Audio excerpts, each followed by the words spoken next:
gentlemen, your sponsor presents The Haunted House of Song.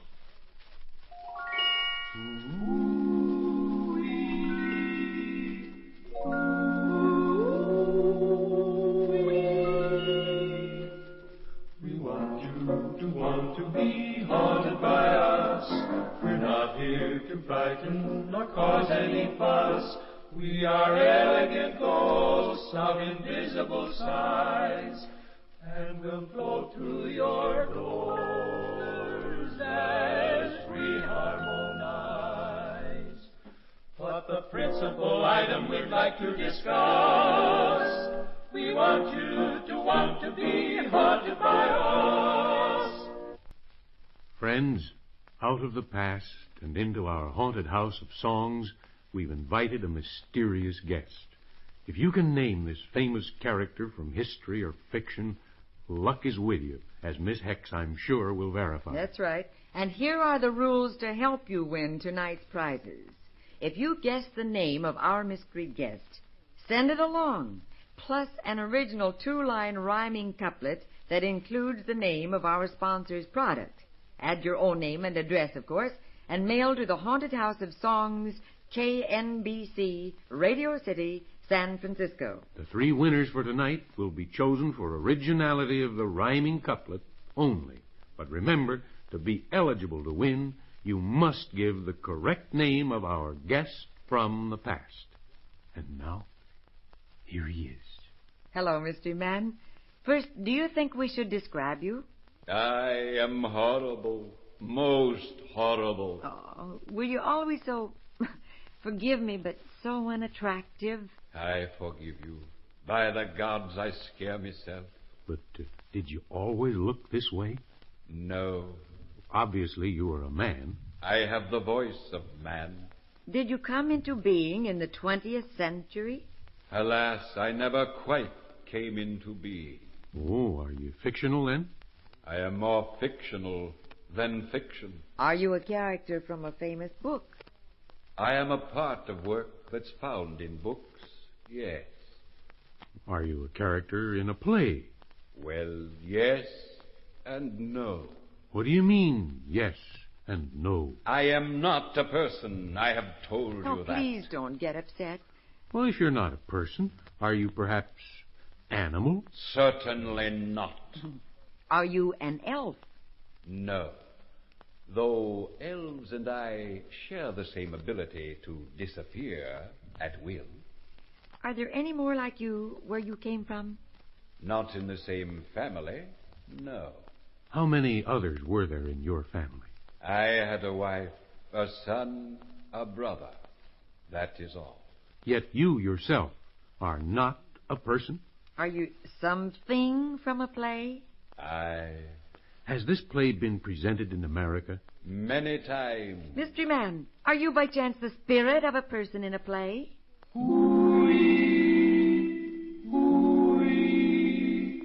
That means we're close. Was this play of yours written in the 19th century? No. 18th? No. 17th or 16th? 'Twas thereabouts. Was this play written by an Englishman? Yes. Was it first presented in London? Yes. Is it one of the most famous plays ever written? Yes. Will you please quote one of the best known of your passages from this play? I am thy father's spirit, doomed for a certain time to walk the night, and for the day confined to fast in fires, till the foul crimes done in me days of nature are burnt and purged away. That's one tremendous last clue. Thank you, Mystery Man. Friends, if you know this famous character from the past, write his name on a card. Beneath his name, write an original rhyming couplet including our sponsor's product in some way.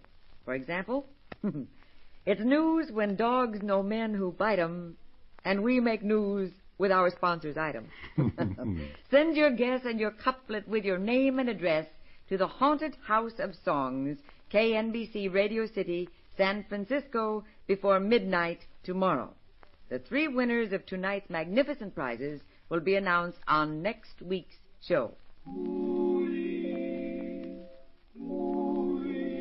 Mr. Memory, your boys are back. Ah, that's good. We've learned there's a man and wife celebrating their golden wedding anniversary tonight in Fresno, California. They're Mr. and Mrs. Jeffrey Williams at 3952 Blythedale Avenue in Fresno. So, spirits, take off, will you? Mr. Memory, we have here the names of last week's lucky winners. They guessed correctly the name of last week's mystery guest, and their rhyming couplets were judged the cleverest of all. Good. So, with the compliments of our sponsor, the first prize goes to Mrs. Bertha Baker, 3443 Sheridan Drive, Portland, Oregon. The second prize was won last week by Mr. Victor Rollo, 613 4th Street, Santa Rosa, California. And the third prize winner from a week ago is Floria Wilson of 19350 Laguna Beach, California. Congratulations to you all. And now, let's reveal for everyone the identity of last week's guest from the past. Mystery Lady, will you please tell us who you are? My name is Florence Nightingale. Thank you, Miss Nightingale. And folks, we hope you'll all plan to join us next week at this same time to learn the identity of tonight's fictional visitor. Remember, too, if there's anybody you'd like to haunt, just send their names along to Haunted House of Songs, KNBC, Radio City, San Francisco. Good night, Miss Heck. Good night, Mr. Memory. Good night, everybody.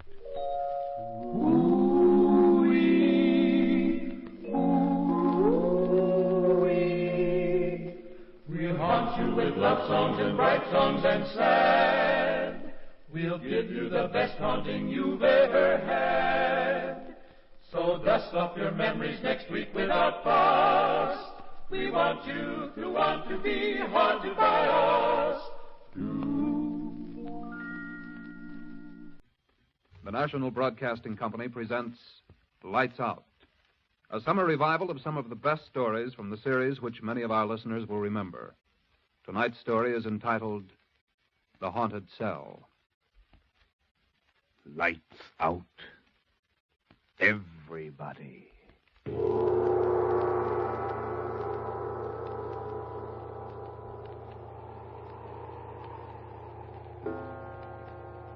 This is the witching hour.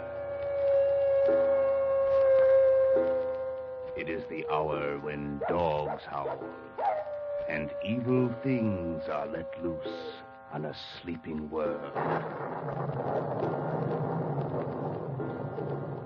Sit in the dark now and listen to Lights Out.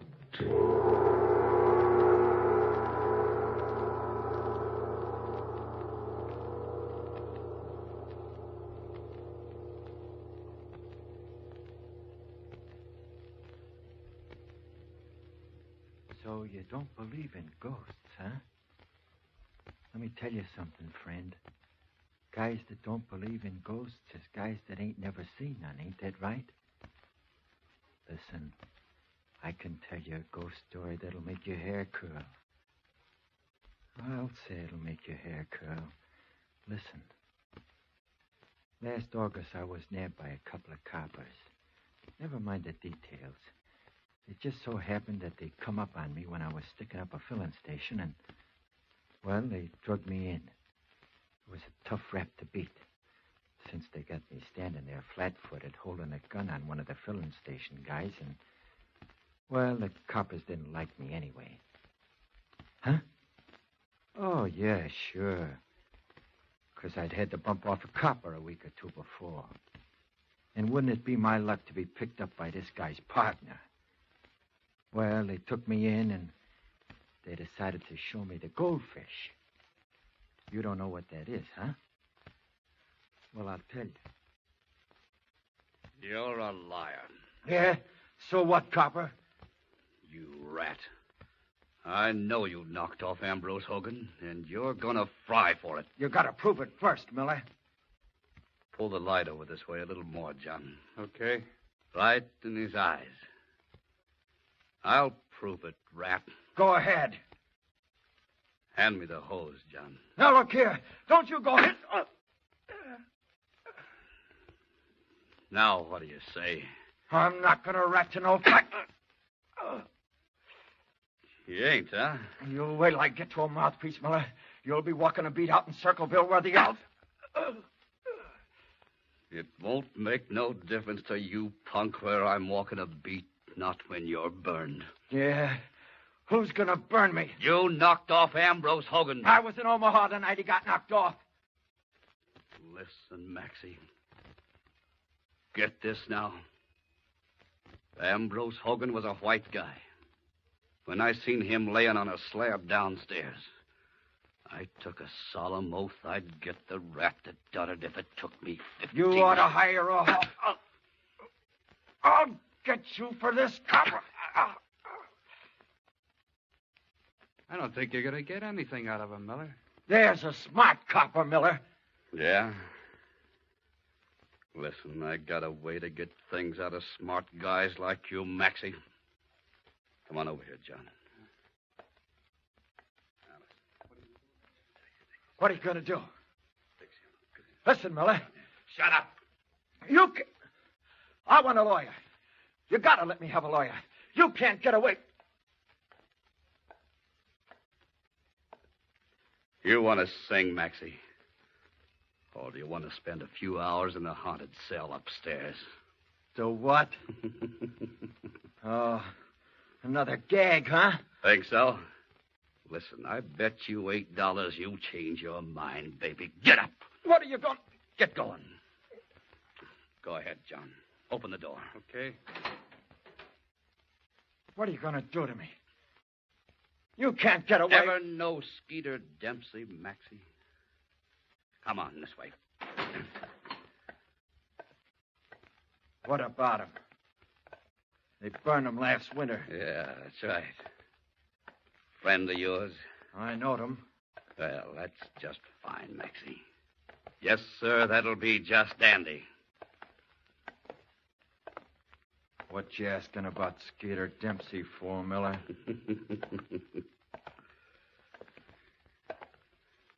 Skeeter killed a copper, too. So what? It's bad business to kill coppers, Max. All ready, John? All ready, yeah. Right this way, Maxie, my boy. What you up to? I'll tell you. Right in there, baby. Get in there. Now, listen. This here's the cell that Skeeter Dempsey was locked up in when he first came here. He liked the cell, Maxie. He still likes it. What do you mean? He'll probably be around to see you before the night's over. Oh, yeah? Another one of your gags, huh? Well, you won't kid me, copper. This whole corridor, Maxie. You're the only guy in it. Except Skeeter Dempsey. We'll see what a night here with him will do to you, huh, John? Yeah. If you get scared, Maxie, just call. Just yell. Nobody will pay any attention to you. Nobody at all. Except maybe Skeeter Dempsey. Good night, Max. Come on, John. Hey, listen now. Pleasant dreams, you rat. You can't scare me, Miller. I know your gags. You can't scare me. No, we'll see about that. Ghosts. Hey, I want a lawyer. Good night, Maxie.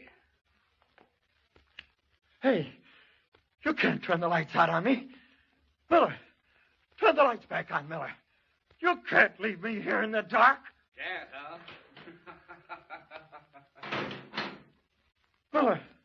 Miller, why, you flat-footed... Miller, come back here.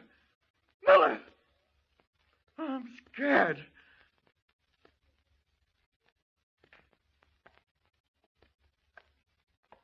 Turn the lights on, Miller. For the love of Mike, I'm scared of the dark. Go on. Turn the lights on, Miller. Please.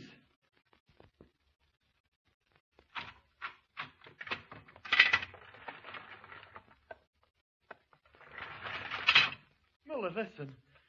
Take me out of here and... Cut out the yelling, Maxie, and sit down. Who are you? Don't you know me, Maxie? I'm Skeeter Dempsey. You can't be. It's a gag. Listen, copper. I'm no copper, Max. Sit down. Let's talk about things. Where are you? Right here. Wait. Wait till I light a match. I want to see what you look like. You'll be surprised, Max.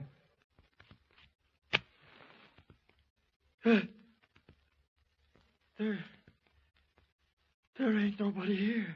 Oh, yes, there is, Maxie. I'm right here beside you, kid.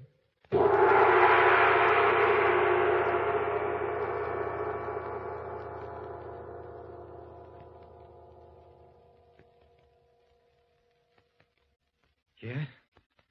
It was Skeeter Dempsey, all right. I recognized his voice right away. When I lit the match and couldn't see nobody there, I guess I fainted. I remember trying to yell, only my voice wouldn't work, and when I come to, I was laying on the cell floor.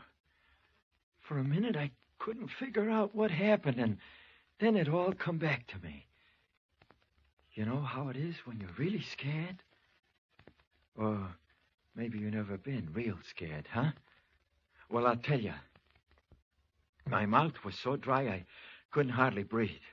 All I could hear was my heart pumping away as loud as an old flivver engine. I was too scared to say a word. I just crawled up onto the bunk and laid there,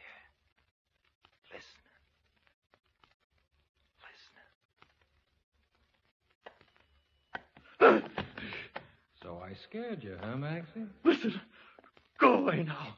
Whoever you are, go away, go away. Oh, shut up. I ain't gonna hurt you. I could pray you away. No, you couldn't, Maxie. You couldn't pray me away. What they got you in here for? Bumping off. Hey. Nothing.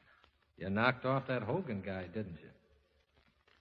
Well, it's too bad for you, Max. Yeah. Yeah.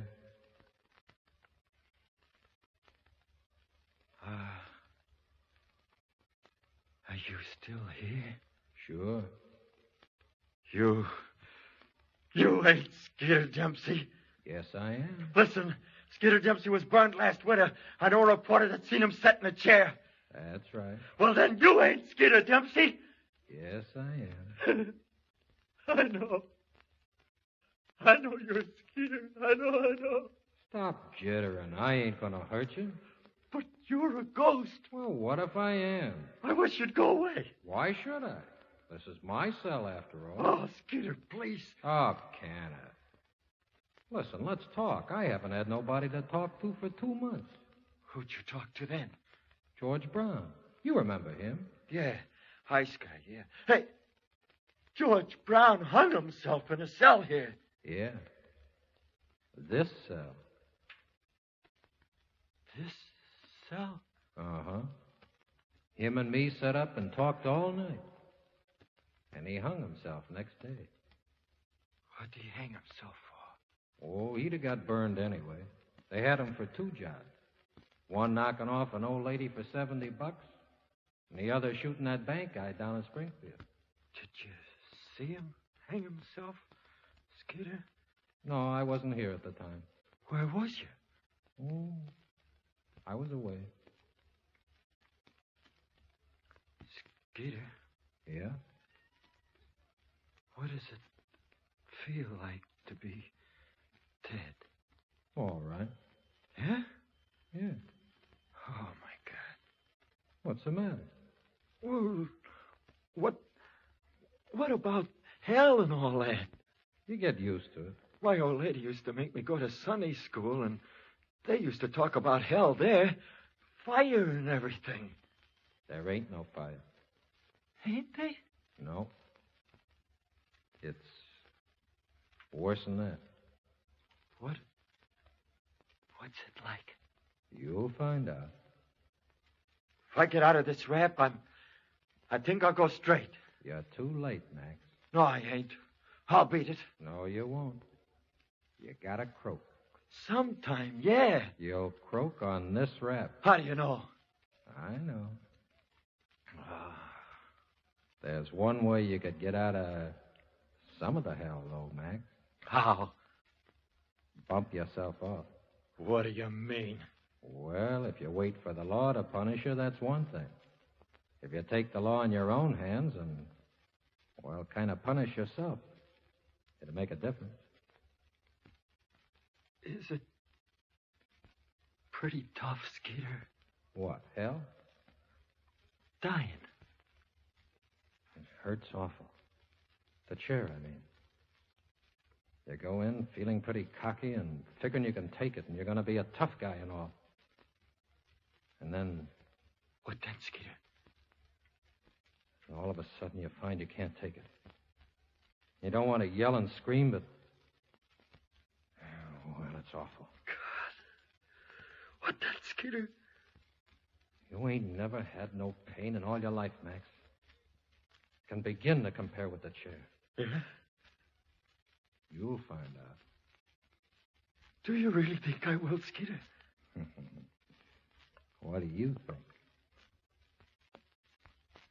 I wonder how it feels to bump yourself off. George Brown said it was all right. Kind of made him feel better, he said. He said? Yeah, I seen him the day after. Oh. Huh? If I was you, Max, I think I'd do it. Yeah. I'm not going to bump myself off. I won't do it. These lousy coppers ain't going to make me. Who's that? Miller, I guess.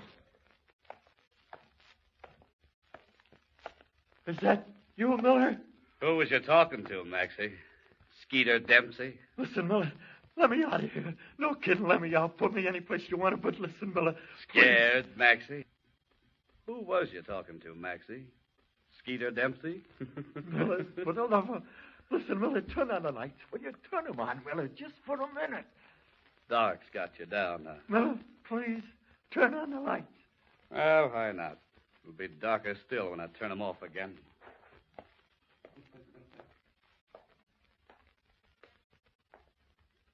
What's the matter now? Miller, there ain't anybody here. That's right. Was Skeeter in here with you, kid? I thought...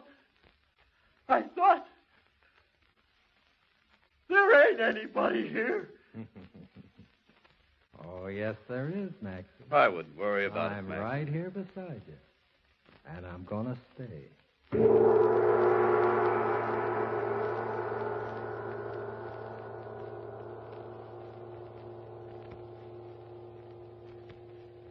They kept me in that cell there for 4 weeks. Every once in a while, Miller'd come in and stand there in front of the door and laugh at me. Gonna sign a confession, Maxie? He'd say. Oh, I wasn't gonna give him nothing. But that place got me. Just as soon as it was dark, I'd hear Skeeter Dempsey's footsteps, and he'd come and sit down with me. I was awful scared at first. It's kind of hard to get used to practically living with a ghost. But then I kind of get used to him. He was always telling me how I was going to burn and how I'd be better off to hang myself like George Brown done. I guess I was a little bit nuts. Miller wouldn't let me have no lawyers either. They was keeping me in there without knowing anything about it so as they could hand me the rap when the time come. Well, the time come. Someplace or other, Miller dug up the evidence that I wouldn't give them, and they had me. And how they had me. So one morning, a few weeks later, I'm sitting in the courtroom. The jury's been out 20 minutes. Everybody rise.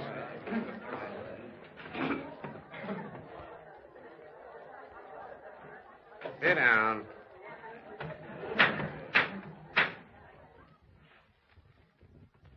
Gentlemen of the jury, have you arrived at a verdict? We have, Your Honor. Will you pass the verdict to the bailiff, please?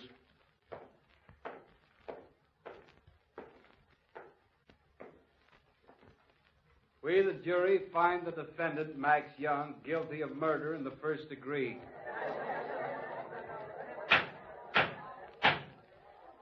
Mr. Foreman, is this your verdict? It is, Your Honor. The defendant will rise. Get up, Maxie. Max Young, have you anything to say before sentence is passed on you? Well, no, Your Honor. You realize that in a verdict of guilty of first-degree murder, the death penalty is mandatory? Yeah. Yeah, Your Honor. Very well, then.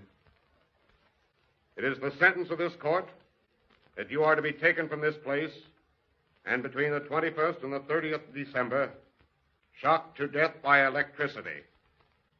And may God have mercy on your soul. All right, Maxie. Come on this way.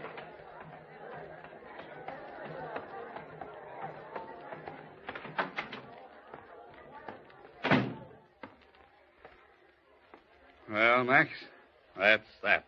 Yeah. What'd you say? I didn't say nothing. It was me, Maxie. I said there's only one way out now.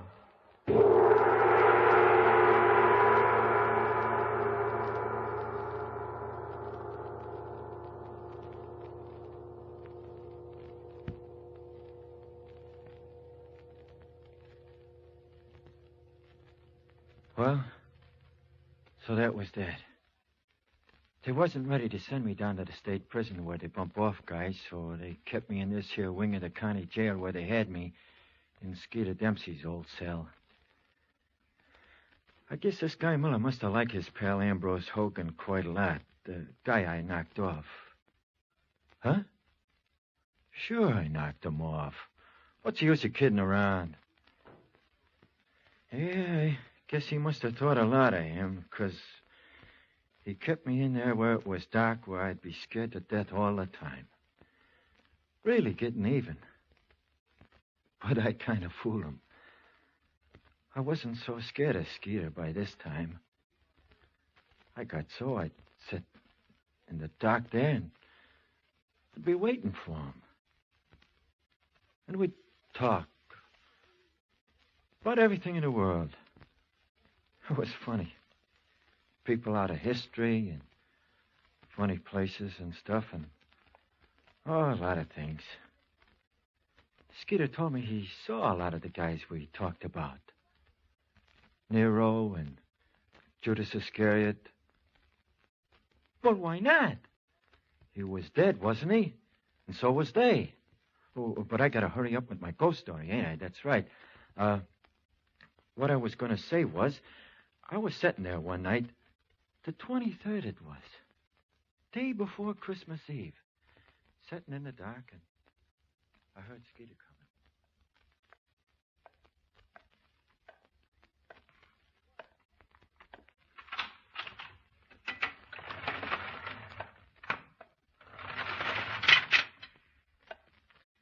Hello, Skeeter. Hello, Max. How you feeling? Not so hot. Still thinking about the hot squad, huh? What else you expect me to think about? Oh, I wish they'd hurry up and get it over with. That's what I wish. It's tomorrow night. What is? They burned you. On Christmas Eve? Yep. Honest, Skeeter? How do you know? I found out. Oh, God. Well, don't take it so hard. I'll walk in with you when I take you to the chair. I'll stand right there alongside you. Will you, Skeeter? Will you, honest? Sure. Won't do you much good, though. Why? I can't keep it from hurting you. Honest, Skeeter, does it hurt a lot? Or is it all over with pretty quick? It seemed to me to last 100 years. Oh, I'm a sucker for pain, Skeeter. Are you? Sure. I cut my finger once. I put in there croaked with the pain. You ain't felt nothing yet. Yeah? Yeah. Gee, I remember, too, when I busted my leg. My old lady sat up all night holding my hand and me bawling. This'll feel like 1,000,000 busted legs. Listen, Skeeter. What? Didn't you say George Brown told you it didn't hurt much bumping yourself off? That's what he said. What? I was wondering. Well, I know what I'd do if I was in your place. Yeah? Would you bump yourself off? Yeah. I don't think I got the guts to do it, Skeeter. It ain't hard. You got a belt. You could get it around your neck and climb up on the bunk and fasten the belt to the bars up above. Then all you got to do is jump off. Yeah. Yeah. You know, it would help you out if you did. What do you mean? Well, you know, I told you. Kind of punishing yourself, see? I know. But I can't, Skeeter. I can't. I don't want to die. Well, it's all right with me. I was just telling you. Believe me, lad, I know what I'm talking about. Do you, honest, Skeeter? Do you? Yeah. I wish I had the guts to do it. Well, I don't care what you do, Maxie. Only you're going to get burned tomorrow night anyway. And if you want to get out of the most awful pain you ever had, and do yourself a good turn at the same time, well, I wonder what it feels like. George Brown said it only hurt for a minute. He never had much guts. That I remember. No. Here comes Miller. Gonna tell you, I guess. Yeah. He don't look very happy. You what? Can you see in the dark? Yeah. Hello, Max. Hello, Miller. Want me to turn on the lights? I don't care. You getting used to the dark? Yeah. Well, I'll turn them on anyway.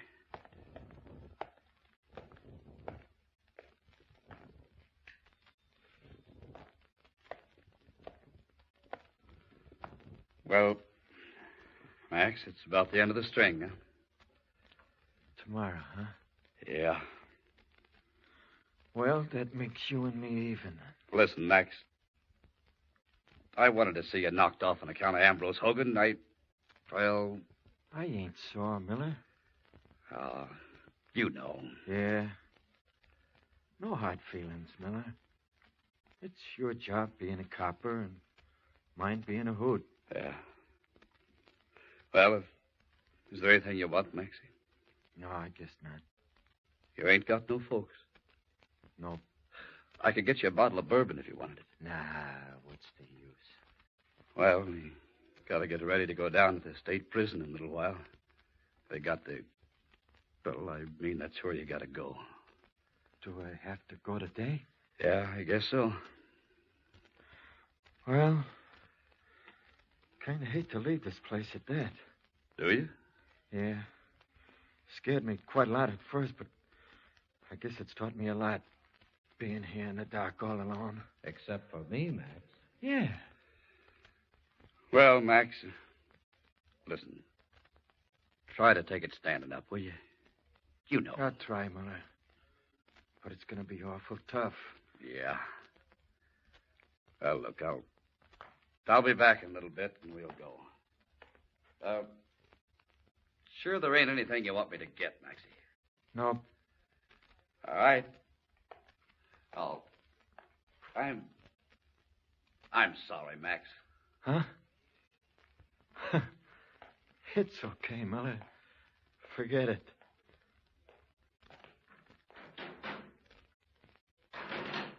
I told you, Max.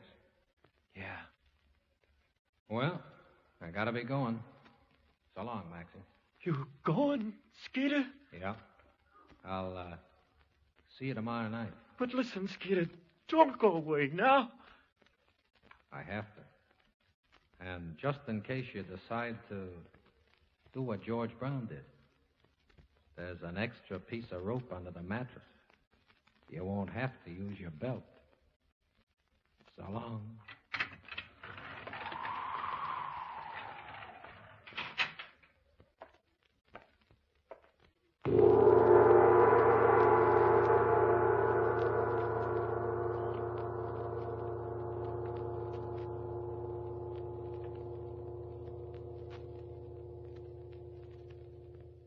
Well, there you are. That's your ghost story. You believe in ghosts now? You don't?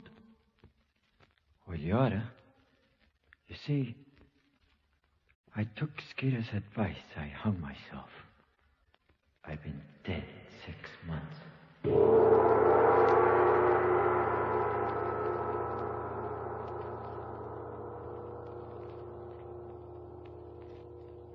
All right. You can turn them on now. You have just heard the third in the summer series of Lights Out. Tonight's story featured Norman Gottschalk as Maxie, Stanley Shule as Skeeter Dempsey, and Roy Engel as Miller. Boris Aplon was heard as the judge, and Nathan Davis as Johnny. Next Saturday night, come 9 o'clock, we've got a story cooked up for you that ought to give you a chill in the hottest weather. Two master magicians, both in the inner cult of Haitian voodooism, lock horns in a titanic struggle which comes to a climax over the Chicago airport. So you'd better make a mental note to be near your radio next Saturday evening. Lights Out is produced and directed by Albert Cruz.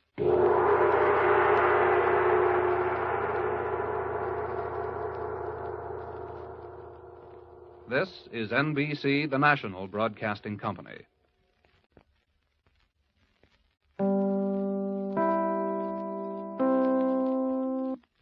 Chicago, WMAQ.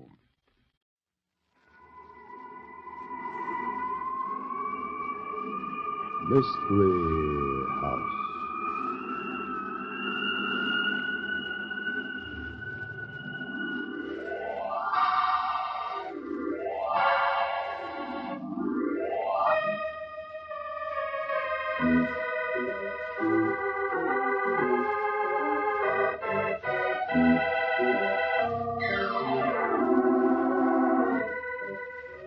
Mystery House, that strange publishing firm owned by Dan and Barbara Glenn, where each new novel is acted out by the Mystery House staff before it is accepted for publication. Mystery House.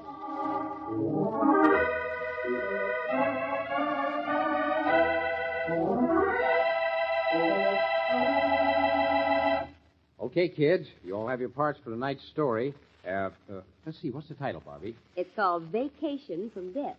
The story of what happens when a detective tries to take a vacation. Yeah, that's right. There are plenty of good characters, too. I hope you boys will make the most of your parts. I'll say there are good things in this script, Mr. Glenn. Listen to this.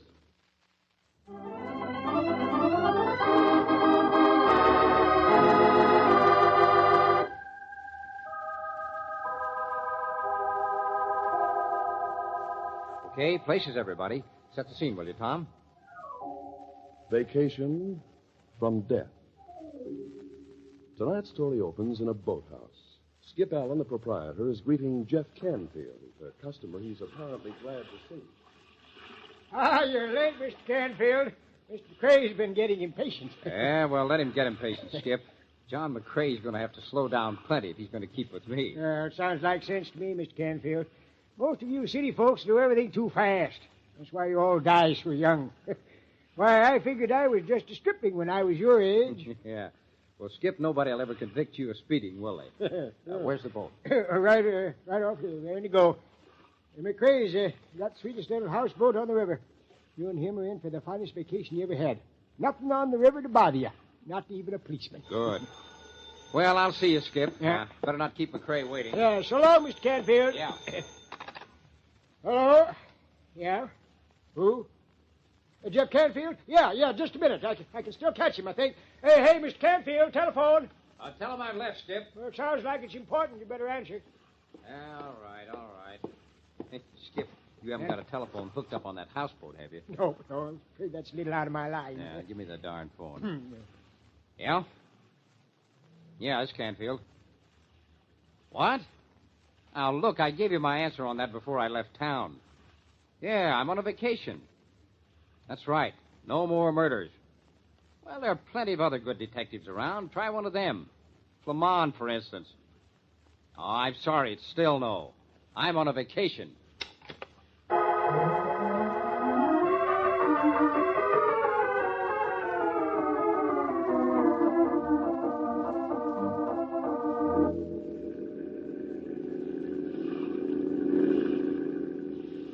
Jeff, it doesn't take a detective to deduce that a houseboat is just about the most peaceful way to spend a vacation that man ever invented. Oh, well, you don't have to sell me, John. I'm happy. Just let me sit here on the deck and drink in the silence. Just about started, but, peace. It's wonderful. Not even thinking about that telephone call you got on the dock? Maybe, but my hunch is that by the time we get to where this river empties into the Mississippi, you're going to be plenty bored with peace and quiet. Murder is in your blood, Jeff. Not this, baby. I've solved my last case. I've had all the death I can stomach. I hope you mean that. Huh? Wait a minute. You say that a little too vehemently. What have you got up your sleeve? Well, if you must know, the real reason I invited you on this trip was to persuade you to take charge of the protection of my plants. $1 million industry needs the smartest protective system available. The kind of a system you could set up. John, I might have known you had an angle when you pitched up this vacation idea. Jeff, when a man gets to my time in life, he begins to think about an heir. Well, don't blame me because you're not married, John. What's that got to do with... The whole business ties together, Jeff. Whole business? Yes. You and I on a vacation together. My offer to make you chief of my protective system and my desire for an heir. I don't get it. That's what I like about you. It wouldn't occur to you. What wouldn't occur to me? The fact that I want you to inherit the control of my business. What? Exactly. I'm an egocentric old man, Jeff. I want my plants to go on after I'm dead, just as they have. But that's going to take a smart man. Well, the woods are full of smart young men. Not smart enough? You want me to come into your business now and then be ready to take over when you cash in your chips, huh? Exactly. Why not? Well, that's a spot for a relative, not for a private dick like me. No, Jeff, relatives are out. Haven't got any close ones anyway. But the important thing is, I've made up my mind about you. I may as well say I don't change once my mind's made up, no matter what the odds against me. What'll you bet? What do you mean? Well, I've got a hunch that you will change it. Hey, now, don't tell me we're going to have to work on this trip. What's the matter with the motor? I don't like that sound either. Can't be much wrong with it, though. I had old Skip Allen overhaul the whole boat before we shoved off. Well, I don't know anything about motors, but my guess is that we're in for trouble. Well, maybe we ought to pull into that lagoon up there and take a look. I hope you know how to monkey with motors, because I'm not going to budge from this deck chair. I came on this ride for a vacation. No, Jeff. Well, here's your lagoon. Here's a guy who looks like he knows all about motors. See the guy sleeping in the rowboat over there? Oh! You in the rowboat! Dead to the world. Get this boxcar in close to him. Maybe he'll hear you. Can't get too much closer. Don't know how deep this lagoon is. Well, you're coming up on him now. Hey! Hey, wake up, you! Hey! He's really sleeping. Look at him. Look at that sunburn. He's been out here for more than a little while. Hey! Wake up! He's got the right attitude. Doesn't give a darn for anything. Go on, wake him up, John. Not going to budge, huh, Jeff? Oh, no, not me. I am as comfortable as he is. Well, I'll have to go over the side then. Give me a hand here. Yeah. I'll go down the rope ladder. Well, pretty frisky for an old man, John. Hey, Jeff! Huh? What's the matter? Can't you wake him? Jeff, this man isn't asleep. He's dead.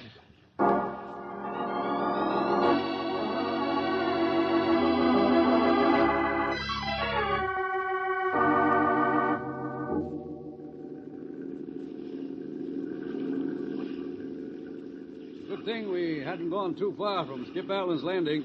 Here we are now. Good thing? What do you mean a good thing? Finding this guy dead's ruined my vacation. Hello, Skip! Skip Allen! Oh, what's the trouble out there? Skip, we're coming back in. Everything clear? Sure. What's the matter? Here, grab this line when I toss it to you. Yeah, good throw, Skip. Pull us in, will you? What's up, Mr. McRae? Found a dead man, Skip, in that lagoon just around the bend. Looks like he rented one of your boats. A dead man? In my boat?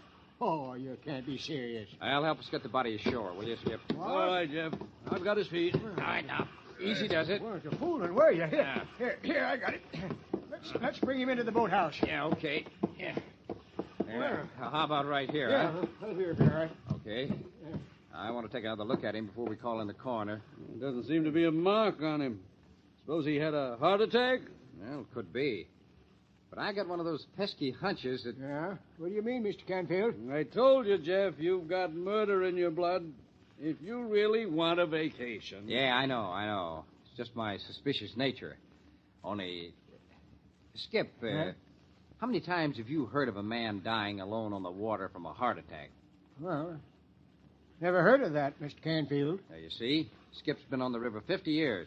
Haven't you, Skip? Oh, more than that. Never been off the river all my life. I still say, Jeff, you love murder.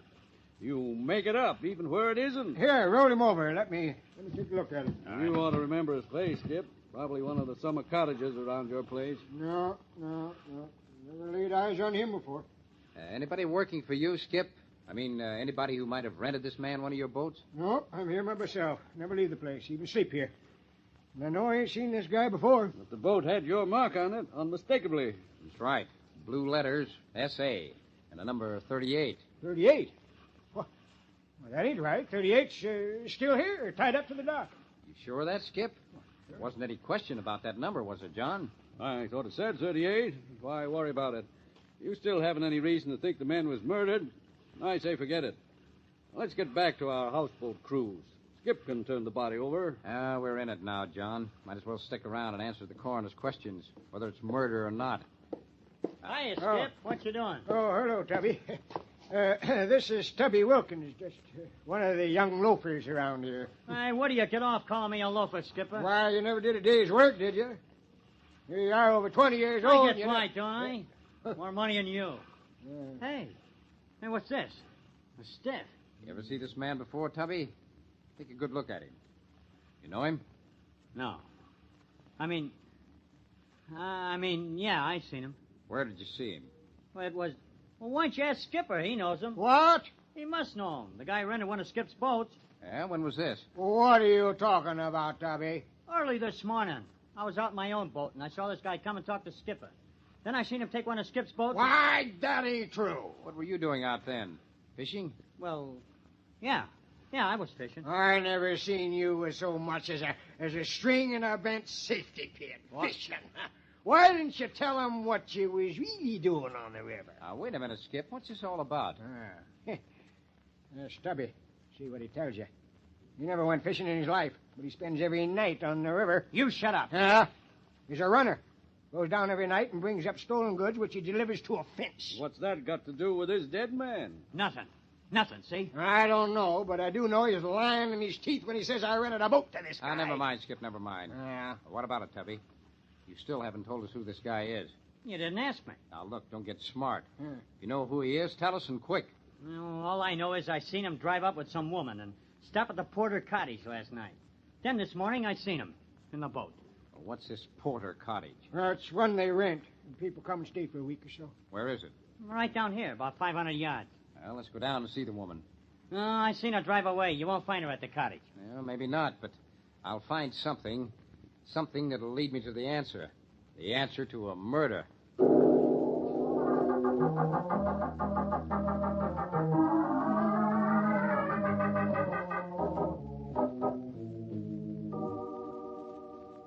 This the Porter place, Skip? Yeah, this is it. Looks as if nobody was here, all right. I'll take a look anyway. Yeah. While I'm doing that, you'd better run over and find out what you can from Mrs. Porter. She ought to know the name of anybody who rents her cottage. Oh, no, I don't know about that. Mostly these folks that want an overnight place, they just drive in and pay cash in advance. They don't have to keep no records that way. Mm-hmm. Well, see what you can find out anyway. I'll be here when you get back. Okay, Mr. Canfield.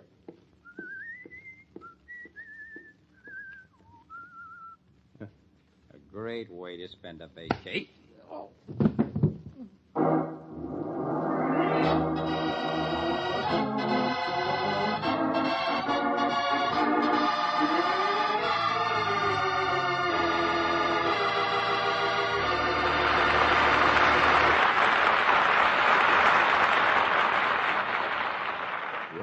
Some vacation. The quiet, peaceful houseboat cruise Jeff Canfield counted on was first interrupted when he and John McCrae found a dead man in a rowboat. And now this. It looks as if somebody else wanted Jeff to take a vacation, the permanent kind. But more about that later. In the meantime...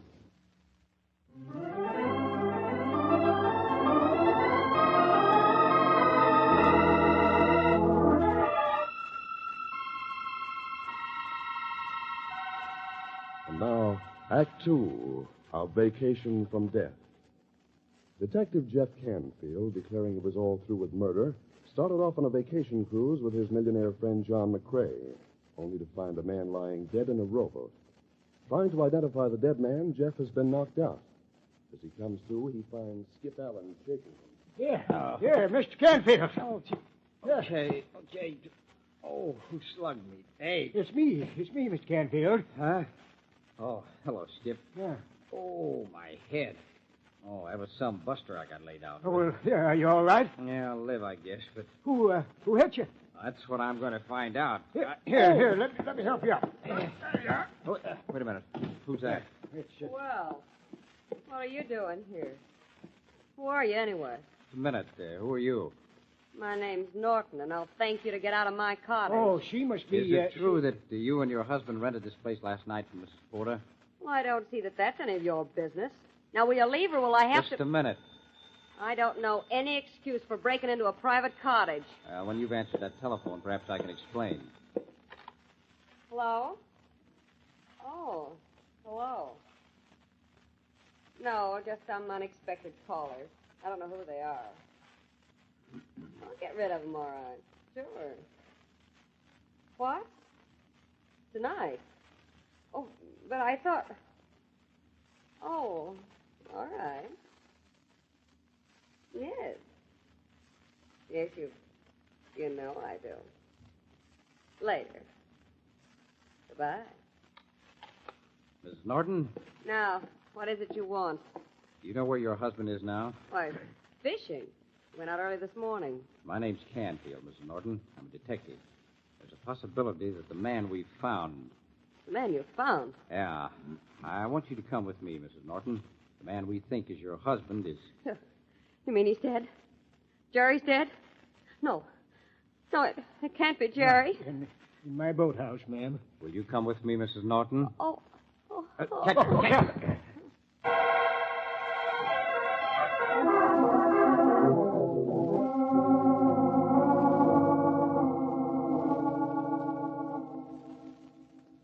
Sorry it had to be this way, Mrs. Norton, but he had no identification, nothing except his fishing equipment and this druggist's box labeled salt tablets. Well, he always used them. Heat got him so. Isn't a mark on him except that intense sunburn. Well, it must have been his heart. He complained about it, but I never thought it was serious. He had a bad heart? Yes, he always complained. Complained about your affairs with other men? What do you mean? You can't... Can't eavesdrop? I'm sorry, Mrs. Norton. You made it impossible for me not to overhear what you said on the telephone. Who were you talking to? We know your husband was dead then. That's none of your business. Perhaps not. But when a man's murdered, a lot of unimportant things become the business of a detective. Now, who... I don't have to answer your questions. No? Well, maybe you refuse to answer because you know too much about the murder of your husband. He wasn't murdered. You have no business. He died under mysterious circumstances. And until that mystery is cleared up, it's the business of a detective to investigate. Are you going to tell me? I'll tell you nothing. Irene, run! Get out of here while I get him down here. Oh, let go of my arm. I'll break your arm, Tubby. Okay. Okay, you win. All right. Now, no funny business. You've got a lot of questions to answer. Lay off, Irene. That's all I care about. Irene. Yeah, Mrs. Norton. What's she to you, Tubby? You think I'm going to tell you? You're crazy. I want an answer, Tubby. Try and get one. All right, you asked for it. Now, do you want some more? No. I'll talk. All right. Now, what do you know about Irene Norton? I don't know nothing. I just know her, that's all. You knew her well enough to call her Irene. Well, I knew her husband. Down on the dock, you told me you didn't know him, that you just saw him once. Oh, sure. I was afraid you might try to pin it on me. Pin what on you? I didn't ask you to do anything except identify a dead man. Now, you know more than you're admitting. Now, come on, out with it. All I know is he was the guy that gave me my dough. Yeah? You know more than you're telling, Tubby. And if you aren't guilty of Jerry Norton's murder, you better talk and talk fast. Because if you don't talk now, I'm afraid the murderer will see to it that you don't talk at all.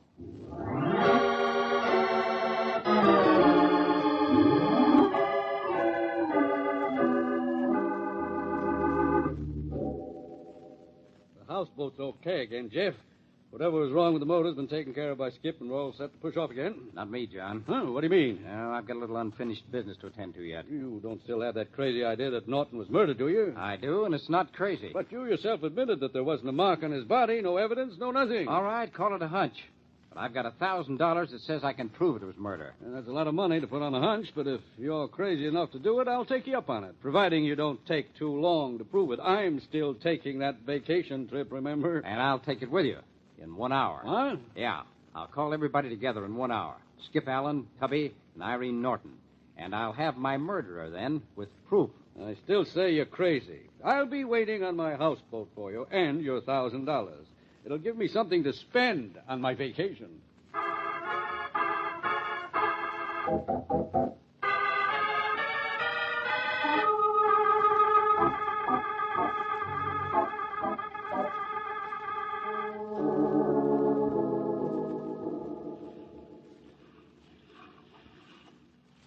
Canfield? Yeah, over on the dock, Skip. Yeah. Here we are. Here's Tubby. I had to threaten him with a gun, the young skunk. What do you want with me? I told you I didn't do nothing. Never mind, Tubby, never mind. You see why I want you. Where's the woman? Hasn't Mrs. Norton showed up yet? No, not yet. But you said everybody was to meet here at 10 o'clock. It's past that already. Yeah, I know, Skip. Maybe she isn't going to show up. Well, I ain't going to stay here either. See, you can't make me. Quiet, Tubby. We're going to find out who murdered Jerry Norton. Now, you wouldn't want to miss that, would you? I don't know nothing about it. I ain't going to hang around and get framed or something. Got a guilty conscience, Tubby? Now, listen, you... What are you going to do, Mr. Canfield? Ah, chassez la femme, as the French say, Skipper. What's that? We're going to find the woman in this case. You got a motorboat ready to go? Oh, yeah, sure, right here. But why... Get the motor started, Skip. We're following Mrs. Norton. Following? I thought that... Earlier tonight, I saw her take off on a motorboat. In the dark? Well, where would she be going in the dark? Well, my hunch is that she's meeting somebody. Somebody who may know something about the murder of her husband. Get in the boat, Tubby. Why don't you leave Irene alone? What do you think Get in. Okay. All right. All ready, Mr. Canfield? Ready. Shove off, Skip.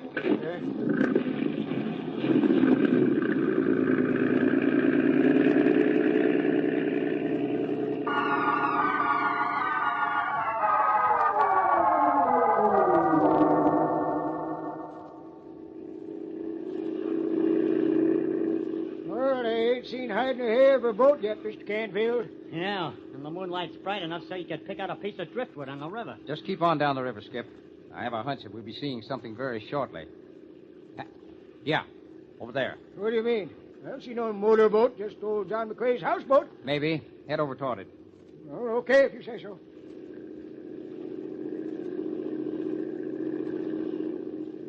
Better shut off the motor, Skip. Yeah. We're getting close enough so they can hear it. Yeah, but what do you... Cut it. All right, quiet now. Hey, look. Jumping tadpoles. It's Mrs. Norton's motorboat. Yeah, tied to the stern of the houseboat. Uh-huh. Irene Norton didn't show up for our rendezvous because she had a little date to meet John McCrae out here. I'll head us right for the stern, Skip. Yeah? I want to drift right up alongside the houseboat. Uh-huh. You aiming to board her? Right. And be ready for anything when we do. I'll take the lead. I'll have my gun handy. Easy. All right, ready now. Let's go. Skip, you go last. Tubby in between us. Okay, Mr. Canfield.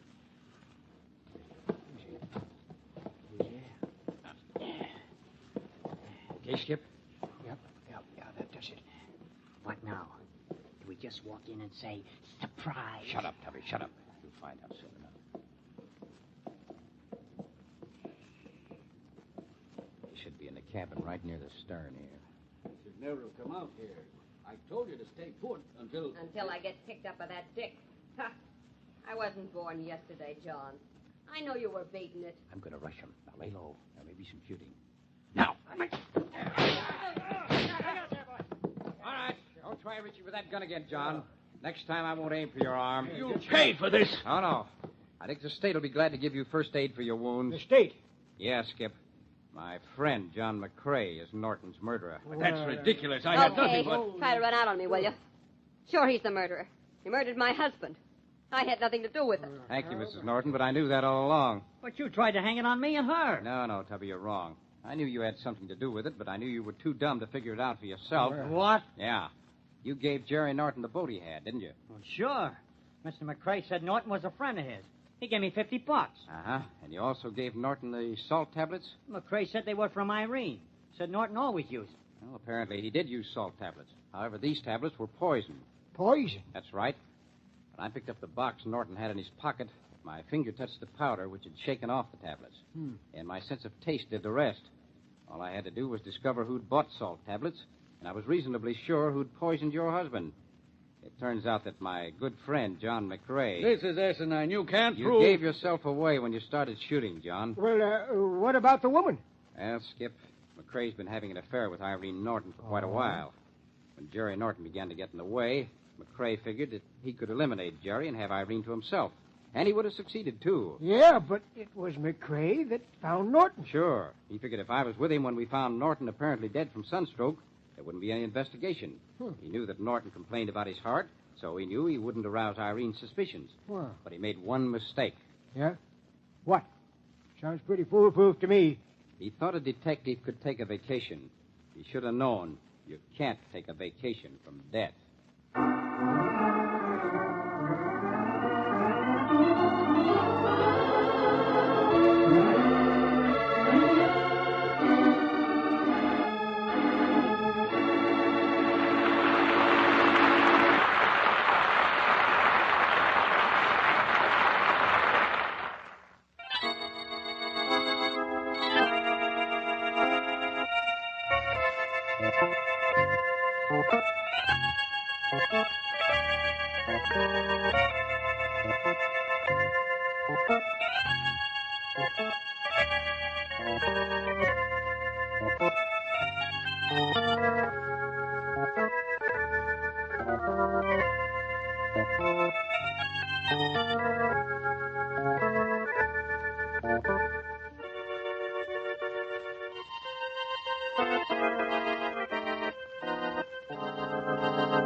Time to tell tales of the unaccountable, of apparitions by night and phantoms in shadow. Time to tell strange stories of fantasy and the supernatural. Mystery Theater presents The Wendigo, a strange tale of the supernatural by George Selverson, from a story by Algernon Blackwood, and starring Ed Wilson as Simpson and Robert Christie as Dr. Cathcart.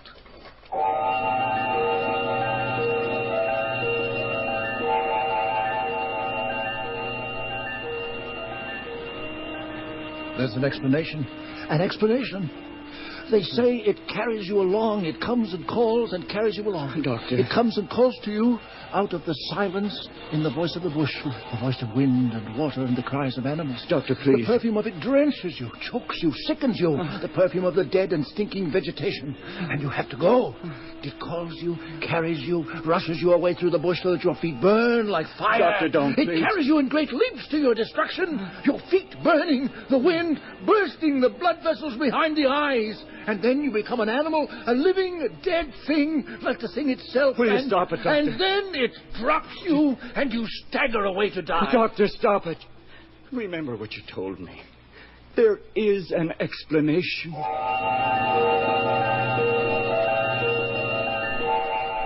I am wrapped around with a wall of silence, with the silent snow, the silent trees, the silent forest, the silent wall of wilderness.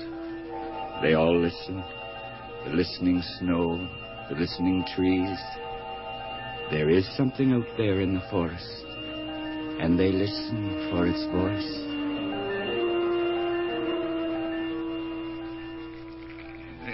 Then there was the time of the wolf in Rat Portage. They tell this story many times of Defago, the time I fight the wolf with his bare hands. Shall I tell you that one, huh? With your bare hand. Go on, Defargo. We don't doubt your fallacy for a moment. Thank you, Doctor. Punkwa, where's that old Indian? I was here a moment ago. Punkwa! Come back here and stir up the fire. Well, what about this wolf? I'm sorry for this one, I tell you. This wolf who makes the big mistake. He picks a man who is afraid of nothing, who knows the woods better than the wolf himself.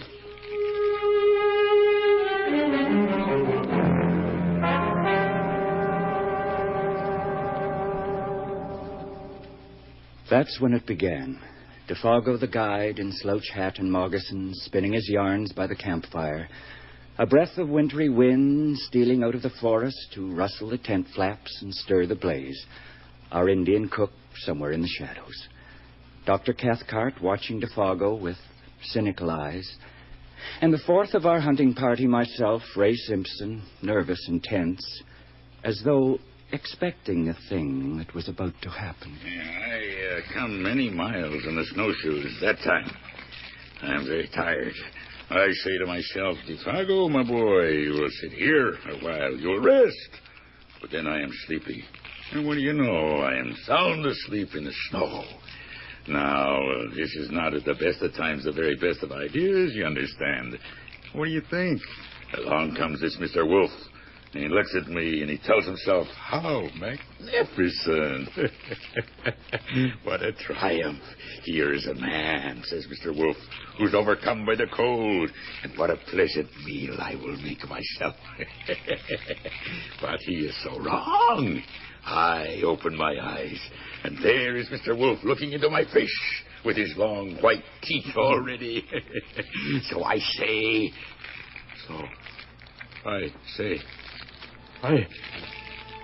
What is it? What's the matter with you, man? Listen. What is it, Defargo? What are you listening for? Are you trying to get a rise out of us? Quiet. Did you hear it? No, not a thing. You heard nothing in the bush? No. Stop this little game. You can't frighten me with this nonsense, Defargo, but you've scared the living daylights out of Ray. You heard nothing but the wind? Yes, that's all. Did you smell something just then? Smell something? Really now, Defargo? Only the fire. Why? What is it? It was nothing then. It was my imagination. Punkwa! Where's that Indian? The fire will go out. You'll probably find him in your tent, hiding from the Wendigo after your little performance. Punkwa! You know that story then, Doctor? Well, I'm interested in other things besides medicine and hunting moose. For example, native superstitions and the vagaries of the human mind. That's why you don't take me in with your little game. Little game? Of course. The dark forest full of unseen things surrounding us, the fire fading, working on the imagination. And then you decide to play your little trick. Very childish, Defargo. If it does not disturb you, then why are you angry? Childishness always irritates me, Defargo. Doctor, what was that you mentioned? The Wendigo? Just some Indian nonsense. Yes, that's all. Punkwa! I better look for that fella. I will have a look in the tent. All right. It was a very queer thing, Doctor. Tomfoolery. You think he was acting? Certainly. Breaking off in his story that way and staring wildly into the bush. Well, don't you think he was acting? He went white to the gills. Didn't you see his eye? Nonsense, boy. That man has lived his whole life in the bush. There's nothing here to frighten him. Unless he's superstitious like that Indian. Superstitious? Well, you could see that, couldn't you, eh? No, Doctor. I couldn't tell anything from Punkwa's face. It was like trying to read the expression on a piece of old leather. Punkwa! Where in the devil are you? He didn't want us to come up here. Said we wouldn't find so much as a fresh trail of moose anywhere in the 50 Island water country. Well, we haven't. We will. It's funny. What? Well, this afternoon when Defargo went off into the bush looking for signs of moose, I couldn't help thinking, Doctor, what would we do if he didn't come back? What do you think we'd do? We'd go home without him. Do you know the way? You're talking foolishness, Ray. Why would Defargo disappear? He didn't. He's here. Yes. All the same, I had a feeling of what it would be like to be alone, at the mercy of all this desolation that takes no notice of man. Superstitious fool. What is it, Defargo? It's the old fool. That's what it is. Where is he? What's he doing? It's what we will be doing. From now on, we have no cook. The hunters will have to be cookers, too. Why? What's happened? Superstitious old fool. He's taken one of the canoes. What for? Where's he going? I know that one. He is gone. He's gone. Home. Then it's your own fault. Probably scared him witless with that little game of yours. But, Doctor... Now you'll have to figure out how we get along without him. As for me, I'm turning in. We'll be up with the sun, Defargo, and I'll expect less nonsense and more results tomorrow. Good night, Doctor. I'll be along in a minute. Defargo, what was Punkwa afraid of? Who knows? Sometimes in the wilderness, men become sick with a strange fever, a fever which makes them mad. Maybe he's afraid of that. Do you hear something? Only wind? Yes, only wind. Good night. Good night, Defargo.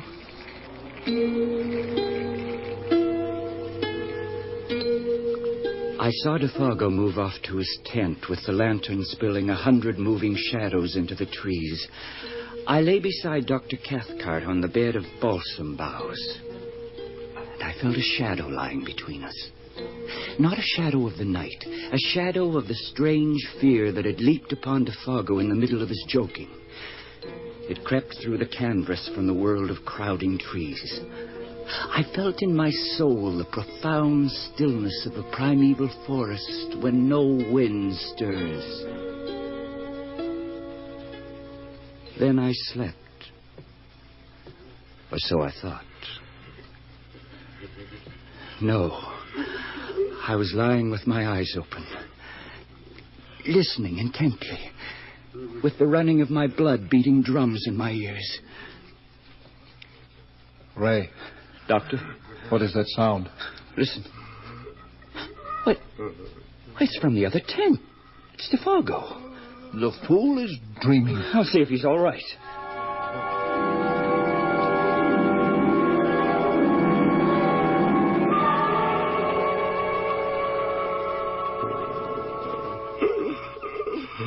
Defargo. Defargo, what's the matter? Are you awake? Defargo. Defargo, you're dreaming.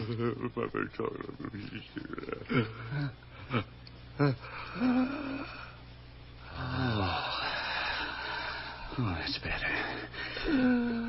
What is this? A man sobbing like a child while this whole awful wilderness of woods listens?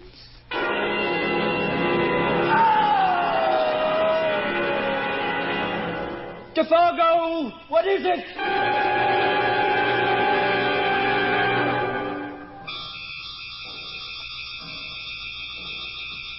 Doctor. I hear it. What is it? Quiet. Something's happening to Defargo. Keep still. I'm going out. No! Let go. Stay where you are. I've got to help Defargo. Will you stay where you are? Will you keep quiet? Listen.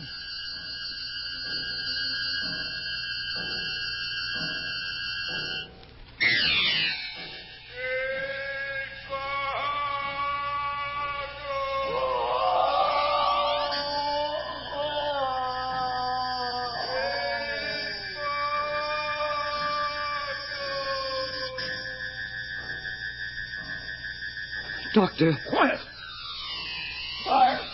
Fire! Oh, fire! Oh, my burning feet! Oh, fire! Oh, fire! Oh, my burning feet! Oh, my burning feet! My burning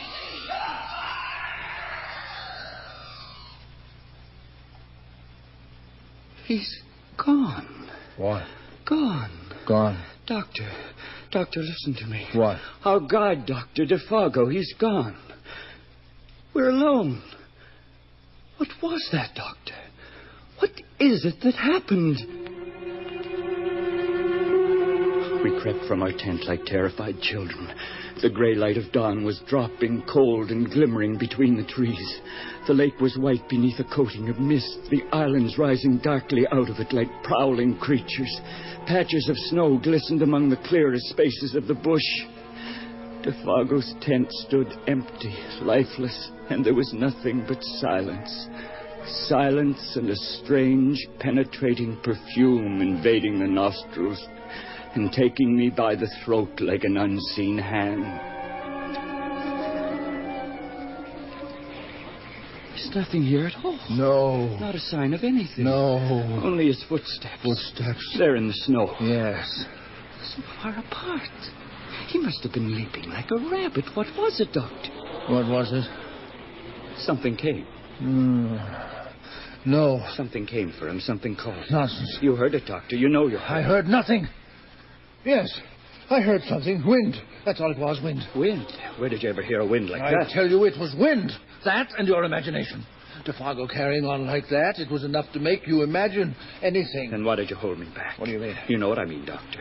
When I wanted to go out and help Defago, why wouldn't you let me go? I had reasons. 2 reasons. Yes, 2 good reasons. What reason? I knew what that sound was. It was some sort of hurricane. I thought it safest not to move. And I could hear that Defago was growing mad. He might have harmed you. Nothing was disturbed, not a leaf. What kind of a hurricane is that? How do I know? It probably passed overhead. Then where is Defago? Yes, that's the point. We can't get out of this country without him. We've got to find him and help him. Defago! Defago! That's no good. He's beyond earshot. How do you know? Because we heard him go, shouting all the way. We'll have to follow his trail. Come on. Doctor. Well, we heard him run clear out of range of our hearing. What about it? How far would we hear him shouting like that? I don't know. Half a mile. But, Doctor, it all took about 15 seconds. 15 seconds? How fast can a man run?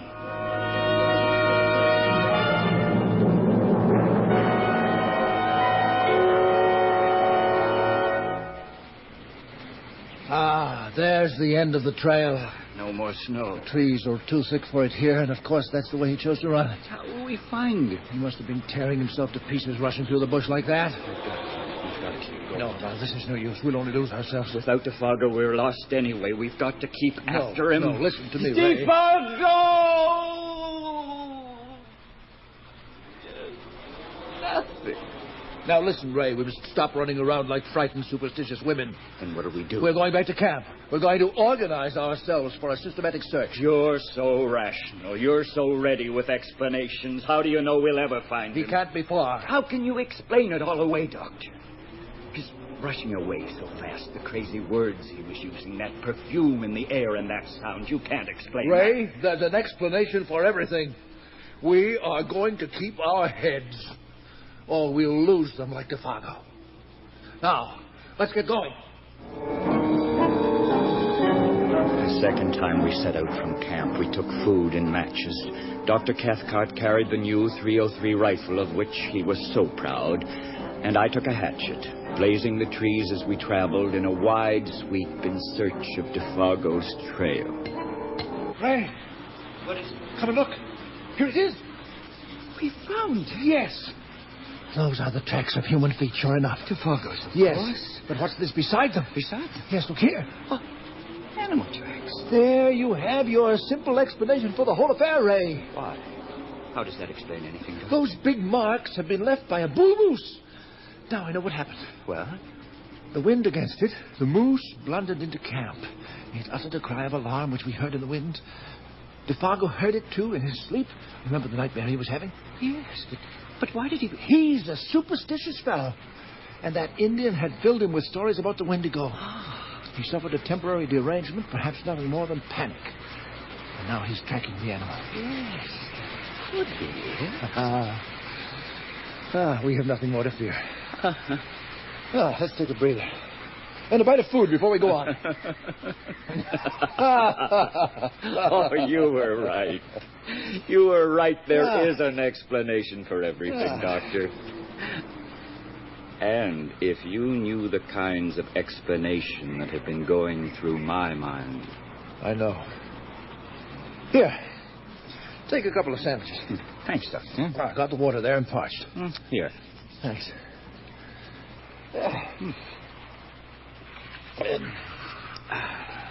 It's a relief. That's the second time you've mentioned this Wendigo thing. What is it, Doctor? Oh, holy nonsense. Is it an Indian legend of some sort? Well, about the size of it. Oh, it's funny the comfort I feel sitting on a stone in the middle of nowhere looking at Defago's footprints. Yes, telling such a normal story. Hunter trailing moose. This Wendigo thing. Did it have something to do with Punkwa deserting? Perhaps. What sort of a thing is it supposed to be, Doctor? Well, in this part of the country, when an Indian goes mad, they say he has seen the Wendigo. Oh. The Wendigo's a state of mind. Yes, you could call it that. There is no such thing. No such thing? What they say out here. Yeah, they say out here are spaces no man can penetrate. This creature lives there, this Wendigo. Creature? The Wendigo. Huh? They say it's a kind of animal. It's a state of mind. Kind of animal? Doctor, look here a minute. What is it? The moose tracks. He must be a big one. You're right. Big, round tracks. Look here. Does this look like a hoof mark to you? No. Caribou? Oh, that would be hoof marks. Bear? No, it isn't bear. Doctor, I think we'd better get moving again. Yes. You loaded it, Doctor. It's a bear track. Is it? What are you doing? Why are you kneeling there? I thought I smelled something. You're acting like a fool. Do you want to lose your mind like Defago? And you think he's gone after all? No, I told you what that was.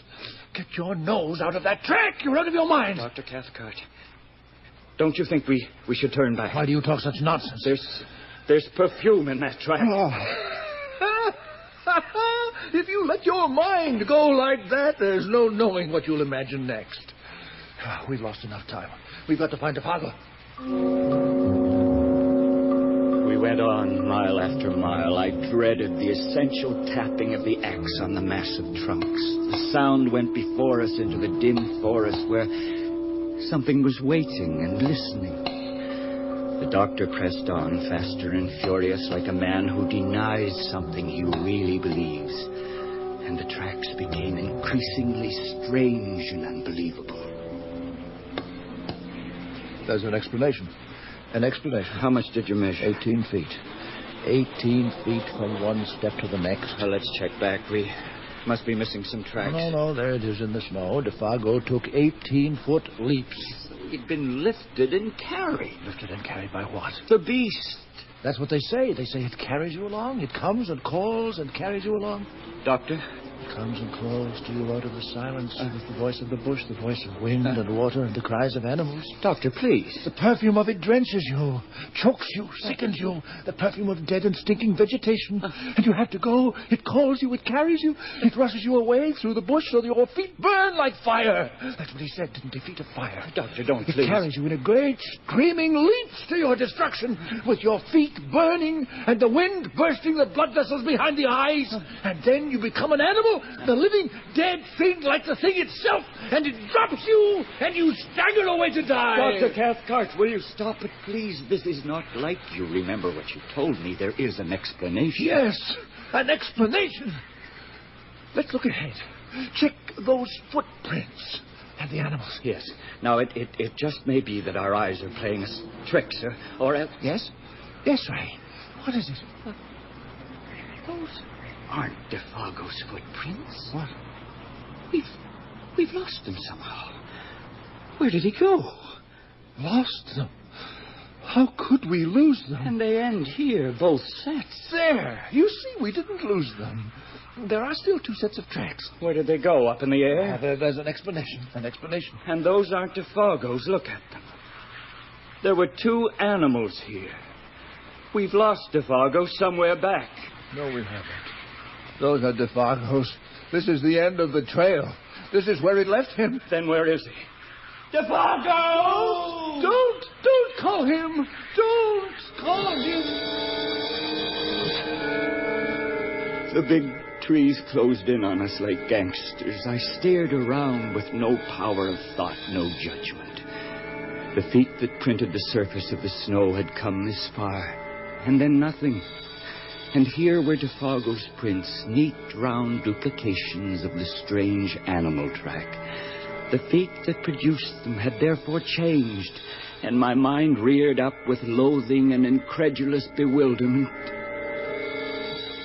Don't call him. Don't. Doctor, get hold of yourself. We're going back. But we have to find Defago. We'll never find him. We'll die in these woods without him. That's better. Better? Why? I tell you, we're going back. We have to give it up. But, Doctor, We please. have to give it up. Oh, all right, then. Let's go back. Good. If we hurry, we can make the camp by nightfall. Yes, of course. We will have it all explained. You'll see, Ray. Yes. Hopelessly lost. It happens in these woods, even with a man like Defago. There's no chance. We've done everything. There he is. What? Coming through the woods. It's Defago. No, wait. It's Defago. Defago! It isn't Defago. It is Defago!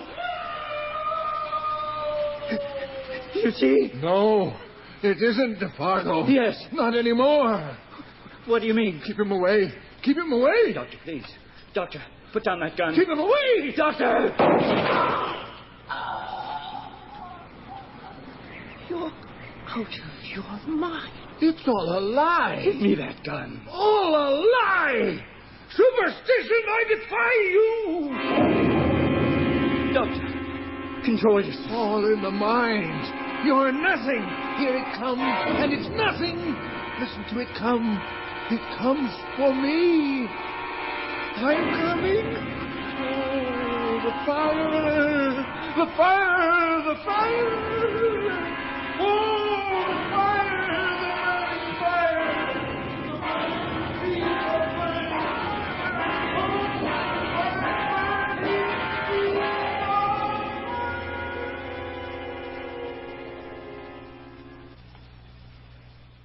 The There's Defago here in the snow. He looks no different, except that he's dead. And I'm alone. I'm wrapped with a wall of silence. The silent snow, the silent forest, the silent wall of wilderness. They all listen. The listening snow, the listening trees. There is something out there in the forest, and they listen for its voice.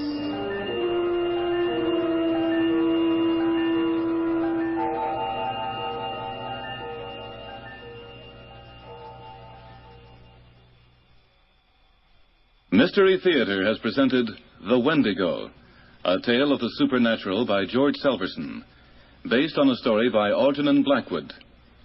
In the cast, Robert Christie as Dr. Cathcart, Ed Wilson as Simpson, and Murray Westgate as Defago. Sound effects were by John Sliz, and technical operation by Robert Burt. This is Bill Lorne speaking. The CBS Radio Mystery Theater presents...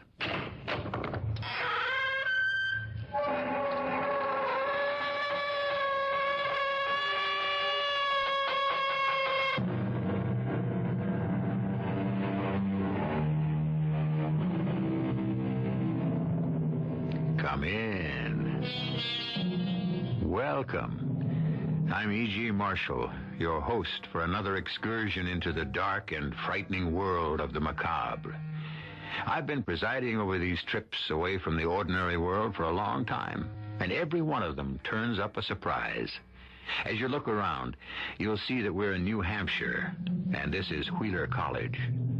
That pleasant older man sitting in his comfortable office is head of fine arts, and his name is Homer Knowles, a professor.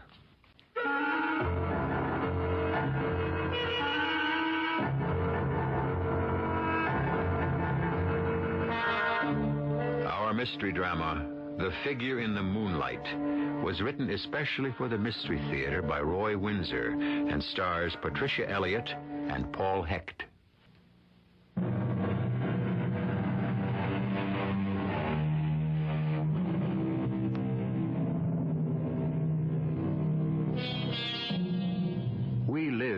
two worlds, the real and the fantasy. Sometimes they overlap. When we sleep, our subconscious becomes active, and when we awake, we may discover that it has provided us with a solution to a problem, or with an inspiration. Maybe the expression, "let me sleep on it," acknowledges the power of our shadow mind. The subconscious is, of course, a fact. The extent of its power is unknown. For example, is it possible that subconscious thought exists and has force even after death? Let us consider that as we eavesdrop on Professor Homer Knowles late one snowy afternoon. Come in, Ted. Come in. Huh. Am I late? Oh, no. It's nothing important. Good. Ben and I became so absorbed in what he calls the importance of continuity. Ben Ware, of course. Yes, one of the best graduate students we've ever had, Homer. Oh, yes, exceptional. Oh, what's this mundane subject you wanted to discuss? A bequest to the college. Ah, I like that. Who's bestowed what on us? Mrs. Albert Pope. Pope? Don't think I know her. Oh, it's unlikely that you would. She died a few weeks ago and has left whatever art she owned to the college. Don't get your hopes up. She was a poor, simple woman. A thoughtful gesture all the same, Homer. Unusual. You knew her, of course. Yes, slightly. The college has paid her a pension for years. Her husband was superintendent of our fine arts building for a long time. And you arranged it so her husband's pension would go to her. That's like you. Oh, it's the only decent thing to do. Of course. Sure it was. Your irony is transparent. So is your sentimentality. Now, all of us know it, Homer. And we respect you for it. And the bequest? Would you pick it up for us, Ted? Oh, yeah, of course. Thank you. Look it over and evaluate it. There won't be many pieces. Photographs, prints, a watercolor or two. Nothing of value, probably. Except to her. I appreciate this, Ted. I'm glad to do it. If her things have no value, perhaps we should give them to the thrift shop at the hospital. Yeah, that's a good idea. Who knows? She may have owned a masterpiece without knowing it. Well, I doubt that. But you never know. The Popes lived up here for years. She just might have collected an early local artist. Well, look the stuff over and give me a report. I'm on my way.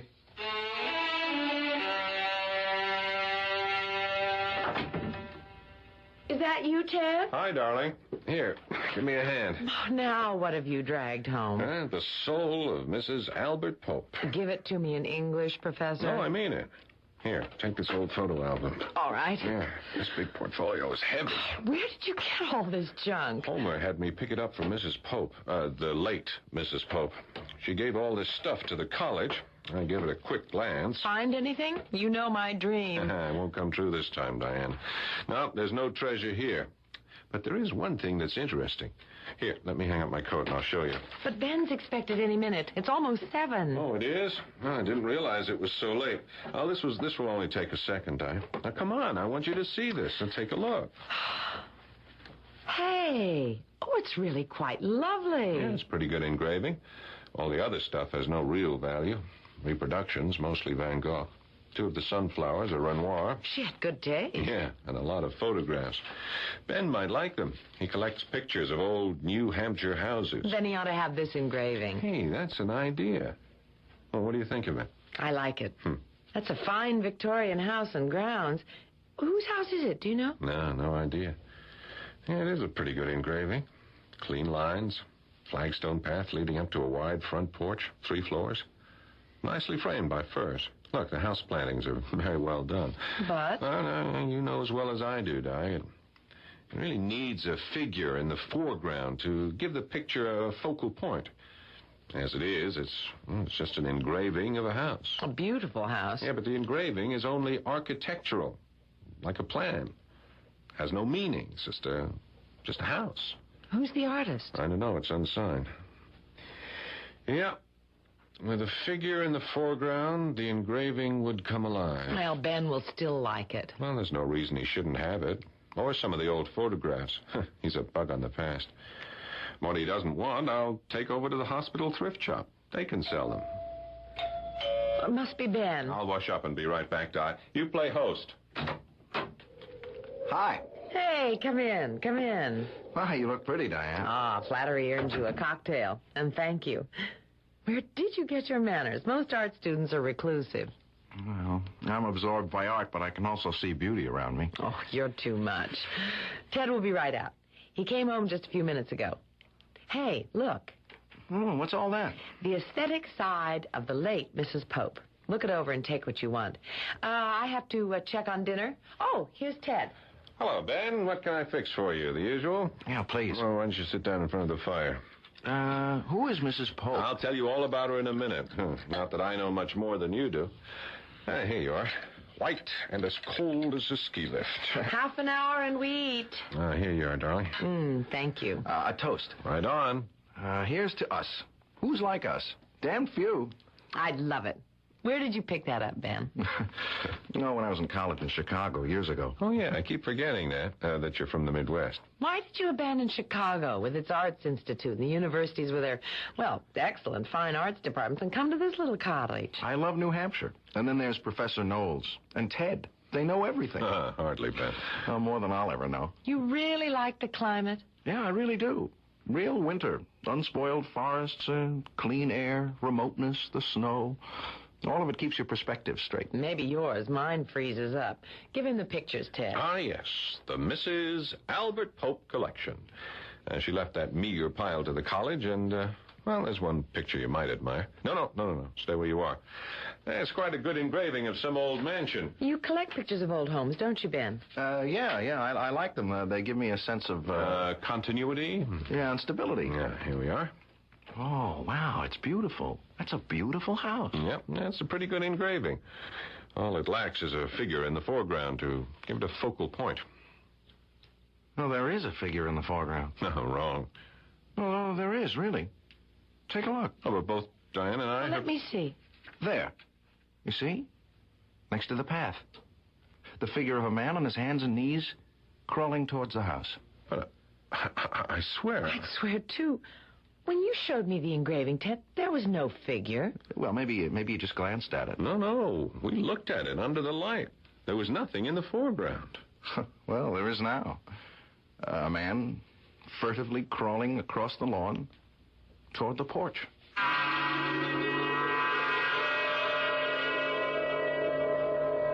Ted?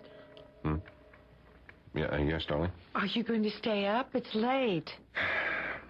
Come on, sit down. Sit down for a minute, Di. Oh, it's cold in here. I'll toss another log on the fire. Not for me. I'm ready for the down comforter. Yeah, so am I, but I just can't get that engraving out of my mind. We made a mistake, that's all. There's no question there's a figure in the foreground. But there wasn't. Well, I didn't think so either. But there is. Well, I studied the thing. The foreground was empty. So what? So it's mystifying.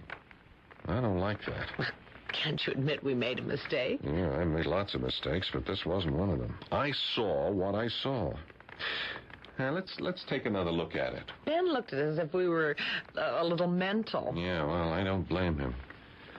Now, come over by me, Di. An eye check, right? Right. It's gone. Come on. The figure of the man crawling toward the house. It's gone. Now, you tell me. It wasn't there when we first looked at the engraving, and then it was there when you showed it to Ben Ware, and now nothing. Well, you agree I haven't gone mental. Well, if you have, so have I. How in the world do you explain it, Ted? Oh, I can't. Is there some kind of drawing technique? No, Di. It's a plain, straightforward engraving. Well, Homer might know. Well, call him up and let's take the picture over to him. Oh, it's pretty late. Only 10:30. You want to sit here and brood over the thing until you freeze to death? Oh, I feel ridiculous. I'll call him. He's only half a block away, and he stays up late. I don't know. This simply makes no sense.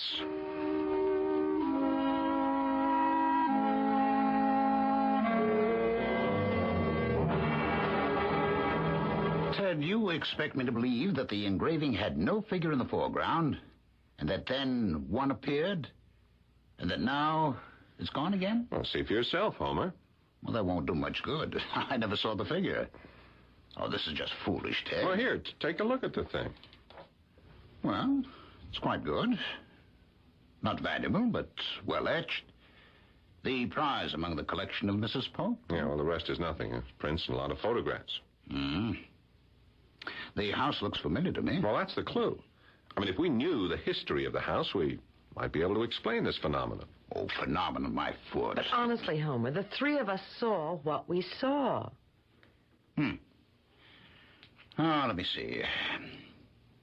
I wonder if that could be the home of that young judge, long since dead, who... Now, what happened to him? Oh, yes. Now I remember. He shot and killed a man for trespassing. Good heavens. Well, why the devil would Mrs. Pope have the engraving? Now, who was the judge? Oh, I just can't remember. It was years ago. Maybe as many as 25. Did you say he killed a man? Well, can you remember who? It might have made news. Oh, not as much as you might think, Ted. It was an occurrence. Murder is an occurrence? Up here, a man's property is inviolate, Stan. Homer, who was killed? Oh, my goodness. I remember now. It was Albert Pope. Aha. The Fine Arts Building Superintendent. Yes, that's right. A man with a bad habit. When he went hunting, he wandered everywhere. He trespassed. The judge... I wish I could remember his name. Well, he warned Albert once, and the next time fined him and jailed him for a week. And the third time, the judge shot and killed him. Yes, that's right. Incredible. And the judge lived happily ever after. I don't know. Well, that's some story, Homer. It's pretty grim, but it has nothing to do with your disappearing figure. All the same, I'd like to know the whole story. Huh. You've aroused my curiosity. Let me check into it. I'd appreciate it, Homer. You may smile at what we told you, but unless Di and Ben and I are deluded, that engraving has the power to change itself. I mean, it's weird. The only explanation is supernatural.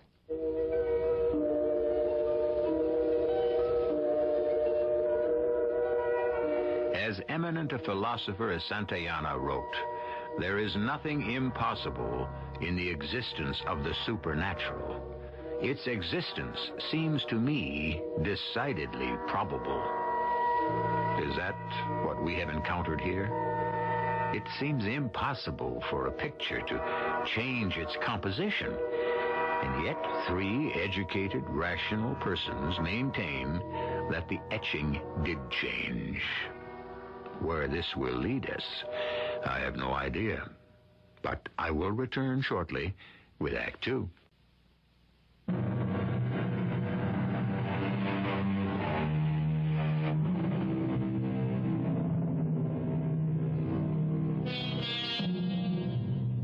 We've gotten ourselves into a byway in the strange world of the macabre. And it has led us to a small college town in New Hampshire and to an etching of an old mansion that seems to have the power to change its composition. There's no rational explanation for it. Is there an irrational one? The subject puzzles and disturbs Ted Morris, an assistant professor of fine arts. Perhaps the history of the house will reveal a secret, a clue. But even as he thinks it, he smiles in disbelief. Oh, boy, I just... Since when have you begun talking to yourself, Ted? Oh, yes. Good morning, Ben. My mother says persons who talk to themselves are crazy. No, she's absolutely correct. I have gone over the edge. I see. That's why you sit there behind your desk grading papers and mumbling to yourself? Is that what I'm doing? Yeah, that's what you were doing. What is it? Ben, there is no figure of a man crawling across the lawn up to the house. But we saw it. No, it wasn't there when I first looked at the engraving. Then you picked it up, and there it was. And last night, I looked again. The figure was gone. That's crazy. Oh, we are. I showed it to Homer Knowles. He smiled, but, well, he's going to indulge me. He's going to track down the history of the mansion. Oh, good. Yeah, I'd like to know the story. Yeah, any idea where the mansion is located? No. But Homer did recall that it belonged to some judge, a despotic kind of guy. Uh-huh. Now, it seems this Albert Pope was an inveterate trespasser. And finally, the judge blasted him. End of Albert. End of our building superintendent. no charge brought against the judge. Wow. Jungle justice. Yeah. That's some story. Well, there may be more to it. Homer's trying to find out. When he does, you're welcome to it, and to the etching. I know you like photographs and paintings of old houses. Well, there's more to it than that, Ted. I don't know, for some odd reason, I'm sort of drawn to it.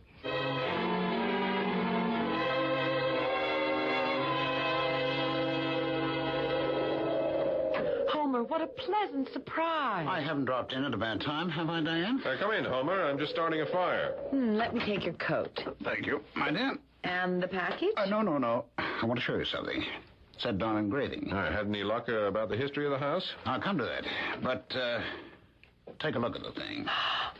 I can't believe it. Well. So I'm not crazy. When you showed me the picture last night, there was no figure in it. Now, look there. Yes. A figure crouching on the porch. Very sinister. A creeping man.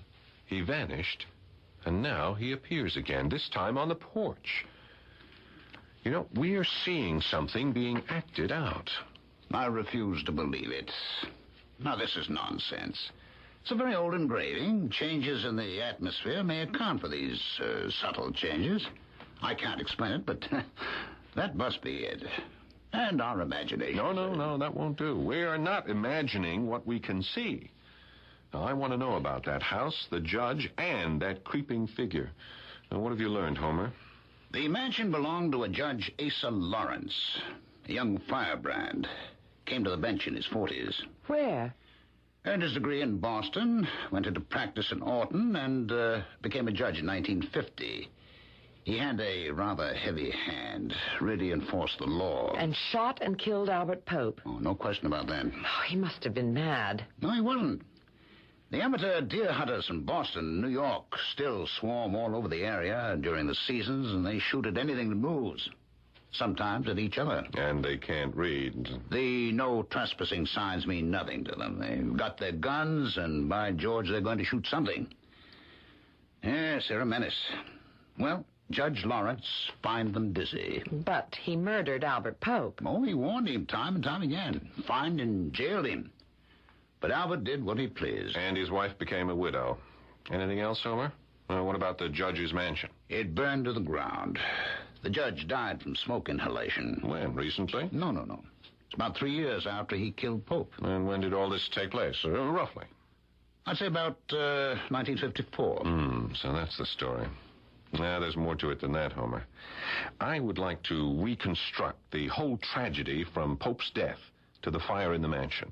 Well, for goodness sake, why? Because there is something significant we don't know. I think so, too. Something's been unfolding before our eyes. You know what I think? Go on, Doc.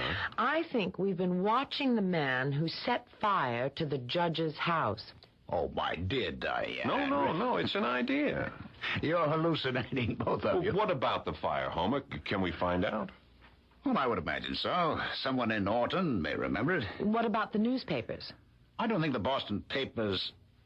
Well, no, that's an idea. They might have carried a line or two about the judge's death. Let me check further. I'll leave the engraving with you. Ted!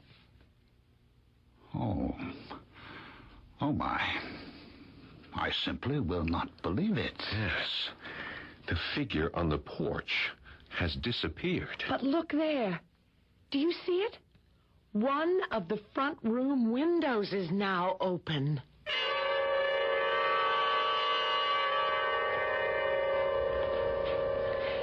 Ted, dear, may I suggest we pack our bags and make our getaway from this forsaken spot? Oh, it's got you, has it? It's driving me up the wall. That engraving is, well, it's evil. Oh, forget about it, darling. How can I? How can you? We have to explain what's happened to it, Ted, or the whole thing will nag at us until we see ghosts in every corner. Do you believe in the supernatural? No, of course not. I don't think I do. Who can explain everything? It's beyond me. It means something. Something bad. I don't think you ought to give it to Ben. It might do him some harm. Oh, nonsense. He's drawn to it. He said that? Yeah. Oh, I'll get it there. Ben's drawn to the engraving. How odd. Is this the home of the magic picture? Oh, come in, Ben.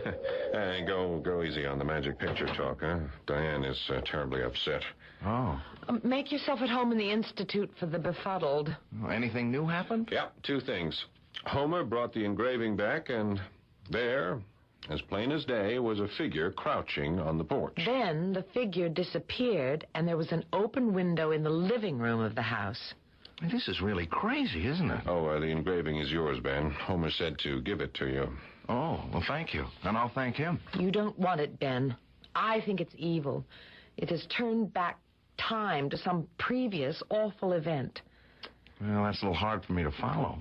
Well, radio sound, all those trillions of airwaves out there, right here in this room. Now, look, I once read or heard that maybe someday science could capture some of those never-ending sounds. They go like ripples when a pebble is tossed into a pond. Do you know what I mean? Yeah, I do. Science fiction. Maybe not. Wouldn't you like to hear, Caesar speaking in the Forum, or Cleopatra, Disraeli, and any other great man or woman? Yes, but airwaves are fact. I mean, what's that got to do with the changing engraving? Well, could it be possible that here's the engraving of the house, and it's lovely and all that, and then something comes along to defile it, and it's somehow recorded? Well, that assumes that the house is a living thing. Well, isn't it? A house has its own character. Now, this is too far-fetched for me, Diane. Look, do you believe in the supernatural? I've already asked Ted. Well, yes. I can't define what I mean by it, but insights come to me that I can't explain. Like, well, coming up here for graduate study, something compelled me to. There was some kind of intervention in me that led me here. That's all I'm saying, Ben. That's it. There must have been some kind of intervention with the house, and it's recreating what it was. It has a mystery to reveal, or a tragedy to show us. I swear it. So it's like a soap opera, huh? Tune in tomorrow to find out what happens next? Yeah, except that they never end, do they? This will end. We watch the picture. You watch it, Ben, if you really want to take it home, until the engraving has retold its story. May I see the engraving? Sure, it's over there on the table. That entire bequest from Mrs. Pope may have been worthless, but now this engraving of hers. Now what? Well, Di must be right. The engraving's changed again. What? The figure has emerged from the house and is halfway down the path. He's got a bundle in his arms. No, look more closely, both of you. That is no bundle. The man is carrying a small child. Yes, who is it? Ben Ware, Professor. I noticed your light, and Oh, it's probably all right, Ben. I'm pleased to see you. It's pleasant when students drop in. Makes me think I'm still part of the living scene. Oh, you're more than that, Professor. You're a living legend. Oh, dear, I hope not. Come, sit down. Ah, you have the engraving. Yes, Ted said I could have it. Yes, of course. Perplexing, isn't it? There's been another change in the engraving. There's a man leaving the house and carrying a small child in his arms. The devil, you say? Now, what in the world can that mean? Well, we don't know, but Ted said you were going to check the newspapers. Yes, so I am. A former student of ours is assistant editor of Boston newspaper. He'll check his morgue in the morning, but oddly enough, he remembered something about Judge Lawrence. The house in the engraving burned down. Do you know that? Yes, sir. I'm more interested in what happened earlier, at the time that Albert Pope was murdered. Well, I do know a little about that, Ben. After Albert was shot and killed, his brother Steve arrived with murder in his eyes. Even before the funeral, the brother was threatening to kill Judge Lawrence. But he didn't. No. The judge died in the fire, and that was 3 years later. Did the brother try to get even with the judge? I don't know. Well, that's what I'm interested in, Professor. Well, why is that, my boy? Because of the figure in the picture. Was it the judge who was running away with a child of his own? You think the child was abducted? Well, from the changes we've seen in the picture, a man sneaked into the house and came out carrying a child. I see. Not likely to be the judge. Did Judge Lawrence preside here? No, in Orton, a few miles away. Maybe I'll drive over there and ask some questions. Someone's sure to remember the fire, but I don't think you'll learn much about the murder. Albert Pope lived here. Yeah, but I might learn something about the judge. You know, how old he was when he died. Was he married? Did he have children? What's become of the survivors? And the story doesn't end with that man sneaking out of the house. Oh, perhaps not. If I learn anything from Boston, I'll tell Ted. Yeah, I'll do the same if I learn anything in Orton. I suggest that you begin in the general store. It's the gossip center. Enjoy your engraving. I'm going to photograph it tonight. You are? Well, for heaven's sake, why? The old mansion burned down, remember? Are you suggesting? No, I like the etching. I just want to be sure I have a record of it. Just in case it disappears. No matter what the outcome may be of the engraving that unexplainably altered itself, first to show a foreground figure, then an open window, and then the figure leaving the old mansion with a child in his arms. We're at a loss to rationalize this phenomenon. History may supply the answer. After Professor Knowles talks with that Boston newspaper editor, we may know more. I'll return with Act 3 shortly.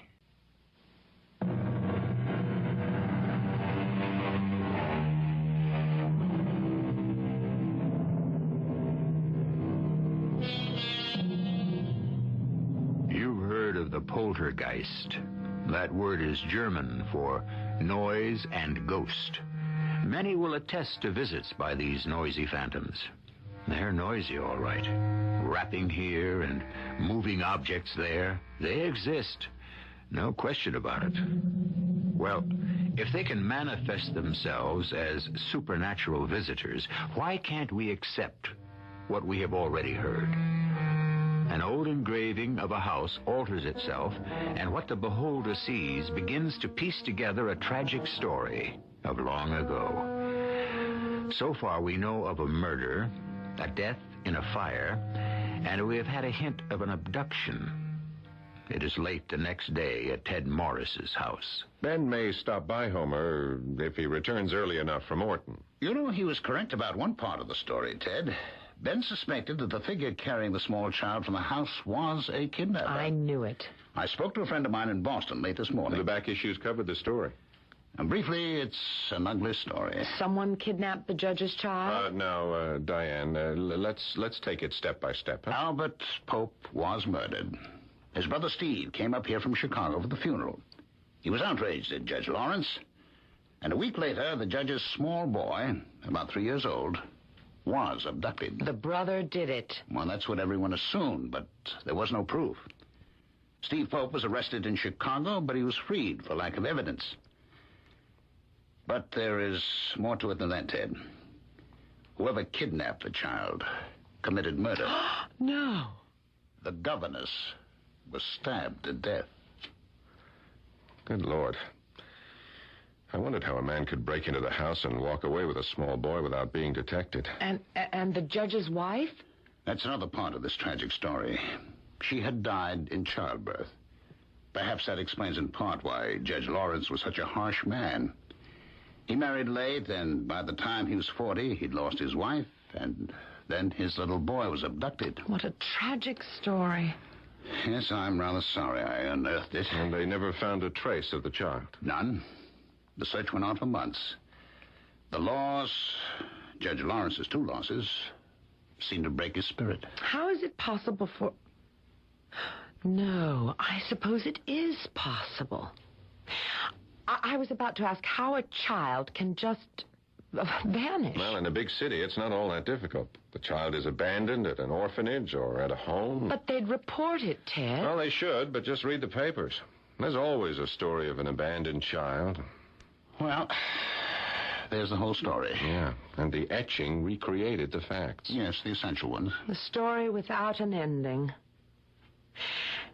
Has this Steve Pope ever been back here? Or did you ever speak to Albert's widow about all this? No, but I have been wondering how Mrs. Pope came to acquire the engraving.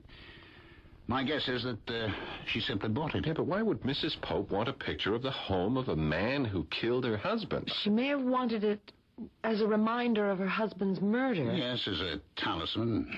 Albert was a happy-go-lucky fellow. His wife was somewhat hard. Yeah, with a grim sense of humor. Homer, one more question. Can we find a picture of Judge Lawrence? A photograph? Even one of him in his robes? Oh, I should think so. Would you ask your Boston friend to mail us one? I should think there'd be an official picture of the judge in the Orton courthouse. Of course. Why do you want it, Di? I'd rather not say. You might laugh. Let me say only that I've got a hunch.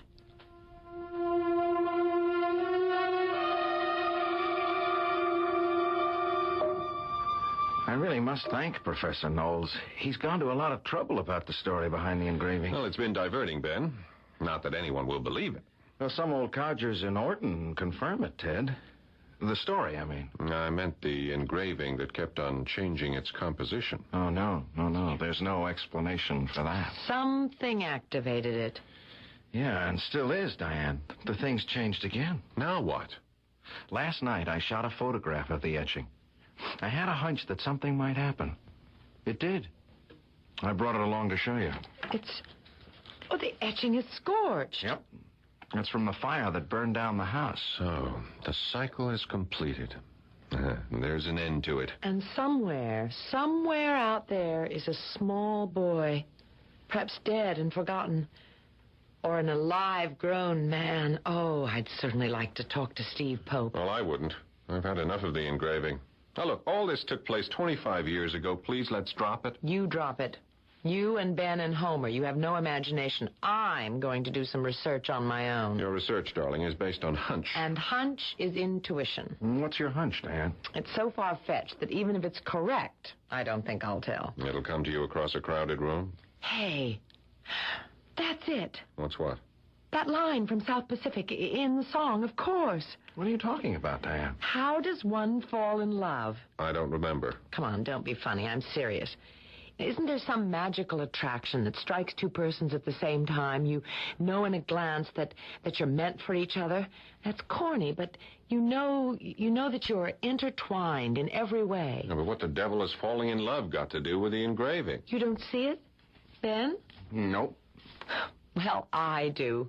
I know the answer, and I'm going to prove it.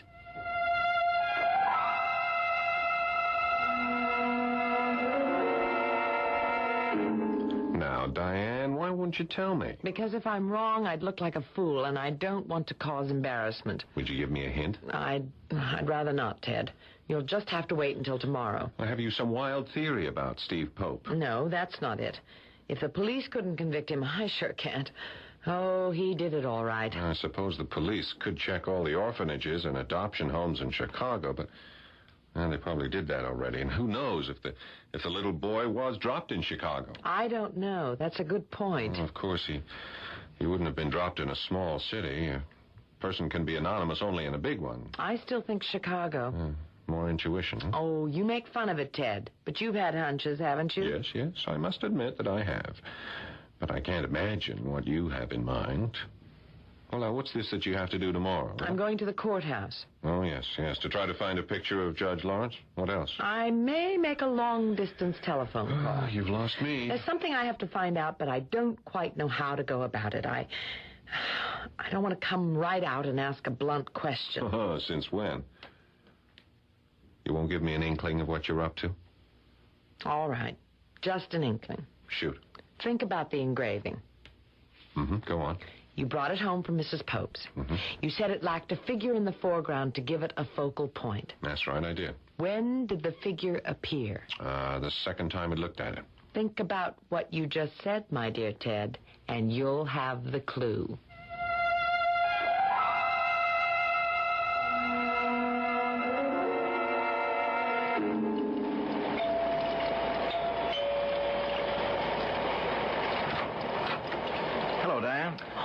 Ben, come in. Oh, what a grisly day. Oh, I love it. You have to be crazy, but thanks for coming to my rescue. Drop your coat and come in. I have hot coffee. Great. Ted had to take the car. I know. He's giving a lecture in Putney. I'll be glad to drive you to Orton. Oh, that's very kind of you, Ben. Do sit down. This will warm you up. Oh, thank you. Are the roads passable? Yeah, sure. And Orton's not far away. Nice little town. I had a good visit there. Did I tell you I saw the judge's former estate? No. The house is gone, I suppose. It leveled years ago, and the rubble's been hauled away. The land's been developed. Who owns it now, do you know? Some real estate company, Country Homes. They've sold off a number of 3-acre estates. The judge owned about 50 acres. Must have been something back in the 50s. Beautiful property facing the river. Judge, landowner, artist. Quite a man. And he was only 40 when he died. When you receive your Master of Fine Arts, what then, Ben? Back to Chicago? Oh, no. No, New Hampshire's in my blood. I hope to teach here at the college or at one of the nearby prep schools. And your parents? Wouldn't they like to have you closer by? Well, they've never understood me. Oh, no, not another one of those. Oh, no, of course not. No, they're wonderful. They wanted me to take a good job in something in Chicago. You know, get married, have children, visit every week.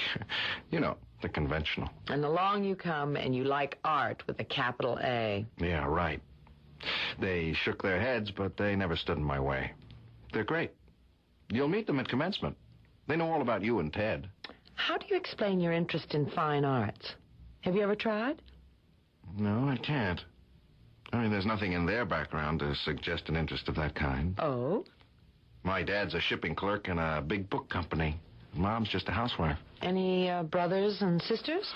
No, they never could have any children of their own. After you mean? No. What I said. Then? I was adopted.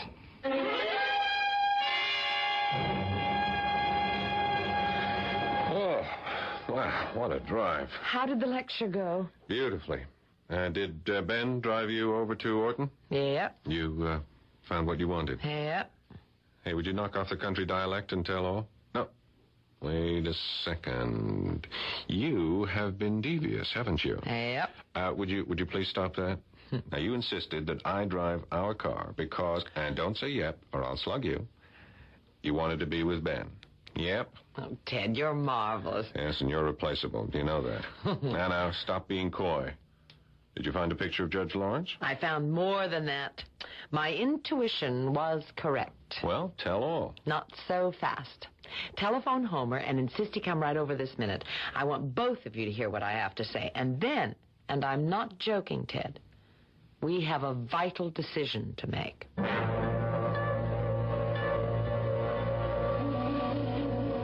So that's the tragic Judge Asa Lawrence. Handsome man. Oh, is that all you see, Homer? Ted? Should we see something more? Study the photograph. Make allowance for the old-fashioned hairstyle. Now, doesn't he remind you of someone? Oh, my. It's the image of Ben Ware. Why, so it is. What an astonishing coincidence. Oh, coincidence. Why do you think Ben was, well, as he said, drawn to the engraving? Why does he, a young man from Chicago, love New Hampshire? And, Ted, it was when Ben picked up the engraving that it began to change. That's astonishing. And wait until you hear this. Ben was adopted. Judge Asa Lawrence was Ben's father, and Ben was the little boy kidnapped soon after Albert Pope's death, taken to Chicago, abandoned, and adopted by Ben's foster parents, the Wares. Incredible. But true. So, now, gentlemen, what do we do? I don't know. Homer? Conceal your discovery, Diane. Ben's a happy young man, and Ware is a good name. If we tell him what we know, his life would be violently disrupted. The publicity would be unnerving. We'd cause trouble for Ben's foster parents, and gain what? Nothing. But But he'd inherit... Oh, after almost 25 years, Ted, I doubt if there's anything to inherit.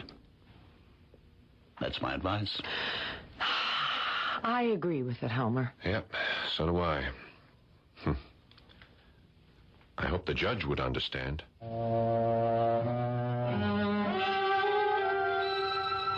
So, once again, we complete an odd tale with an ending you may wish to challenge. It is a hackneyed proverb that states that the violent by violence fall. But hackneyed or not, it's true. Frontier justice draws retribution. That is the tragic moral to be drawn from what we have heard. I'll return shortly.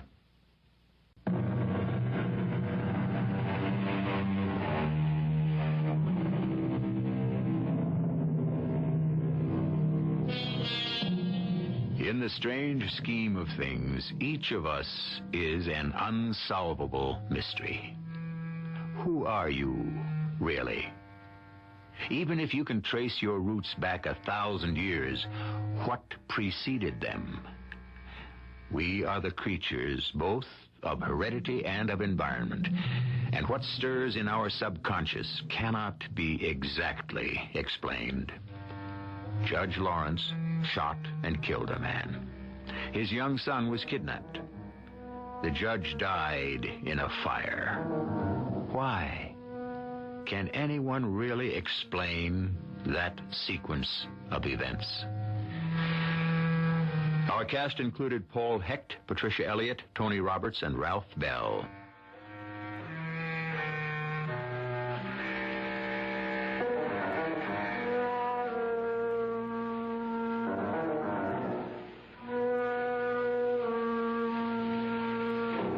E.G. Marshall inviting you to return to our Mystery Theater for another adventure in the macabre.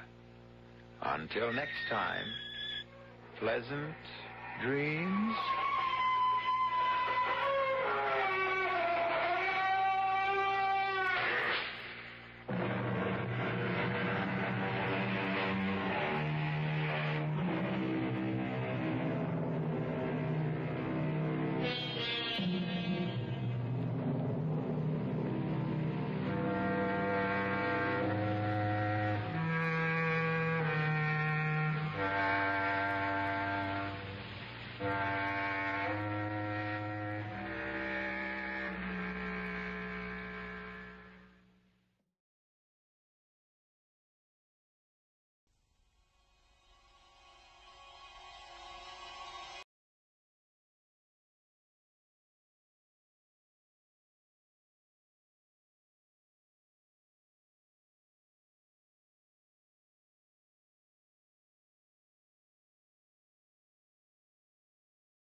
Hello there, Jack.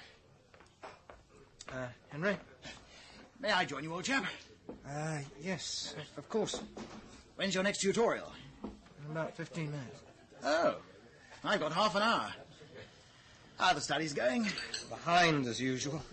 As a fourth-year man, you should be keeping well ahead. Yes, I'll keep being told, Henry. Believe me, it's not for the lack of trying. I've nearly got word blindness. I've been reading so much. Oh, God. This lunch is pretty foul, isn't it? Is it? You are eating, I suppose. You look pretty gaunt. Food doesn't interest me at present. You can't study on an empty stomach, old boy. Well, I thought an empty stomach helped to make the intellect keener. Rot. You need a break. I've been invited to a party tonight. What about it? Don't tempt me. A chance for you to meet people. You hardly know anyone at the university. You know, I think I'm about the only friend you've got. I haven't the time to socialize. Believe me, Henry, I'm finding it very difficult. My mind seems reluctant to absorb all the information. Why is it so easy for some? You mean me? No, not you specifically. You don't know how lucky you are to have such a retentive memory. I read a page, I think I've got it, only to find by tomorrow morning it's gone, utterly and totally.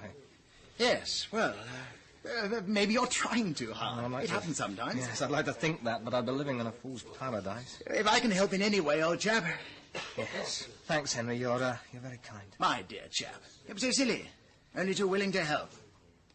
Mind you, those tiny rooms you have in Findlay Street, they can't be very conducive to serious study. Yes, maybe not, but I can't afford anything else. So you really won't join me tonight? Have some fun. No, afraid not. I've got an awful lot of swatting to do until the early hours. All I want is peace and quiet. Judging from that part of Edinburgh, that's all you will get. Yes, look, I must go now. I'll see you later. Yes. Well, goodbye, Jack, old man. Damn. Knocked all the papers on the floor.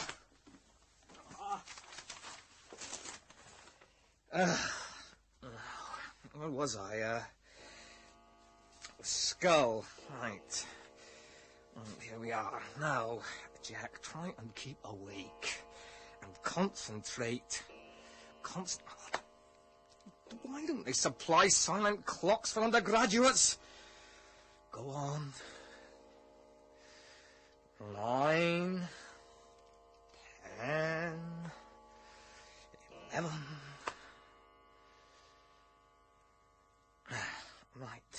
Right, I'll try again. The human skull. Oh, no!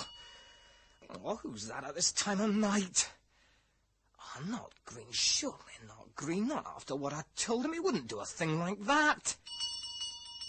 Oh, I suppose I'd better answer it. I mean, this is too much. The fellow knows I'm reading from an exam. Hello? Who's there? Must be around the bend in the staircase, and yet the steps seem to be right here beside me. Jack, you were talking yourself into a nightmare. Someone is playing a joke which, frankly, I don't find in the least bit funny. Right, I'll close the... Someone is there. Hello? Who's there? Damn the light in this hallway. Did you want me? Did you know just now? Who are you? Come nearer the light and I... Field? Ambrose Field?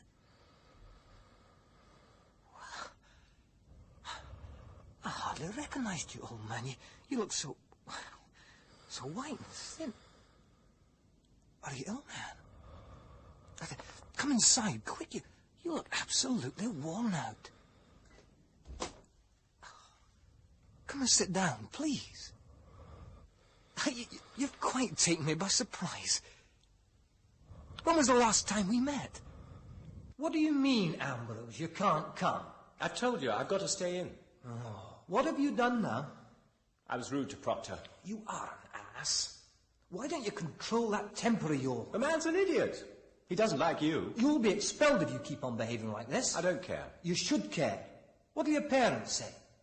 I don't care about them either. You're just being silly and irresponsible. You do what you like, Jack, and I'll do what I like. You'll never get to university. You'll have no future. You sound just like my father. But he's right. I want to lead my own life. I'm not answering to fools like old Proctor. He may be old, but he's no fool. Look, Jack, I know you're my closest friend and all that, but I'm sick to death of people telling me what to do all the time. How long is it, Ambrose, since we're at school together? 5? 6 years? Look, old man, is something wrong? What's happened? Lady Field? Yes, officer. Is this young man your son? Where did you find him? Near the river, my lady. Lying in the gutter. Oh. He's dead drunk, my lady. What? So come along now, sir. Come along. In you come, that's right. I could see the way he was dressed and everything, that he was from a decent home. That's right. Sit there, sir. Oh, thank you, officer. I'm deeply indebted to you. Are there going to be... Well, is he likely to be charged with anything? No, I don't think so. Not this time. But I would urge you to try and exercise a little more control over him. Yes. He could get into some serious trouble one day, especially in that area. Yes, of course. I don't want to stay. You've got a wild one there, I can tell you. Lord Field is out at the moment. No doubt he will deal with him strongly when he returns. Good. A young gentleman like that needs a father's hand. Ambrose? Ambrose, do you want to tell me about it? I mean, I heard things, of course. I say, Jack, Ambrose Field's a friend of yours, isn't he? Yeah. Father owns half of Pimlico. I believe so, yes. Why? In prison. What? Heard the details from a friend. Caught in one of those opium dens. Up to the most appalling things. Drugs, women, prostitution. Quite dreadful. God knows how his father's going to keep this quiet. How awful. You know the family well? Oh, I was at school with Ambrose before he was expelled. But my sister, Emily, and Ambrose's sister are very close. I haven't seen Ambrose in... must be a year or so. Why, you look exhausted, Ambrose. You just eat some supper and relax. We'll soon have you looking better. Get some of that food down you. After we've eaten, then we'll have a chat, eh? Must be much to talk about. I just remembered. I've got a bottle of whiskey somewhere. What an ass I am. I never touch it myself when I'm working, but, well, this is a special occasion, isn't it? Hello, Father. Come in. Come in. So you're here, my son, my heir. You disgrace me, Ambrose. And you dishonor my name. What are you talking about? Look at yourself. I'm sorry, Father. I don't know. Damn you, look at yourself. Look at yourself in the mirror. Hurting me. Oh, can't you see what stares back at you? My God, if I had the courage, I'd kill you. I've had too much to drink, that's all. Too much to drink, my God. As a young man, you must have got it in some scrapes now and again. Ambrose, do you realize how much misery you have brought into this house? Your mother is downstairs now, crying. She's crying because of you, because of your appalling behavior, because of the shame you have brought onto this family. The police pick you up out of gutters. They drag you from your whores. They worm you out of the disgusting squalor of the opium dens. You are the talk of London. And because you are my son, so am I. I have lots of friends, Father. We enjoy ourselves. You don't understand a word I'm talking about, do you? Father, what's all this leading to? What are you intending to do? Do? I'm going to do nothing, my boy. It's you who has something to do. I want you to pack your clothes and what possessions you have, and I want you to leave this house. You take nothing other than your personal possessions, and I never, ever want to see you again. Father, please. I have agonized over this decision, Ambrose, but now that I have made it, it is irrevocable. And don't believe for one moment that your friends or your mother will make me change my mind. I dare say you will find some kind of roof to sleep or lust under, but it will not be as my son. No, don't you, please. You have 1 hour, and you will not see your mother before you leave. I shall be with her in the drawing room, and I shall lock the door. I don't want to know of your existence ever again. Does Mother know what you intend to do? No, she will only know about it when it has happened. 1 hour, Ambrose. Please, Father, you can't do this. 1 hour. Please. I've nowhere to go. My home is here. Your home was here, but no longer. I have done everything I could to help you, but I cannot take the shame and disgrace you bring upon us any longer. 1 hour, Ambrose. You bastard, you old bastard. Dear God, what can I do? Where can I go?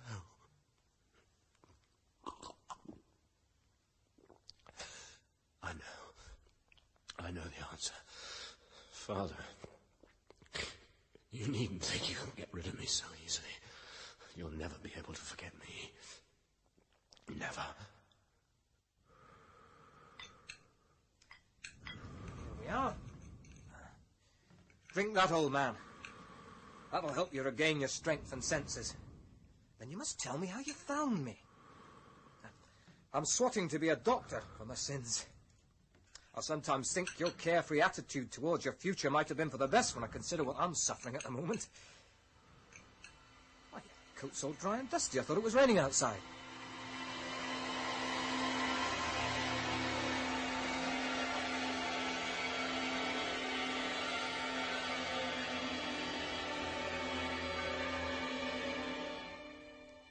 Ambrose? Ambrose?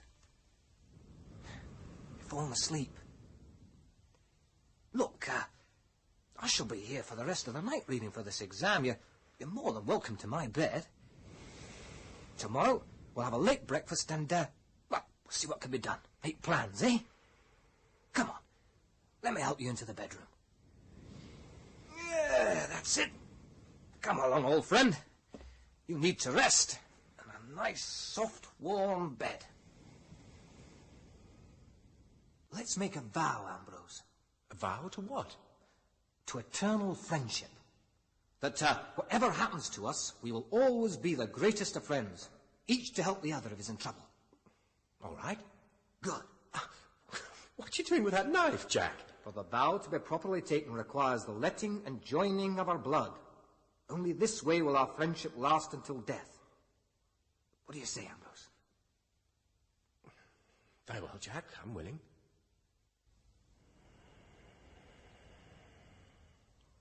I wonder how long he'd been waiting out there on the stairs. He really does look quite ill. He ate as if he hadn't seen food for a week. Listen to his breathing. I can hear him in here. Oh, he's in a deep, deep sleep. I too can hardly keep awake, and I must try. I must try.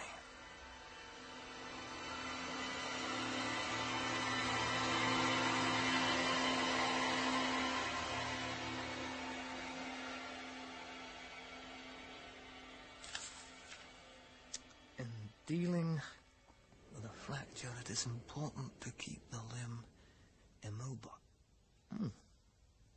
Strange, my arm. Ooh, pins and needles.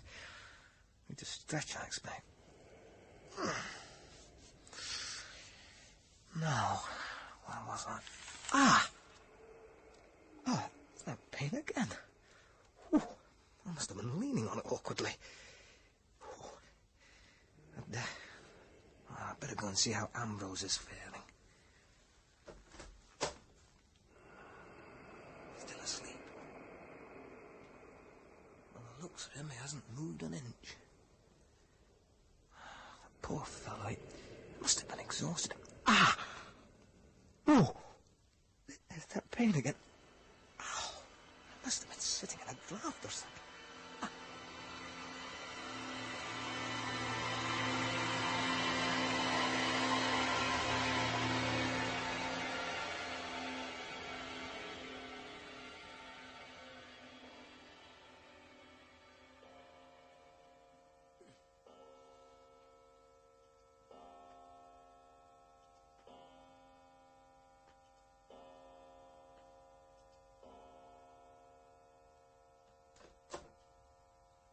Ambrose, what would you like for breakfast? Ambrose? Ambrose! In the bathroom. Ambrose, old man, where are you? Ambrose! Where in God's name is he? Ambrose, come on, old man, don't play the fool. Where are you? You're hiding behind the door. Oh, the bedroom's empty, yet... Field? Is that you? Where are you, man? Stop playing this damn stupid game. Oh. The pain started again. God, it hurts. Field, this has gone far enough. Where are you? Damn it, man, what are you trying to do? You under the bed, or what? Oh, God. My arm. Pain's almost unbearable. You must be in here. Field. Field. All right. I lay down on the bed.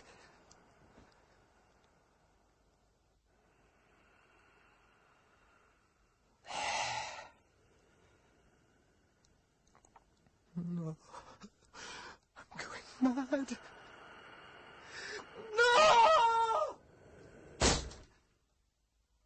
No.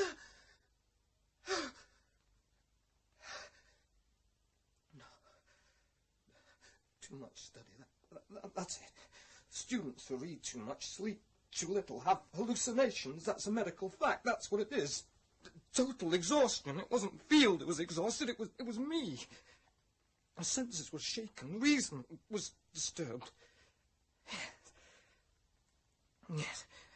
Field was no more than a hallucination. That's it. And my arm, it still hurts. That's real enough. The impression of the body on the bed, that was real too. But no. No. Think. Think for a moment, Jackie. He didn't utter a word. Ambrose did not utter a word. Oh, it's incredible. It's absurd. If it's an hallucination, why can I hear him breathe? Why? I've got to get out. Oh, no. Perhaps a walk across Holyrood will clear the air, bring sanity back again.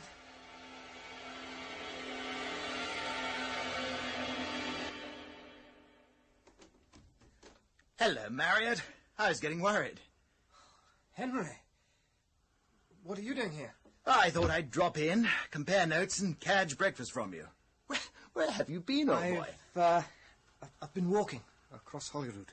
This early? I had a bad headache. The walk helped. Ah, read hard all night then? Yes, yeah. I didn't know you had any friends who drank, Marriott. I didn't know I had either. What are you getting at? In the bedroom, old boy. Sounds as if some chap is sleeping it off in there, doesn't it? Then you can hear it too. Oh, thank God. Of course I can hear it. I'm sorry if I wasn't meant to... No, I didn't mean that. Oh, I'm relieved. If you hear it too, then it's all right. But really, it frightened me more than I can tell you. I thought I was going to have a brain fever or something. And you know how much depends on this exam. It always begins with sounds or visions or some beastly hallucinations. And Jack, I thought it was... Jack, what in heaven's name are you talking about? Listen to me, Henry, and I'll tell you what I mean. Only please don't interrupt. Last night, at about 11 o'clock... You still hear the breathing, don't you? Yes. Well, then you come with me. And we'll search the room together, and you'll see if what I say isn't true. Just a minute, Jack. I've been in there already. When I heard the sounds and thought it was you. What? Well, hang it all. Someone must be there. Someone is in there. But where? Now, come on, come into the room. Come on, Henry. No, Jack, don't ask me. I've been in once. There's nothing there. You know what I've been through all night, why I've been tramping across Holyrood for the last 2 hours. The only thing that ought to have a proper, logical explanation is the pain in my arm. It hurts infernally and aches all the way up. I can't remember bruising it or anything. Let me examine it for you. I'm awfully good at bones, in spite of the examiner's opinion to the contrary. All right. Roll up your shirt sleeve. You're going to have a brusque bedside manner, I see. My God, I'm bleeding. Not much, but there's blood all the same. Look. A cut near the wrist. Well, you've scratched yourself without knowing it. There's no sign of a bruise. It must be something else that makes the arm ache. What's the matter, Jack? I see nothing strange about a scratch. It was your cufflink, probably, last night in your excitement. But, Jack, my dear fellow, what's the matter? Do you see that red mark? I mean, underneath what you call a scratch. Let me see. Yeah? Well, yes, I see it. It looks like an old scar. It is an old scar. Now it all comes back to me. What? Marriott, what's the matter with you? Quiet. Quiet, and I'll tell you. Field made that scar. Did you hear me? Field made that scar. Field? You mean last night? No, not last night. Years ago. At school with my knife. And I made a similar scar on his arm. We exchanged drops of blood in each other's cuts. He put a drop of blood into my arm, and I put one into his. In the name of heaven, what for? It was a boy's compact. We made a secret pledge, a bargain, a vow of friendship. Oh, I remember it all perfectly now. We swore to appear to one another. I mean, whoever died first swore to show himself to the other, and we sealed the compact with each other's blood. I remember it all so well. A hot summer afternoon in my room 7 years ago, one of the masters caught us and confiscated the knife. I've never thought of it again to this day. And you mean that... Dear God! You know what this means, don't you? Well, there's no good being upset about it. I mean, well, if it's all a hallucination, we know what to do. And if it isn't, well, we know what to think, don't we? No, I suppose so, but it frightens me terribly. That poor devil. After all, if the worst is true, and that chap has kept his promise, well, he has. And that's all, isn't it? Yes. There's only one thing that occurs to me, and that is this. Are you quite sure that he really ate like that? I mean that he actually ate anything at all. What? Can you check? What? I put the things away myself after we'd finished. They're on the third shelf in that cupboard. No one's touched them since. Just as I thought. Well, it was partly hallucination at any rate. The things haven't been touched. Come and see for yourself. There's the loaf, the plate of stale scones, the oatcake, all untouched. But even the glass of whiskey, there it is. The whiskey's still in it. You were feeding no one. Field ate and drank nothing. He was not here at all. But the breathing. I heard it. You heard it. In there, now. Where are you going? Just a moment.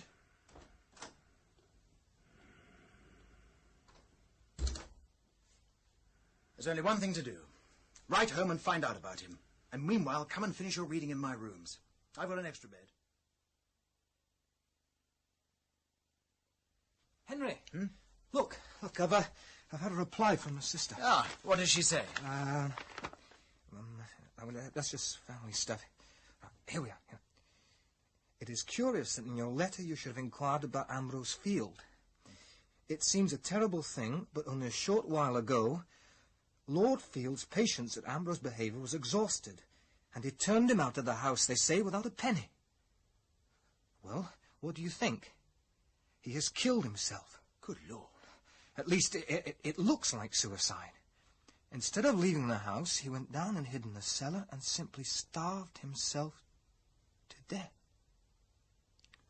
They found the body on the 14th, and the doctor said he'd died about 12 hours before. He was dreadfully thin. And he died on the 13th. The very night he came to see you.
Have you ever watched a magician work? A really good sleight of hand artist can pull lighted cigarettes from the air. He's able to saw a woman in half. He can pull a rabbit out of a hat or make a fountain pen disappear. But have you ever seen a magician who could make a 200-pound corpse disappear?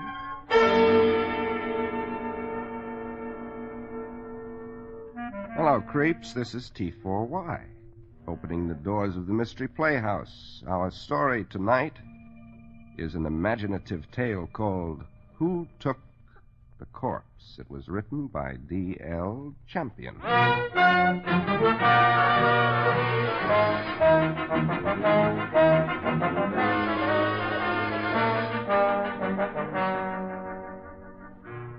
The little town of Fernville's only scarlet crime was born of a corncob pipe and grew to the stature of a celebrated case when its corpse vanished.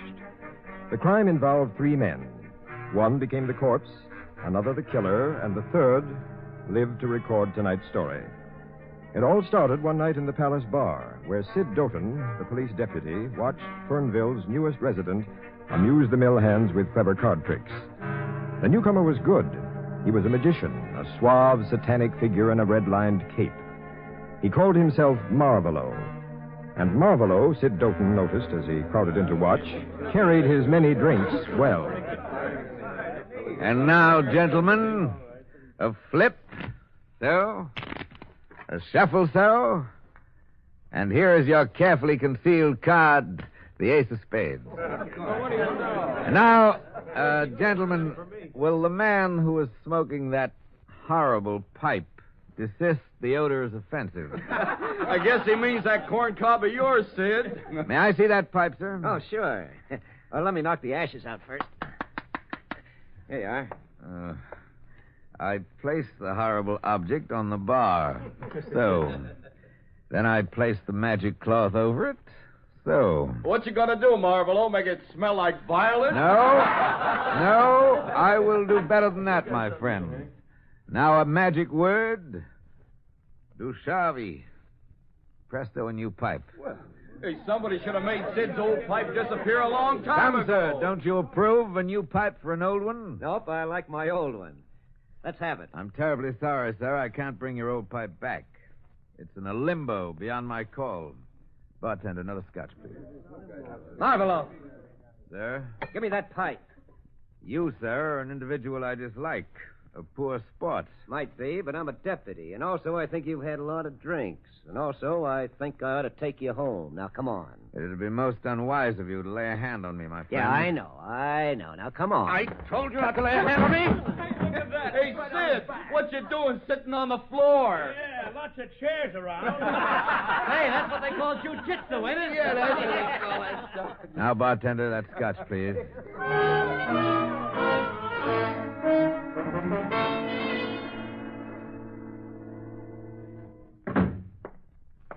Hello, Sid. I ate your breakfast off the mantel this morning. I sure did. Well, I guess you heard what happened last night, Chief. Yeah. Hey, what the devil are you doing? Rolling your own cigarettes now? Yeah. Hate breaking in new pipes, and Marvolo never gave me back my old one. I'm going to the bank now, Lem. Oh, that's right. It is payroll day at the mill, isn't it? Oh, hang it, Sid. You used to knock pipe ashes out all over. Now you're spilling cigarette tobacco on me. Oh, I'm sorry, Lem. Well, I'll see you later. And I'll be at the palace tonight in case the boys rough it up. Yeah. Best deputy in the state, but the untidiest man I ever seen.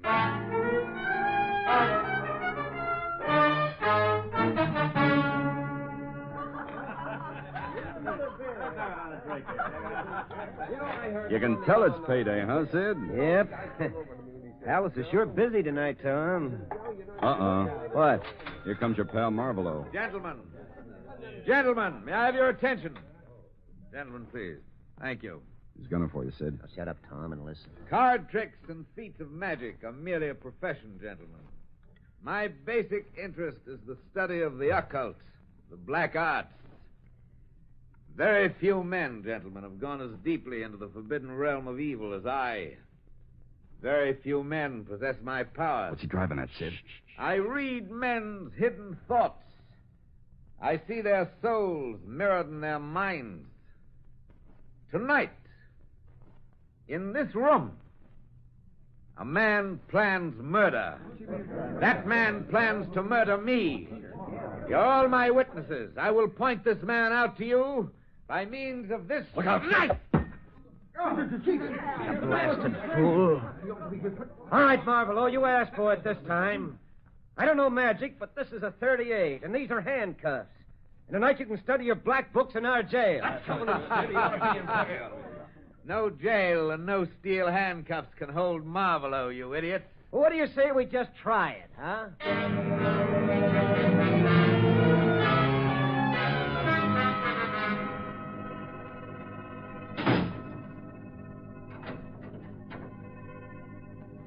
See you in court, Marvelo.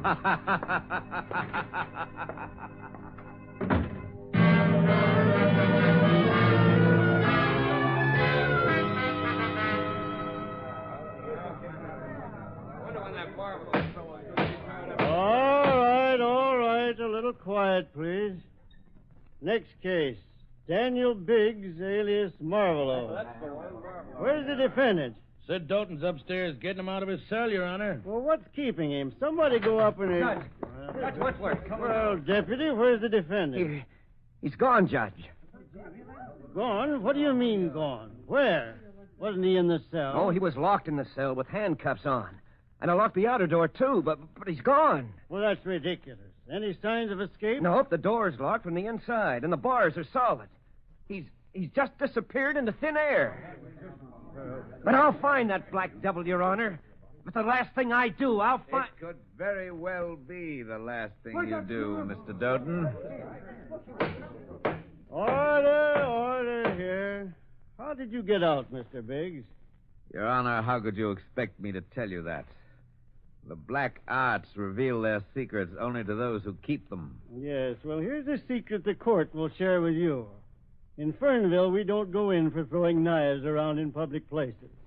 What is all this grudge between you two, Doughton? Your Honor, this guy has a screw loose somewhere. He goes around thinking that I want to kill him. And so you do.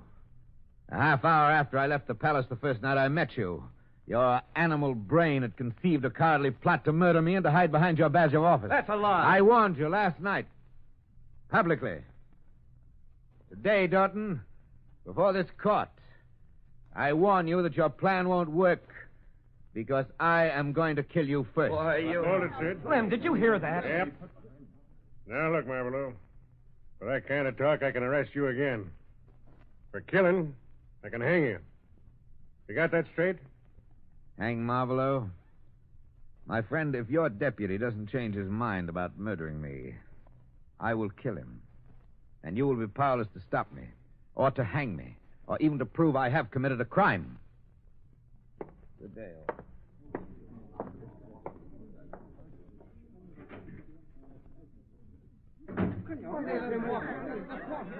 Don't trust him, Sid.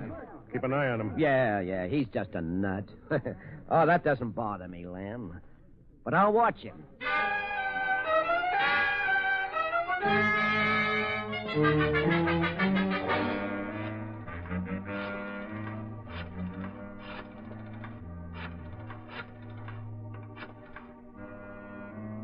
Hello? This the freight office? Hello, Tom. This is Sid Doughton. Say, did the express stop today? Yeah, that's right. New radio with a phonograph gadget. Sure, I got it for my wife's birthday. Now, look, I took a room at the Palace Hotel, room 212. I want to keep it there and try it out. Send it over tomorrow, will you? Now, don't forget, room 212.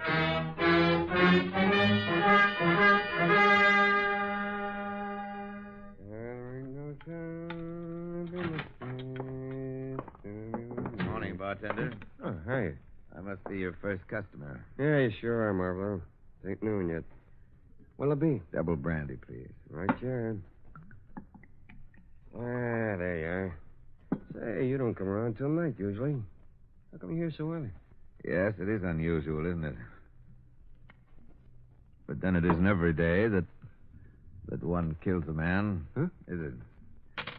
I'm going to room 212. Hey, that's Stoughton's room. He's up there now. There's no radio. Yes, I know. How'd you know? It's a secret. How I know is my secret. Hey, you can't... he's nuts. He wouldn't do that and tell me about it. Sid can handle him anyhow.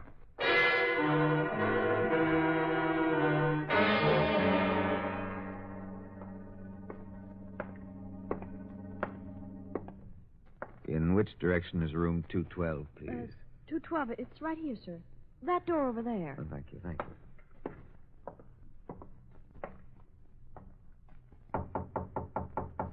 Yeah?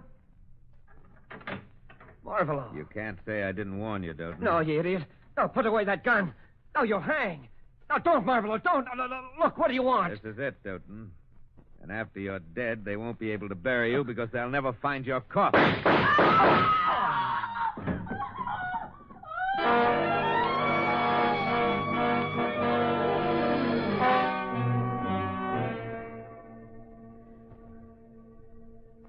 I saw him do it. I saw him lying right there in the blood. I saw him. Oh. Yeah, Lem, yeah. Sure, he's dead. Marvolo? No. He's just standing in front of the room, grinning. Yeah, Bill Sanders has got him covered with my shotgun. Yeah, we'll hold him. Hurry up, will you?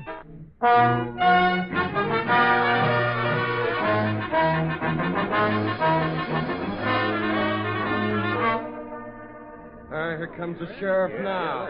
Yeah, there he's coming right up the stairs. All right, Bill. Take the shotgun out of his ribs. Well, Marvolo, you weren't bluffing, they tell me. You actually killed Sid. You're the police chief, Mr. Tracy. You expect me to testify against myself? Here's the gun. Thanks. Open the room door, Bill.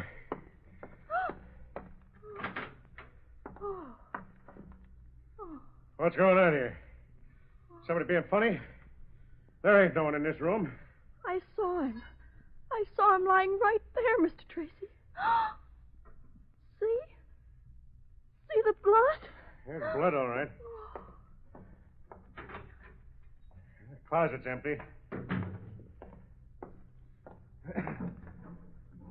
Window's locked on the inside. Sid's radio half out of the crate.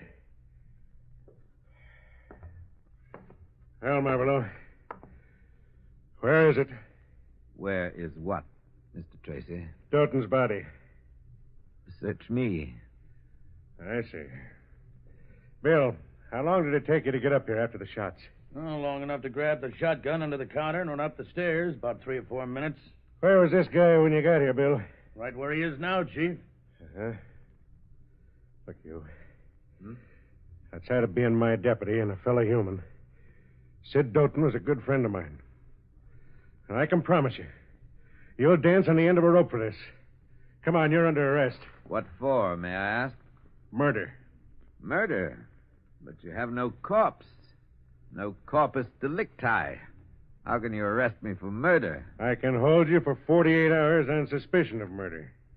I should be able to find Sid's body by then. L.M. Yeah? L.M. the mill just called to see if Sid was here.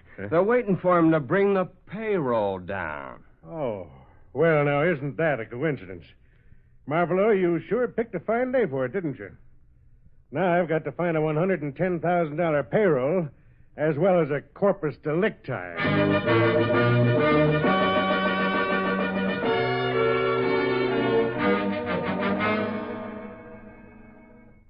Well, then, maybe the guy really used magic to get rid of Doughton. As a district attorney, you make a lousy detective, Milton. You realize I had to turn that killer loose in 12 hours? How about the bullets? Did you find them? Marvolo's gun shows he fired 4 chambers. It's a 25. That caliber slug stays in a man's body. You searched the palace? Top to bottom. He didn't hide it there. How about his house? Even Superman couldn't carry a corpse over the other end of town and come back in 4 minutes. But I searched anyhow. The only thing missing was his car. He's got a bill of sale showing he sold it to a dealer who drove it west 3 days ago.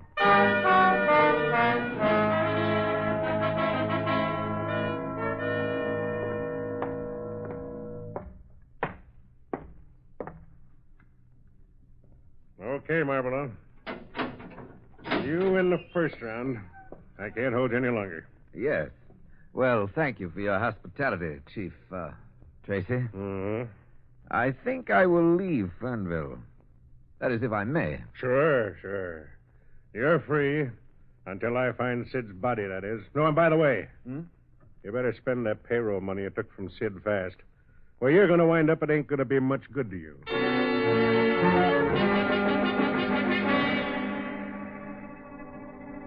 Hello, Milton. Yeah, Lem, what's up? I think I can crack this case. I just got a report on Marlborough's car. I can't make an arrest, of course, but the Chicago police have been able to tail the car, and they've told me where Marlborough is living there. He's apparently been there since he left here 4 days ago. I'm leaving for Chicago today.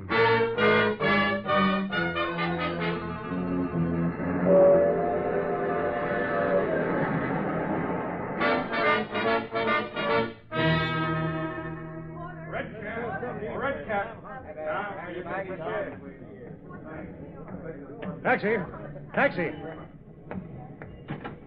Look, son, I want you to drive me out towards Arlington Park. There's no farmhouse out there I want to get to. I'll tell you where to drop me off. Okay, Pop.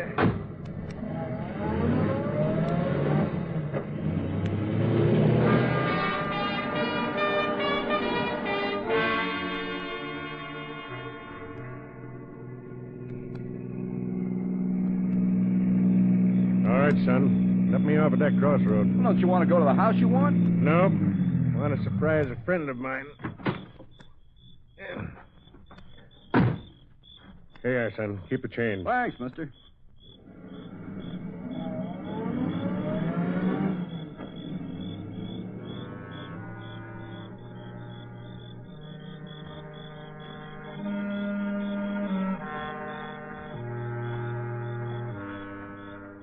There it is. Mailbox. Daniel Biggs.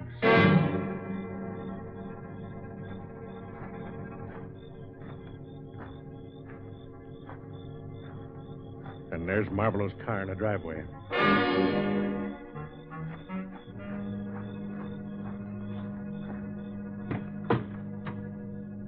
Uh-huh. Yeah, that does it. Good evening, Chief Tracy. Marlborough. Put up your hand. Well, Marlborough, thought you'd be in the house. I'm getting careless, I guess. Yes, very careless, my friend. I was afraid you might track down my car, but it doesn't really matter. Just keep your hands in sight, please. Let's go inside where it's more comfortable, shall we?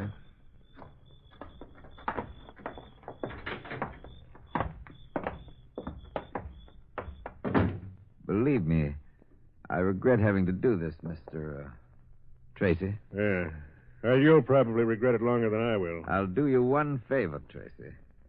As a detective, there are aspects of this case which you might like to know about. I'll answer any one question for you. Just one question, Tracy. Before you die. That's very thoughtful of you, Marlborough. Not so. All right. What did you do with Sid's body? Your deputy is... Sid! Sid Doughton!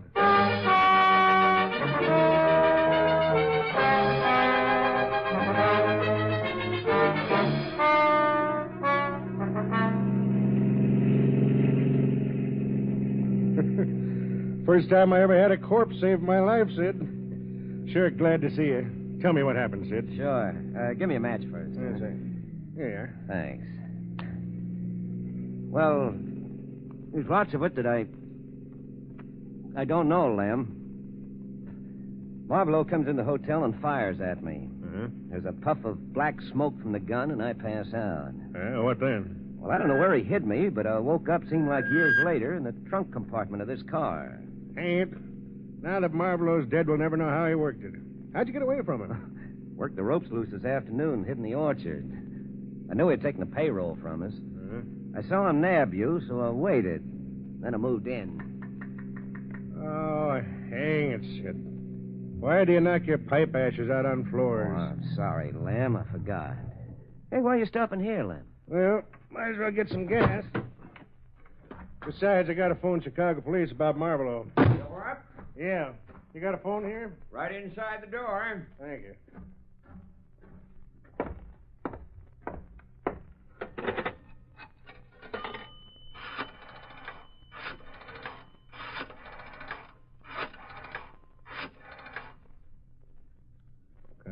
Come on. Hello, police headquarters? Give me Deputy Green, please. Hello, Green? This is Tracy from Fernville. Yeah. Say, send that squad car down the turnpike to Letner's gas station, will you? Yeah, I got 'em both. The corpse and the killer. Sit. You were listening. Yeah, I was listening. I come in behind you. Easy. Don't try anything, Sid. Try anything. Why, I'll blast you one open up. I'm sorry you made me do that, Sid. I'm arresting you for the murder of your partner, Daniel Biggs, alias Marvelo.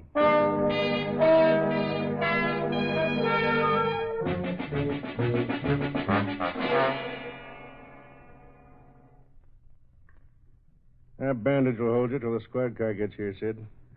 Light your pipe if you want it. Oh, thanks. How'd you figure it out, Lem?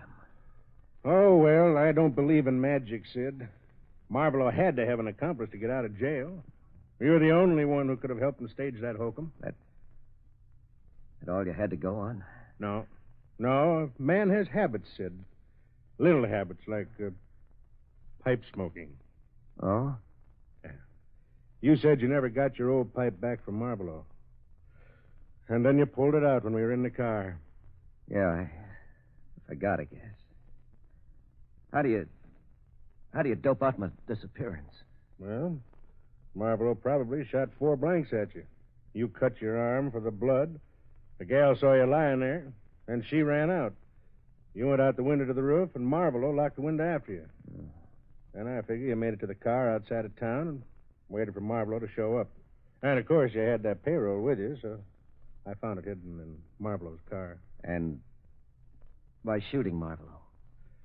You probably thought he was going to spill the setup to me. You're right, you know. I wouldn't have had to split the payroll with him. I should have stuck to my old profession, huh, Lem? Yeah, you should have, son. Or you should have stuck to cigarettes. Oh, hang it, Sid. Why didn't you learn not to empty your pipe ashes all over? You're the untidiest guy I ever seen. Oh, I'm sorry, Lem. I forgot. Sorry. Yeah, I'm sorry, too, Sid. Mighty sorry. Come on, let's go, son. Anyhow, this is the first case in history where the corpse becomes the killer, and the killer winds up as the corpse.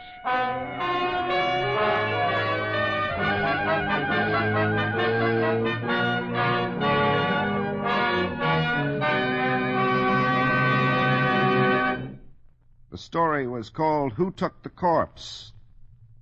This is T4Y closing the doors of the Mystery Playhouse and saying good night.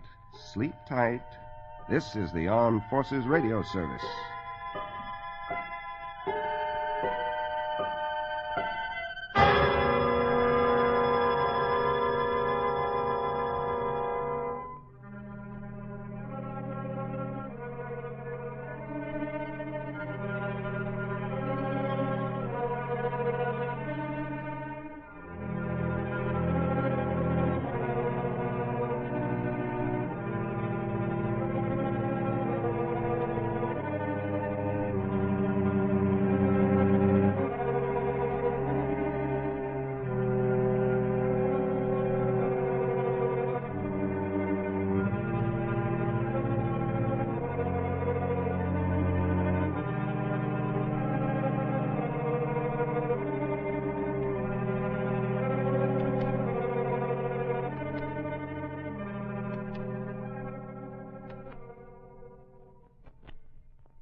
The CBS Radio Mystery Theater presents...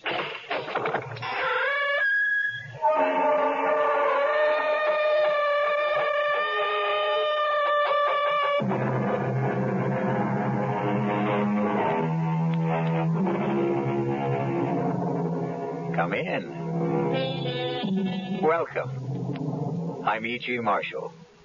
Welcome to the fear you can hear. Welcome to the sounds of suspense. Have you ever noticed the similarity between night driving and making your way through life? Driving at night, you can only see as far as your headlights show you the road.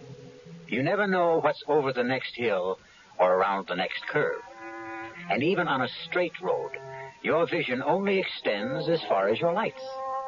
Life is very much the same. None of us really knows what lies ahead. You look exactly like my husband, a dead ringer. Here, take a look at this picture. Hey, that's scary. I didn't know two guys could look this much alike. How would you like to be my husband? No way. I like being who I am, Al Grissom. But don't you see how easy it would be to take his place? Yeah, you bet. But it's easier to stay away from murder. Well, who said anything about murder? You did, my lovely. And my answer is no way.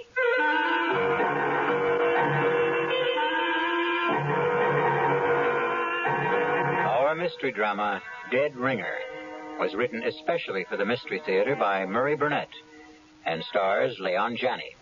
It is sponsored in part by Anheuser-Busch Incorporated, brewers of Budweiser, and by the Kellogg Company, makers of Kellogg's Special K cereal.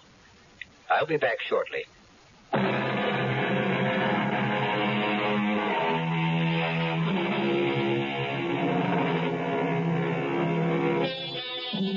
You're on a blacktop country road about 18 miles east of the little town of Eudalia.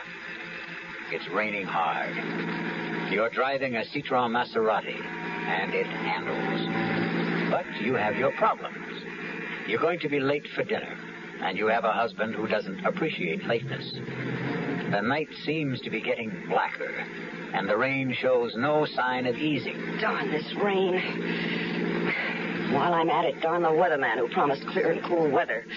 Your name is Gloria Winters. And then the headlights pick up something in the road. Whatever it is, it's a problem because it doesn't seem to move. Come on, stupid, move.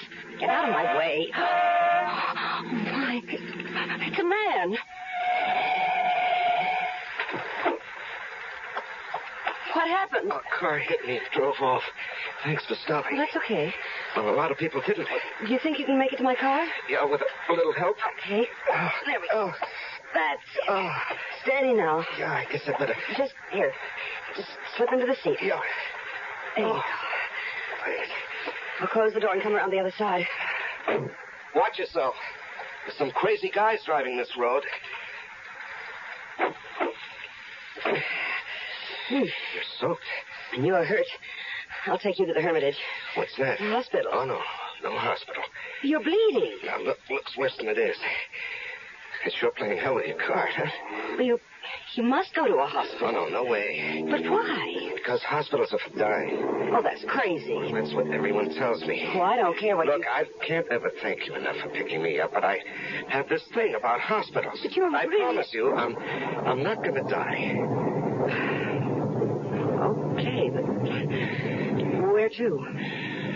The Three Coyotes Motel. It's just outside. I know where it is. Oh.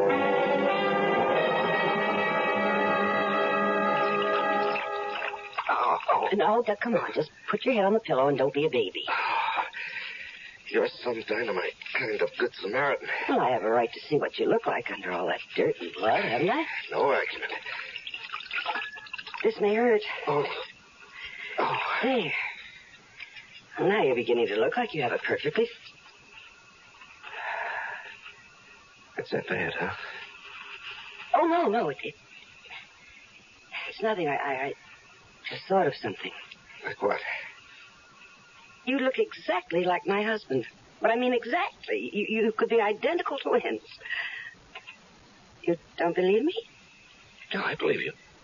Well, that's why I got such a shock when I cleaned you up and got a good look at your face in the light. You're a dead ringer for Leo. Oh. Why does that shake you up? Well, Leo and I are having our problems. Isn't everybody? I suppose. I'm just wondering... Yeah. Well, I'm wondering what you were doing walking down Route 38 in the rain at 6:15. I missed the bus. There's no bus on Route 38. Oh, I didn't know that. I did. Okay, I suppose you've got a right to know the story. I live in Chicago. I'm a market analyst. Come again? I advise my customers about what to do or what not to do in the stock market, sort of a securities specialist. Are you, married? Oh, no. But that's part of the story. Years ago, I fell in love. She was from Chicago, too, but it didn't work out. You've heard the story 100 million times. You met someone. We said a sentimental goodbye. She cried. I felt sick, and we made the usual commitments. If she ever needs me, you know. Romantic. Mm-hmm. Romantic. Well, the day before yesterday, I got a call from her. She was living near Eudalia. She was in trouble. What kind of trouble? Well, it was private. And there'll be no names. Okay. So I came. Naturally, she didn't want her husband to know. She didn't want my car to be seen by the neighbors. Well, you know how small towns are. Yes, I know. So I let her call the shots. She picked me up, drove me somewhere close to her house. She was supposed to drive me back, but her husband had called and said he was coming home early. Well, where was he supposed to be? He was on a business call that would have kept him from getting home before 9. So our appointment was cut short. She panicked, and I walked, trying to thumb a ride. This weirdo came along, and pow, and you found me. What a difference. What a difference. You look like Leo, but you were completely different. Leo wouldn't cross the street to help a blind, crippled kid find his crutch, while you... And you stopped and picked up a stranger lying in the road. Well, I told you that Leo and I don't get along. But you married him. I didn't know what it would be like. Anyway, what are you going to do now? Oh, I'm going to change motels and lie low until I can go back to Chicago without having to explain the way I look. What about the girl you came to help? Oh, that was a bad scene. No, nothing I can really do for her. She has a decision to make. So have I. Will you help me to make it? If I can. Oh, you can, Al. You can. In a very big way.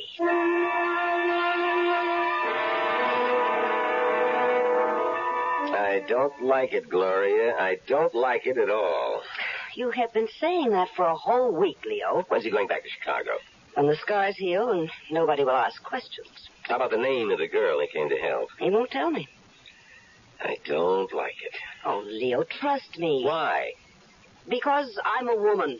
If you could give me one good reason. I've given you 1,000,000 reasons. $1 million. Al is the man who can do it for us. You really believe he's leveling about the securities market in his background? Maybe he's conning you. Why? Take a look in the mirror. All right. Suppose he is playing me for a sucker. Then we're... We're still all right, maybe even better. Just trust me. Do I have a choice? You always have a choice. Don't ever forget that. You made one the day you married me.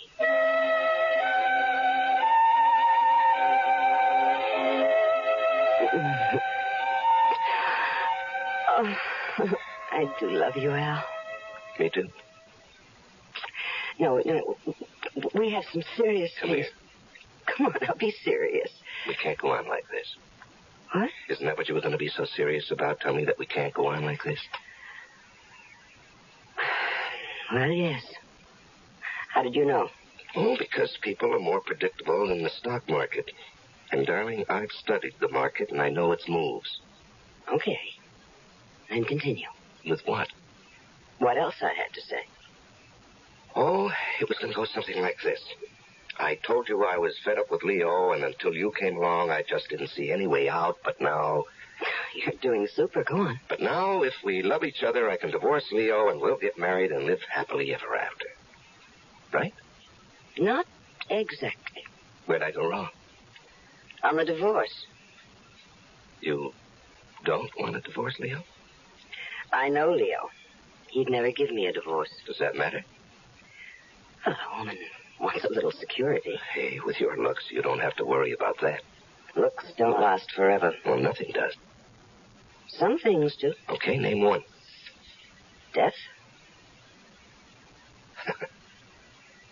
You know, I never met anyone like you. Not even that girl you came out here to help? Not even her. And you have no parents, no relatives? Nobody except yourself? Just me and my shadow.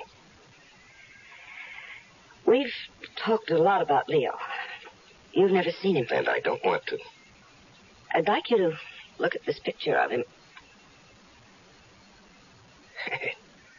That's scary. I didn't know two guys could look this much alike. I told you. Yeah, but... You thought I was laying it on for your benefit. I guess. And now? I believe you couldn't tell us apart. I guess this was in the back of my mind ever since I first saw your face. What was? How would you like to be Mr. Leo Winters? Oh, no way. I'd like being Al Grissom. Don't you see how easy it would be to take his place? Yeah, fine, but what happens to him? Well, that's the problem, isn't it? Yeah, that's the problem. I thought maybe you could think of a way out. Yeah, I can, but I don't like it. Try it on me. No, I think you've already tried it on, and you like it. Maybe. Not maybe, positively. That's what you wanted to lay on me when you said you wanted to talk. You're not only sexy, but you're smart. Yeah, you bet. Smart enough to stay away from murder. Well, who said anything about murder? I did, my lovely, I did. I said murder. And I also said no way. But that's stupid. You don't even know Leo. You're really serious about trying to get rid of him. Oh, think of what it would be like. Mr. and Mrs. Leo Winters, you and me, happily married for the rest of our lives. Now, you jumped about 3 tracks in a couple of miles. You're too far down the road. Why? How did you get Leo to let you come and see me? Did you tell him we were playing backgammon or chess? Well, you know how greedy he is. He thinks that you're going to make him a lot of money with your connections in the Chicago markets. But we've still got a little problem to solve about his departure. Ah, then you're interested. Lady, if I hadn't been interested, either you or I would have been long gone from this room. You must have been thinking about this for some time. I have. And you must have come up with some ideas. I have. Well, I'd like to hear them before I commit myself. You will. But I promised Leo I'd be back at 3:30 sharp. That doesn't give us enough time to discuss it now. No, but it does give us enough time to... Seal the bargain? Mm.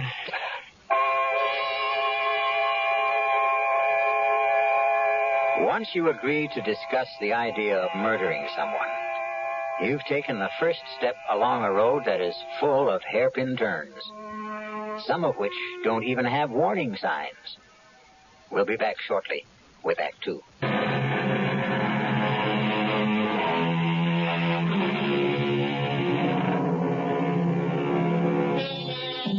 It's me again, and we're talking about murder. That is, we're not talking about it, but Gloria Winters and Al Grissom are trying to arrange a murder. It isn't a simple task, as you will hear. No, hiring a killer is just setting yourself up for big trouble. Well, do you have any better ideas? No, not yet. Well, you'd better come up with one, because Leo's getting suspicious. Oh? You don't have a gun. Now, we've been through that. Well, you could buy one. And it can be traced. Not if we get rid of it afterwards. Gloria, I know the way the police operate. When a husband gets knocked off, the first one they check out is his wife. And statistics show they have a better than even chance of being right. But I'm going to say it was a prowler. Now, what makes you think they'll believe you? Hey. I've got it. Why didn't I think of this before? The same thing that happened to you before, only this time it'll be fatal. Hit and run? Of course. You know, the more we talk, the more I'm beginning to think we ought to forget about the whole thing. No. All right? What car are we going to use? Well, we'll rent one under a false name. Mm-hmm. And who's going to rent it? Well... Now, you see, the guy who rents either one of us a car will remember us. And even if we give a false name... But why should they be worried if they get the car back? Because the hit and run will be discovered. They'll start asking questions. Well, I'll be home with a friend as a witness. No. Hit and run is a crime. They'll go looking for the driver of the car, and that has to be me.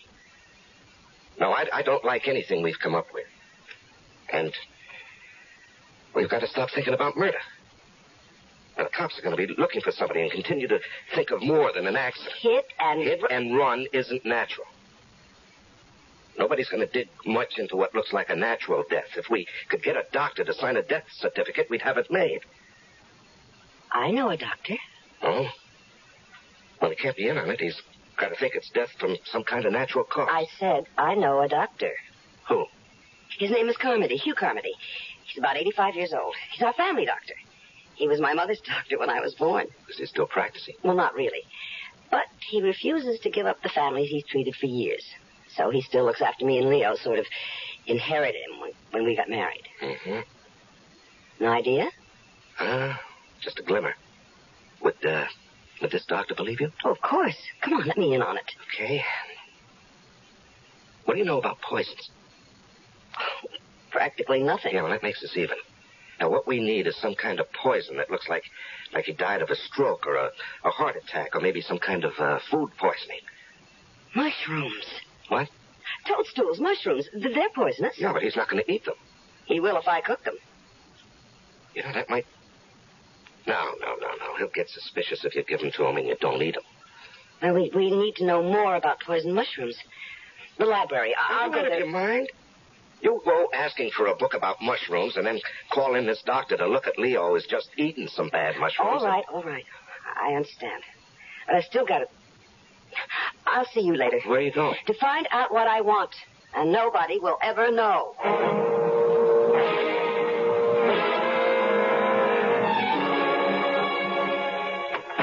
Al? It's me. Where have you been?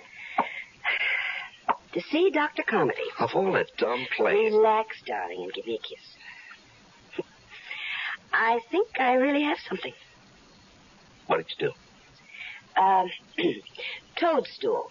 A fleshy fungus that is poisonous or inedible as distinguished from an edible mushroom. Oh, great.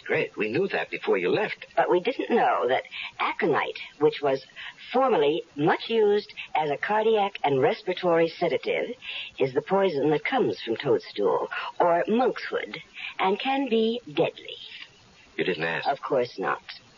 I know that Dr. Carmody always visits his few patients between 3 and 4, so I went to his office, told the nurse I wasn't feeling well. Yeah. She knows me and let me in to wait in his office. And he has a lot of books, so I read. Yeah, and what did you tell Carmody when he came back? Oh, he's such an old love. I made up a story about being tired and not feeling well, and he gave me a tonic, which I'm going to get. You know, maybe we're getting somewhere. Oh, we're there, darling. We are there. All right, slow up. Now, first... where can we get the aconite? Aconite. Yeah, that's it. Suppose I told you we don't have to get it. Well, I'd like to hear why. Okay. My dad had a bad heart. Oh, how long ago was that? About 7 years. And you're telling me that this Dr. Carmody prescribed aconite? Right. Well, how do you know the stuff's still good? I don't. Well, it doesn't seem to be. Well, this is the only way we can handle it. If it doesn't work, we won't get into any trouble. And if it does... we won't get into any trouble either. So what have we got to lose? You know, when you put it that way... Do you know any other way? No. Then let's try it. Okay, let's work it out. Okay.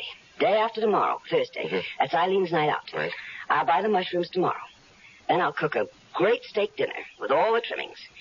And Leo and I will eat it. And you too? Of course, I'll have to. Mm-hmm. I won't eat too much, though.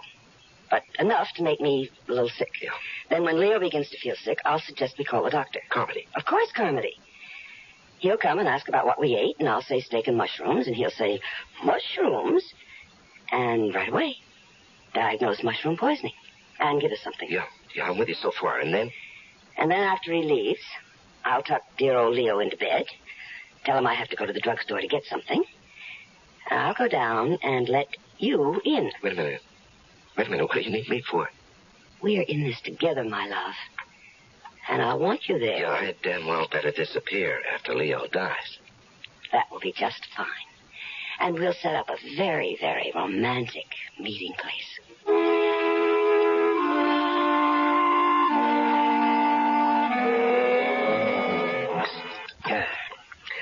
That's real good coffee, Gloria. Thank you, darling. You really shouldn't have made that pie. I gotta watch my figure. I know how much you love it. Do you want to go into the den? Not particularly. So, What? you feel all right? I feel fine. Are you sure those mushrooms were good? Of course. I don't know. I feel kind of funny. Even if they weren't, it's too soon for them to act up. How do you know?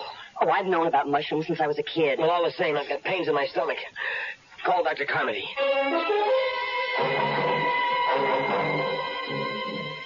Do you really think it's the mushrooms, Doctor? I know it's the mushrooms.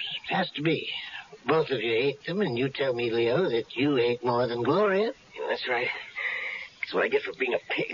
Well, you're going to be all right. Just stay in bed, and Gloria, you get this prescription filled. What about the pain? I'm giving you a sedative also.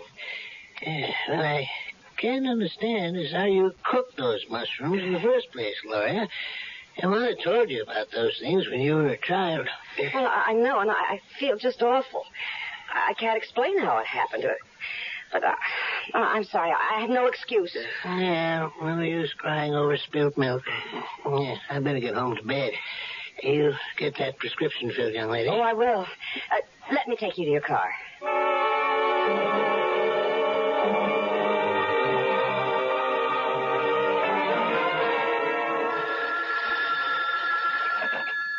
Hello? Are you ready to come over and sit with a sick friend? It worked? Like a charm. How was Dr. Carmody? Just as we planned. He diagnosed mushroom poisoning. Bawled me out gently. But we're lucky. That visit to his office paid off. How will I get into your house? Well, you know where the house is? Yeah, I do. Park 3 blocks away on Green Tree Lane. Mm-hmm. You know that little place I told you about off the road? Yeah, I remember. Don't walk the streets. Just cut across the fields. Head straight north. Better take a flashlight. Ours will be the first house you come to. The back door will be open. Okay, I'm on my way. Make it fast as you can. I think Leo heard me come back. He'll be yelling for his medicine.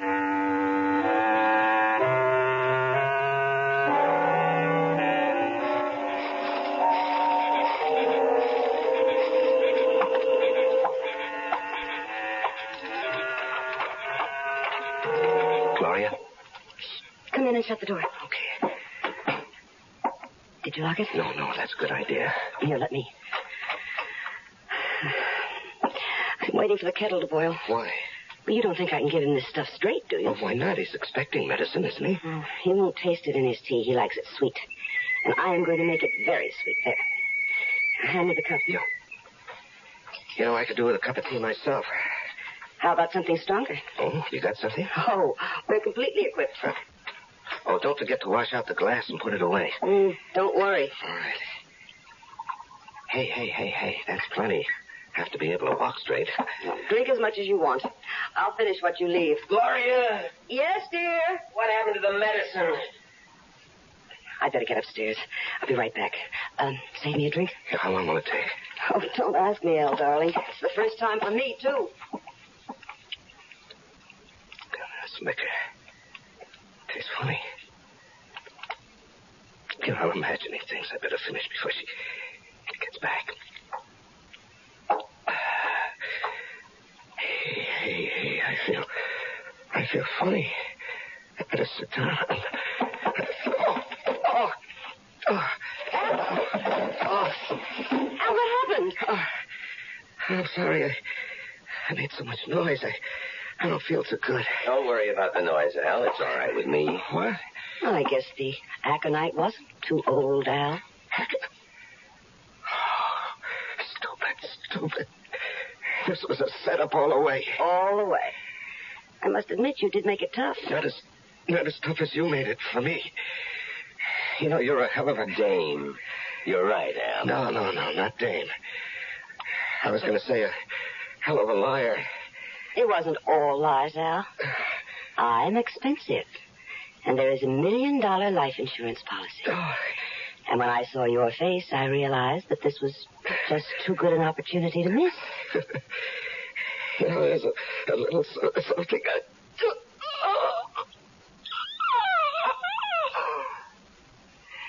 Help me get him upstairs and into my bed. Yes, dear. There's no time to get hysterical. No, I'm not. It's just funny to me that Al's going to wind up just where he wanted. In your bed. A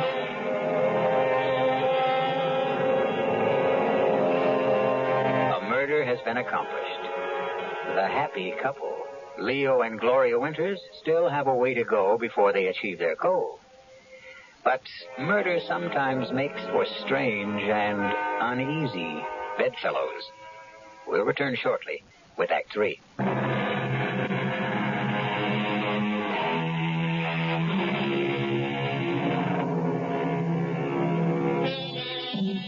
The Scottish poet Robert Burns' oft-quoted line, "The best laid schemes of mice and men off-gang a glee," doesn't seem to apply here.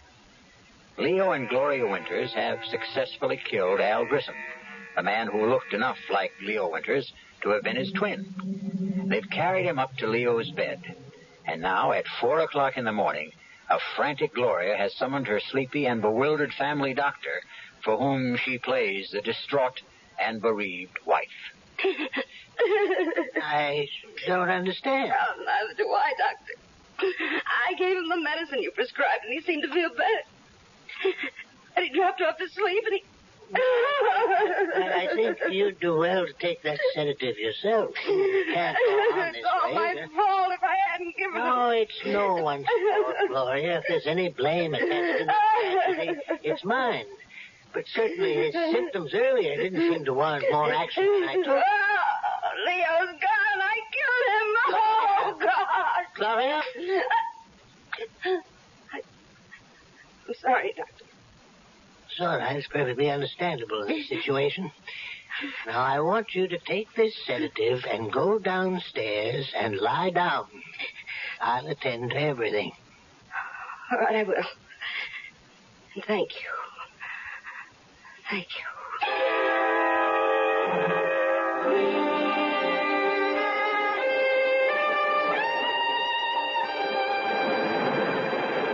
Oh, Gloria. Have I ever told you how clever you are? Not more than 1,000,000 times in the last week. That's an exaggeration. So? So I love you. You should. Without me, would we be here on the Riviera in France, living the way we've always wanted, with $1 million, and the whole world waiting to see that we enjoy ourselves? Do you think we can ever go back to the States? Oh, I don't want to. Do you, Leo? Much to Leo. I'm sorry. I've been pretty good, though, lately, haven't I? Al? You've been great. You must have really been good with old Doc Carmody, too. Oh, he was so upset and so confused. I threw the most beautiful fit of hysterics you ever saw. Wish I could have seen it. Oh, so broken up. So he insisted on handling everything, even the insurance people. He never gave them a chance to question anything. He signed the death certificate and had the body out of the house and into the crematorium before they ever got there. What about returning to the U.S.? Oh, I don't think we should for a while. Maybe in a couple of years, But never till you dare live. Maybe San Francisco, New York. We'll see. How about a dip? Al Grissom. A pleasure to see you again, Al. How you doing? Now, that's a silly question. I can see you're doing great. No one stays at a class hotel like this unless he's doing great. But I always said you had class, Al. Yes, and style. Oh, you want to introduce me to the girl who's hanging on to you? I'm afraid you've got the wrong man. Don't you mean you're afraid I got the right one, Al? Look, I don't know you. I've never seen you before in my life. Now, you're not being smart, Al, and you were always very smart. That is, until 3 months ago, when you made your first mistake. Hey, come on, darling. Let's get away from this. You forget it. You're finished with that getting away stuff. Well, how can I prove to you that you've made a mistake? My name isn't Al Grissom. You're registered under a false name? Come on, Al. I'd recognize you anywhere. But I still can't figure why you didn't try some kind of face job. But like I said, you haven't played this very smart from the beginning. Look, mister... Oh, the name is Grafton. Lou Grafton. And I'll meet you at the Promenade Cafe in an hour. 1 hour, Al. And you be there. Who is this guy? Don't ask me. Who should I ask? Maybe Al. Very funny. Didn't Al ever mention this Lou Grafton? Must have said something. Nothing. Well, I don't believe you. But why would I lie? I don't know. But you certainly were cozy enough with Al. I to know... found out what I had to. What we had talked about. He had no family, no relatives, nothing, nobody to trace. I'd better meet this guy and find out what he's talking about. I'll go with you. I don't think that's smart. We're in it together, Al. Who knows? I may even be able to help.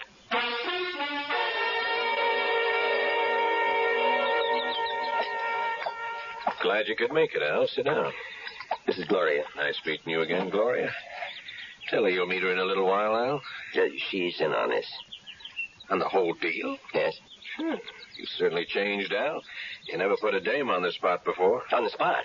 Oh, well, look. All I meant is that she's with me. You've made a mistake, and I don't even know what you're talking about. Darling, why don't we listen to what he has to say? Smart. Al, this is the only time I'm going to go soft.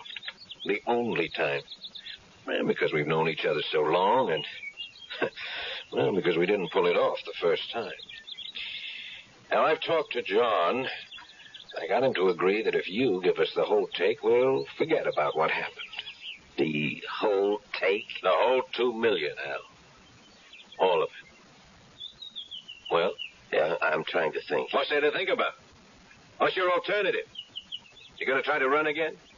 You know we'll get you. You've seen it happen 100 times to other guys who've tried to cross us. Now, you just tell us where and when we can pick up the cash. And just thank God that I could make the deal for you. It isn't all that easy. What's your problem? It's no use. You wouldn't believe If you got a problem, you know we can help, but don't give me any fairy tales. Any time. For what? To think. There's nothing to think about. Well, from what you said. How much time? Another day. Oh, no deal. Look, if you want to do business with me, you'll just have Tonight. You'll be in your room at 10. That's plenty of time to think. And while you're at it, think about doing it our way. Or this time, you'll really end up very dead.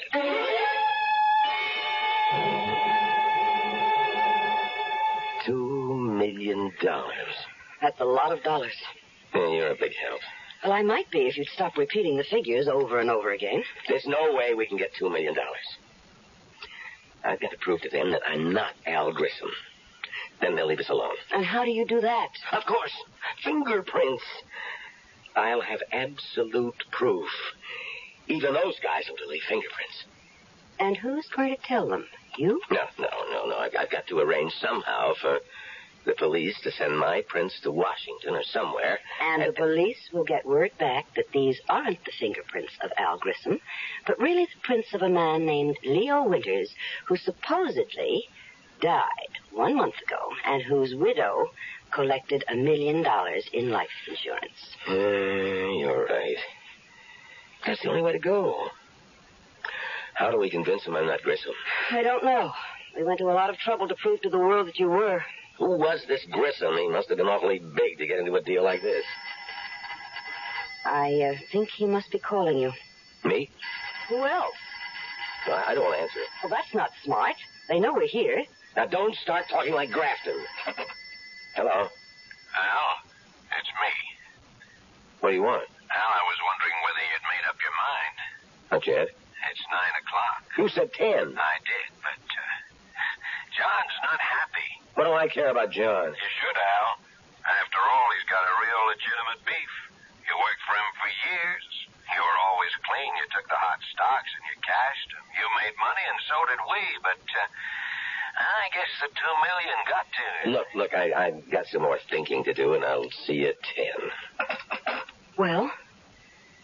I know who and what Grissom was. He took hot stocks and bonds and cashed them, and then turned the cash over to to... The boys? I suppose you could call them that. Does that help any? A little. Maybe. How? At least we know what they're after. If there was some way we could trap them. Some way to fool them. Well, suppose there were. Then what? I don't know yet. Play along with me when Grafton comes up at 10. Yes? Grafton. You finished thinking? All finished. And? I'll go along with you. Now, why couldn't you have told me that this morning? You had to get John's blood pressure up. Forget John. I told you I had problems. And I told you it would help. I don't have the $2 million with me. We never figured you did. Where is it, Chicago? I'll pick it up. When? As soon as I can. Will you stop playing games? When? It's back in the States. Okay. Now, you'll get the next plane. Well, not so fast.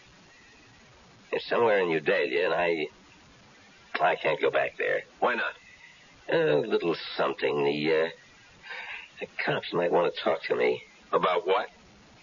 About a girl I visited there, and an old friend. What's wrong with visiting an old friend? Nothing. If you don't get caught by her husband and get into a fight, beat him up, and he calls the cops. That's not much of a rap. That's right. But you'd want to see me in jail. Yeah, you got a point. We'll pick up the dough. No way. Why not? We're going to get it anyway. You're going to get it. But I want some assurance that I'm going to be okay. You have my word. Well, I'd like a little more than that. Like what? Well, that's what I've been trying to figure out. Some way I'll be sure that... Look, if you haven't figured it out by now, you're not going to. I get the plane tickets. You sure don't give me much time. We gave you time before, Al. Too much time.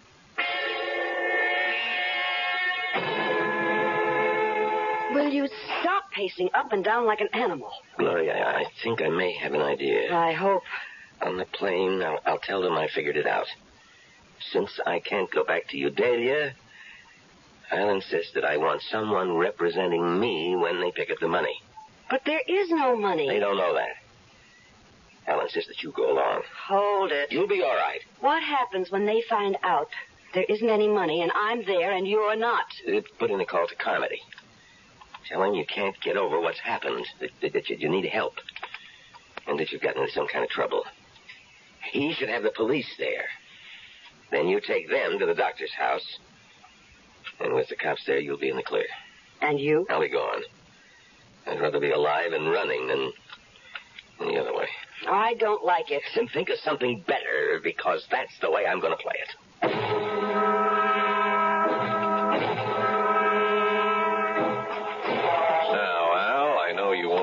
Crazy ideas at this stage of the game, but just in case you do, these two young fellas here are in our party, and they'll be on the plane with us all the way to Chicago. Thanks. Flight 3962 New York, now loading at gate 3. Flight 3962 Yeah, that's us. now Let's go. loading at gate 3. Excuse me.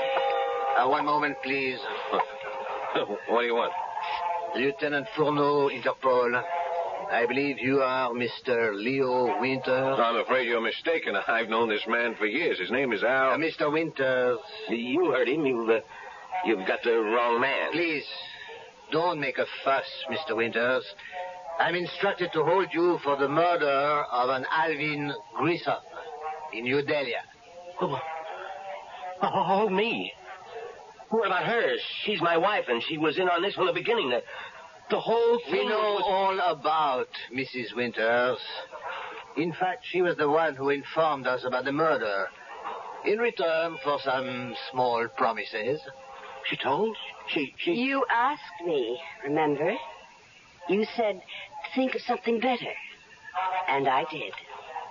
Come along, Mr. Winters. Gentlemen, you will excuse us.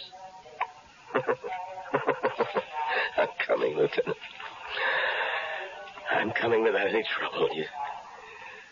You see, Grafton, you didn't believe me.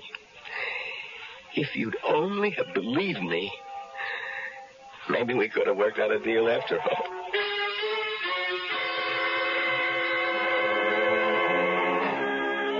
The Winters had a good plan, and it all would have worked, except for one thing they couldn't have foreseen: the bend in the road ahead. and what lay around it. I'll return shortly.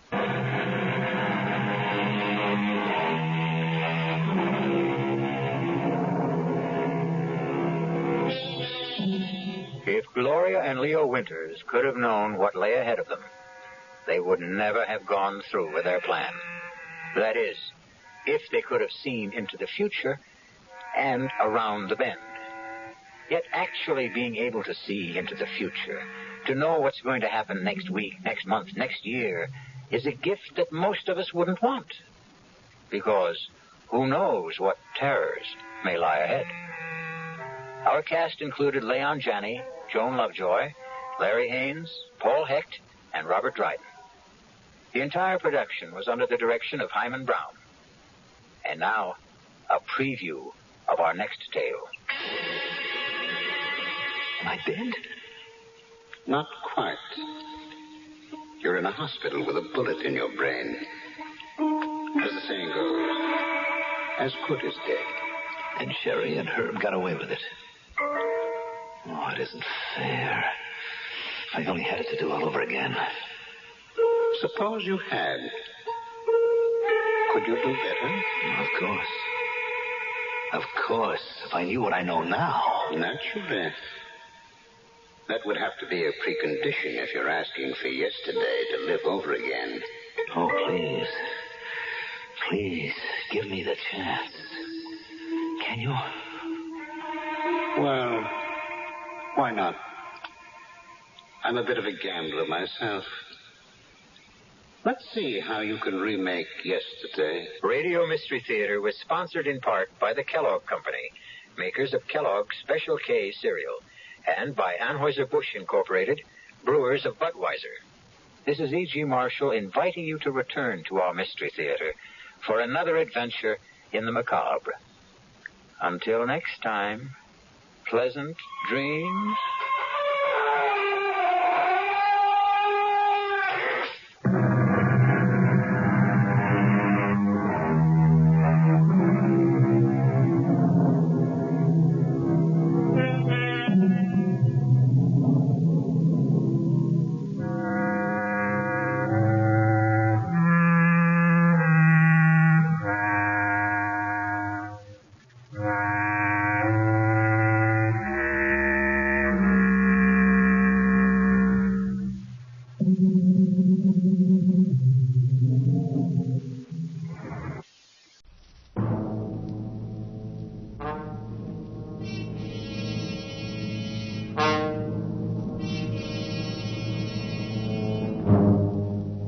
Did you lose an election bet yesterday?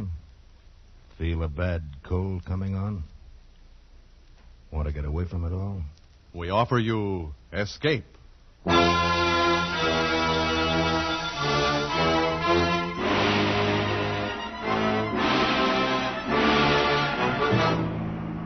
You were groping in the midnight dimness of a gigantic department store, and suddenly you realize that you're not alone, but 100 eyes are glaring at you from the shadows, 100 hands reaching for your throat, and your most urgent desire is to escape.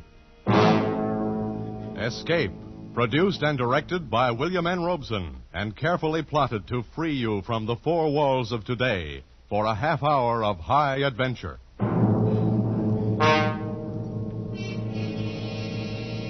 Tonight we escape to the dark labyrinth of a giant department store in the dead of night, and to a fantastic world of night dwellers, as John Collier imagines it in his eerie story, Evening Primrose.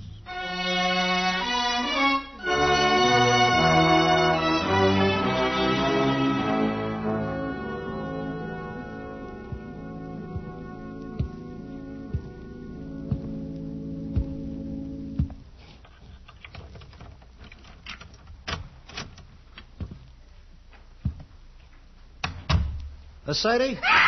Sadie, hey, what's the matter? It's me. Oh, Sam, you nearly scared me to death.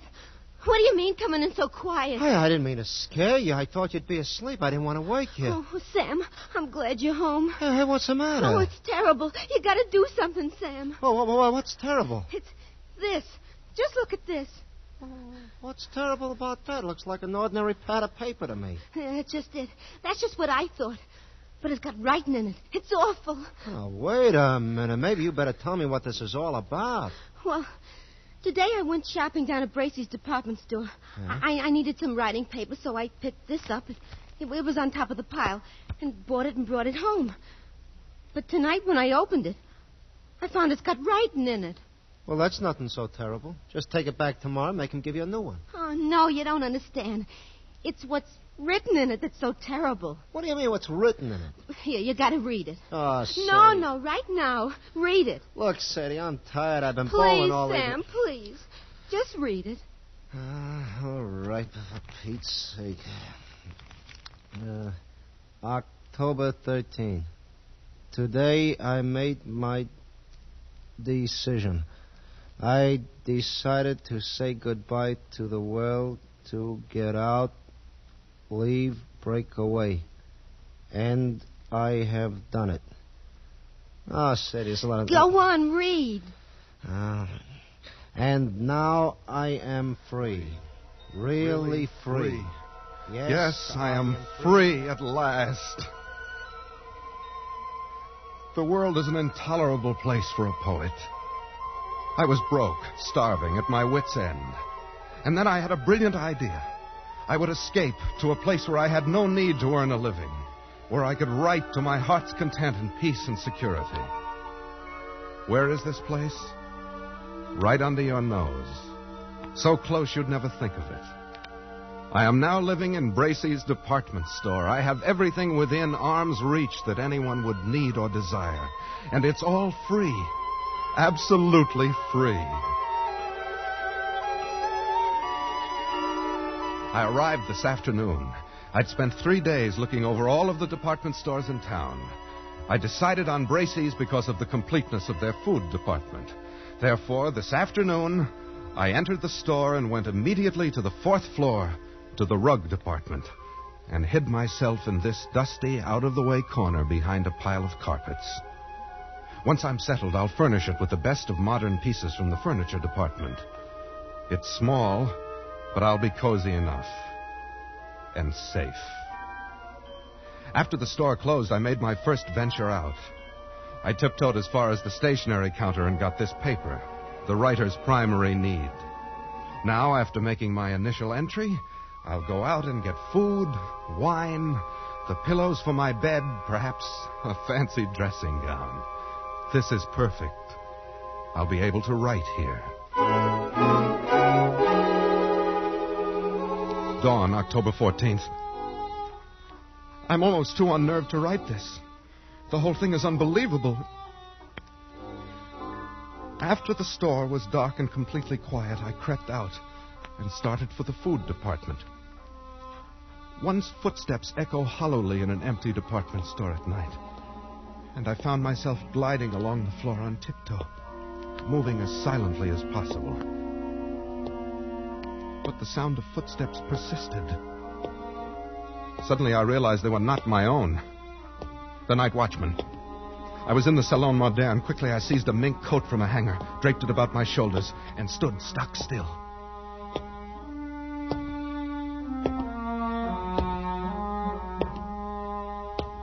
I could have reached out and touched him, but he passed by without so much as a glance. I started to smile, but the smile froze on my lips. There was someone else here. I was looking straight into a pair of eyes. Large, flat, luminous, inhuman eyes peering at me from among the Mrs. Tailored suits a dozen feet away. They belonged to a creature dressed as a man, but he was as pale as a creature found under a stone. His hands hanging motionless at his sides looked more like the fins on a fish than human hands. And then he spoke. Not bad for a beginner. I'm sorry. I didn't know anybody else lived here. Oh, yes. We live here. It's delightful. We? Yes, all of us. Don't you see? Look around you. I looked around. I saw nothing. I looked again. I saw an old man come clambering out from behind a clock. There were 3 elderly ingenues, incredibly emaciated, pale as lace, almost transparent, simpering before the perfume counter. A chintzy lady swam out from the curtains and drapes. They came swarming thick around me, pale, thin, wispy, moving silently, fluttering like gauze in the wind, whispering. How raw he looks. Who is he? As coarse as the sun. What is he doing here? A detective. Send for the dark men. Yes, send for the dark men. The dark men. They were pressing around me, clawing, holding me, their pale faces contorted with venomous, inhuman hatred. I was paralyzed. All I could do was repeat over and over again, I'm not a detective, I'm not a detective, I'm not. A burglar, then. A burglar? Tie him up. Hold him, carry him to the place. Send for the dark men. Stop. Let him speak. I'm not a detective. Or a burglar. I'm a poet. Then what are you doing here? I've renounced the world. I came here to live where I could be alone. Away from the world. Why, then, he's come over to us. He's just like us. He's come over to us, a poet. He must meet Mrs. Vanderpant. Yes, Mrs. Vanderpant. She's coming now. I followed their eyes toward the balcony. There, coming down the wall like an ancient spider, clambered an old lady. Wrinkled and cracked and emaciated, she must have been at least 80, a shadowy matriarch. And the things around me bowed and scraped as she reached the floor and floated toward us. What's going on here? Where is that stupid girl? What's keeping her? Oh, Mrs. Vanderpant. Well, what is it? Who's this, Mr. Roscoe? Mrs. Vanderpant. May I present Mr. Snell, Mr. Snell, Mr. Charles Snell. Yes, of course. Mr. Snell. He is a poet, and he's come here to live. Oh, he has he? That's what he says, and I believe him. Well? He avoided the night watchman quite neatly, for a beginner. Well, thank you. Very well. We shall see. A poet should find inspiration here. Mr. Snell, Mrs. Vanderpant is our grand old lady. Oh? I am quite the oldest inhabitant here, Mr. Snell. 3 mergers and a complete rebuilding. But they didn't get rid of me. Oh, really? How nice. Where is Ella? Where is my broth? She's bringing it, Mr. Vanderpant. Oh, terrible little creature. She is our foundling, Mr. Snell. She's not quite our sort. Is that so? I have been here, Mr. Snell, ever since the terrible times of the 80s. I was a young girl then. A beauty, they say. And poor Papa lost his money. Braces meant a lot to a young girl in those days. So when I wasn't able to have a charge account, I came here for good. That's better than a charge account. I was quite alarmed when others began to come after the crash of 1907. But it was the dear judge. How do you do? Yes. The colonel. How do you do? Yes. Mrs. Bilby. How do you do? Mrs. Bilby writes plays. Oh. And comes of an old Philadelphia family. Oh, you will find us quite nice here, Mr. Snell. I'm sure I will. And, of course, all our dear young people came in 1929. Their poor papas jumped from skyscrapers. They couldn't bear to be without charge accounts either. Do you mean all these people live here? Oh, and many more. You shall meet them all later. Oh, here comes Ella with my block. Come, you stupid thing. Mrs. Vanderpant is waiting. Yes, ma'am.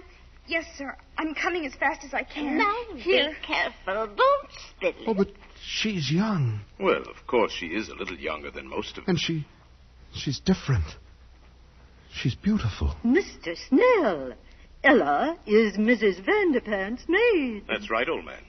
She's really not our sort at all. You shouldn't say such things. She can hear you. Oh, that doesn't matter. You'll understand these things better after you've been here a while. But it seems to me that you would... Mr. Snell, we have certain rules here. They are necessary for our survival. I'm sure you won't find it hard to observe them. Well, yes, I appreciate... I should advise that you try.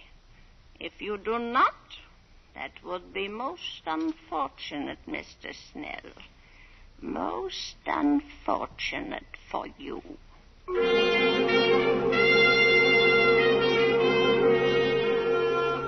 October 15th. You can imagine my feelings last night. My first thought was to escape as quickly as possible. In fact, I planned to wait till morning when the store opened, then quit my hiding place, mingle with the crowds, and leave Bracey's forever. But just at dawn, Mr. Roscoe brought me a cup of coffee, which must have been drugged, for I fell asleep. And when I awoke, I found I had slept all day, and night was closing over the store once more.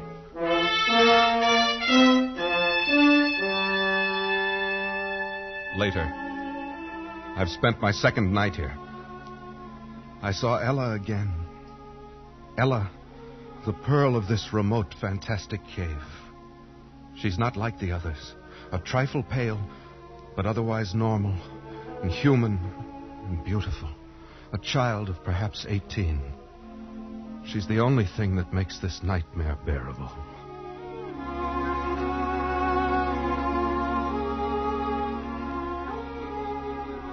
October 20th. Escape seems almost impossible. There's a very effective burglar alarm system, and the doors are all carefully guarded. But that's nothing compared to the Dark Men. Who are the Dark Men? I don't know. But they threaten any transgressor with these Dark Men. I shall try to discover who they are. At least I am sure I'm watched, though they've begun to trust me now. Speaking to the night watchman would be suicide. Even if he believed my fantastic story or didn't shoot me as a burglar, I'm convinced that neither Ella nor I could get out of here alive. She and the night watchman are the only real people here. And how the others hate the night watchman. Odious, vulgar creature. He reeks of the coarse sun. Oh, come now, Mrs. Bilby. He's really a personable young man. Very young for a night watchman. Mr. Snell, sometimes I wonder about your taste. You mustn't stay so much to yourself, Mr. Snell. You must become better acquainted with our ways. Yes, old man. You must come to the play tonight. We're going to be entertained with one of Mrs. Bilby's tragic comedies. Love in Shadowland. I'm sure you'll enjoy it. I'm sure I will. It's really a festive occasion, you know. Wanamaker's is coming over. Wanamaker's? Yes.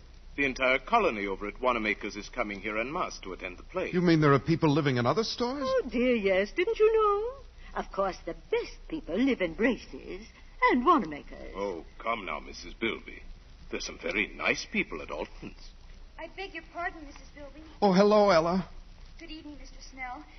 Mrs. Bilby. Well, what is it? Please, ma'am, I'd so love to see your play tonight. May I have your permission? Certainly not. You know better than that, you stupid creature. You know where you belong. In the basement for the garbage cans. But Mrs. Bilby Hush, couldn't... Mr. Snell. Ella, you're becoming entirely too forward of late. I'd advise you to watch your step. Remember the Dark Men. Oh, no, please, Mr. Roscoe. I'll be good. I promise I will. No, please don't send for the Dark Men. I'm sorry, Mrs. Bilby. Excuse me. Ella, come back. Mr. Snell, you forget yourself. Let her go. But how can you treat her like that? Why do you always frighten her? And what is all this about the Dark Men? Well, the Dark Men... Oh, please, Mr. Roscoe, not now. You'll spoil our whole evening. And I do so want Mr. Snell to enjoy my play. Very well. Later, Mr. Snell. But I want to know about the Dark Men. Later.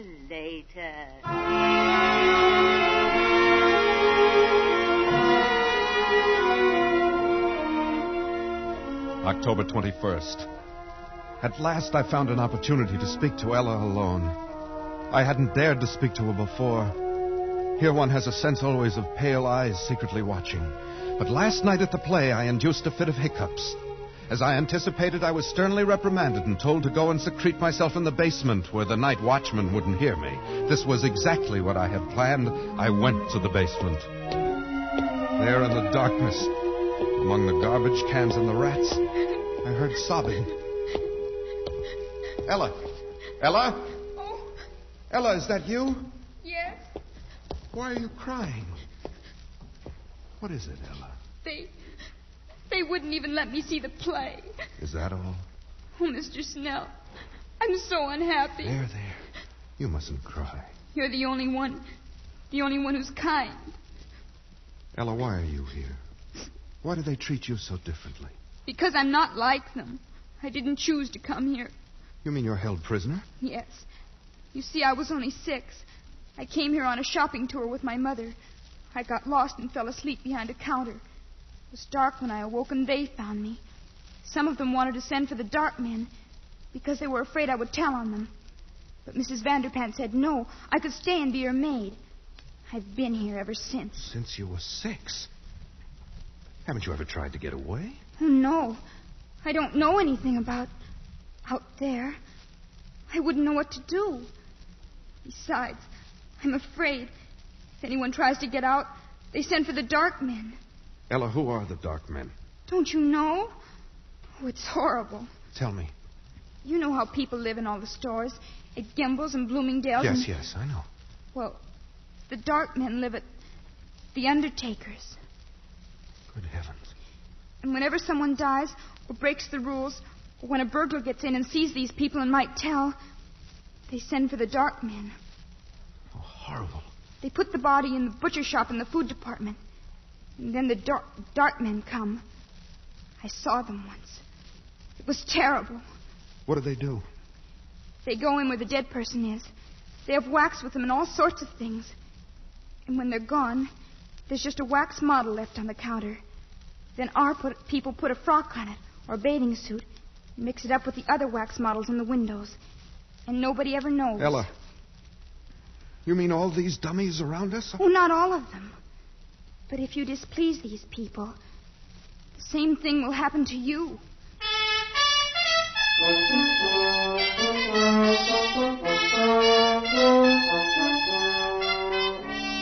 October 30th. I haven't kept up my journal. Writing has been out of the question. Once more, I'm frozen with terror. But not for myself now. For Ella. They hate her. Any time they might turn against her and send for the dark men. My mind is filled with her. I dream of her every day. I'd live to see her at night. We've managed it several times. They trust me now and let me roam about without interference. Finally, tonight, I met her again and said it.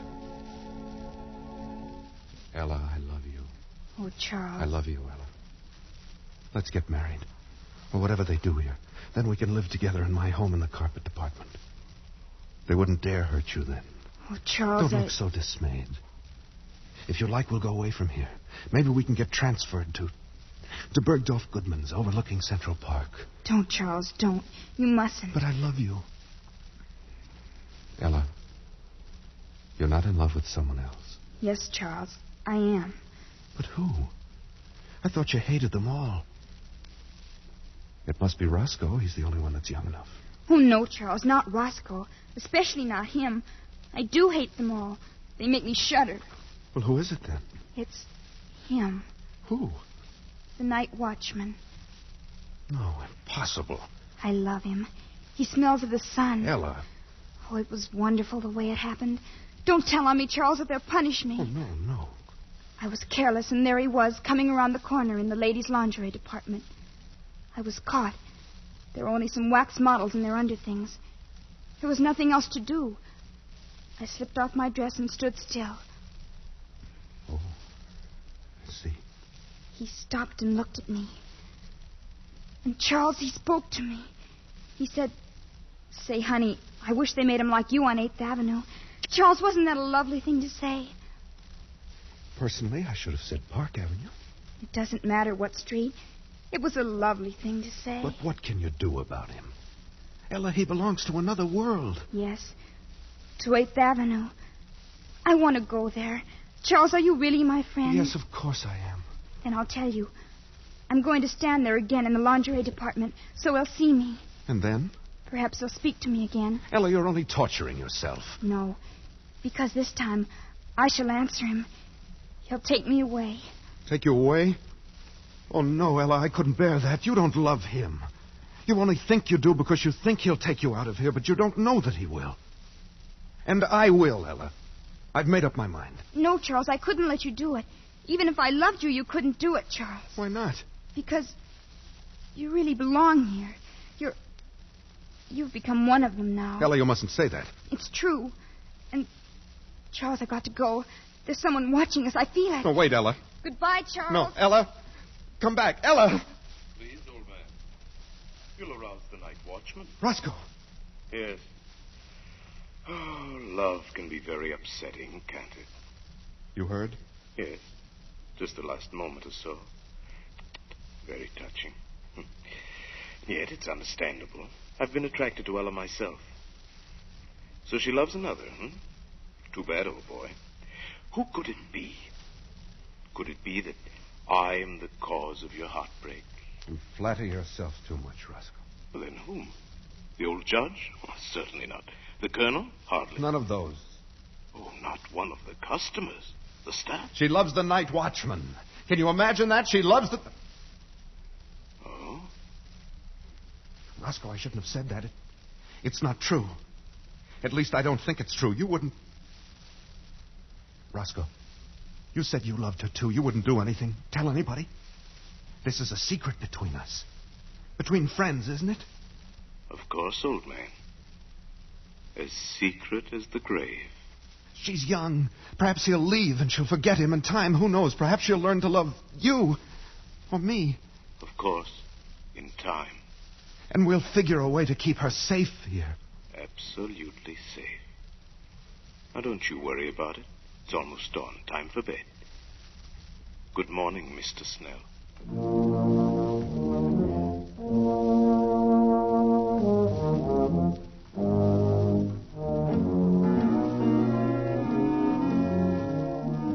Early evening, November 4th. I was a fool. I should have known he couldn't be trusted. He must have gone straight to Mrs. Vanderpant because this evening the atmosphere has changed. People flicker to and fro, smiling nervously, horribly with a sort of frightened, sadistic exultation. An informal dance in the record department has been called off. I can't find Ella. I'm going out again now to look for her. Roscoe, what have you done with her? Shh. Quiet, old boy. The night watchman. I don't care. What have you done? Whatever I did was for your own good as well as for the good of us all. Wait a minute. What is that? What are those people carrying? That's Ella. She's tied up. They're carrying... Ella! Ella! Stop it, Charles. Stop it. Oh, let me go. Oh, stop, Charles. Stop it. You'll arouse the night watchman. No, they're taking her into the butcher shop. Roscoe. Yes. Those are the dark men. Good Lord.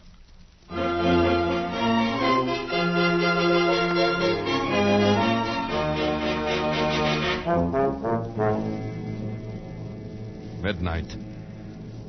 I'm scribbling this last entry hurriedly. They are in there in the butcher shop with Ella. The dark men. There's only one thing to do. I'm going to find the night watchman and tell him. He and I will save her, if we can. And if we are overpowered, well, I will leave this pad on the stationery counter. Tomorrow, if I live, I will recover it. If I do not, whoever finds this and reads it, look in the store windows. Look for 3 new wax dummies. 2 men, 1 rather sensitive looking, and a girl. She has blonde hair and blue eyes, and her nose turns up a little. Look for us. And then find them. Smoke them out. Exterminate them. Avenge us. Oh, Sam, isn't it horrible? Ah. We got to do something. Tell somebody something. Oh, Sam, what'll we do? Do? Well, nothing. Go to bed. But Sam! Well, whoever wrote this has sure got a weird sense of humor. It's probably some clerk down at Bracey's who ought to be fired. But you mean you think it's just a story? Are you kidding? You don't believe this stuff, do you? Well, I don't know. I just... forget it, baby. Come on, snap out of it. I shouldn't leave you alone. You get too many ideas when I go out bowling at night. But, don't you think maybe we ought to just, take it back and show somebody? Oh, nuts. It's not worth the bother. They'd laugh at you, baby. They'd think you were crazy or something. Yeah, I guess you're right. I guess I was silly. Forget it. Oh, come on. Let's go to bed. Huh? I'm tired. Okay, Sam. Gee, there for a while I sure was scared. I even forgot what I was going to tell you. Sam, I found the cutest dress today. Only $19.95. Yeah, baby? Yeah. It was in the window at Bracey's. It was on a beautiful little wax model with blonde hair, blue eyes, and a turned-up nose. And there were two men standing beside...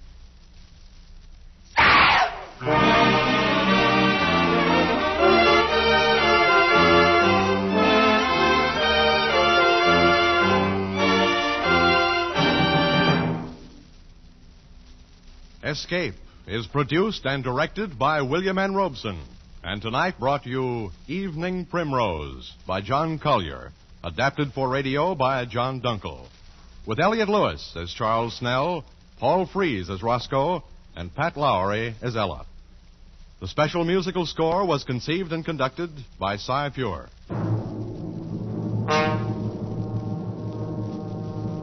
Next week...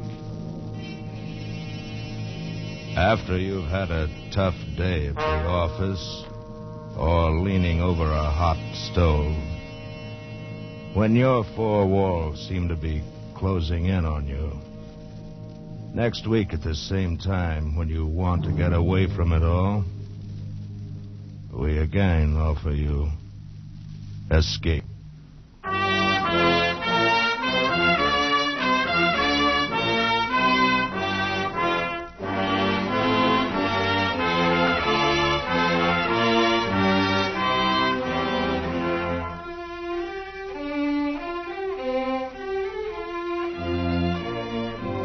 This is CBS, the Columbia Broadcasting System.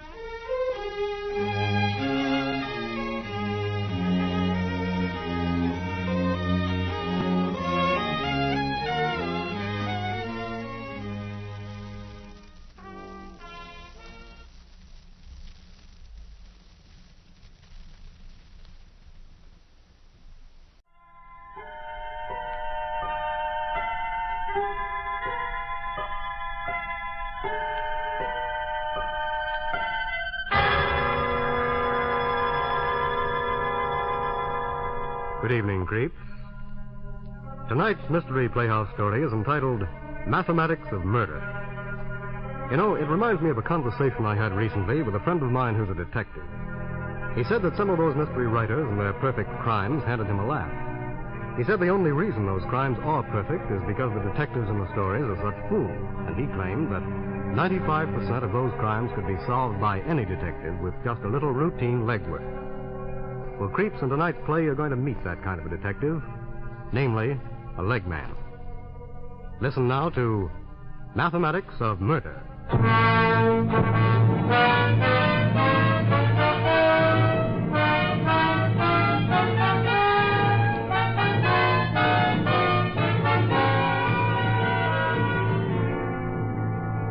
This is the story of two men. Two men who have never met. Two men who move in different worlds. Two men who have never even heard of one another and who certainly never expected to... But let's not get ahead of ourselves. After all, that's the story. Just now, they are two utter strangers, each with something quite different on his mind. No, don't. I'll make good. I'll pay. I've told you that already, only I can't this minute. I haven't got that much right now. I know you're giving me plenty of time already, only... Look, I tell you what. Let me call you back. Well, I'll try some more. There must be someone who... Well, how much time can I have? No, I'm not stalling. This is on the level. Yes, I'm sure of getting it. It's as good as mine now, only I need a little time to collect it, that's all. Yes, of course, I'm sure. This is the payoff. Well, I know how I can get it now. I'm sure, I tell you. I'm dead sure. That was Colin Hughes. Remember that name, Colin Hughes. And now this is a man he's never met or heard of, an utter stranger. A man as remote from Colin Hughes's life as the Bronx from Lower Central Park West. Sam Evans, a man with something quite different on his mind. Yeah, sure, why not? Let's ask him for dinner Friday night. You know, I'm always saying, yeah, only you should taste my missus's borscht and cheese blintzes. Then you'll really taste something. Yeah, that's what I tell him. And it's the truth. Two men, two strangers, each going his own way, each quite oblivious of the other. Colin Hughes and Sam Evans.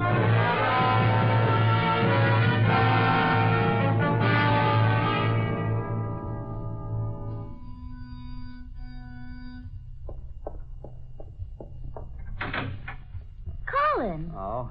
I didn't expect you tonight. You said I just wanted to tell you I'd be over to see you tomorrow night. Oh, that's swell, Colin. Only you come over and see me nearly every night. Well, so I just wanted to tell you, that's all, Myra. Why not ask some people in? But you always like it best when we're by ourselves. Well, this time I feel like having some people around for a change. Say, by the way, how often do you wind that clock? Oh, it's an 8-day clock. Oh? Oh, should I wind it now? Well, it's not due for 6 more days. I did a day before yesterday. Oh, darn it all. What's the matter, Colin? I think I left the lights on in the car. Would you mind having a look from the hall window? Why, sure, Colin. Thanks. Now to change that clock.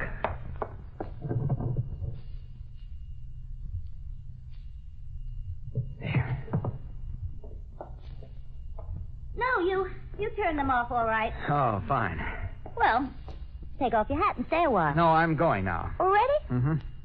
Colin, where are you taking that radio? Oh, to the repair shop. I think it needs new tubes. Yeah, but won't we need it for the party? It plays good enough the way it is. Well, we'll play records or something. I'll be around tomorrow at 8. Colin, you're acting so strangely this evening. At 8, I said. I heard you, Colin. You'll be over tomorrow night at 8. Is there anything remarkable about that?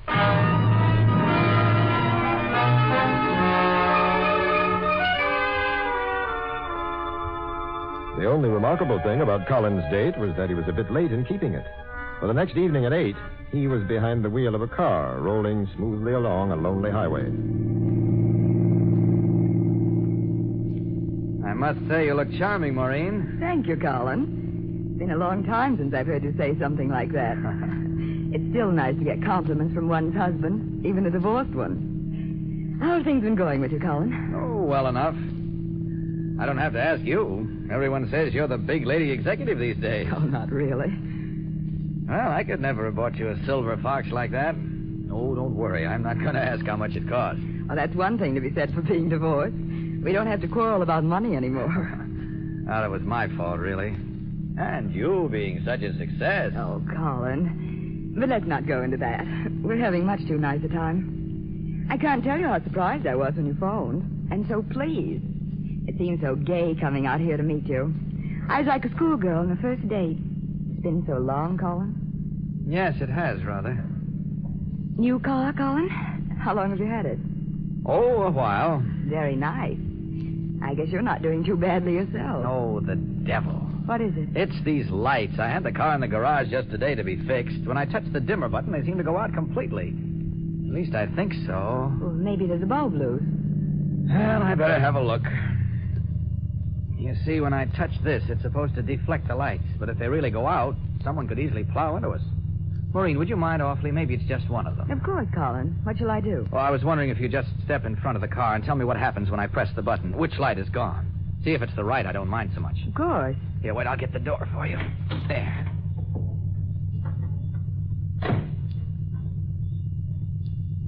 They should both be on now. Yes, they are. All right, now stay there and watch when I... Colin, you're sliding. Colin!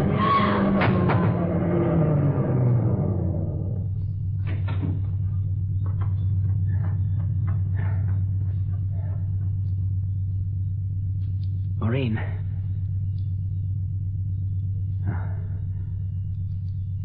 Dead sure.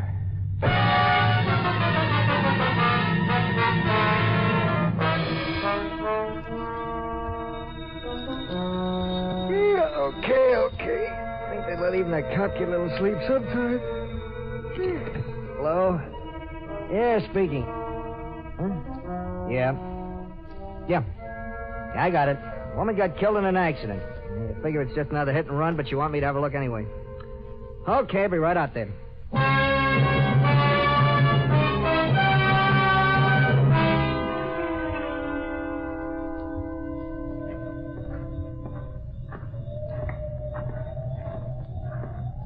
Well, there she is, Inspector. Gosh. Dead when they found her, Clancy? Yeah. Well dressed, huh? Yeah, you don't get Silver Fox for peanuts. Nice looking woman, too. These hit and run drivers. Yeah. I guess she must have stepped into the road. Probably didn't even look where she was going. Maybe. Something coming along hits her, then the driver gets panicky and runs off. Maybe. Accident, all right. Hit and run. Maybe. You mean you... Maybe it was an accident. On the other hand, maybe not.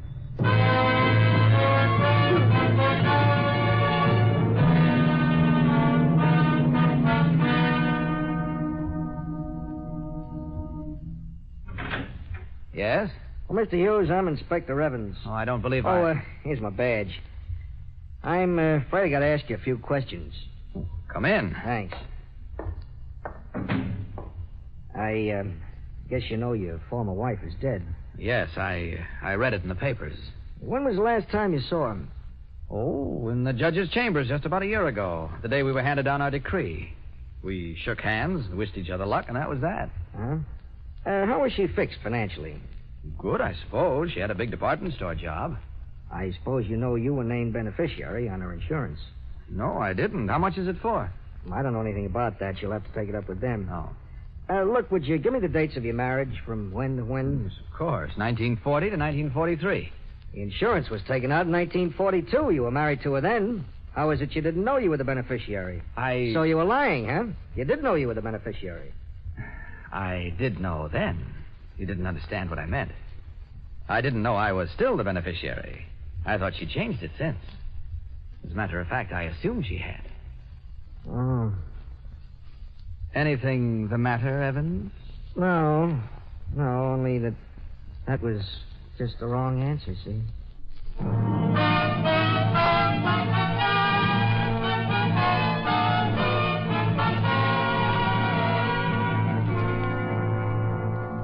Two men, strangers no longer.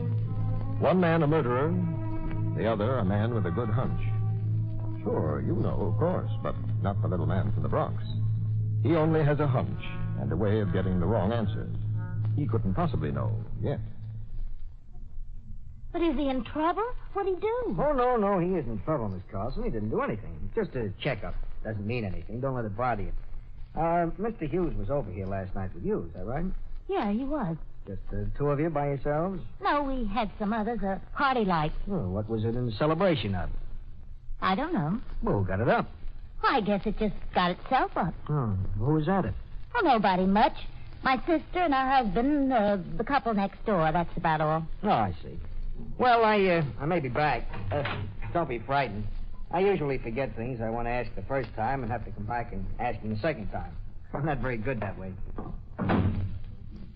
Gee, I suppose he was doing the best he could, but he acted like he didn't know what it was all about. They must take anybody on the detective division these days. You're listening to the Mole Mystery Theater on When Radio Was. We'll be right back. And now let's get back to the episode Mathematics for Murder on When Radio Was.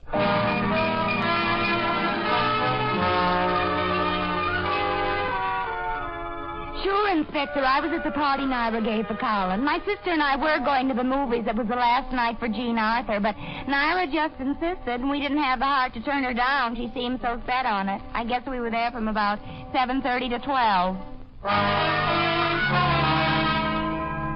Yes, that's right, Inspector. We were there. We turned Nyra down the first time she called. I didn't want to go. I'm pretty tired these days from working and all. But Naira just wouldn't take no for an answer, so the second time she called, we gave it and went.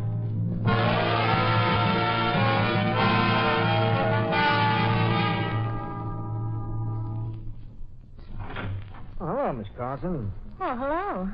I guess you did forget something the first time you was here, like you said. Yeah. Uh, Come in. Oh, thanks.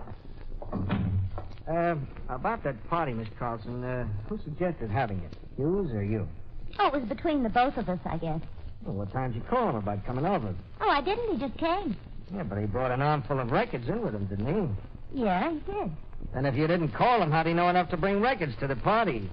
Well, Okay. Look, did I ask you who first spoke of having the party? He or you?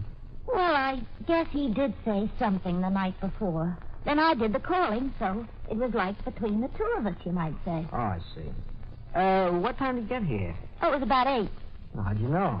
It was on the clock, that's how I know. Well, what made you look at the clock? Well, he came in and said, "Everybody here already? What am I, late?" So I looked. You know how you look when somebody says something like that. Yeah, I know how you look when somebody says something like that. I guess he took the other girl home first.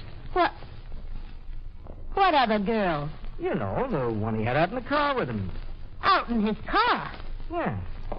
Well, guess that's all. Do I have to answer any more of your questions? No, not a one.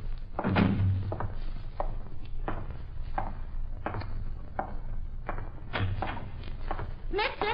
Yeah? Mister? I forgot to tell you. Yes? That clock was an hour slow. He got here at 8 by my clock. But everywhere else it was 9.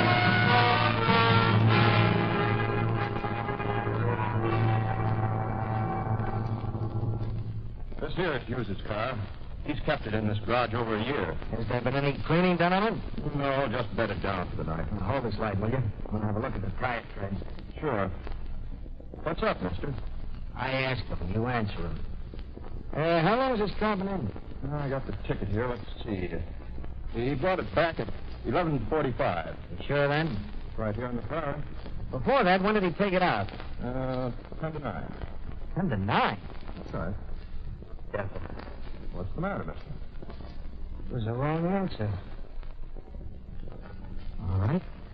He didn't use his own car.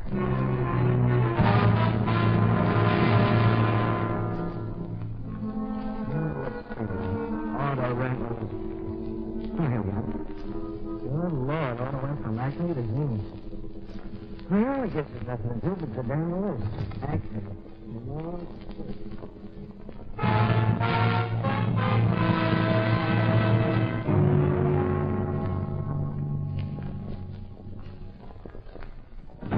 You the manager of Monarch Auto Rentals? Yes. That car out there's impounded. Don't let anyone go near it till I can send someone over here.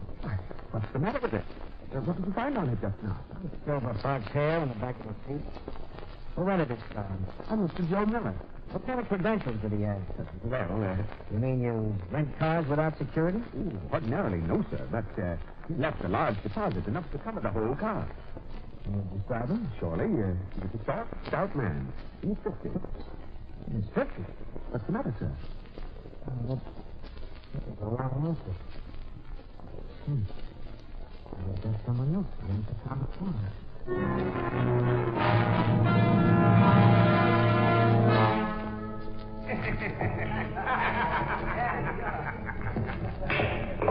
Nice shot.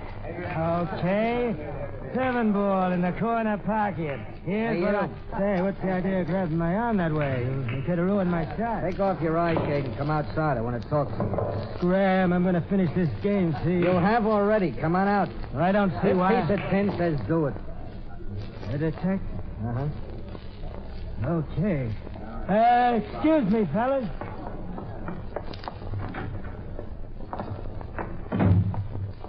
All right, your name's Flynn. Last night you rented a car from Monarch under the name of Joe Miller. What'd you do with it and where'd you go? I don't have to tell you. Okay, you don't have to. You're under arrest for murder then. Come on. Hey, wait a minute. I never murdered anyone. The car's a murder car. Murder? Look, mister, it wasn't me. I wasn't in it. I just took it out for somebody else. Oh, now you're telling it, huh? Yeah, no, 7. I was clean out playing some of the fellas back there, and I come out for a breath of air. And then this fella comes by and asks me if I'd care to do him a favor. Like, says there's $20 in it for me. And you were willing. I wanted to get back in that game. After all, $20, $20. What was the favor? Take a car out for money. Under a fake name, not my own, of course. Fun. Well, so I took it out for him, and I just drove around the corner and picked him up. And he dropped me off at the pool room. There was still half of the 20 coming to me, so about 8:45. 8:45? Yeah, 8:45. I went outside and met him again, like we'd arranged. He showed right on time. I took the car back for him and reclaimed the deposit. And you gave that back to him? Here. He wasn't there no more. I don't know what happened to him. I couldn't find him. You think you're telling a lie, but you're not. Huh? He wasn't there anymore. He didn't wait. Only you didn't go back to look for him. Even if you had, though, you wouldn't have found him. Yeah, it's a smart play. You figured you'd walk off with the money. It was the best guarantee in the world that you'd stay out of sight and keep your mouth shut from then on. Yep, cheap at that price. I know it sounds phony, but you'll have to believe me. No, I don't have to, but so happens I do.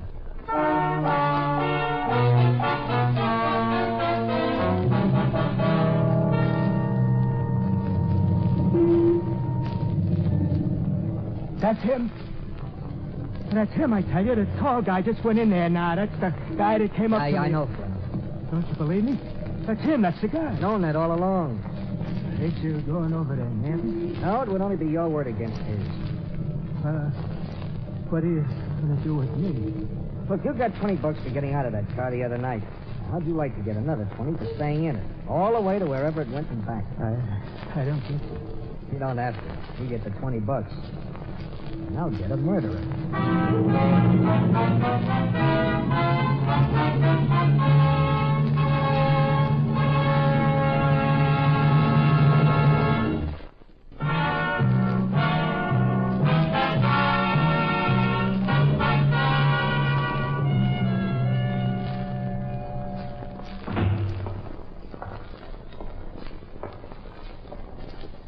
Officer.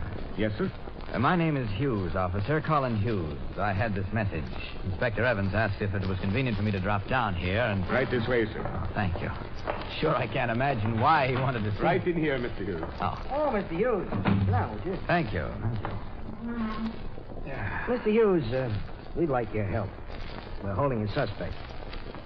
Suspect? In what? In the murder of your wife, Mr. Hughes. Murder? Mm-hmm. I thought it was the hit-and-run driver. Nope, it was premeditated murder. We've got the man dead to rights. Oh, you have? Yeah, we've been pushing him around all day, and he's just about right to break down and confess. Oh, well, that's fast work, Mr. Evans. No, slow. Could have arrested him 6 hours after his death. You could? Yeah, but I had to wait for proof. But how did you know it was murder and not an accident? Well, you know, they always think they got to be so careful. If your wife's killer had only been a little careless now... What do you mean? Well, put yourself in the killer's place. What? Of course, I know you're not the type. Oh, no, I hardly think so. You see, there were tread marks on your wife's fur cape. Trouble was, there were tread marks on her, too, underneath the fur cape.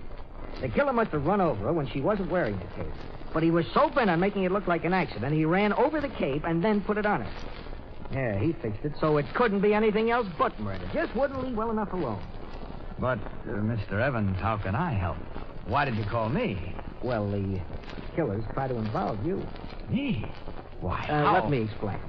Your wife met her death at approximately 8:20 that night while you were with some friends at a party. Yes. We checked that, Mr. Hughes. No offense, but you understand we have to check everything. Naturally. We also know that you accepted a lift from a stranger for several blocks from Mercer Street on your way over to your girl's house. But we checked on that, too. Now, you wouldn't believe such a ghastly coincidence, but that car and that stranger are responsible for your wife's death. Good heavens. Now, we know that you weren't in any car at 8:20, so all you have to do is tell us at what point you left the car, so we can establish from what point on he took over the car alone. Any objection to helping us steam that out of him? Oh, no, not at all. Not at all. Fine. You do that, and I promise you won't be held as a material witness. He'll confess. Now, where did you get out of the car? At Market Street. Marks. Yeah. Thanks. All right. Bring him in. In there with you, Flynn. Glenn, did you ever see this gentleman before? He's the one that got in the car with me at Mercer. For the last time, where did he get out again? He didn't. He rode all the way. He come up to me and had me hired at... You're a liar, Flynn. He's got a car of his own.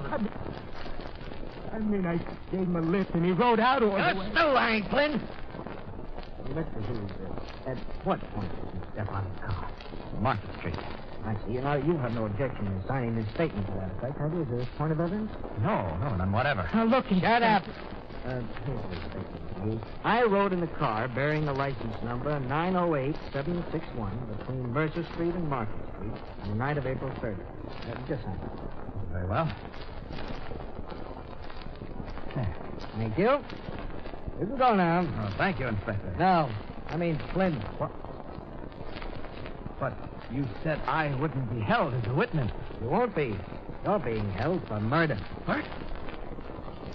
Oh, but there must be some mistake. You admitted you were in that car. I found a dozen witnesses who testified that Flynn was out of it from 8 till nearly 9 in a pool room. But my girl, I was with her at 8. You got there at 9. No, See, all I had to do was get you into that car. The rest is just a matter of subtraction. 2 men in a car from Mercer to Market Street. Take one out. The car goes ahead and kills your wife. Now, wait a minute. The one who stayed in was the one who killed her. Flynn can prove he got out of the car, and you can't. That leaves you. Why, that's nonsense. No, it isn't. That's mathematics. Subtract 1 man from 2 men in a dust car, and you've got the murderer. Yeah, you might sort of call it mathematics of murder.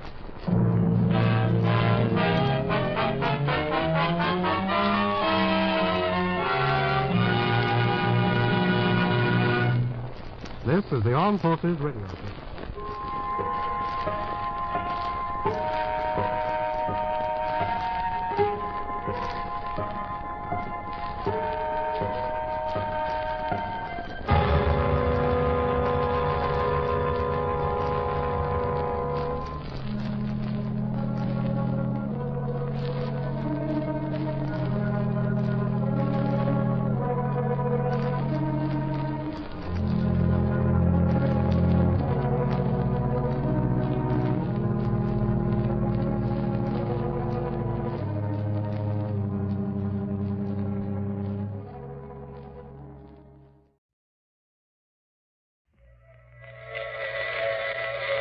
Transcribed.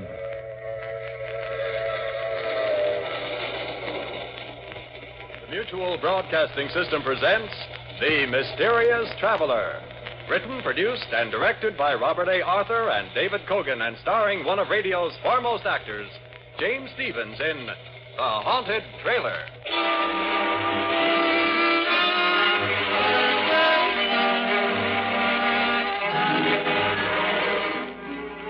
This is the Mysterious Traveler, inviting you to join me on another journey into the realm of the strange and the terrifying. I hope you will enjoy the trip, that it will thrill you a little and chill you a little. So settle back, get a good grip on your nerves, and be comfortable if you can, as we take a little cross-country trip in The Haunted Trailer.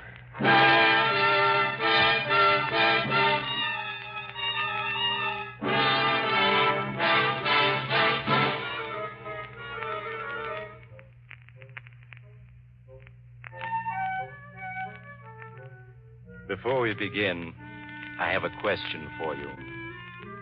Do you believe in ghosts? No? That's good. Then my story won't bother you in the least. So let me introduce Melvin McGraw, as nice a young man as you'll ever meet, in this world or the next. Melvin is very unhappy. He has a story he wants to get off his chest. All right, Melvin, tell us all about it. Maybe it'll buck up your spirits.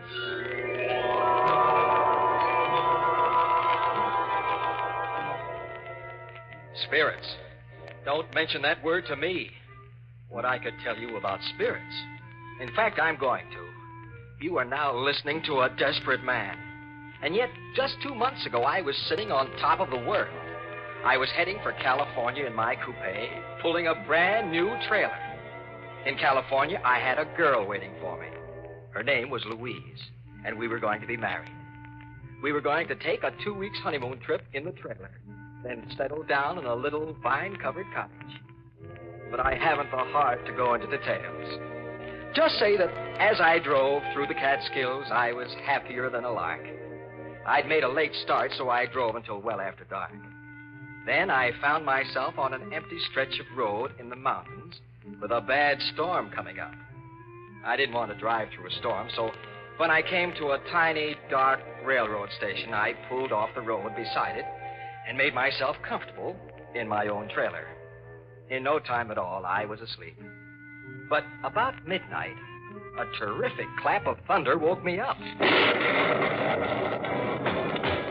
I sat up, bumped my head, and blinked.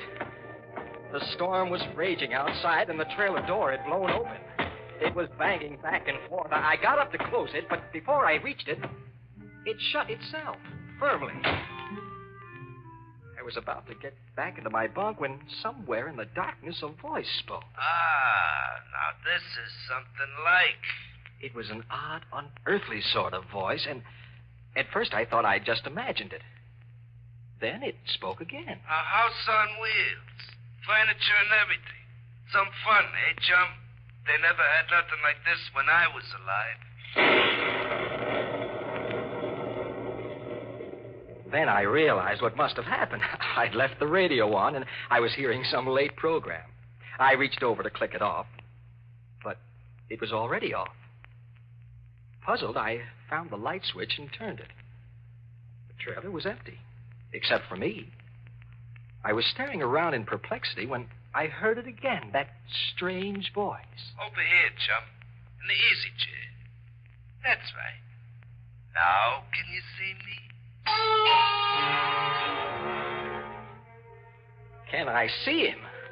I rubbed my eyes, then rubbed them again. There was something white and misty sitting in my easy chair. Something that grew more and more solid as I stared at it, until I could see it quite plainly. Like looking at a disreputable old man carved out of a chunk of London fog. It was... the only thing it could be was... That's right, chum. I'm a ghost. My name is Spike Higgins. Pleased to meet you. What do you mean you're a ghost? There's no such thing as a ghost. Oh, no? Then listen to this. Oh! Did you ever hear a more ghostly groan than that? Or maybe you'd like to hear a banshee scream. You like it, chum? Every ghost can do it. Here, now I'll give you another demonstration. We call this one number 3B, the fatal warning. Are you ready? It'll curl your head. Are you prepared to meet your fate? Beware. Beware. Stop. Stop. Well, I ain't even begun yet. I got a whole bag of ghostly tricks to try out. Why, it's years since I had a chance to use a single one of them. Hey, what about some invisible footsteps, eh? There, you see, I can do that without even stirring from this chair. And then there's the hollow knock on the front door. I'll demonstrate that, too. There. And now the door creaks open. Now, listen.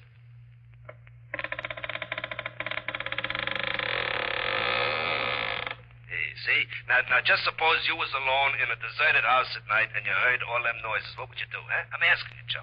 I'd run like the dickens. Yeah, I bet you would. Anybody would. And now do you believe I'm a ghost? Or should I give you some more of my repertoire? No.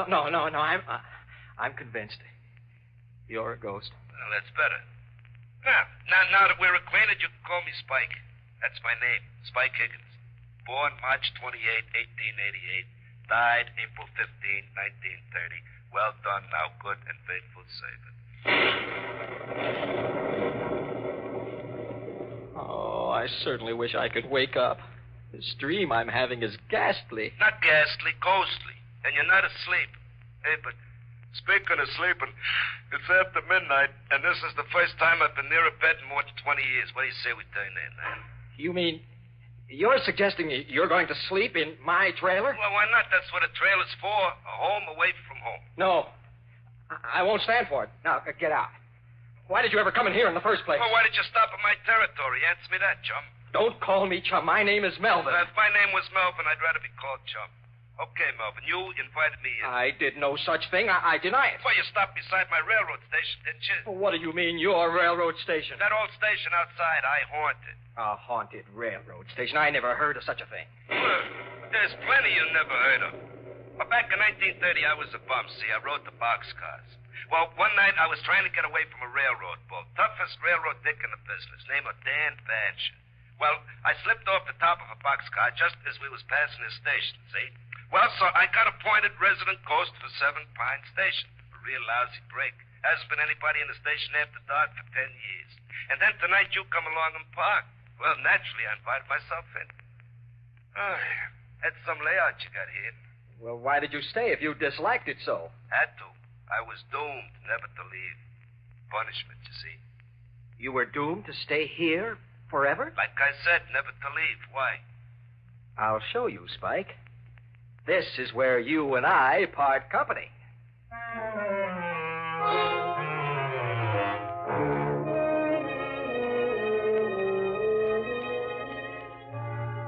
I know you think I was dreaming, but I wasn't. I was sitting there in my trailer talking to the ghost of a very disreputable-looking hobo. And I saw that I had to take drastic action. Spike had said he was doomed to stay there forever. But I wasn't. I hurried out of my trailer, climbed into my coupe, started the motor, and pulled away from there.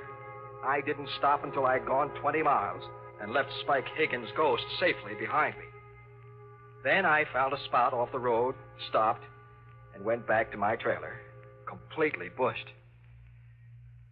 Oh, boy, now for some sleep. Oh, I'm dead. Watch your language, Melvin. I'm dead, not you. Spike. Here I am, Melvin, in the other bunk. No, you can't be.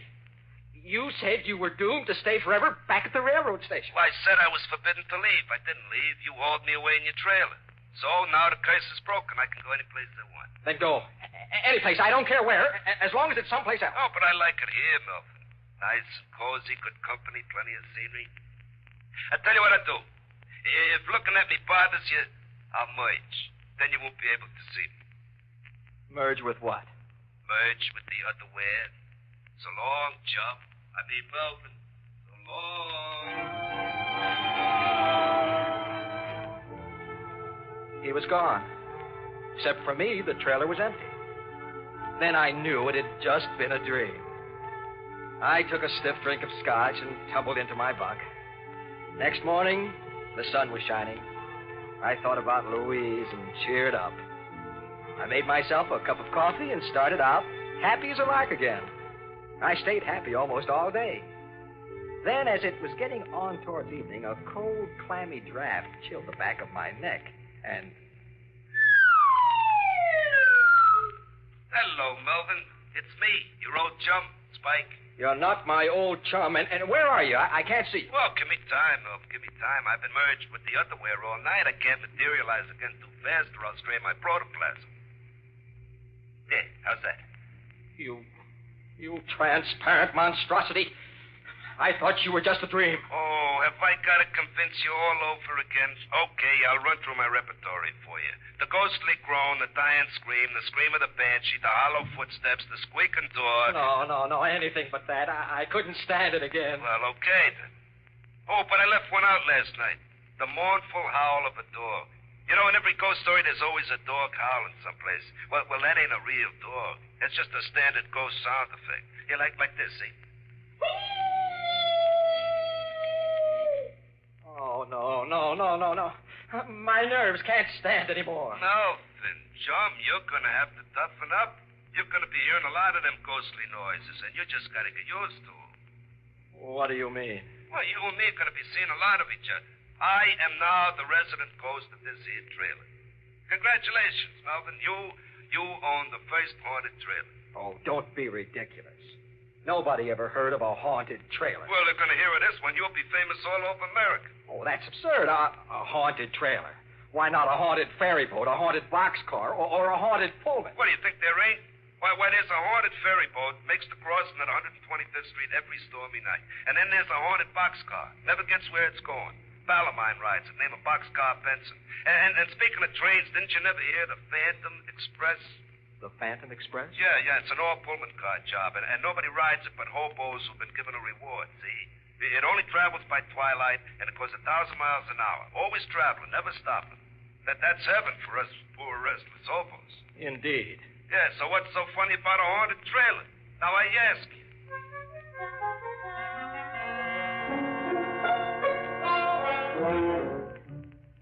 Well, as I got underway again, I was worried. The idea of taking Louise for a honeymoon in a haunted trailer didn't appeal to me. I didn't think it would appeal to Louise either, especially since Spike Higgins seemed to be a ghost completely lacking in all delicate sensibilities. But I didn't have any idea of what to do about it. Not even the ghost of an idea.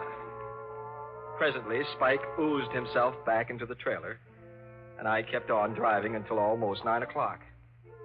Then I turned into a little motel and arranged to park overnight. I had some supper at a diner nearby and then went back to my trailer, hoping against hope that Spike would be gone. But he wasn't. The trailer was full of cigar smoke and the smell of whiskey. There was Spike sprawled out on my bunk, inhaling the smoke of a cigar that burned in the ashtray, and from time to time leaning over to sniff at an open bottle of scotch. And to make it worse, another phantasmal character, long and thin and disreputable looking, occupied the other bunk. They were two thoroughly intoxicated spirits. Oh, many brave hearts lie asleep in the deep. So beware,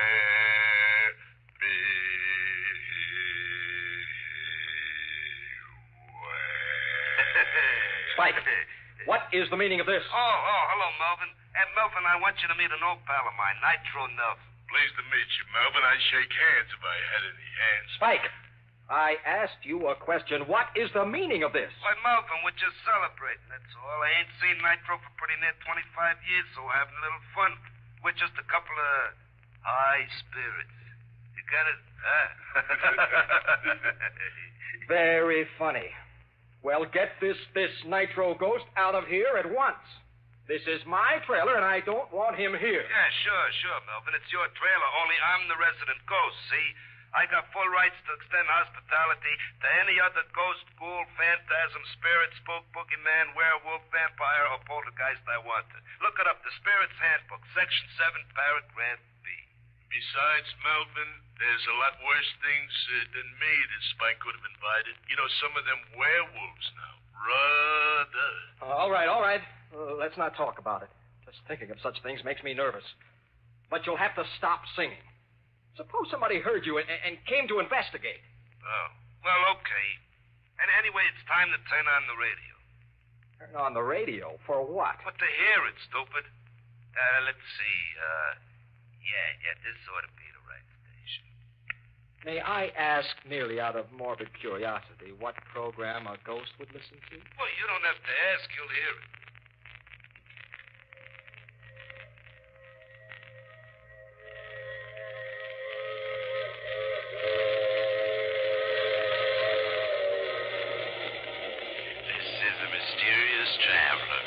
Inviting you to join me on another journey into the realm of the strange and the terrifying.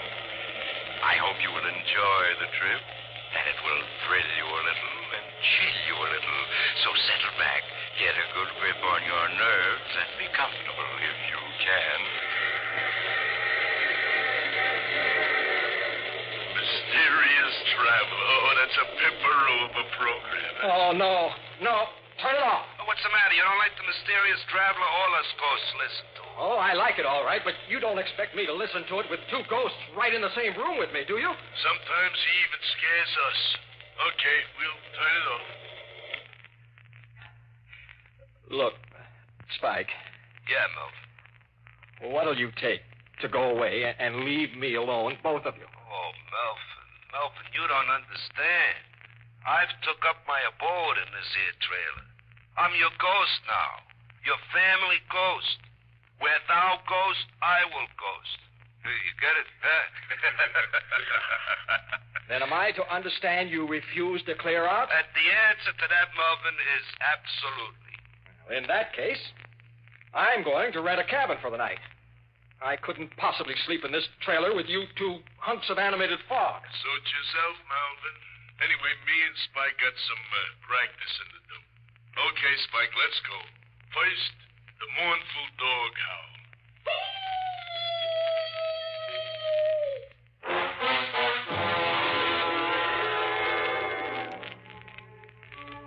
That night, I slept in a rented cabin.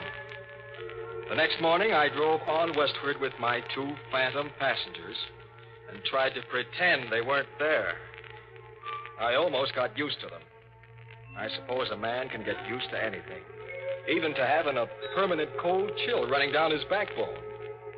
When we passed through Denver, Nitro Nelson dropped off, saying he wanted to haunt up some old pals of his, leaving me with Spike Higgins. Well, Melvin, it's just you and me together now, just the two of us. Until you get married, that is, then there'll be the three of us. I don't think Louise is going to like that. Oh, sure she will. Anyway, I'm sticking around. I hate to think what Louise will say when I tell her about it. Hey, where are we going on our honeymoon? The three of us, I mean. I figured on driving up to Oregon to see the mountains. Oh, that's good. Just as long as we get away from California. What have you got against California? Oh, just that Dan Basher lives there now. Dan Basher? Yeah, you remember that tough railroad dick who was chasing me when I fell off that freight? Oh, he's the toughest bull in the business. Hey, you're not afraid of him now, are you? No, of course not. Oh, only the grapevine says he's kind of sick, see, and he might be entering the spirit world any time now. I wouldn't want to run into him again if he did. He's got a grudge against me. Hey, I just thought of something. What? Well, right at first, Louise probably won't be able to see me or to hear me, see? On account of a family ghost is only visible to the household. You get me?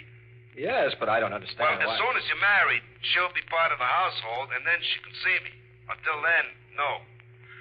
Oh, wake me up as soon as it gets dark, huh, chum?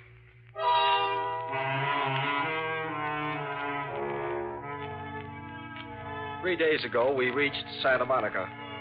I rented parking space in an auto camp and immediately phoned Louise. Melvin, darling, I'm so glad you're here. I've been worried not hearing from you. Oh, I'll explain all about that. When can I come and see you? Well, I better come see you first, Melvin. You see, my uncle isn't well, and the doctor said he must have quiet. I'll be there in an hour. I hurried back to the trailer and tried to clean it up. Spike Higgins' ghost lay on a bunk and watched me cynically. Hey, take it easy, Melvin. You're no good at housework. You know, this place needs a woman's touch. Now, listen, you. You've got to promise not to frighten Louise. I told you, Melvin. She won't even know I'm here. I certainly hope not. That would ruin everything. Here she comes now. Coming, darling. Melvin. Louise. Oh, here, let me help you in. Oh, thank you, Melvin. So this is it. The trailer you wrote me about. Uh-huh, darling. Look, here's the stove, and an icebox, and a built-in bar. A bar? Uh-huh.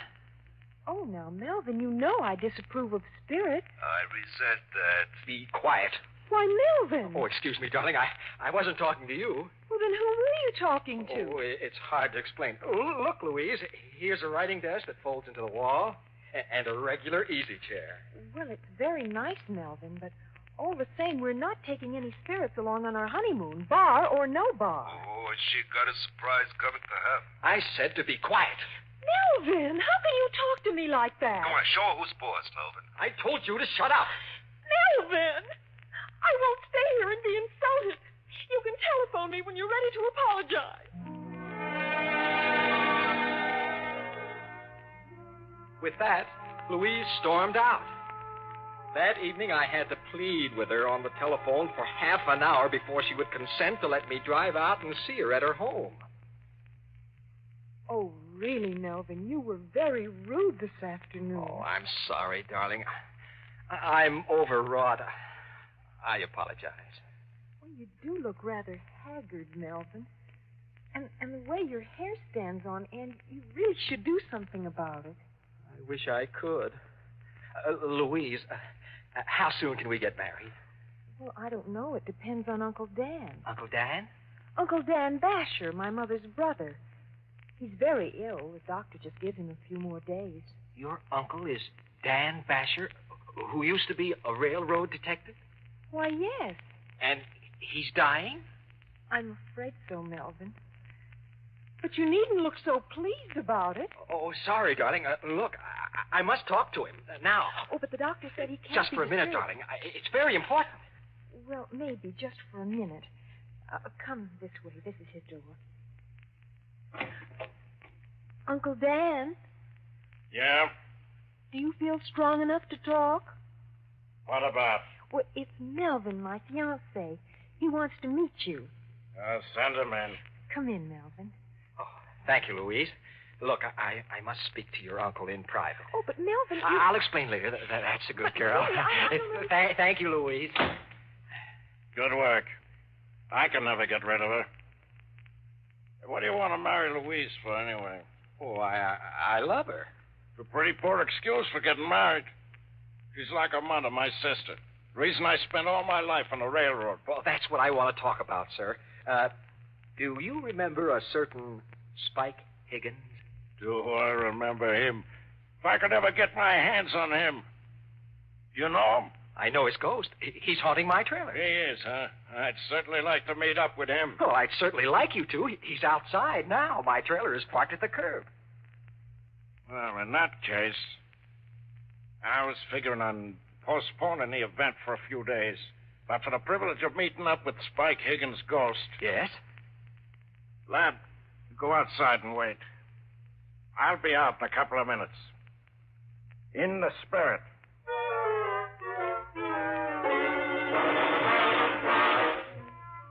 I made some excuse to Louise and hurried out to the trailer.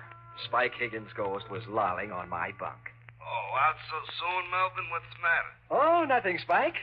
Nothing. You're up to something. What is it? Nothing, I tell you. Oh, relax, Spike. Relax. I got a funny feeling. Uh-oh, someone's coming. What do you mean, someone? Another spook. He's coming in here. Hello, Spike. Dan Basher. In the spirit, Spike. I've been waiting for this meeting for a long time. Oh, no, Melvin, you double-crossed. After him. Quick, Mr. Basher. Right, you are, lad.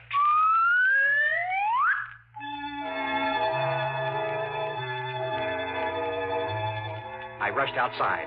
3 blocks away, I saw a long freight train puffing away. Spike Higgins' ghost was racing for it with Dan Basher's spirit gaining on him.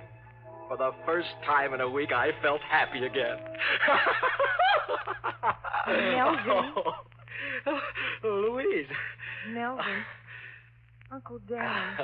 He's gone. Yes, I know he is. You know? Well, what do you mean? Well, I just saw him running for that freight train.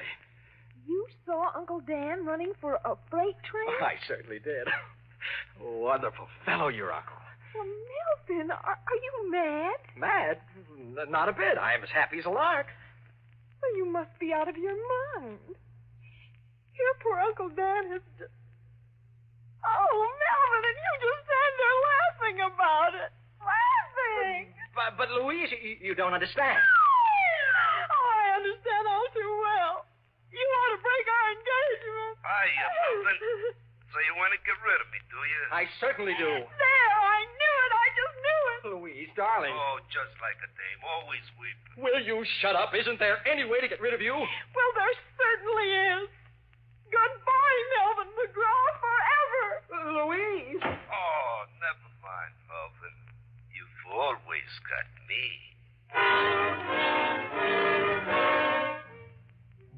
Well, that's my story. I'm a desperate man. Louise sent me back my ring, and I'm stuck with Spike Higgins' ghost. I should have known he'd outsmart Dan Basher. He left Dan's spirit hunting the freight train for him and came straight back to me. Now I'll never get rid of him. I'm just a shadow of my former self.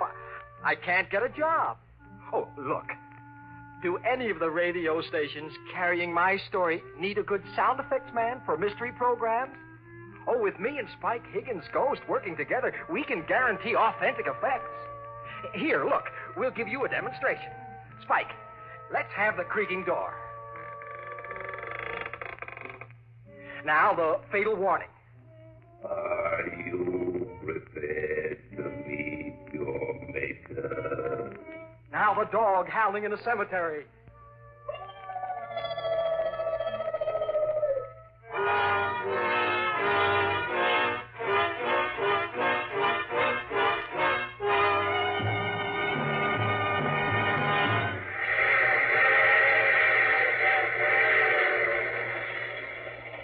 This is the mysterious traveler again.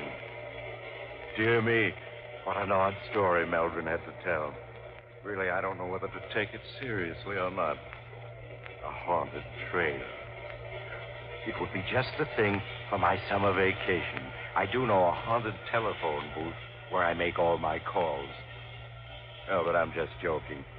There are no such things as ghosts. Are there, Spike? Oh, of course there ain't. Well, the whole idea is ridiculous. You see? Oh, you have to get off here? I'm sorry. But I'm sure we'll meet again. I take this same train every week at this same time.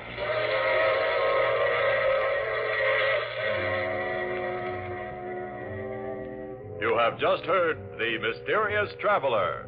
And now you can also enjoy other tense and dramatic stories of The Mysterious Traveler in the June issue of The Mysterious Traveler magazine.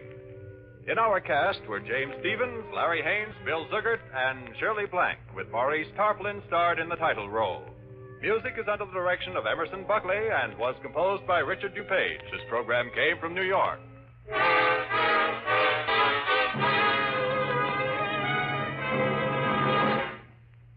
The dramatized stories of crime and the events leading up to the capture of the perpetrator are the order of the day on True Detective Mysteries. These stories are based on actual police file cases and have an air of authenticity seldom captured by a crime program. So, for the best in mystery listening, make a date to tune in True Detective Mysteries every Sunday over most of these stations. This program was transcribed especially for presentation to the West Coast audience at this hour. Listen again next week at this same time for Mysterious Traveler. And stay tuned now for Let George Do It, heard over most of these same stations. This is the Mutual Don Lee Broadcasting System.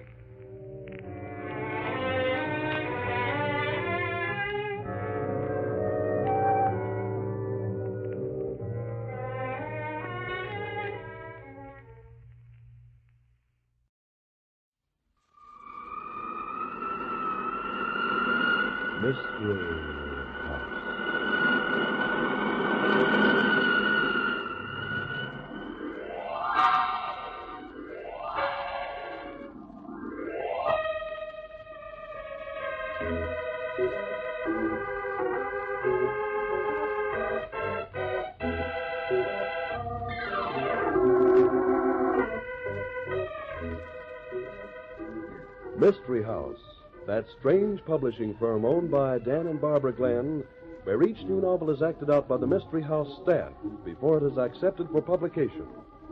Mystery House.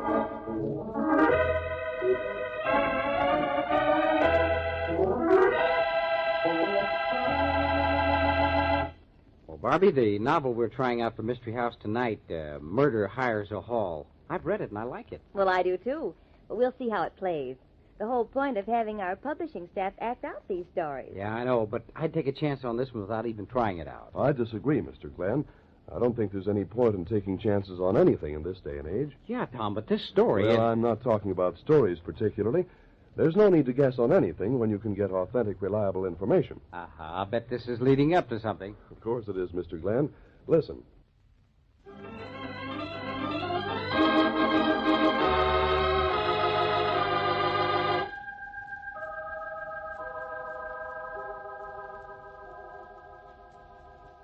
Okay, places, everybody. Murder Hires a Hall. Tonight's story takes place shortly after the close of the Second World War. It opens in the office of Robert Lawson, candidate for governor. Across the desk from Lawson sits Jasper Jade, known throughout the state as the Boss. For the last time, Jade, the answer is no. N-O, no. Now, look, Lawson, I'm a reasonable man. I wouldn't be here talking to you if I weren't. You mean you wouldn't be here if you didn't think you could buy me off? Oh, now, look here, Lawson. That's not the way I like to hear young politicians talking. In the first place, Jade, I'm not a politician in the sense you and your gang use the term. I'm a... Yes, of course, Lawson. You're one of our honored war veterans. You did a great job in the war. There's every reason for you to expect to collect a reward now. Jade, I'm about to lose my temper. I'm a war veteran, yes, but I'm not running for governor to collect any reward. I'm sticking my neck out to clean up some very dirty politics. A mess which you alone are responsible for. Oh, come now, Lawson, look here. You don't like it when it's said out loud, do you? Well, I'm saying it out loud, and I'm going to keep on saying it as loud as possible before the greatest number of voters. I admire your courage, young man, but I'm beginning to doubt your sanity. Are you sure the War Department gave you a clean bill of health? Getting scared, Jade? Oh, don't make me laugh. How do you think I got where I am now? And where are you now? The boss. Boss Jade. Dictator of the most corrupt political machine in the state's history. You think I want my name linked with anyone with your reputation? Apparently, you want to be elected. Don't worry about that. I'll be elected. Ah, but not without my support, you won't. Your support? The only purpose that would serve would be to whitewash you in the eyes of people who believe in me. You're being very foolish, Lawson. I grant you I don't have an organization, Jade, but I do have the backing of thousands of people who would send you to prison if they knew as much about you as I do. Yeah? Careful, Lawson. Remember, I still control the courts. I know exactly what you control. And I give you my word right now, the first move I'll make as governor will be to clean out your mob, and you'll be number one to go to trial. Now, look, I'll make the offer once more. I'll endorse you publicly and ensure your election, if you play ball. Now, go ahead with your reform platform. We can make it look good. I need some new blood in my organization, and if you have the backing of people that I've never been able to reach, why, all right. We could make a good team, Lawson. You mean you think I'd make a good stooge? Well, of course, I'd have to make most of the decisions. After all, my organization... Your organization? Well, I wouldn't join your organization if it meant staying out of politics for the rest of my life. That's your last word? It's been my last word for the past half hour. Now, get out of here, Jade. Take your hand off my sleeve, young man. I'll leave here when I see fit. You forget, Jade, this is my office. Why, This is my office, Jade, and I'm telling you to leave it. Your office, is it? Well, I'll see that you never have another one. Maybe the voters will have something to say about that. Yeah? Well, perhaps we won't give the voters a chance to show their sentiments about you. Are you threatening me, Jade? I'm warning you. Get out of here. Get out of here before I lose my temper. Well, hello, Mr. J. What a place to bump into you. Goodbye. Karen, I'm sorry you had to see this. This what? This intimate little farewell? Okay, you have your jokes. I'm sorry I have to be more serious about things like... I'm not laughing, Bob. I'm more serious than you are. I've got to persuade you to... Now, Karen, please don't start that again. Nothing can persuade me to give up this campaign. But do you know what it means, Bob? It's suicide. Or maybe something worse. I've started it, and I've got to finish it. That's all. No, that isn't all. What about me? Don't you... Karen, you know I care more about you than anything else in the world. But, darling, I swore I'd break the yoke Boss Jade holds over the voters, and I'm going to do it. You mean that's more important than I am? Karen, of course it isn't more important than you. You're everything I want, but... But you want to be governor more. No, of course not.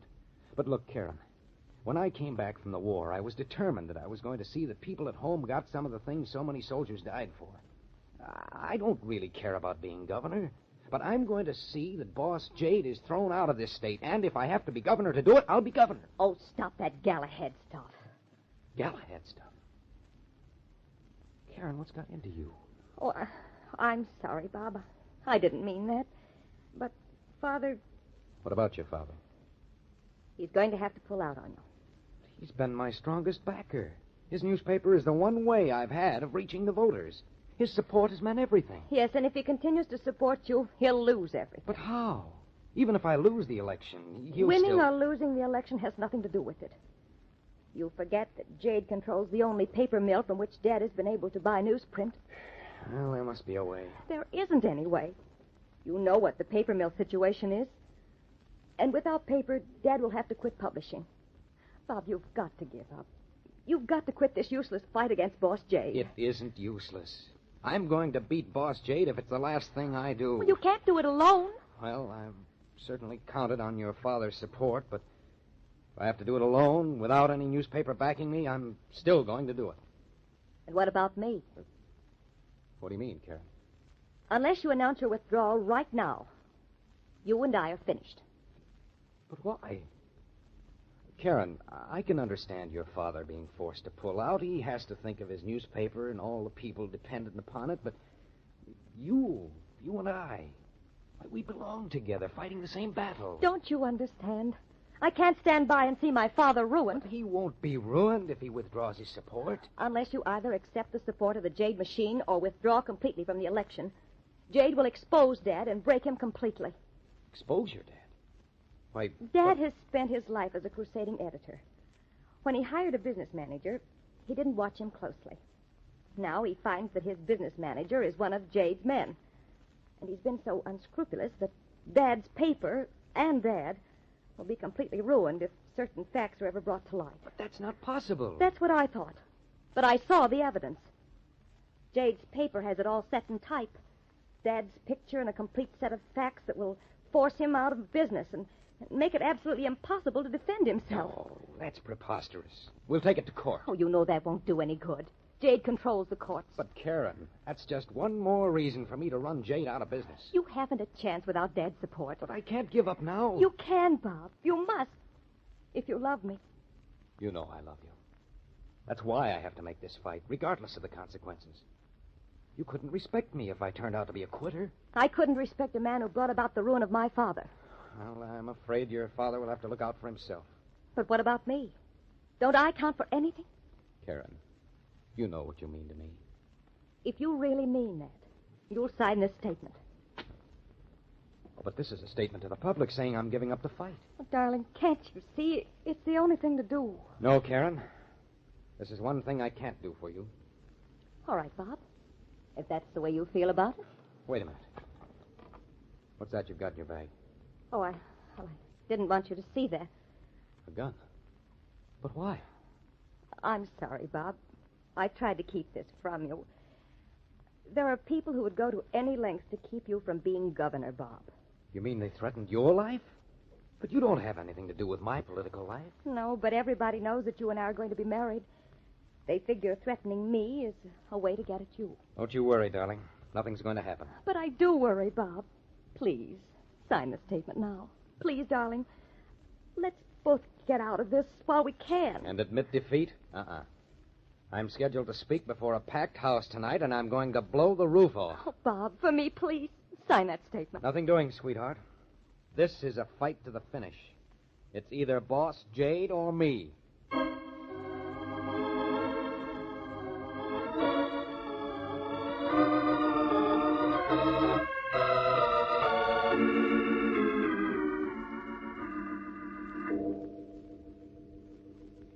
Mr. Chairman, ladies and gentlemen, we're here tonight to hear from our next governor, Robert Lawson.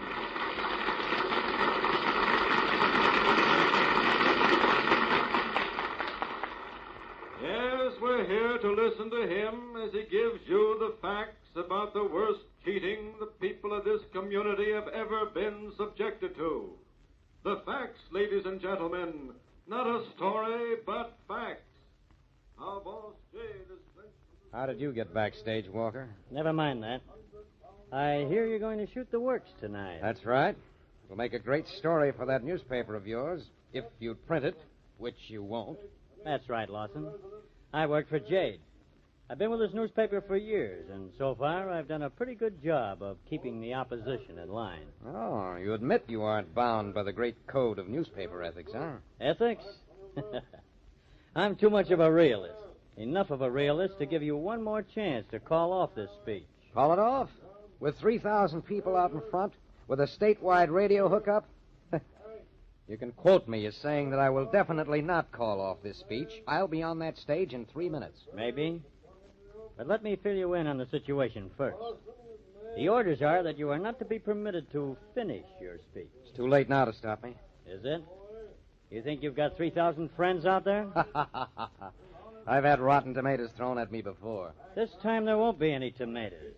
That audience has been well sprinkled with ammunition, and I don't mean tomatoes. Jade wouldn't dare. The gun will be found in the hand of some dope who really believes you're trying to take away his bread and butter. Well, even Jade wouldn't frame an innocent man that way. Don't be so naive, Lawson. I know you've got enough evidence to throw the book at Jade. Only that book is going to hit a lot of people, including yours truly. Talking won't help you. Now, look, Lawson. In 5 seconds, you'll be walking out on that stage. But if you say one word of what you promised to say, it'll be the last word you've ever said. Thanks for the entertaining conversation. That's my cue. Bob, wait a minute. Bob.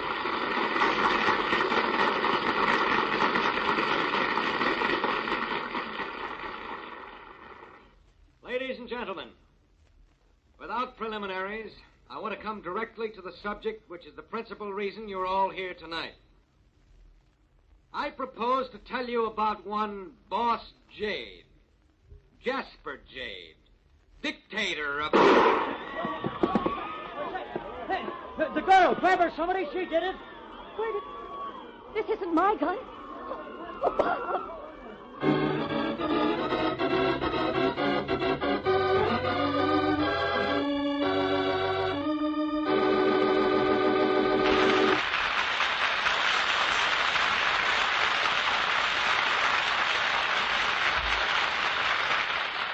Somebody took a well-timed shot, just in time to stop Robert Lawson from saying too much about his political enemy, Boss Jade.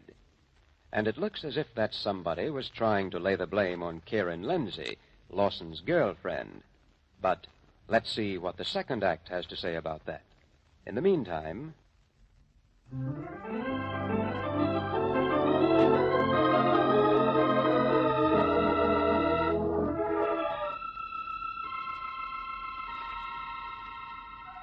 is backstage in the auditorium where Robert Lawson began the political speech, which was interrupted by a bullet.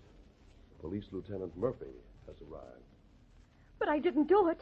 I know I didn't. Look, Miss Lindsay, tell me what happened. It'll be much easier for everybody. But, Lieutenant Murphy, I know I didn't. No, there's no use denying it. You came here with a gun. You were found right after the shooting with this in your hand. The gun that shot Lawson. But that isn't my gun. What do you mean it isn't your gun? Mine was a little pearl-handled revolver. I carried in my purse. That's a laugh. What do you think you are, a sleight-of-hand artist? Walker, be a little careful. We don't want to draw any attention. None of that now, Mr. Jade. Look, Miss Lindsay, the bullet that hit Lawson came from this gun. The gun you were holding. But it isn't my gun. I never saw it before. Where did it come from, then? I don't know. All I know is that I came here trying to find Bob. The stage was full of people, and I was jostled. I had my own gun in my hand. What did she have a gun for? I brought the gun because I'd heard things. I knew Bob's life was in danger, and I wanted him to have the gun to protect himself. I tried to attract his attention. You still haven't explained the other gun. I don't know. I remember passing Mr. Jade, and then Walker got in my way. I was so confused, I was only thinking of getting to Bob. Someone must have changed guns with me. That isn't easy to believe, Miss Lindsay. You don't have any reason to believe that this gun isn't yours. Well, of course it isn't mine. Bob would know. He knew I carried a pearl-handled revolver. Well, suppose we call the hospital. Chances are Lawson may be able to talk now. Operator, this is a police call. Get me to the hospital in a hurry. Yeah. Look, this is Lieutenant Murphy. Is Lawson conscious? Okay. Ask him to describe the gun that Miss Lindsay carried in her purse. Yeah, in her purse. Call me right back. Look, Murphy, I know you got a routine to go through, but you practically got this thing pinned on the Lindsay girl. You can't hold me here. I got to get this story to the paper. Walker, quiet, remember? Remember what, Mr. Jade? I don't like your tone, Murphy. I was just cautioning Walker that it's our duty to be cooperative. Oh. Well, nobody leaves here until I say so. Murphy speaking. Yeah? He what? He says it was a pearl hand... Ah. Okay. Yeah, thanks. I told you. That isn't my gun. Maybe not, Miss Lindsay. But where is the pearl-handled gat? What'd you do with it? Well, it must have... Someone must have exchanged guns with me in all that confusion. Maybe. You say you saw Mr. Jade. Now, look here, Murphy. You admit you were backstage. Well, of course I was backstage. I was late. I didn't arrive until just before you got here. Walker was here when the shot was fired. He can tell you that I hadn't arrived yet. What about the audience? You got 3,000 suspects out there. But we don't have a motive for any of them. And we do have motives for all three of you. I resent that, Murphy. I'll have you thrown off the force. Exactly. That might be your motive, Mr. Jade. Lawson was a threat to your power to dictate to the police department. You might easily have tried to kill him. Why, Joe, you're a man in my position, stupid. Why, it's ridiculous. Ah, that's a nice point. You wouldn't stop the murder, but you might have hired someone. Someone like Walker. Now, wait a minute, Murphy. Supposing Miss Lindsay's right. Maybe somebody did swap guns with her. Hey, you, Walker, you bumped into her. You think you can scare me? Where's the other gun? I haven't got it. I know you haven't got it. I've got it. What? Where did you find it? In Walker's topcoat pocket. Here it is. Pearl handle and all. Why, I never... Well, Walker? I told you to be careful, Walker. This is a frame-up. I never touched that gun. It begins to look as if the frame-up was on Miss Lindsay. You and Jay... Now, wait. This has gone far enough. I won't stay here and listen to such accusations. You know where to reach me. Now, just a minute, Jade. You're defying the law. That's impossible. I am the law. Get him back here. If anybody's being framed, it's me. Jade planned to murder Lawson. Lieutenant, you can't let him get away. Look, Murphy, I didn't do it. Jade had a guy planted in the audience. Forget it, Walker. Mr. Jade won't get very far this time.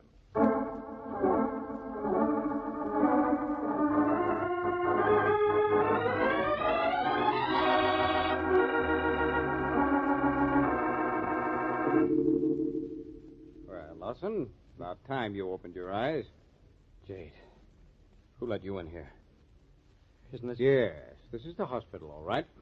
Get out of here, Jade. I'll deal with you later. Oh, Lawson, don't get excited.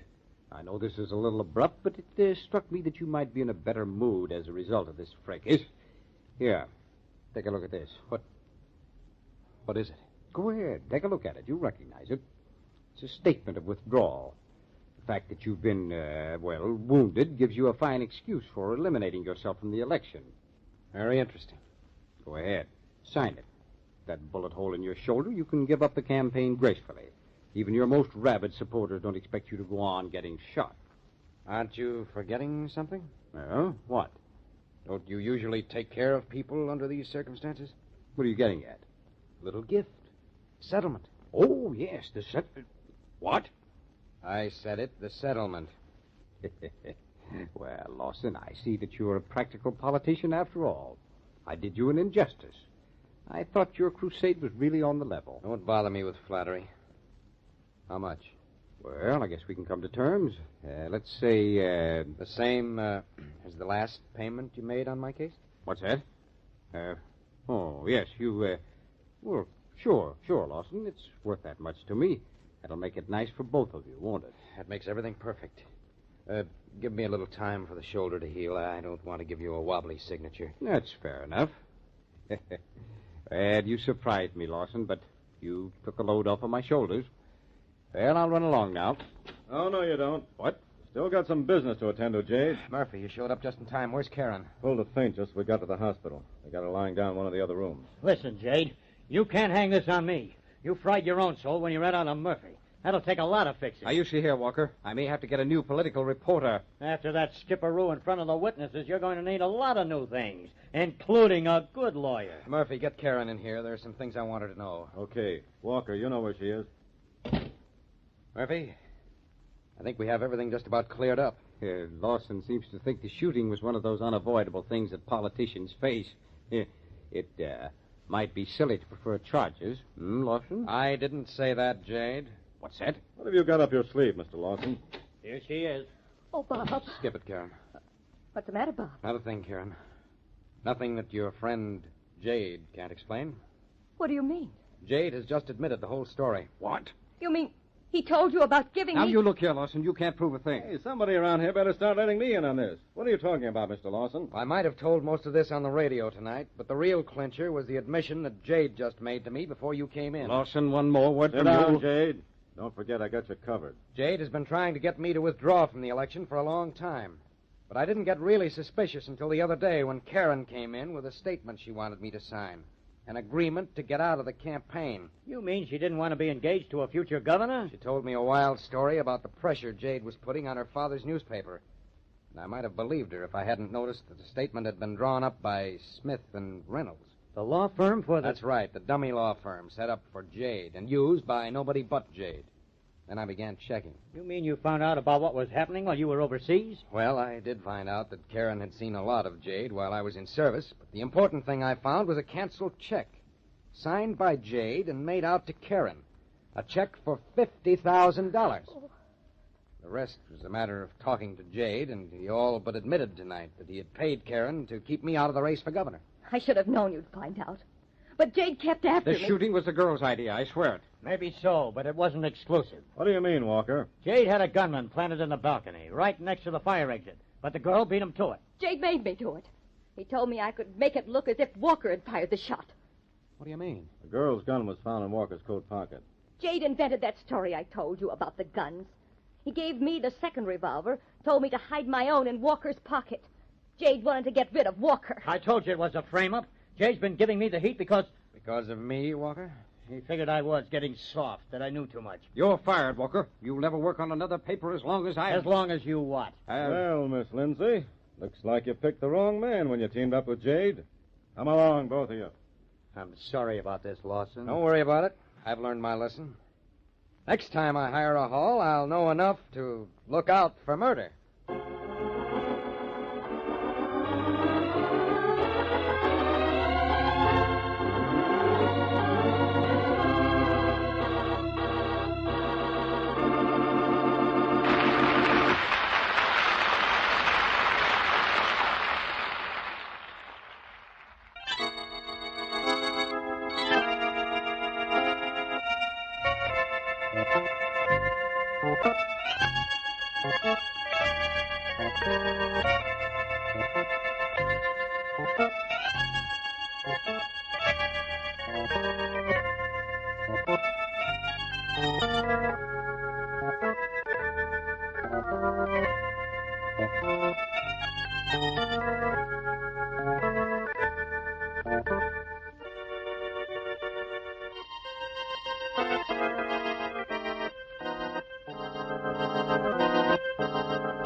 And now, the Mole Mystery Theater, presented by M-O-L-L-E.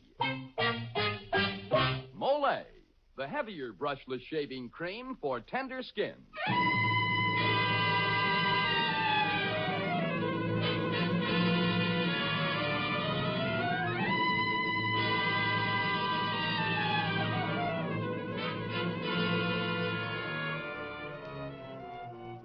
Good evening. This is Jeffrey Barnes, welcoming you to the program that presents the best in mystery and detective fiction. More than a year ago, we presented on this program a hard-hitting detective story entitled Murder in the City Hall. I received many letters from you fans telling me how pleased you were with that story. And I wasn't surprised, for that story was based on a novelette entitled Spanish Blood, written by one of the greatest of the modern mystery writers, Raymond Chandler, author of The Big Sleep and of the recent hit motion picture, Murder, My Sweet. Well, tonight we're going to repeat that fine story. So here it is, Raymond Chandler's Murder in the City Hall. Oh, say, Mr. Barnes, before we get started, let's turn the clock back to 8 o'clock this morning. You know, 8 o'clock, the time of morning that lots of men hate because they have to shave. That is, except the men who shave with Molay, the heavier brushless shaving cream. Yes, sir, with Molay, it's smooth. So smooth. It's slick. So slick. It's a smooth, slick shave you get with Molle. Molay, the heavier brushless cream for tender skins. That's right. Molay is the shaving cream that's heavier, the cream that's made for a wiry, hard-to-cut beard or tender skin. Because Molay is heavier, it not only softens your whiskers, it stands them up straighter and lets your razor clip them off close and clean. So you shave faster, closer, easier, and you shave painlessly with Molay, the heavier brushless cream for tender skins. Molay. And now for tonight's Molay mystery, Murder in the City Hall.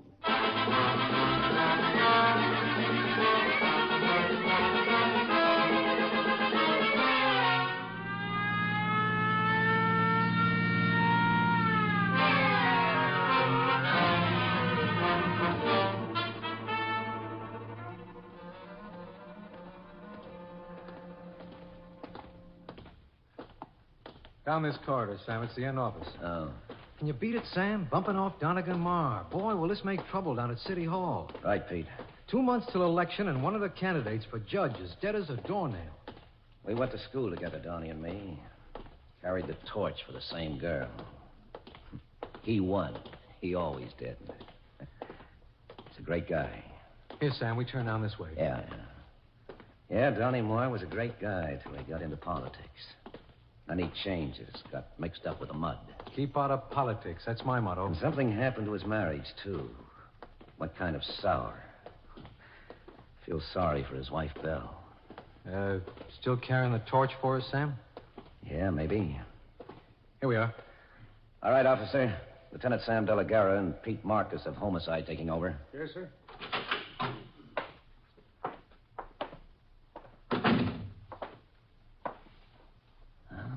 Here's the body.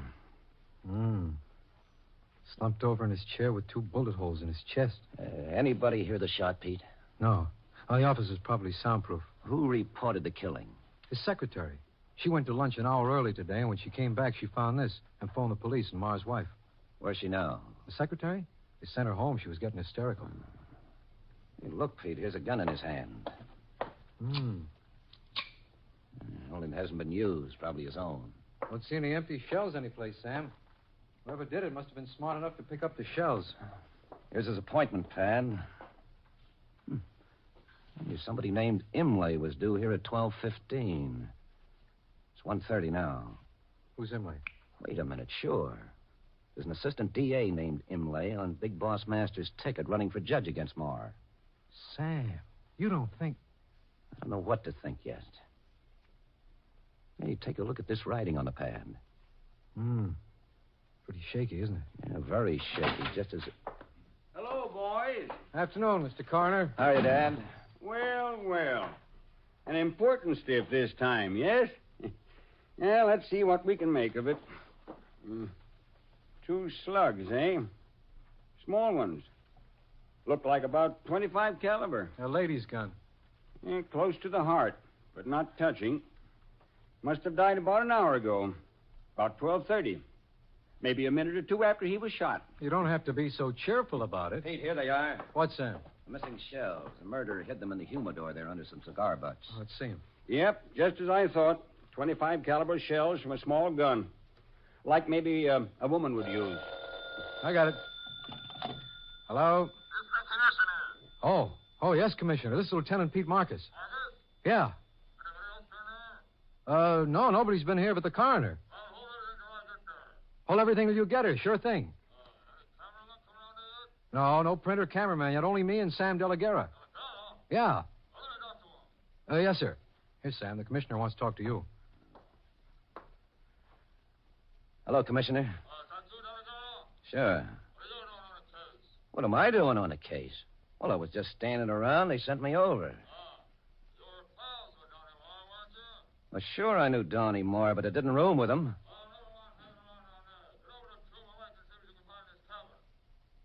Okay, Commissioner, you're the boss. Right away. Oh. Pete, you've got to take care of things till the commissioner gets here. Me? What about you? He's ordered me to take a run up to Mar's cabin at Puma Lake. Don't tell anybody, only I'm calling on Donnie's wife first. Well, what's the idea of sending you off like this? My guess is that he doesn't want me working on this case.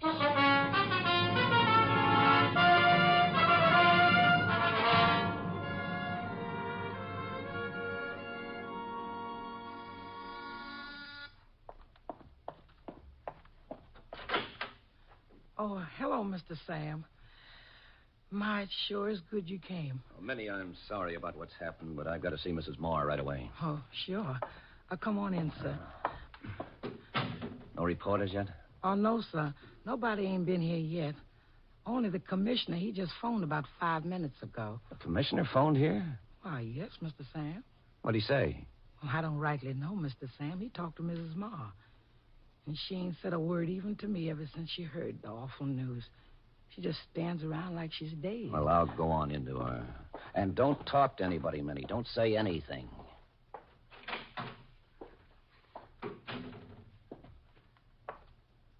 Hello, Belle. Oh, Sam. Sam, I don't know what to say. It's all so terrible. I know. Donnie was in a tough racket, Belle. And when you play with fire... Who killed him, Sam? That's the important thing. Have you any idea? Well, there might be one suspect. A man or woman? A man. Somebody connected with the Masters gang Donnie was running against. Oh, what's this rotten city government coming to? Belle, are you really so sorry Donnie's killed? Why do you ask that? I want to know. Yes. Yes, I am sorry, Sam. I really am. I didn't think I could be, but now that he's dead... I knew something went wrong between you two. Donnie'd been running around with a fast crowd, other women. Oh, please, I'd rather not talk about it. Just as you say. What did the commissioner just say to you on the phone? Oh, how do you know he called? Well, let's not go into that, Belle. What'd he say? Well, it seems that a man named Imlay, one of Donnie's opponents in the election, had been mixed up with a nightclub singer called Stella Lamott. The commissioner found some rather sensational pictures of Imlay and Stella in Donnie's desk drawer. What? Why, he's crazy. Pete and I looked. We never saw any pictures. The commissioner thinks Donnie was trying to blackmail Imlay into withdrawing from the race. Evidently, he and Donnie had quite a row, and Imlay beat him to the draw. Do you believe that, Belle? I don't know what to believe. Belle, do you want me to do anything about this? Oh, I do, Sam, I do. Donnie's eyes stare at me from the walls wherever I look. Well, how about giving me the keys to his cabin up at Puma Lake? Why? I've been ordered to go up there and look around. Certainly, Sam, you can have the keys. But wait just a moment. I'm going with you.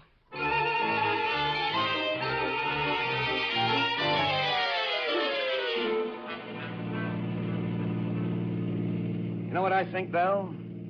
They're sending me up to Puma Lake to get me out of the way down there. Who's they? Oh, the commissioner, and behind him, Boss Masters. Sam, do you think Big Boss Masters might have had Donnie killed? No, Belle. That doesn't add up. Why not? Because Masters would never have allowed Imlay to become involved in such a thing. Imlay was running on Masters' ticket. Well, then you don't think Imlay's the murderer.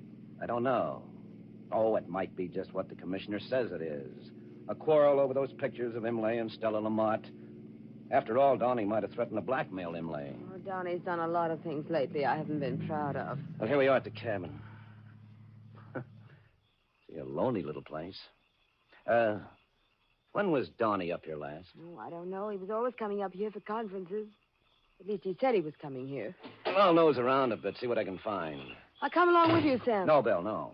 You wait here in the car. You can turn on the radio if you like. I'll be right back. Take it easy, kid. Calm down. I'll be all right.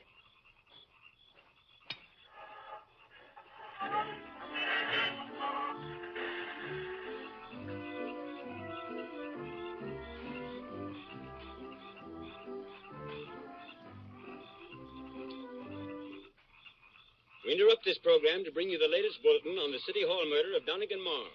The police are now working on the theory that Marr was killed in a quarrel resulting from pressure which he was putting on his rival, Assistant District Attorney Imlay, in order to force his withdrawal from the coming municipal election. A warrant has been issued for the arrest of Imlay, but at present Imlay's whereabouts are unknown. Keep tuned to this station for further bulletins.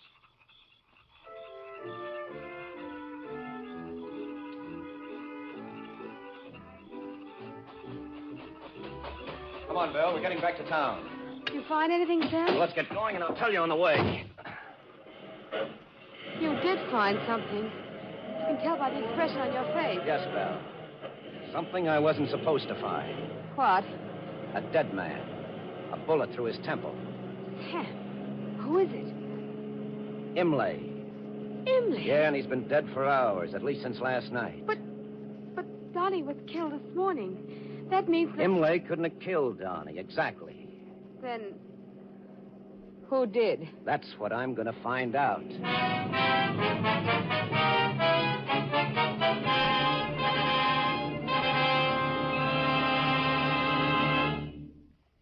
As the curtain falls on Act One of tonight's Mole mystery, it looks as though Marr and Imlay don't stand much chance of being elected. Now. What think you, Mr. Seymour? Well, Mr. Barnes, would you believe it if I told you that there are plenty of men who'd be willing to change places with either of them? Damn. Well, almost, anyway. For instance, there's the fellow who'd sooner be shot at than shave. And say, man, if that's how you feel about shaving, chances are you have wiry whiskers or a tender skin. So try Mole, the heavier brushless shaving cream for tender skins. Mole gives you a shave as smooth as sailing, as slick as a whistle. Yes, Mole is a heavier cream. The cream that not only softens your whiskers, but holds them up straight as corn stalks while your razor cuts them down quickly, easily. With Mole, you shave faster, closer, easier, and you shave painlessly. Try it.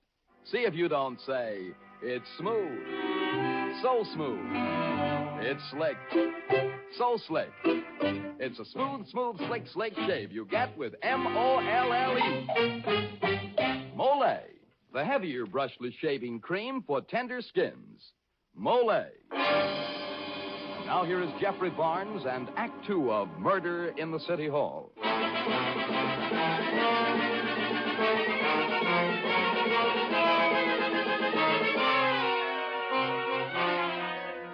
Young Police Lieutenant Sam De La Guerra suspects that the city's political machine is behind the murder of his old friend Donegan Marr.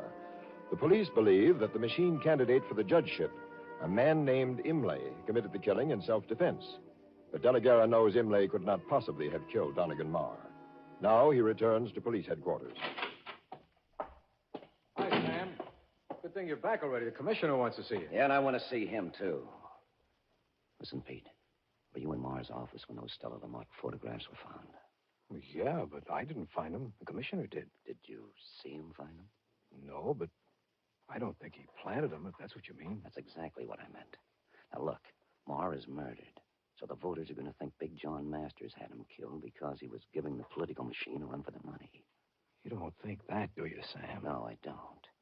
But even if the killing had no political meaning, Masters and his machine would have to clean this killing up fast, or else.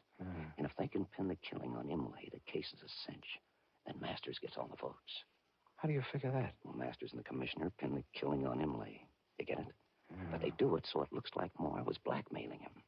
So Marr's a villain, and Imlay's practically a hero because he's shot in self-defense. Good Lord, Sam, you don't That's think... the way they've doped it. Shh, Commissioner. There you are, De La Guerra. Evening, Commissioner. Come on to my office here. I want to talk to you. Find anything up at Puma Lake? I wasn't supposed to, was I? This is no time to be making cracks. You're on the carpet. Well, what's up? You didn't do a very good job up at Marr's office this morning. You said you went over it, and yet you failed to find the photographs Marr had in his desk. So you walk in and find them immediately. That'll be enough, De La Guerra. Then when I order you up to Puma Lake, you stop by and pick up Marr's widow and take her along with you. Oh, word certainly gets around fast, doesn't it? What's wrong with my taking Mrs. Marr up there? Never mind. Trouble with you, De La Guerra, is that you're always too quick on the trigger, too fast on the pickup for your own good. Now, that doesn't fit in with what the department expects of you. I suppose you're trying to say that you want my badge. That's right. Okay. Here it is. You're being suspended for a hearing, De La Guerra. And to lay off the Marr case. That's it, isn't it? There isn't any Marr case. Imlay's admitted the shooting through his attorney. Claims self-defense. He'll surrender in the morning. Oh, Imlay admits the murder, huh? Yes. My advice to you is to relax a bit. Stop trying to blame everything on the political machine in the city. Pay a little more attention to being a good cop. That's the trouble, Commissioner. As a good cop, I can add up a few things I know about this case, and they don't make sense. But I can promise you one thing. The killer of Donegan Marr isn't going to get off unpunished.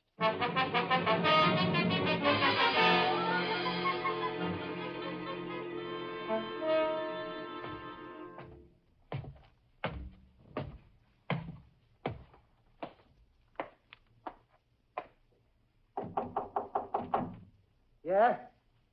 Who's there? It's me, Sam De La Guerra. Hello, Joey. Okay, copper. Come in. What do you want? I got $100 for you. This ain't Christmas. Why? You know a girl named Stella Lamont? I don't know. I might. Well, you ought to. Stella Lamont's only her stage name. Her real name's Stella Chill. She's your sister. So what? What about her and assistant DA named Imlay? Nothing. You better talk fast, Joey. You're going to be sorry. Stella's accused of the killing of Donnie Marr. She never even knew Ma. But she did know Imlay. Well, what's wrong with that? She was planning for a shakedown. Yeah? Tell me more. Stella and a guy named Taribo were working together on it. He put Stella up to it. So she put some drops in Imlay's liquor and he passed out. Then she and Taribo set up those pictures. She put an arm around his neck and put a bottle of liquor in his hand. And just like a dame, she gets scared and spills the whole thing to me. Why'd she get scared? She got to like Imlay. She was afraid Taribo might rub him out. So I followed Taribo. I live in a shutter. After a while, I trail him to Big John Masters' apartment. I see. Did I get my $100? That listens good so far. What do you make of it, Joey? Only that Stella didn't kill Ma. Imlay must have done it. Where can I find Stella? I think maybe she's left town. Just like I'm going to do. It ain't healthy for me in this knot. Get your hands up over your head, both of you. Don't look this way, copper. Keep your back turned. No, I...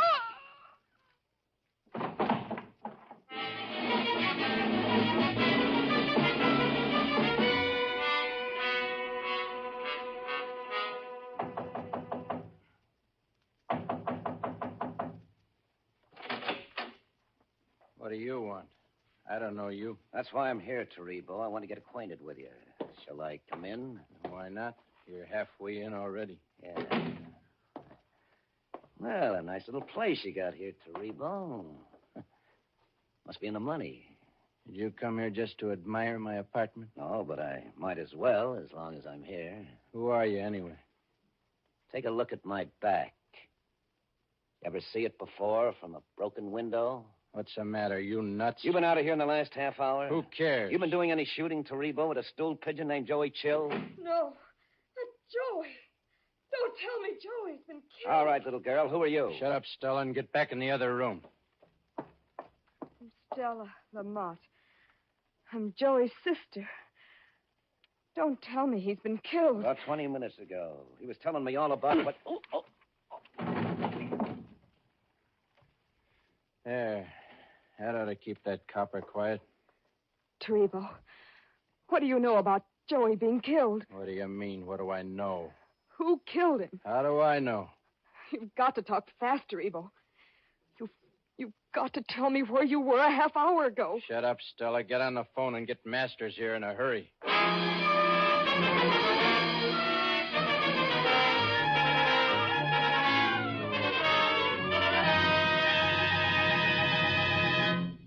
This is Jeffrey Barnes again. In just a moment, we'll return you to Act 3 of Murder in the City Hall. Here's something for dandruff sufferers to keep in mind. Most ordinary hair preparations are no more effective for combating dandruff than plain water is, for they merely do what plain water does, that is, remove loose dandruff. But a scientific product called Double Danderine does more. It actually works where most ordinary hair preparations fail. For double danderine kills the germs that many outstanding authorities contend are a cause of a common type of dandruff. Yes, and it actually kills these germs on contact. Now, the amazing effectiveness of double danderine is due to a special ingredient called Alzan, an active antiseptic so remarkably efficient that many hospitals use it. And among hair preparations, double danderine and double danderine alone has it. So try double danderine and see if you don't agree that most ordinary hair preparations can't compare with its dandruff-combating effectiveness. If you're not satisfied, return the empty bottle and get your money back. Buy double danderine at your druggist.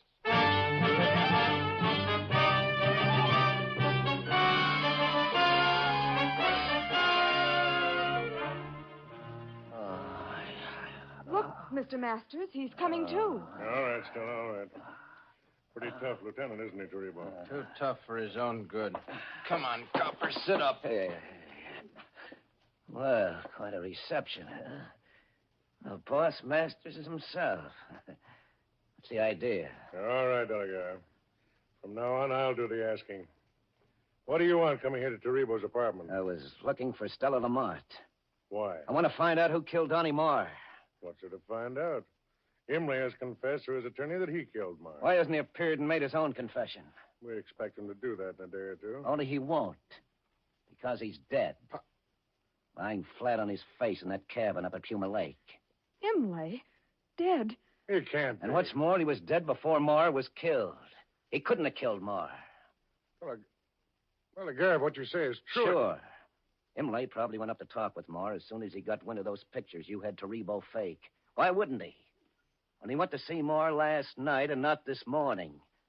They must have got into a fight and Imlay got killed. You mean Marr killed Imlay? Who else could have done it up there? And who killed Marr? Yeah, who killed Marr?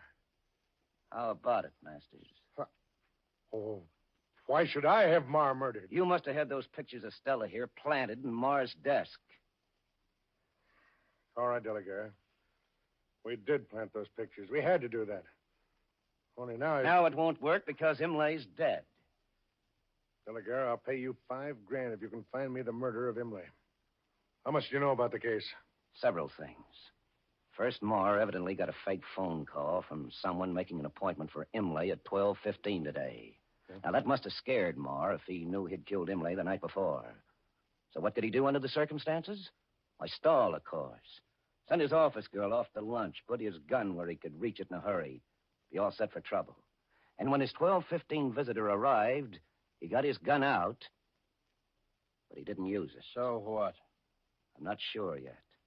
But Marr was no slouch with a gun, and he was on edge. He was all set. Why didn't he shoot? Why, because it was a woman who called on him? A woman? You mean Stella here because she loved Imlay even though she started to frame him. Why, you dirty... No, I didn't kill Marr. Come on, Stella. Talk. You must have known that Marr was going to blackmail your boyfriend. Sure, Stella. For you lousy... Look out! This is for you, Taribo. You killed Joey. Oh, why, you little... No, Taribo.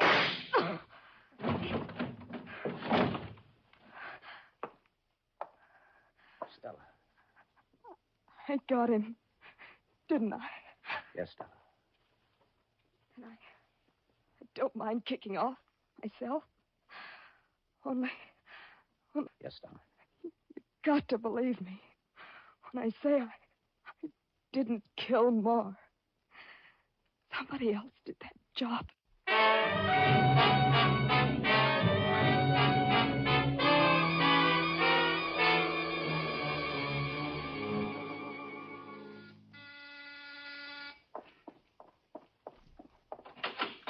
Oh, hello, Mr. Sam. Oh, hello, Minnie. Where's Miss Marr? In the other room. She just sits in there and don't Okay, sleep. okay.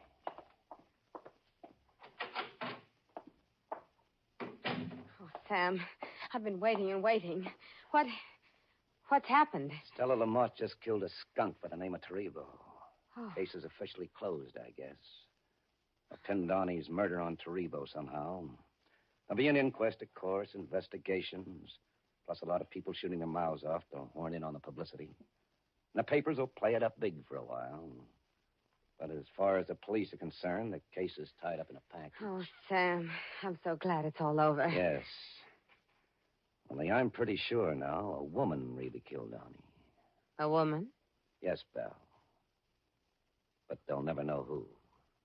Oh, one of those women he'd been running around with. Maybe. What makes you think a woman killed him? Because he was shot with a small gun, such as a woman might use. Sam, that doesn't prove it was a woman. No, not exactly. But for a while, I was sure Stella Lamont might have killed him. But she didn't? No, I'm positive of that. Her dying words to me tonight were that she didn't kill Donnie. And you believed her. Oh, Sam, how could you take the word I had of to her? believe her, Belle. The caliber of her gun didn't match the shells I found in Donnie's office. And then on my way here, I began adding up all the clues. Then you know who killed Donnie. Donnie didn't die right away, Belle. The coroner said that. And Donnie had nerve. He tried to protect someone. Someone very close to him, Belle. And the writing on his appointment pad was pretty shaky. He must have written Imlay's name on the pad afterwards, when he was alone and dying. Well, maybe Donnie was sorry how he had treated you, Belle. What? Anyway, he wanted to shield you. Oh. All right, Sam. It was the horrible kind of women he went around with. I was desperate. I had to stop him. Downtown, they like the case as it stands now. Nobody will ever figure out who killed Donnie. I'll get my police job back, all right. And you, Belle, you're going to do what Donnie wanted you to do. Do? Do what, Sam? You're going to suffer, Belle, Oh, no. the way you're already No, I don't want suffering. to. No, Sam, I can't stand You're it. going to suffer the way Donnie wanted you to suffer. You're going right on living with the memory of how you killed him until you've really paid. The hard way. No, Sam, I'm not. I couldn't bear that. I'll give myself up. Okay, Belle. Let's get going.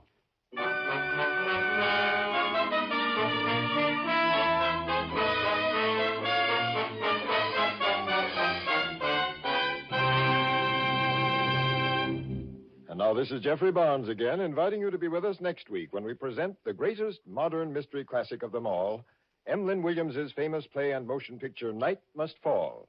And as guest star, Miss Virginia Field, star of the Broadway hit Doe Girls and the motion picture Waterloo Bridge. And now this is Dan Seymour saying goodnight until next Friday at this same time, when the Mystery Theater presents Night Must Fall.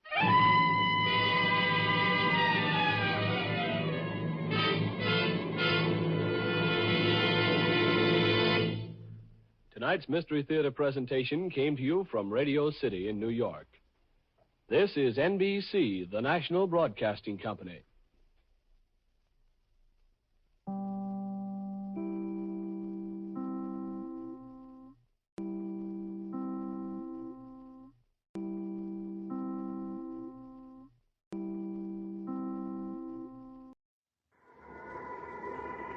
Mystery House.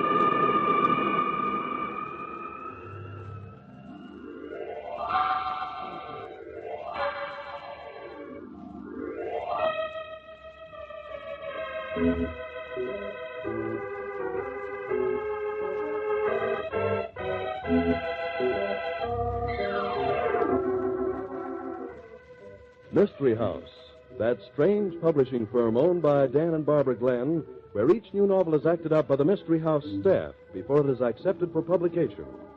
Mystery House.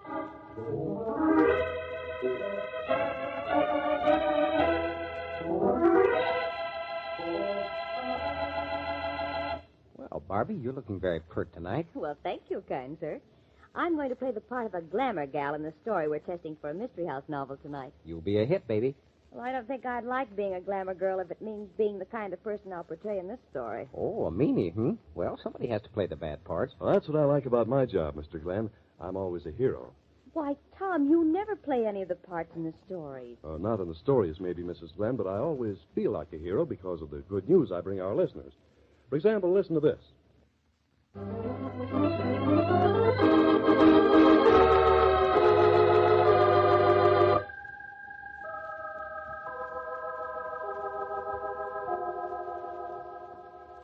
Okay, places, everybody. Set the scene for tonight's story, will you, Tom? Time to kill. Tonight's story opens in a swanky, nameless, exclusive little private club hidden away on the street level of a fashionable hotel building. Andy Archibald, seer, sage, poet, philosopher, and press agent, has just taken a table in the almost deserted room. That's a sweet little racket of yours, Mike, calling this restaurant a club. You're getting a little mixed up, Andy. I don't let the customers insult me. I insult them. Oh, yeah. It's a club, not a restaurant. And you've made it very smart to be insulted by Michael, haven't you? You know, Mike, maybe you and I should change jobs. No, thanks. I'm making a good living, and you owe me a neat little bill for last month, Andy. Who's going to pay it? Why, my new client, of course, Michael. Client? When a cheap press agent starts talking about client... I'm not a press agent anymore, Michael. I've risen. I am now a public relations counsel. Yeah? Well, I'll be impressed when you pay last month's bill. Oh, come on. Get me a club sandwich and a cup of coffee. And your new client will pay for it, eh? Who is this new client? Get ready to bow your head reverently, Michael. It's the incomparable, the lovely, the glamorous Monica Manning. What? That... Now, look, Andy, I've always kind of liked you. Take a tip from Uncle Mike and run. She's poison. Oh, you wouldn't say that if you knew her, Michael. She's lovely. That's what it says in the movie magazines. She's a phony and a heel. Do tell. I didn't know you were a buddy of hers, Mike. Since when did you start traveling in her set? A long time ago, sonny boy. And her set ain't much, I'll tell you that. We jerked sodas together out of the same tap. Then surprise, Mike. She's going to meet me here. What?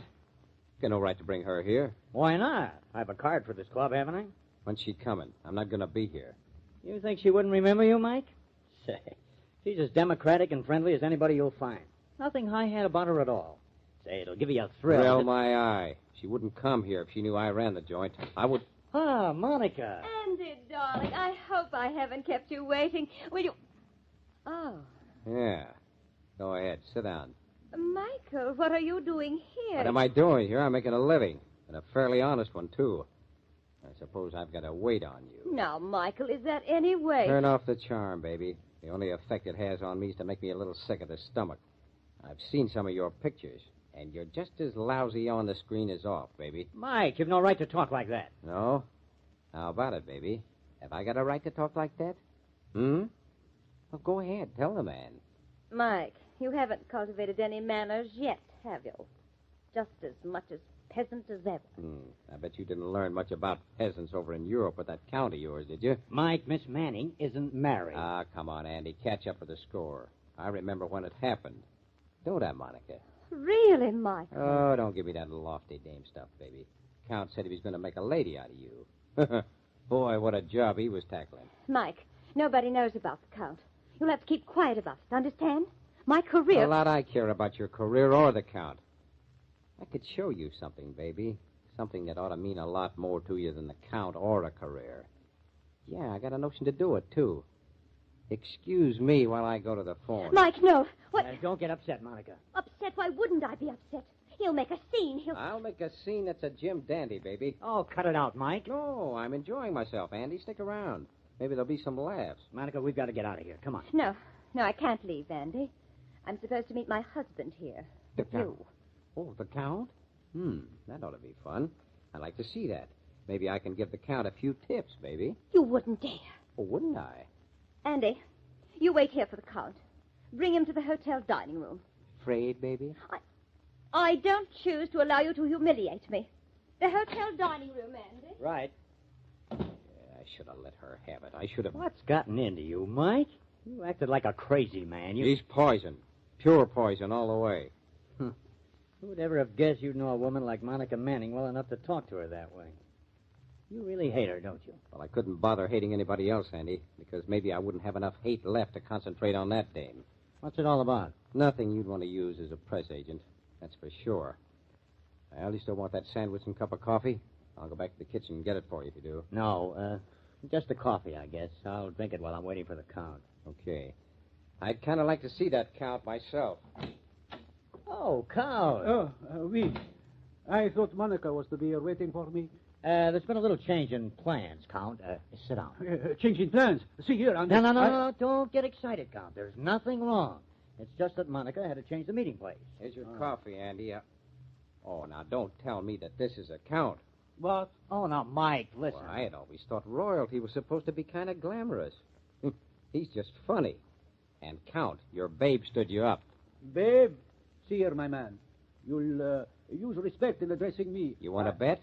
You're just one of the boys here. I don't suppose I ought to take time to drink this. Monica will be waiting for us, Count. What time is it? 7 o'clock, right on the nose. Then I'm supposed to take my pills. Wait, please. Get me a drink of water. You. You can wash him down with Andy's coffee. You. All right. What kind of pills are they, Count? For a fever. Monica gave them to me. The pollen in the air around here is simply devastating, and Monica says these have helped her. Well, I'd be afraid of anything that dame gave me. But go ahead. What? You are very impertinent. Oh, never mind him, Count. Come on, take the pills and let's get going. Here's the coffee. Thank you.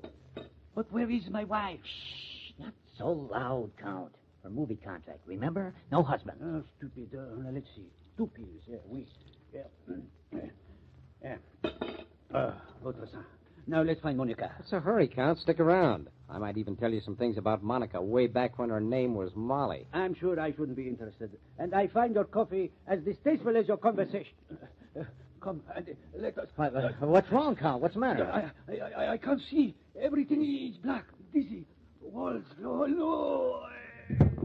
Mike! What? He's fainted. Yeah. Just a second. Fainted my eye. What? When there's no breath and no heartbeat, it ain't a faint, Andy. It's death.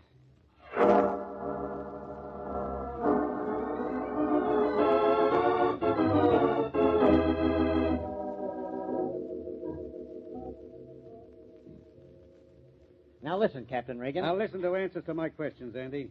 Lock that door there. All right. I don't know a thing about it, Captain Reagan. You run a high-class club like this, you don't look for goof pills. Your coffee's always been pretty bad, Mike, but I never heard of anybody dying from it before. It wasn't the coffee. Like I said, those pills... What pills? The Count said he had some hay fever pills. He took a couple and washed them down with coffee. Then he fell over dead. Why did he come here to take his pills? Oh, he was here to meet a gal. Ah, and he said the gal gave him the pills.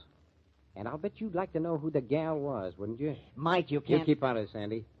You think I'm going to let that little louse cause me any more trouble? You're nuts. Now, listen, Mike. It was the glamorous, the lovely, the enchanting movie star, Monica Manning. Well. And you just got a job as a press agent, didn't you, Andy? That's got nothing to do with it. Monica didn't... You're pretty fond of Monica, too, from what I hear.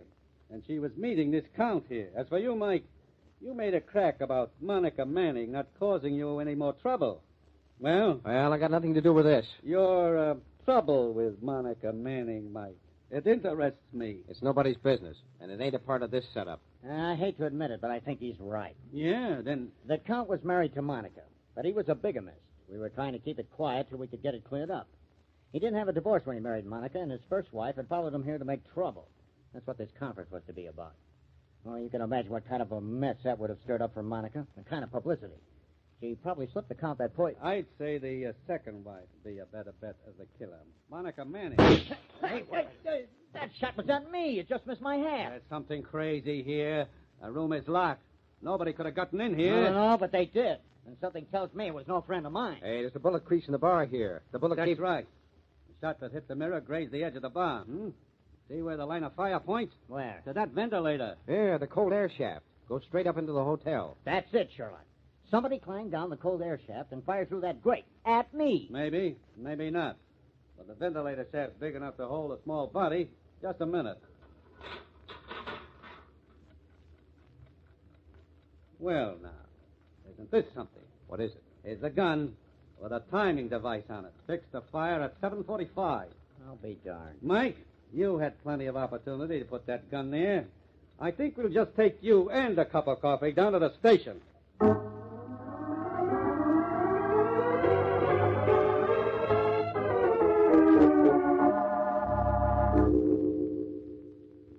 You get in my hair, Andy. What now? I've got something that'll get Mike out of trouble, Regan. Oh, you found out there was no poison in the coffee, huh? The coroner's office just called me. Yeah, and the pills. There was nothing wrong with them either. That lets Mike and Monica both out. But the guy die of fright?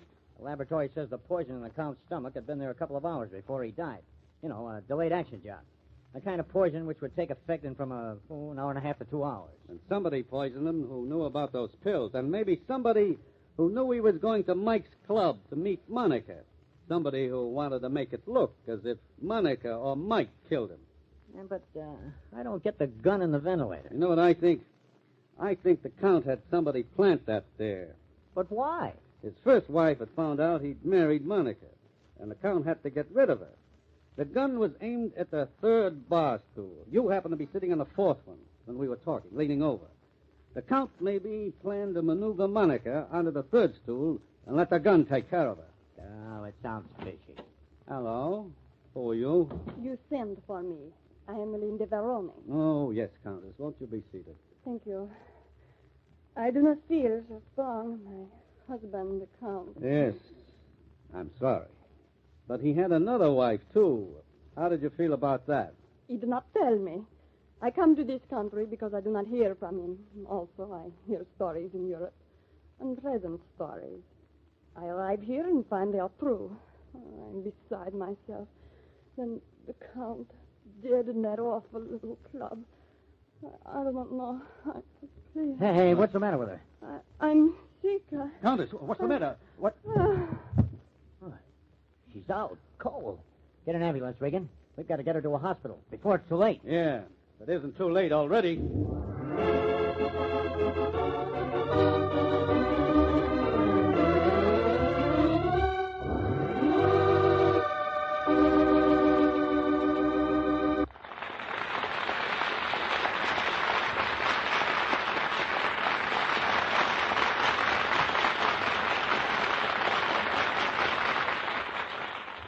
Mysterious Count de Veroni murdered for sure.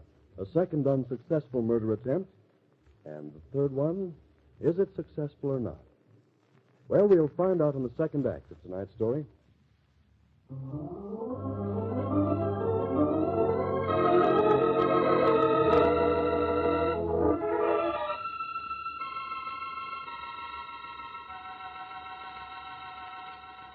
And now, Act 2 of Time to Kill. Publicity agent Andy Archibald has just gone to the apartment of the beautiful Monica Manning, and Monica seems terribly nervous. Andy, they haven't found out about Mike. Mike's blown the lid, baby. He spilled the whole story about you and him. Why, Andy, it would be almost as bad as the bigamy thing. You promised to keep me out of this. It's your job. And it's getting to be too big a job, honey child. How in the world did you ever happen to marry Mike?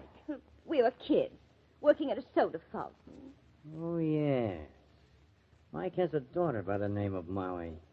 I'd forgotten that your real name was Molly Maniszewski.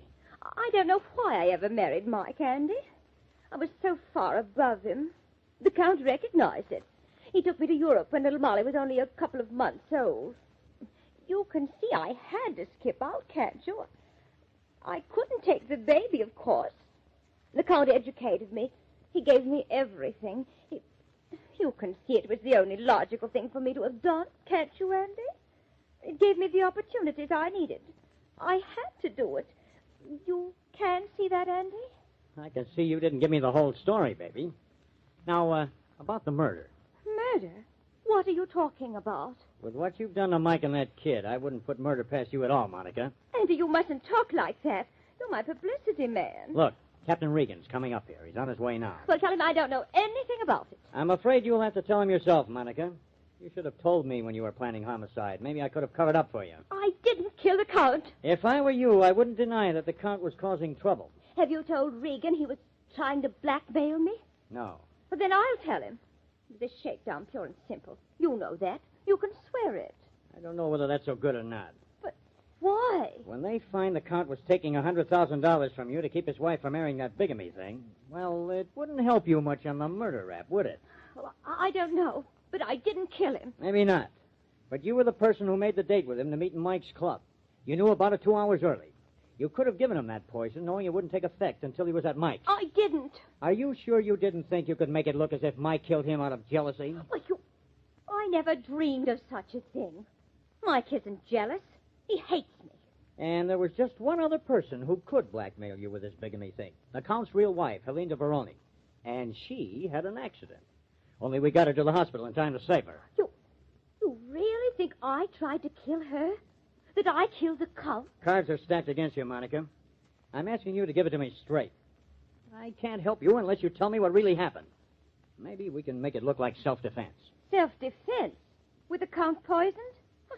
Does make me laugh. All right, so it isn't self-defense. The point is, you'll have to trust me if you want to get out from under that. Just a minute, the phone. Hello? Who? No, Captain Regan isn't here yet.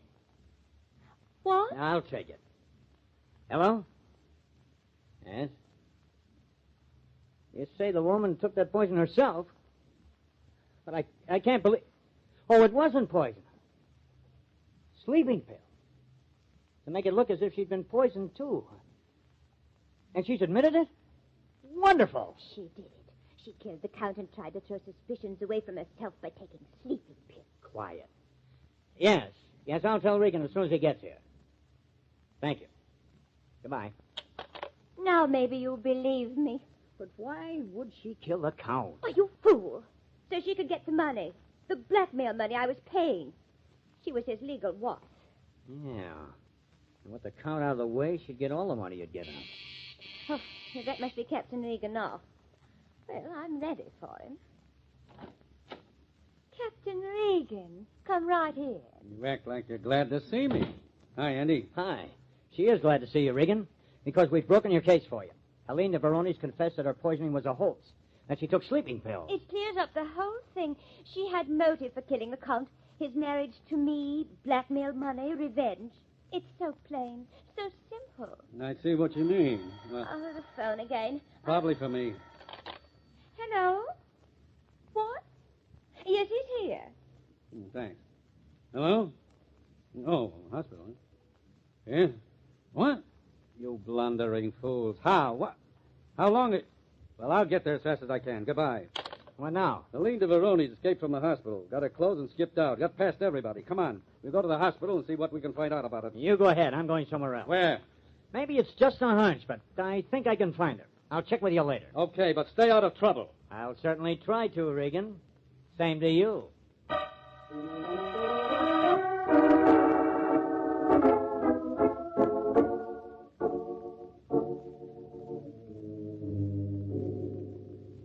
You can't keep me here, Regan. I've told you all I know. My career. Getting yourself out of a murder jam's more important than your career. Paying the Count $100,000 doesn't make you look too good. I paid him to keep my name out of a messy scandal. Expensive people you've been running around with. Oh, all right, Mike. I guess I don't have to introduce you two, do I? What's she doing here? I'm not any happier about it than you are. You did your best to get me mixed into this, didn't you? What happens to you don't mean a thing to me, baby. Just so long as it's bad. After what you did to me and the kid, That was as much your fault as mine. Haven't I tried to help little Molly ever since I got back to America? I can do things for her if you... She don't want your money. She thinks you're dead. And that's dandy. But, Mike, you're so wrong. One of the reasons I paid off the Count was to protect my name for little Molly's sake. And they pay you for that kind of acting in the movies? Boy, is it bad. Stop it! Hey, Mike, the murder took place in your bar, and a gun was found in the ventilator shaft. Nobody else had access to that ventilator. No? Just as easy to get into that air shaft from the top as the bottom. Mike, I'm asking you a straight question, and you better give me a straight answer. Was Helene de Veroni ever in your club with the Count? Well, she was there, but not with the Count. I didn't know who she was. Who was she with? Andy. Came in and sat in a booth talking. I didn't pay much attention because Andy's always got some doll on the string. I see. Monica, what did Andy know about this blackmail business? Well, everything, I guess. I called him in when the Count threatened me. Andy was my go-between to see that it was handled so there wouldn't be any publicity. Your go-between? You mean you gave him the money? Yes, he handled everything. Then why the date to meet the Count in Mike's club? Wasn't that after the money had been paid? Yes. I didn't know the club was Mike's. As soon as I found out, I left. But why see the Count at all after you'd paid him? Well, Andy said the Count insisted on it. He wanted to talk to me, I guess. Regan speaking. Yeah, Brannigan. Where? Fine. I'll be out right away. Goodbye. Now what? Looks like Helene de Veroni's bottled up. She was seen going into a cheap apartment house. We have the place surrounded by police. Come on.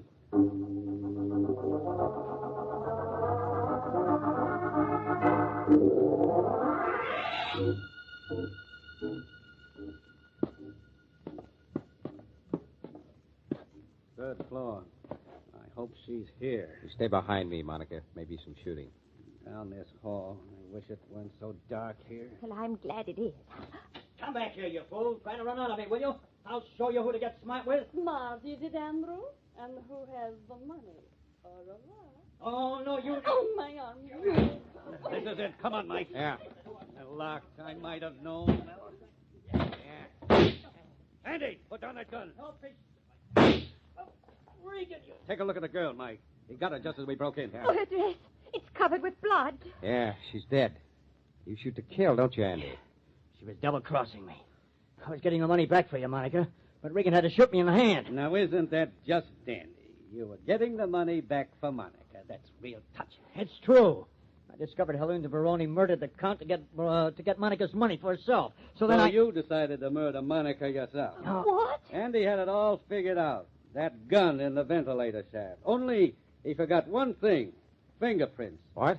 The gun had been let down from the hotel air shaft. Then Andy poked around the ventilator grill and got it adjusted to point toward the third bar stool. The only prints on the gun were Andy's. When you weren't there, Monica, he decided to make it look like somebody was trying to get him. He knew the gun would go off, and there was nothing he could do about it. You think I'd let a bullet come that close to me? I know it. The fingerprints sewed it up. But I gave you your head to let you trip yourself up. It could have been Andy who gave Helene a sleeping pill. Yeah, and the poison that killed the Count. Well, it was a cinch. I went up to pay the Count the money Monica gave me, and instead I told him she wanted to pay it in person. I told him about a new cocktail I could make for him. He didn't like it very well. He thought it tasted funny.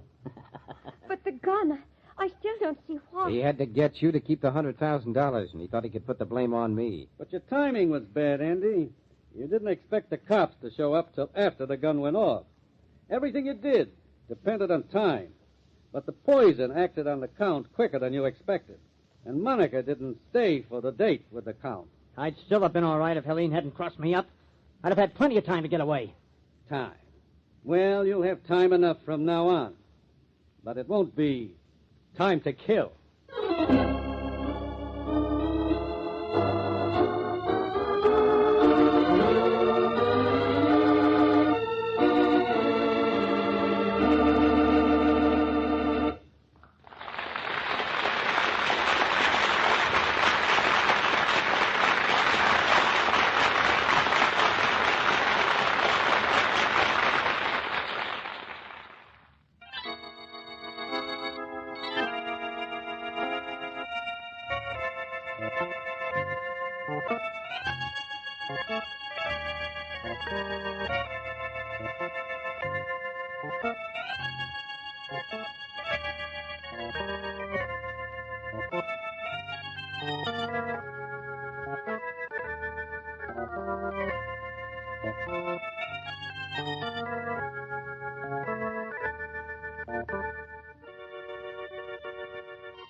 And now, the Mole Mystery Theater, presented by M-O-L-L-E.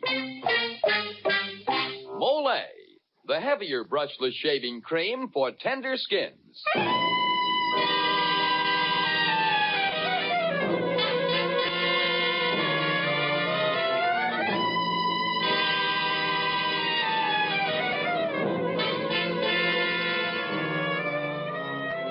Good evening. This is Jeffrey Barnes, welcoming you to the program that presents the best in mystery and detective fiction. Tonight we bring you a rollicking comedy mystery written by Sid and Larry Sloan and entitled Follow That Cab. In it, you're going to meet a couple of very strange detectives, Mo and Julius, taxi drivers who spend all their time between calls reading detective stories. This, in their own opinion, qualifies them as expert detectives. And when they attempt to apply their knowledge to the solution of a murder, they get some rather startling results. You mean they catch the murderer red-handed, Mr. Barnes? Well, I can't tell you that, Dan. Okay, but I can tell you, as well as our men listeners, that when a fellow gets caught red-faced and sore right after shaving, it's probably because he's got wiry whiskers or a tender skin. So he needs Mole, the heavier brushless shaving cream. Yes, sir, with Mole, it's smooth. So smooth. It's slick. So slick. It's a smooth, slick shave you get with Molle. Mole, the heavier brushless shaving cream for tender skins. That's right. Mole is the shaving cream that's heavier, the cream that's right for a wiry, hard-to-cut beard or tender skin.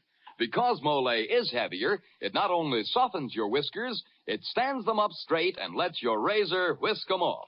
So you shave faster, closer, easier, and you shave painlessly with Mole, the heavier brushless shaving cream for tender skins. Mole. And now for tonight's Mole mystery, Follow That Cab.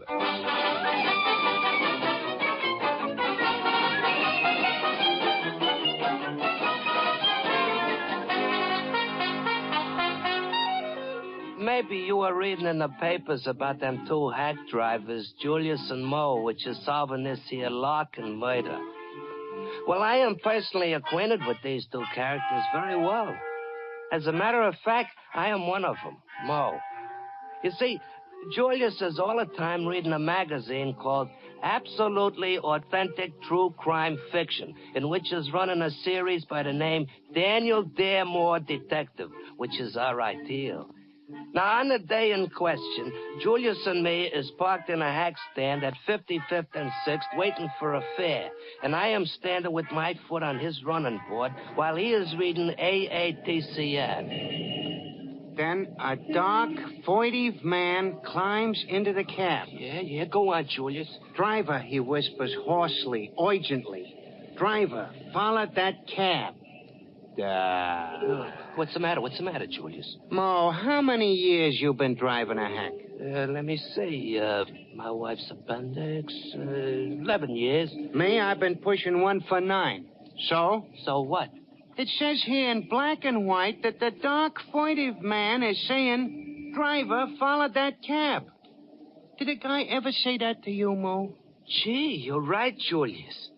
You got a head full of brains. You know what, Mo? If I had the chance, I could be a private dick like this here Daniel Daremore and this here man. Yeah, I bet you could, Julius. You're smart. Smarter than Daniel Daremore. Oh, I would not go so far as to say that, Mo. I would.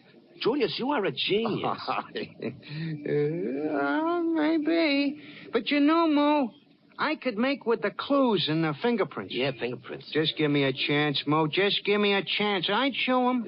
Can I go with you on your cases, Julius? Sure, Mo. All good dicks has got stooges. Gee, Julius, you're a real pal. Follow that cab. Oh, it just ain't done, Mo. It never happened. Driver, follow that cab.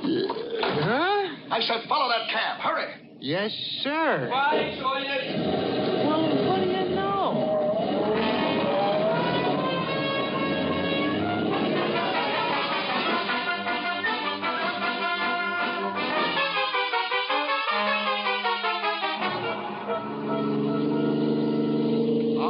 That cab we're following is pulling into the curb in front of that apartment building. Stop right behind him. Yes, sir.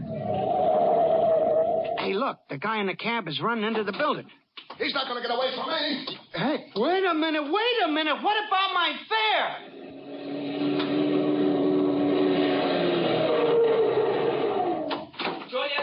Julius, I followed you in my cab. What happens? What's the deal? It's murder. That's what it is, murder. Murder? Yeah, that big so-and-so is running off into that building without paying the tab. And I'm going in there and collect. Come on. Julius. Mo, that was a shot ringing out. A real shot? Yeah. Come on, something is going on in there. Open up the door. Open up. Oh, there's the guy who was in my cab. Come on, Mo. Yeah, right with you, Julius. Come on, Mo. Come on, please, open up. Hey, you. Someone's been shot in this apartment. Shot? How do you know? Oh, I heard it, Julius, didn't you? Shut up. I ain't asking you. I'm asking this gent here. Oh. Okay, mister? I was trying to get into this apartment when I heard a shot fired inside. Oh, you was trying to get in, hey? Besides jumping taxi fares, you're also a burglar. No, you don't understand. Hey, Julius, the door is open. What? It was closed. Oh, just a minute ago. I tried it. A likely story.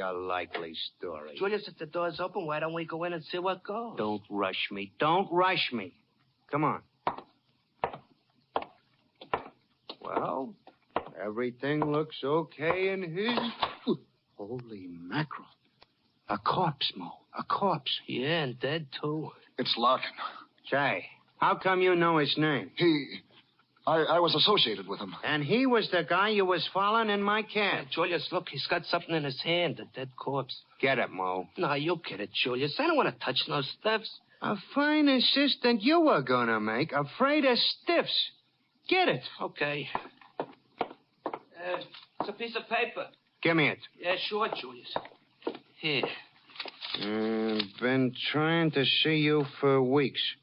You can't brush me off any longer. You stole Joan away from me. Signed, Boynton. What's your name? Burton. I wrote that note.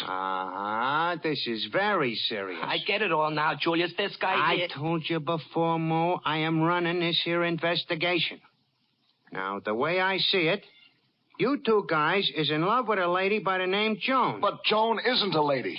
Now, look here, buddy. Leave her mortality out of this. Please. Joan is the name of a song I wrote which Larkin stole from me. I tried to see him to get what belonged to me, but he wouldn't let me in his office. You see, he's a song publisher. So you knocked him off to get even, huh? Julius, leave us call the cops. You're not going to turn me in. I didn't do it. Wait a minute. Maybe you didn't. Suppose we was to let you go, Boynton. Then you believe? You can't do this, Julius. I'm doing it. Thank you. I didn't kill Larkin, but I'd have a terrible time trying to prove I did. Just a minute, Boynton, before you go, just for the record. Where do you live? Live? Yeah, we gotta know, just for the record, you know. Oh, 709 East 78th Street. Take that down in the notes, Mo. Notes? What notes? Take it down. Oh, okay, Julius. I got it. All right, Boynton, go on. Beat it. Thanks. But, Julius... Shut up. Wait till he gets outside. Julius, we're going to get into all kinds of trouble letting that guy go. He done it. I know, Mo. I know he is knocking off this body here.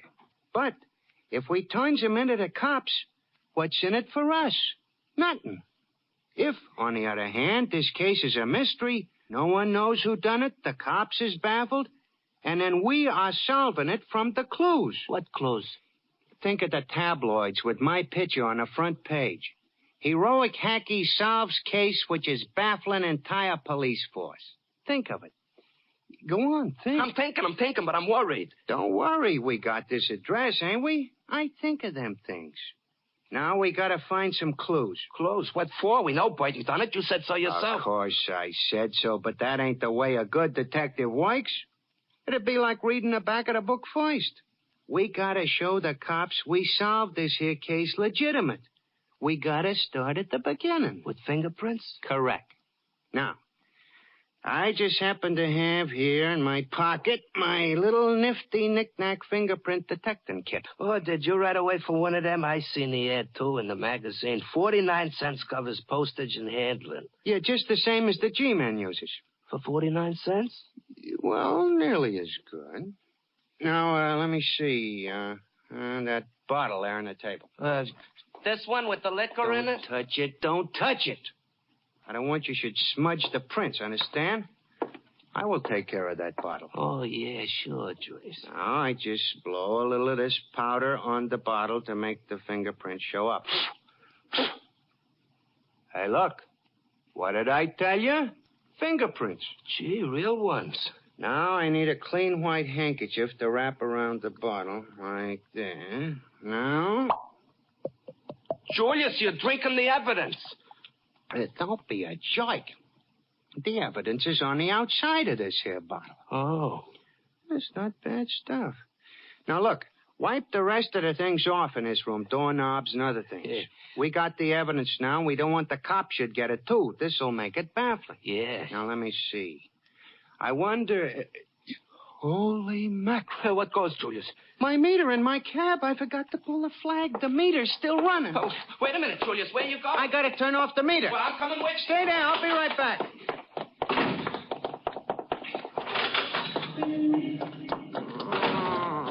Oh, holy mackerel. Look at that meter. $1.65. Is this your cab? Yeah, lady, but... I want to go to Grand Central Station. Hurry. Yeah, but lady, I'm busy. Well, didn't I see you cancel the meter just now? Yeah, but... Then you're not busy anymore. Come on, I'm in a hurry. No, lady, you'll have to get out of the cab. I ain't driving you no place. Look, how would you like to lose your license? I wouldn't. Listen, I've hired you to drive me. If you refuse, you can lose your license. I'll report you. Okay. Don't get yourself in an uproar, lady. I'll take you. Okay, Grand Central Station.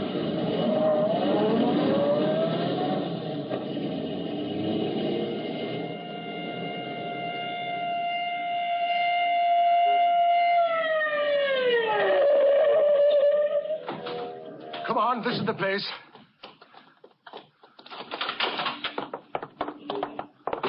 Now, I think maybe it was a false alarm, Sarge.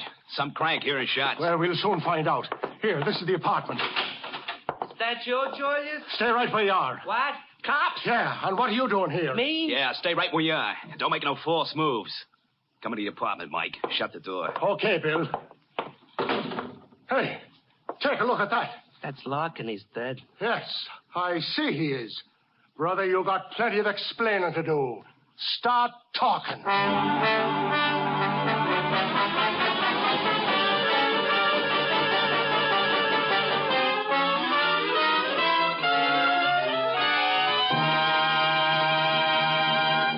As the curtain falls on Act One of tonight's play, Moe finds that being a detective has its ups and downs, and he's really got his... Excuse me, Mr. Barnes. Did I hear you say ups and downs? Yes, I guess you did, Dan. Well, you know, I have a secret solution for some of the ups and downs that men have.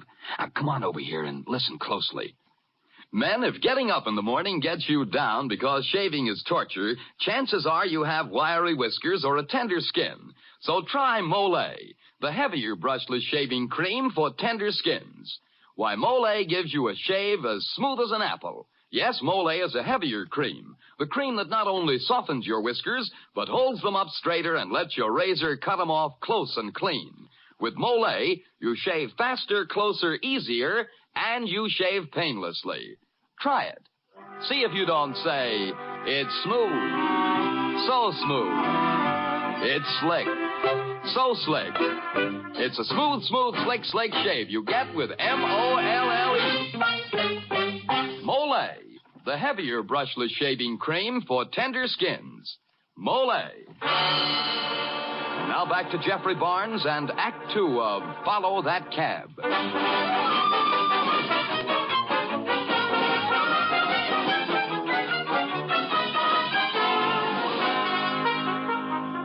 Moe and Julius, taxi drivers and would-be detectives, having apparently caught a murderer red-handed, let him go so they can solve the case by the clues. Having wiped away all the fingerprints to make the case more baffling, Moe is left alone with the corpse, all unaware that Julius is not coming back. And now the police have arrived on the scene and confront Moe. Well, buddy, what have you got to say for yourself? For myself? Nothing. Don't look at me. I didn't do it. Yeah, that's what they all say. Frisk him, Bill. See if he's got the murder weapon on him. He ain't got nothing on him. I'm being framed. What did you do with the gun, buddy? It ain't here. I just been looking for it. It ain't here. Oh, it ain't. Hey, Bill, careful how you touch those things. Might be fingerprints, you know. There ain't no fingerprints either. Oh, no? And why do you say that? Because I wiped... Because you wiped them. Go on, as you were saying. I wasn't saying nothing. Where's Julius? Where is he? You was gonna say you wiped him off, right? Where's Julius? He said he's coming right back. One false move out of you and I'll let you have it. You really think I done it? Who else? You look mighty suspicious. I didn't do it. Burton done it. Burton, I tell you. Yeah, well, tell that to O'Brien. O'Brien? O'Brien? Yes, buddy. He's chief of the Homicide Bureau. And you're under arrest for murder.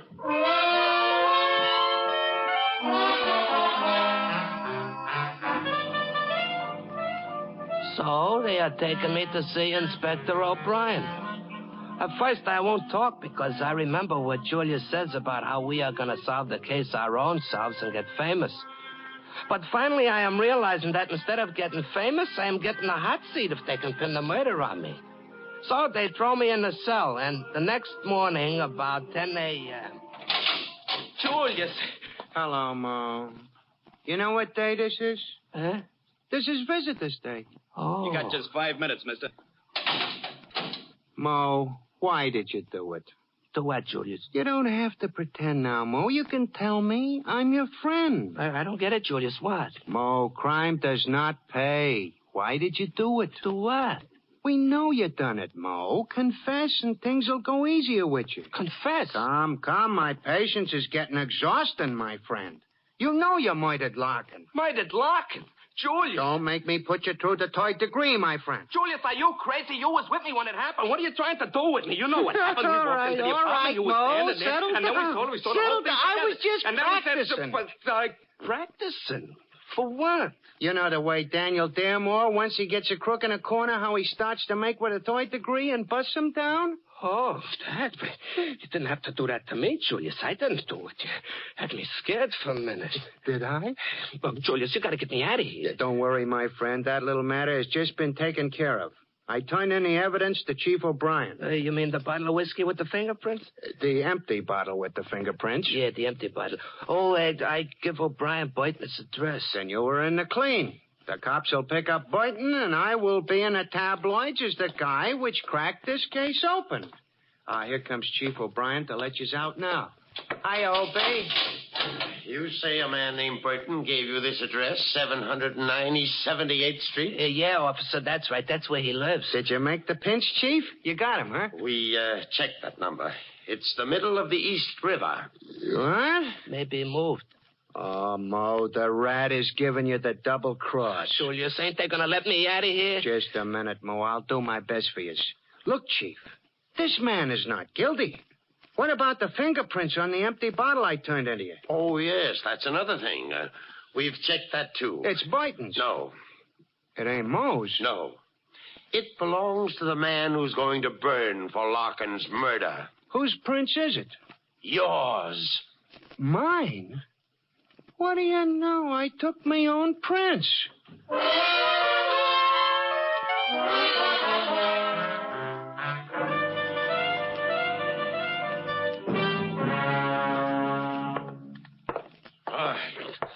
Come in, you two.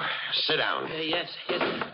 I suppose you are bringing me in here to your office because the entire police force is baffled, huh, Chief? I knew yous would have to come Get to me. Get your big feet off of my desk. Sure. Don't get excited. Say, what's all this here stuff on the table, Chief? Oh, that's some odds and ends we picked up in the Larkin apartment. Keep your hands off that stuff. All right. Clues, huh? They might be. Stay away from it. You've done enough damage already. Yeah, enough damage already. You know, you two boys are lucky. Very lucky. Yeah, lucky. How do you mean, Chief? Burton has just given himself up. He saw in the evening papers that we were looking for him. So you're in the clear. Burton give himself up? Julius, we are free. Yeah, very interesting. Extremely. By the way, O.B., is Boynton confessing? No, but he will. I am sorry I cannot see eye to eye with you, O.B. No? No. Now, I have a theory about who is knocking off who. Oh, look, you. One more theory out of you, and I'll send you up for 10 years. Now, get out of here, and get out fast before I change my mind and hold you as accessories after the fact. We're going, ain't we, Julius? Yeah. Whew. It certainly is lucky for us that Boynton gave himself up. Mo, Boynton didn't do it. Didn't do it? But we seen him. You said he done it your own self. It's a dame which done it. A redhead dame. She's the dame which got in my cab yesterday and makes me drive her to Grand Central Station. Why her, Julius? See this picture? Yeah. That's her. I took it off the table in O'Brien's office. It was found in Larkin's apartment. Julius, you should I remember she was very suspicious, nervous. Yeah, but what about Boynton? Mo, all good dicks are getting off on a red herring now and then. Remember what happens to Daniel Daremore in the case of the Black Nighty? Oh, but that wasn't a red herring he got off on. That was Shut up. Now, look.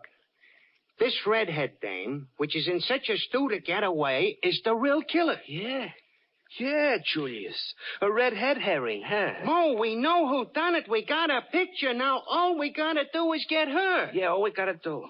Hey, wait a minute, Julius. Remember what O'Brien said about being accessories? Accessories, schmesseries. We got the real clue now. Let's go find her.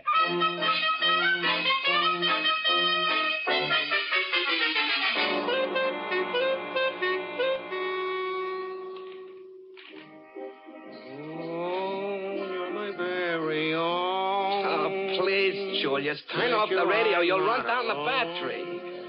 Look, Julius, we've been waiting parked out in front of Larkin's building for 8 days now, waiting for that dame to show up. What's the matter? Getting discouraged? Look, Julius, maybe she won't never come back She's here. got it. Says so in the book. A criminal always returns to the scene of the crime. I know. Yeah, and that song which Boynton wrote, it's driving me nuts. All the radio programs are playing it. Turn it off. I like it. But okay. Look, let's quit this detecting business, Julius, and get back into the hat business. That dame won't never show. Hey, Mo, look. That dame. The one we're looking for. The redhead herring? Yeah. Hey, she's going into the building. Come on, we're going after her. This is Larkin's apartment. There she is. What? Okay, lady, you are under arrest for the murder of Larkin. I don't know who you are, what you're talking about. Look out, Mo, she's reaching for a gun. Yeah, sure. Damn me. I got it, Julius. Nice work, my friend. Now, missus, what you got to say for yourself? Well, okay. Okay, you got me. Now, aren't you proud of yourself? Hey, Julius, the dame's spoiling. I can't help it. Crime does not pay. Yeah, you're right. I killed him. I killed him because he mistreated me. He beat me. Me and my 4 children. 4 kids? A dirty rat. Well, I'm sorry. It was bad enough when we were poor, but when he started making money, he just threw us out. Out into the cold, cold night. We were starving. Starving? Oh, that dirty bum. Yeah, I had to sell my new mink coat to get food for my little children. A guy like that didn't deserve to live. That's what I kept telling myself, so I bumped him. I killed him in self-defense. Everything went black before my eyes. I didn't know what I was doing. Naturally. Hey, Mo. Yeah, Julius. Got any money on you? About $1.75. Give it to me. For her? Yeah. Here. I couldn't accept it. I insist. Gee, you are a generous character, Julius. Oh, don't mention it. Here, lady, take it. Oh, gee, thanks. Thanks a lot. You gonna let me go now? What else? Oh, you're so kind. You're so sweet. Oh, you're just saying that. Could I have my gun back now? You want it back? What for? Well, so that I can pawn it and get a few bucks, dollars, to buy food for my poor little children. Yeah, sure. The poor little dove. Give it to her, Mo. Here, lady. Open up in there, open up. The cops. Goodness. Come out of that room with your hands up. Look, I'll hide behind the door. You open it. Don't worry, little dove. I'll handle him. Oh, so it's you two again. Oh, Brian. I thought I told you the next time I caught you monkeying it. You hit O'Brien over the head. He's out cold. Oh, lady, you shouldn't have done that. Okay, let's cut the comedy. What comedy? Come on, we're getting out of here. Your cab outside? Oh, yeah, but... Shut up! I'm giving the orders. Let's go. I've killed 1 man with this gun. I can kill 2 more. Oh, Julius. She ain't no little dove.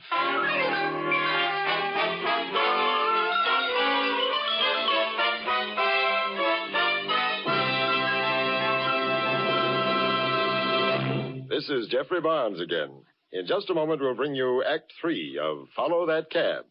If you've been having trouble trying to combat dandruff, bear in mind that most ordinary hair preparations merely remove loose dandruff. Now, plain water does that. So if you want to fight a common type of dandruff effectively, the thing to do is use Double Danderine. Double Danderine is a scientific product that goes to work on your scalp and actually combats this dandruff by killing the germs that many outstanding authorities contend are a cause, and it kills them on contact. Now, the reason why double Dandrine is so amazingly effective is that it contains an active antiseptic called Alzan. This is a special ingredient used by many hospitals because of its remarkable efficiency. And no other hair preparation contains Alzan. You get it only in double Dandrine. So try double Dandrine and see why most ordinary hair preparations can't compare with its dandruff-combating effectiveness. If you're not completely satisfied, return the empty bottle and get your money back. Buy double Dandrine at your druggist's.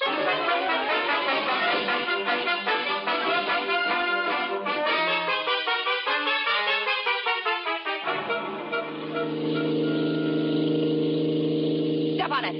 Step on it. The cops are gaining on it. I can't go no faster, lady. I got it down to the floorboard now. Just take it easy with my cab. You shut up. I'll tell them what to do. Yes, ma'am. Julius, they're shooting at us. Oh, Lord, don't let him hit the tires, please. Two can play at that game. Lady, you could have rolled that window down. Don't bother me. Did you get him? No, but I'm afraid what's going to happen to us now. Oh! What's the matter? You hit Julius? No, worse. They hit the meter. It's 75 cents already. Well, turn it off. Turn it off. I can't. It's jammed. Oh, the meter again. So that one should have stopped it. It didn't. It's going twice as fast. $3.94, 25, $5.40. Oh! Listen, you, turn left. But, lady. Turn left. But Turn left or I'll blow your head off. Okay.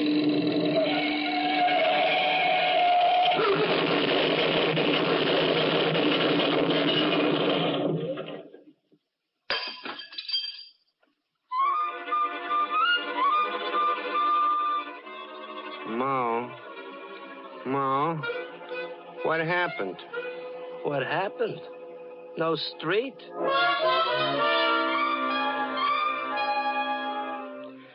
So we are capturing the culprit, like Julius says. You see, she is the dead guy's ex-missus, and she don't like him. The reason she is coming back to the apartment is that she knows there's some cash hid there. Well, Burton is let go by the cops, and he gets his songs back. And that is why the papers are calling it Murder in A-Flat. You see, A-Flat is an apartment. But the best thing about the whole deal is Julius and me is becoming real famous. No kidding. It get the magazine absolutely authentic true crime fiction. Our true-to-life stories are appearing in this week's issue.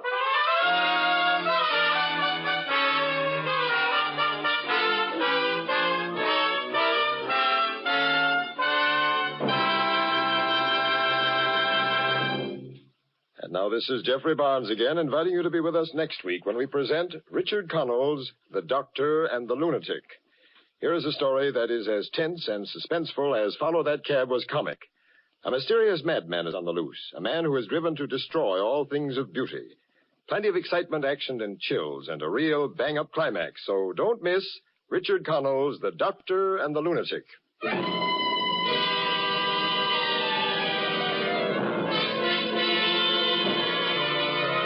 The original music for the Mole Mystery Theater is composed and conducted by Alexander Semmler. Follow That Cab was written by Larry and Sidney Sloan. Johnny Gibson and Larry Haynes were featured in tonight's program. This is Dan Seymour saying goodnight until next Friday at this same time when the Mystery Theater presents The Doctor and the Lunatic.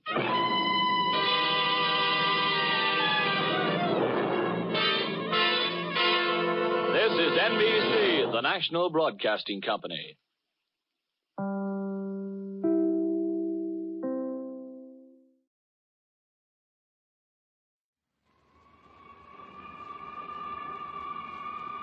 Mystery House.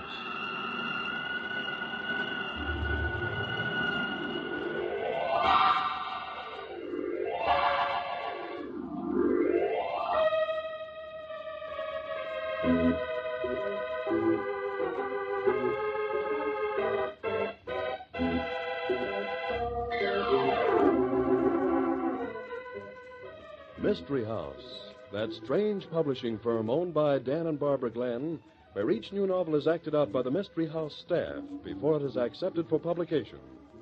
Mystery House.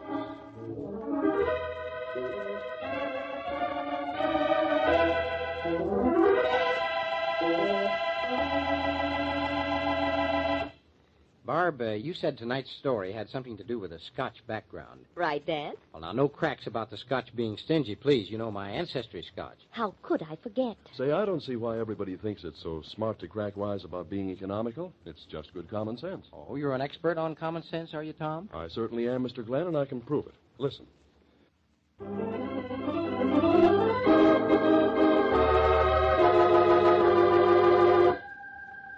Okay, places, everybody. Set the scene, will you, Tom? Daggers in the dark. Tonight's story opens in the makeshift dressing room which adjoins the small auditorium of the Women's Club in a small Midwestern town. The room's only occupant, alive, is Jean Gordon. Jean, is that you? Jean. Jeannie, what the... Great Scott. Father murdered with his own dirt. Jean, snap out of it. His own dagger, right through the heart. Oh, Pete, who could have killed him? I don't know, sweetheart, but I wish I did. Because that's the question the police will be asking us.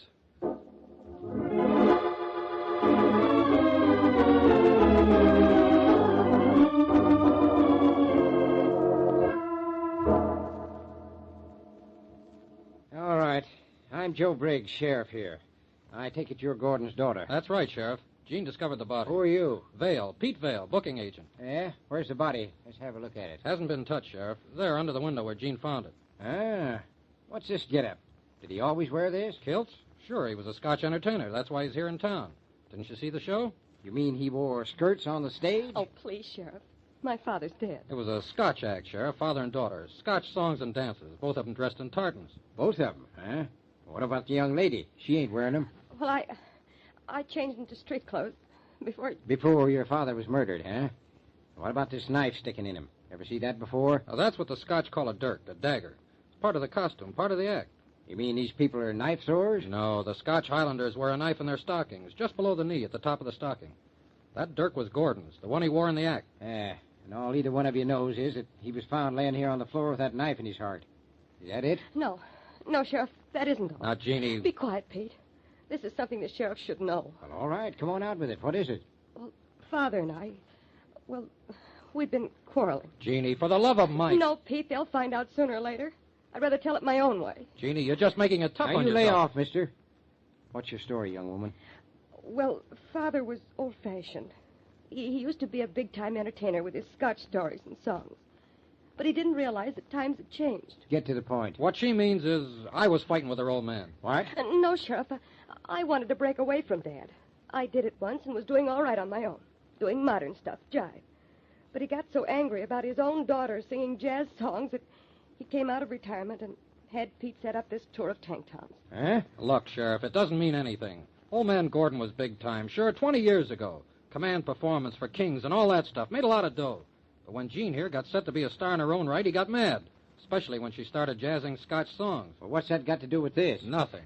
You see, the only reason Pete is here... I'm their manager. That's why I'm here. Oh, don't try to kid me, Vale. I know managers don't come along on one-night stands. Especially managers of people performing before small-town women's clubs. That's right, Sheriff. Pete and I want to get married. That's why. Jeannie, now you have done it. Pete wanted to have it out with Father, once and for all, but I asked him to let me do the talking. I knew Father didn't want me to marry Pete. I knew Pete would just make him angry, so... So? So I talked to Dad, and it was just as I'd expected. He wouldn't give his consent. I told him we were going to get married anyway, tonight. So your old man tried to stop you, and you stuck the knife in him, in self-defense, No. huh? Look, I was just outside when she screamed. I ran in and caught her. Oh, so that's your story, huh? The only thing she didn't tell you is that I saw her father right after the show. You saw him? I thought you was waiting outside. Well, I wasn't. Well, you'd better tell me where you was, or I'll have to dig it out of you. I don't have to talk unless I want to. Oh, Pete, please. Sheriff, he's only trying to protect me. He thinks the evidence looks bad for me. Well, right now, it don't look so good for either one of you. Are you sure nobody in the audience knew your father was killed? Well, I don't know. I didn't hear anything before it happened. Wasn't anybody working backstage? Sheriff, these women's clubs, all they've got is a committee to run the show, and everybody on the committee is so busy congratulating themselves after it's over, nobody worries about the performers. Well, it strikes me, young lady, that neither one of you have been paying much attention. That makes it tough when you're trying to get away with murder. Come along.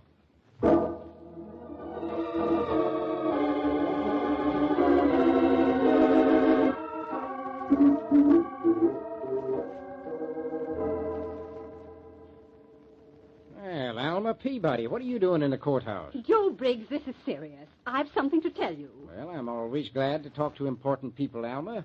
But I got about as much work to do as I ever had here, and I know. That's why I'm here. Well, all right. Get it over with. It's a cinch I won't be able to do anything until you do spill it. Joe, I know something about that murder. What do you know? You're president of the women's club that sponsored this Scotchman's appearance. Is that what you know? No, Joe. I knew Angus Gordon a long time ago. I mean, I knew him well. You mean you were a Bobby Soxer when he was a big star like Harry... Well, anyway, Alma, this is serious business. Joe, it's hard to say this, but you may find it out yourself, and then it'll look... Well, I was married to Angus Gordon. What? It's true, Joe. Are you losing your mind, Alma? You was married to Jim Peabody before you came to this town. Everybody knows that. Everybody thinks I was never married before, because I was so young when I came here with Jim Peabody. But I was born in Scotland, and my parents married me off to Angus Gordon when I was 16. Angus was just a coal miner then. Well, all right, Alma, all right. You kind of knocked the wind out of my sails there for a minute, but what does all this have to do with murder? I'm trying to tell you, Joe. When Angus and I came to this country, he was just a struggling Scotch singer, poor as a church mouse. Yeah. So when Jim came along and offered me real security as the wife of a bank president, I left Angus. I never loved him anyway. Alma, you've been thinking that I might suspect you of Gordon's murder if I found out about this? Well, my conscience bothered me. I just had to tell you for fear you or someone would make it seem different than it really was. Mm-hmm. Well, you've got nothing to worry about. I got your ex-husband's daughter locked up along with her boyfriend. Between the two of them, I figure I got the one who done it. But do you think the girl is actually implicated, Joe? I doubt it. I figured the boyfriend done it. The girl's trying to protect him, but that won't last long when I turn the heat on. Joe, do you trust me? Well, that's a strange question. Oh, don't hedge, Joe. Answer me. Well, Alma, when it comes to murder, I don't trust anybody. But to be sheriff in this county, you've got to be careful of your politics, and you swing a lot of votes. That means you do. What do you got up your sleeve? I think I might help you and at the same time do something charitable for Angus's daughter. If you'll let me, Joe. You sure you're not holding out on me about this girl? She's not your daughter, is she? Oh, heavens, no. Angus adopted her right after I left him. And what is your interest? Oh, I suppose it's conscience. I feel badly about what happened to Angus, and I'd like to do something for Jean. Something that might help you. Help me? How? Well, if you put Jean in my custody temporarily, I could be nice to her. That's no help to me. Oh, but don't you see? Let the young man out, too. If he did murder Angus, and if Jean knows he did... Oh, you mean they might try to get together, huh? Exactly. I'll watch Jean like a hawk. Only she'll think I'm just being nice to her for the sake of her father. Then if this person she wants to marry comes around, I'll be able to find out what he's cooking up. Something you could never do as long as you hold them both in jail. Well, it's crazy. It ain't right. But you'll do it? All right, Alma. I'll send the girl to your house.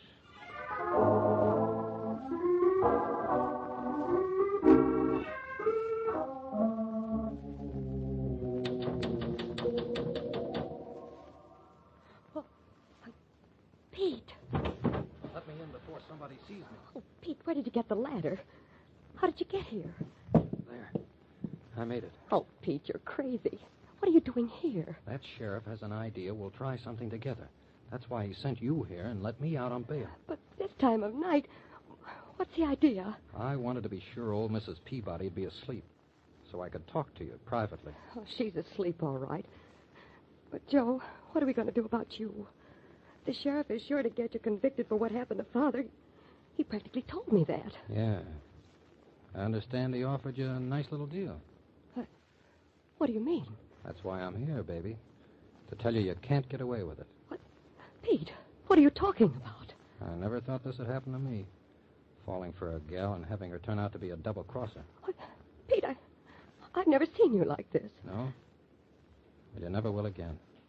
Do you really think I'd sell you out? Oh, spare me that, will you, Jean? It's bad enough to know it. Peter Vale. Oh, you really think... I don't think anything anymore. I just came to tell you I'm going to beat it. But before I go, come over here. Close to me. Pete, what's got into you?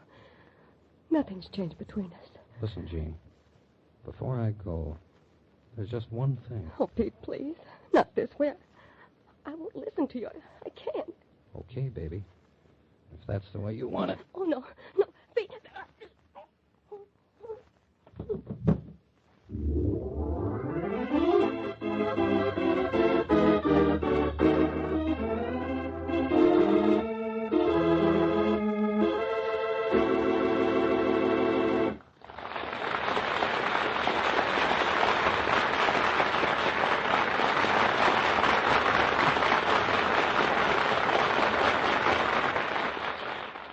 Angus Gordon, the Scotch entertainer, was murdered. And now Angus' daughter, Jean, was she murdered, too? Well, it looks very much as if Sheriff Joe Briggs has plenty of problems to solve in the second act of Dagger in the Dark. But now, while the scenes are being shifted, listen to this.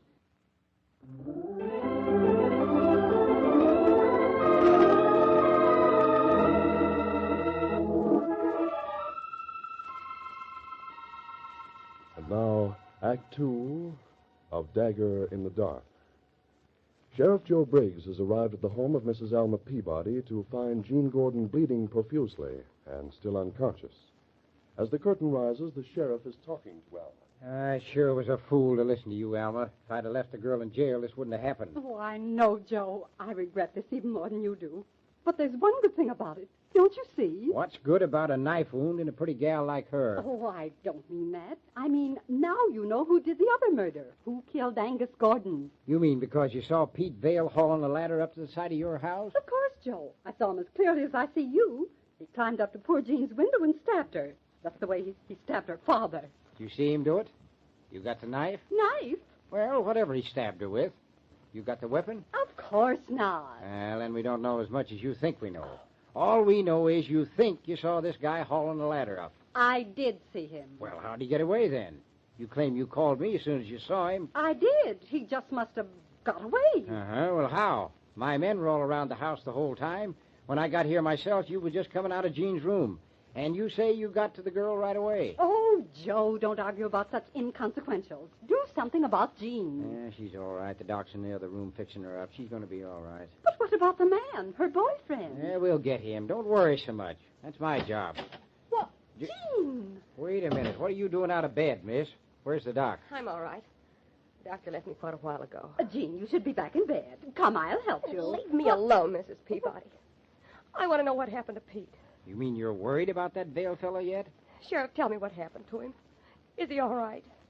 Be switched if I know, Jean. I ain't seen him. Only Alma here claims she's seen him with a ladder outside your window. Well, sure he was here. But is he all right, Sheriff? See, I told you, Joe. Please, Sheriff, I've got to know. Pete thinks I lied to you about him. Did he get away? Now, look, young lady, you shouldn't be worrying about a guy who stuck a knife in your back. Pete didn't. I know he didn't. What? Jean, you're not rational. Why, of course it was he. It was so dark you couldn't see. But not so dark I couldn't feel. Look. Well, your finger's scratched. What about it? Whoever it was who tried to kill me was behind me. I could still see Pete against the window when this hand was clapped over my mouth. Oh, Joe, don't mind her. She's so weak from the wound she just can't remember right. No. I felt this hand over my mouth and I reached up and tried to pull it away. That's how I scratched my finger. On the knife?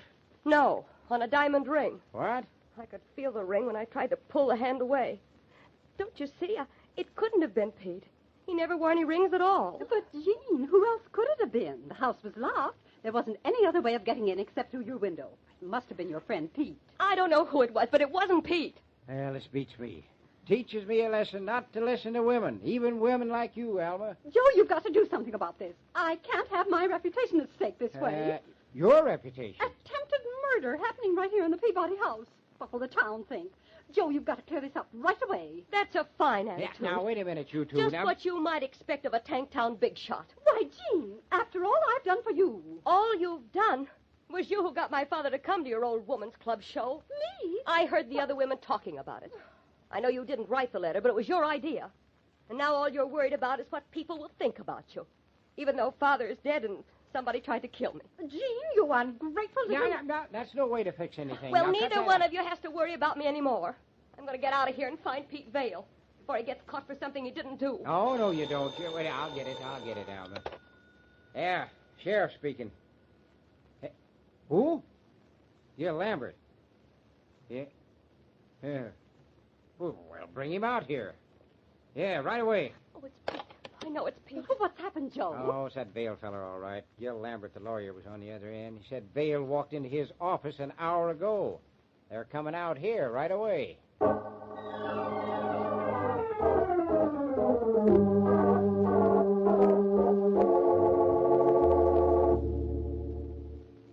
Okay, Gil, come on in. You too, Vale. Hello, Sheriff. Oh, Pete. Jeannie, are you all right? Now, break it up, you two. This thing isn't settled yet. The idea, the audacity of this young man. Now, Mrs. Peabody, don't be too unkind. Joe Briggs, if you're any kind of a sheriff at all, you're going to... What are you fretting about, Alma? There's plenty of men guarding the house. Nothing can happen. Why don't you arrest this young man and be done with it? Well, first, I want to hear what Gil has to say. You said it was important, didn't you, Gil? I did. Well, I'm not going to listen to such twiddle twaddle. Now, look here, Alma. It's all right, Joe. Let her go. We don't need her for this. Let me go. I like that. I'll go as I please. And next election, I'll see we have a new sheriff in this community. Go ahead, Pete.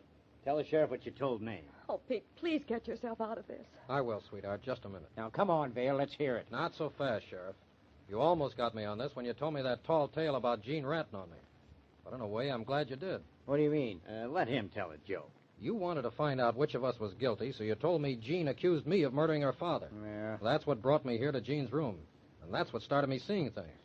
But what, Pete? Jean, I knew I hadn't put that knife in your back. But I also knew that if I was found with you, everybody'd be sure that I had. So you ran out on her. So I could see that whoever used that knife had missed the mark. I knew Jean was going to be all right, so I left to find the clue that would tell me who did it. This. That's the knife that killed Angus Gordon. That's right, Joe. I took the liberty of getting it out of your office. Take a good look at it, Sheriff. See anything? Pete, what are you getting at? That's Father's dirk. No, it isn't. Look at the head. Yeah, some kind of scratches. What? There's writing on it. Engraving so small, I can't quite read it. That's right. Look at it through this enlarging glass. And fare thee weel, my only love, and fare thee weel a while, and I will come again, my love, though it were 10,000 miles. Why, that's Bobby Burns. A nice sentiment, isn't it? What are you getting at, Vale? When I left Jean here, I went back to the dressing room where Angus died. All his personal stuff was still there, so I went through it. And I found a small box full of sentimental things about his marriage. You mean his marriage to Alma Peabody? How did you know? She came to my office and told me. Oh, she did she?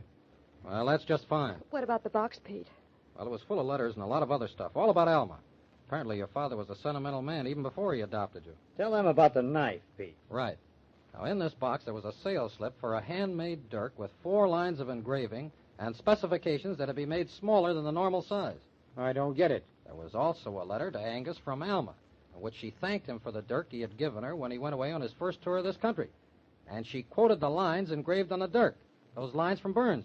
You mean that this knife belongs to Alma? That's right, Joe. But how... You see, Pete came to me because he said he needed a lawyer, and he was sure he could clear himself if I'd agree to help him.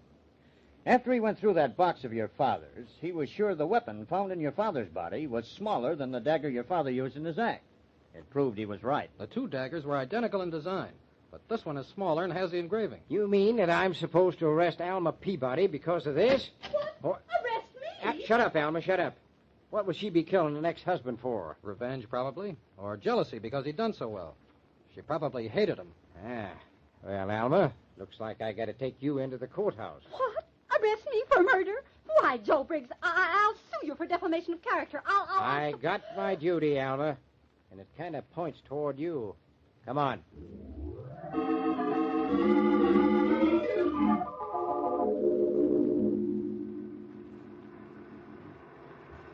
You will live to regret this, Joe Briggs. I've never been so humiliated in my life. Well, there's nothing much I can do about it, Alma. Nothing that'd interest you, anyway. Interest me? What do you mean? Why, there ain't really any evidence against you except what I got. What do you mean, Joe Briggs? Oh, that stuff about the daggers. That could be blown higher than a kite. You see, I'm the only one who knows your real motive. What? What are you talking about? Peabody's been dead quite a spell, Alma. Money don't last forever. What? The way I figure, you asked this Angus Gordon for some money for the sake of old times. Well, how did you know? And I make it my business to know such things. Sheriff, ain't I? And he turned you down. Wouldn't give you a penny. But, Joe, you couldn't know that, right? Oh, I heard it myself, Alma. Gordon was a mite worried about you. Yeah, figured you might be up to something. Joe, that's not true. He was, well, as nice to me as he could ever be to anyone. Yeah, sure would look good for you if I was to testify about that meeting, wouldn't it? Well, you couldn't do such a thing to me. Well, I've got my duty, Alma, and then there's the law. Well, what about the law? Well, a man can't testify against his own wife. What? Joe Briggs, you must be out of your mind. Be quite a thing for Joe Briggs to be married to Alma Peabody, wouldn't it? Have folks buzzing plenty. And it'd clinch you're not getting caught, too. But, Joe, I didn't murder Angus Gordon. Sure, but you think it over, Alma.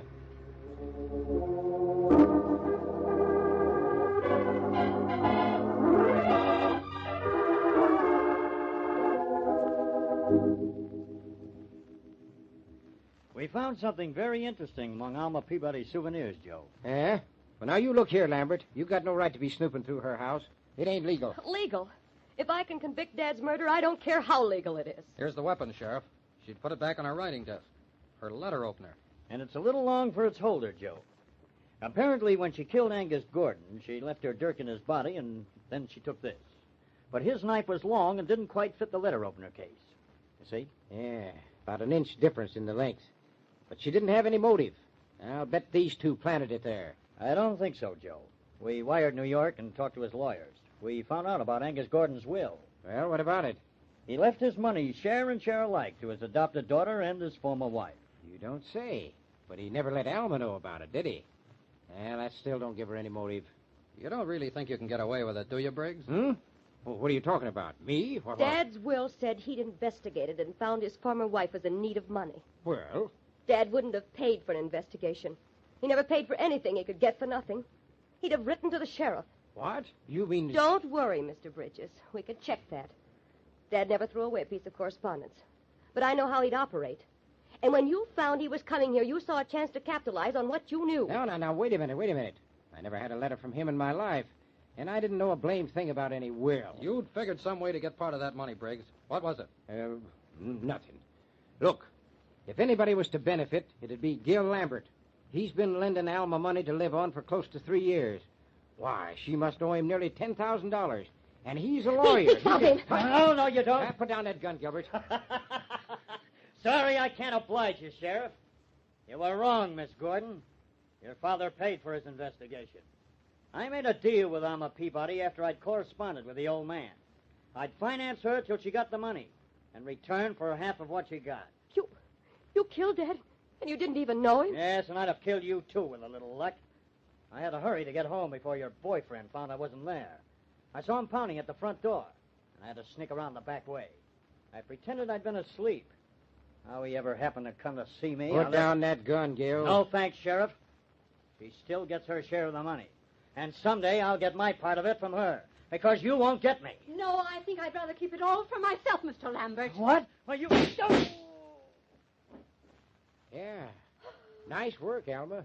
You got him. I was never much good with a dirk, but as a girl, I rather prided myself on my marksmanship. I knew he was guilty, but I was scared to death. When you went for Mr. Vale, I was, well, blind with fear. I don't blame you, Mrs. Peabody.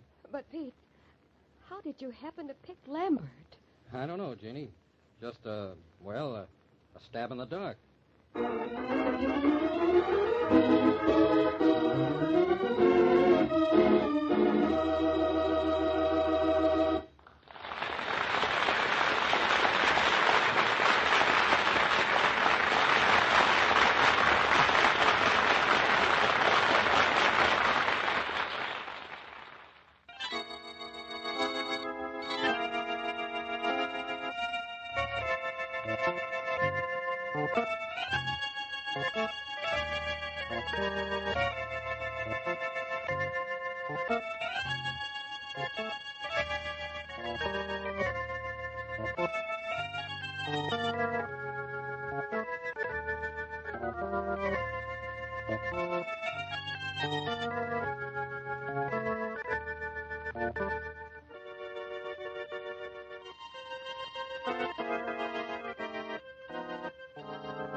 And now, the Mole Mystery Theater, presented by M-O-L-L-E.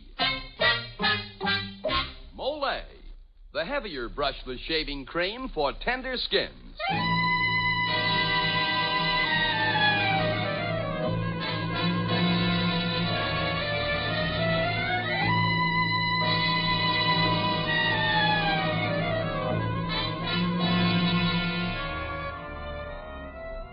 Good evening. This is Jeffrey Barnes, welcoming you to the program that presents the best in mystery and detective fiction. Tonight we bring you, as a return engagement, one of the most successful plays ever presented on the Mystery Theater. It's entitled Murder Without Crime, and was written by J. Lee Thompson and Jack DeLeon. Barry Kroger, featured recently on Broadway in the play Therese, is the star of tonight's story and will be heard as Matthew. John Sylvester plays Stephen. And by the way, a most important element in tonight's play is a piece of furniture, an ottoman. Not like the usual footstool, but quite large. Large enough, in fact, to hold firewood or perhaps a body. Say, look here, Dan Seymour. How can you laugh at such a grim thought? Well, a man can laugh at worse things. For instance, shaving torture. You know, a lot of men can laugh at that because they use Mole, the heavier brushless shaving cream.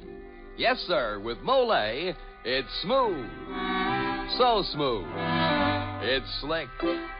So slick. It's a smooth, slick shave you get with M-O-L-L-E. Mole, the heavier brushless shaving cream for tender skins. That's right. Mole is the shaving cream that's heavier, the cream you need if you have a wiry, hard-to-cut beard or tender skin. Because Mole is heavier, it not only softens your whiskers, it stands them up straighter and makes it easy for your razor to cut them off. So you shave faster, closer, easier, and you shave painlessly with Mole, the heavier brushless shaving cream for tender skins. Now for tonight's Mole mystery, Murder Without Crime.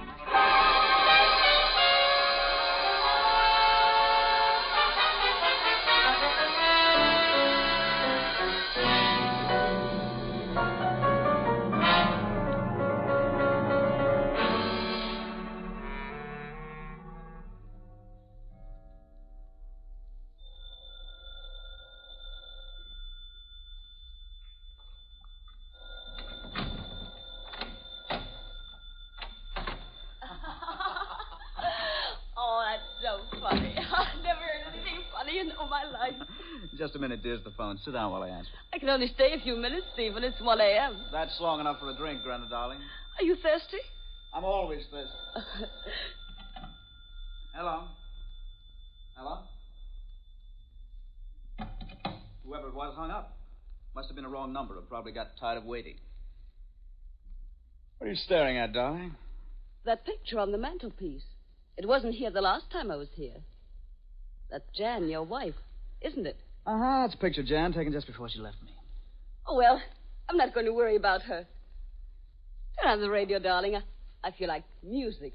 Something soft and sweet to fit my mood. Sure. Come and sit on the ottoman with me. Oh, darling, this is so wonderful. Soft light, sweet music. Whom do you love? You. Oh, let me hear you say it. I love you. Say it with more passion. I love you, I love you, I love you. I wanted you to act more like a lover, not like a caveman. You keep that up, I'll go upstairs to your landlord for protection. Ah, Matthew will do you no good. You are entirely in my power. Oh, darling, I love you more than anything in the world. More than you loved your wife? Jan? She means nothing to me anymore. Oh, now what? Turn off the radio, darling. All right. Hello? Stephen, this is Jan. Jan? Stephen, what's the matter? Nothing at all. Are you alone? Yes, of course. Darling, speak louder. I can't hear you. I said I am alone. Then could you meet me? Where are you? I'm at the Nelson Hotel. All right, I'll be right over. Stephen, do you love me? You know I do. I always have. Darling, do you want me to come home? Yes, dear, but I'll come and get you. Goodbye. Goodbye, Stephen. I'll be waiting. Who was that? Why, it was Jan, wasn't it? Yes. Is she coming back to you? Well, she wants to. Oh, she does. And all she has to do to have you running in dizzy circles is drop a nickel on the pay telephone. Now, look, darling, I hate to have to ask you to do this especially tonight, but I'm afraid we'll have to call it off. Really? Now, please don't make a scene. I'm sorry, darling, but you'd better go home. I'll phone you later. No. She'll not get you back. I won't give you back to her without a fight. I won't leave. Perhaps I can change your mind. I'll write out a check for you. A check? You think you can buy me off? All you have to do is to run to your checkbook. Oh, I'm sorry. I shouldn't have said that. It was rotten of me. Brenna, what are you doing? Don't take that dagger off the wall. Leave it alone. All right, Steve. Go ahead. Go ahead, meet your wife. Tell her how you love her. How you've always loved her. Meet her. But when you come back, I'll be dead. My dear, you're not doing your nightclub act now, you know. And be careful with that dagger. It's sharp, even if it is old. I said I'd rather die than give you up. Well, I meant it. If you're thinking of taking such a step, I'd suggest another method. This might be bad, you know. Men don't like their women scarred. I'll show you. You dirty rotten. Oh. Granna.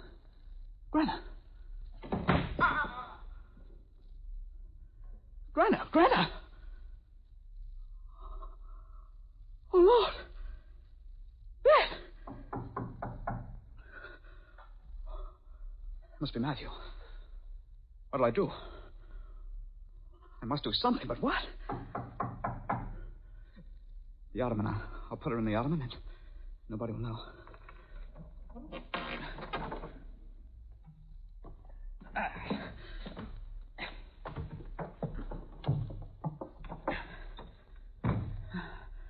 Oh, gotta take the dagger.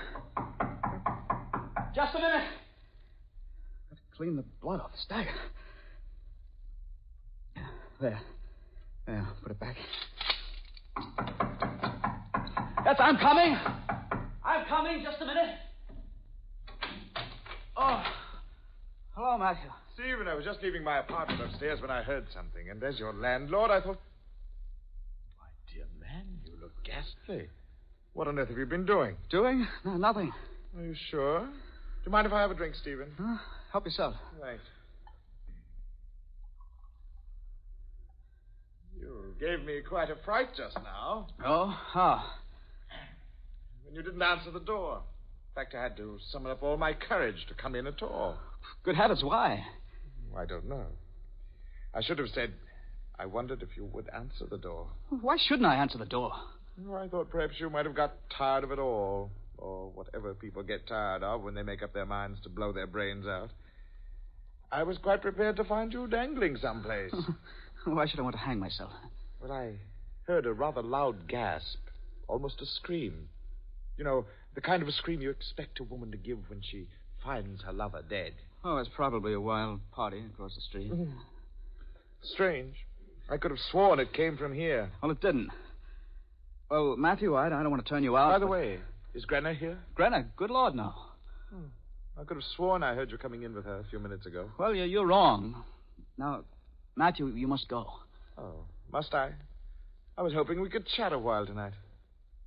Anniversaries are so fast, don't you think? Anniversary? What anniversary is this? It's yours. 4 years ago tonight, you came to live here. Remember? 4 years ago tonight, necessity forced me to become a landlord. And I rented you this bottom apartment. Well, this house was certainly too big for one person. What are you staring at, Matthew? That knife, a dagger you've got on the wall there. What about it? I don't know. There's something... Oh, yes. You've cleaned it or polished it or something. It's shining so brightly. Oh, it's your imagination. Now, Matthew, I do wish you'd get out. Well, I must say you're most inhospitable. I've got to meet Jan. Jan's coming back? Oh, my dear Stephen, you should have told me. Oh, well, what's this? Huh? What's wrong? That handkerchief in your breast pocket. Oh. It's covered with blood. Yeah, I cut myself on a glass. You cut yourself rather badly from the looks of the blood. Where? Where'd you cut yourself? My wrist. Well, let me look at it. You know these things can be dangerous. No, I'm all right. Let me alone. Well, if you insist. Good night, Matthew. Yes. Good night. Oh, thank heavens he's gone. Now, I'll have to go meet Jan first, but then I can get rid of the body later.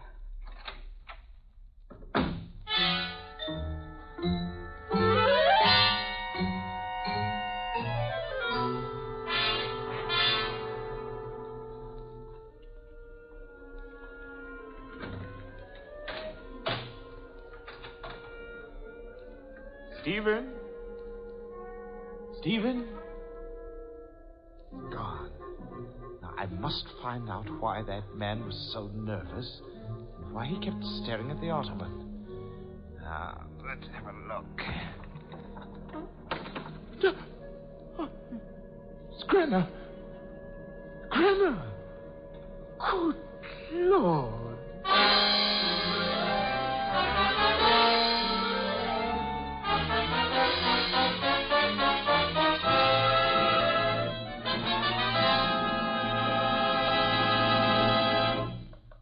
As the curtain falls on Act One of tonight's play, Matthew runs into a bad situation.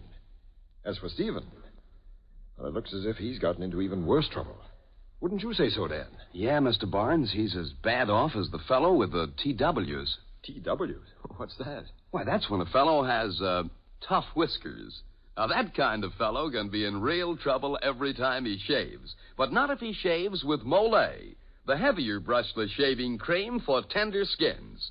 Yes, Molay is a heavier cream. The cream that not only softens your whiskers, but holds them up straighter and lets your razor cut them off close and clean. With Molay, you shave faster, closer, easier, and you shave painlessly. Try it. See if you don't say, it's smooth, so smooth. It's slick, so slick. It's a smooth, slick shave you get with Molle.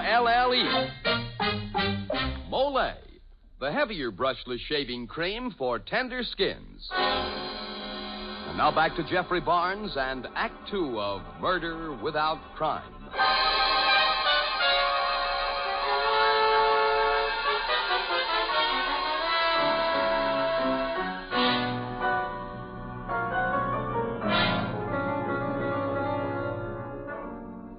Stephen has accidentally stabbed his sweetheart Grenna and hidden her body in the ottoman. Unknown to Stephen, Matthew, his landlord and neighbor, has entered the apartment and discovered the body. And now Stephen returns home with his formerly estranged wife, Jan.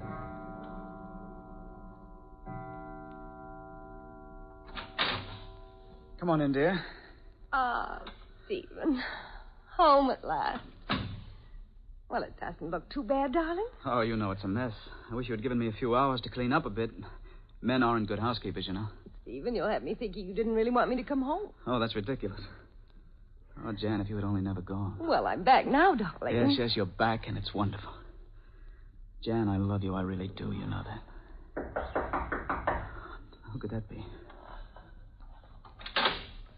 Hello, Matt. Jan, my dear. Hello. Good to see you again. Oh, you're looking even more beautiful than when you went away. Well, that must be because I'm so happy to be back with Stephen. Has he been bad while I was gone? Jan, much as I hate to drive that light of ecstasy from your eyes, Stephen has had a ravishing blonde up here every night of the week. What's more, I believe you.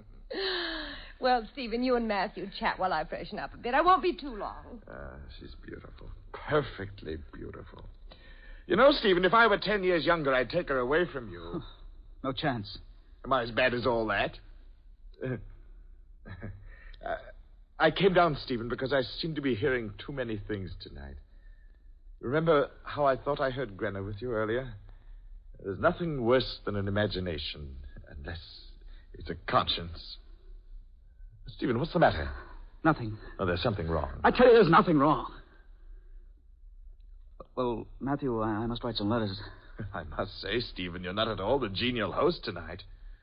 Whenever I'm alone with you, you spend all your time thinking up schemes to get rid of me. I really brought you an important message. Well, what is it? I have a friend who has lots of money. You said you always wanted to get rid of that ottoman, and he wants to buy one. Oh, so? So I sold him yours. Mine? But I'm afraid I couldn't... Don't be silly. You've always complained about that ottoman being an eyesore. You can't have any reason for not wanting to sell it, can you? Oh, of course not. As far as I'm concerned, you can take the thing out tonight. Can I? Oh, what's this book lying on it? Crime and Its Consequences.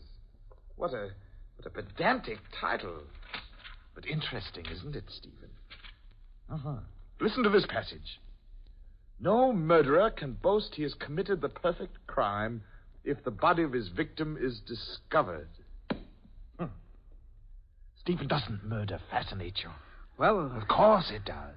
Everyone loves a murder. And shall I tell you why? It's because they think that murder can never touch them. You, for instance. You can't possibly imagine yourself being involved in a murder, can you? I suppose not. But why not?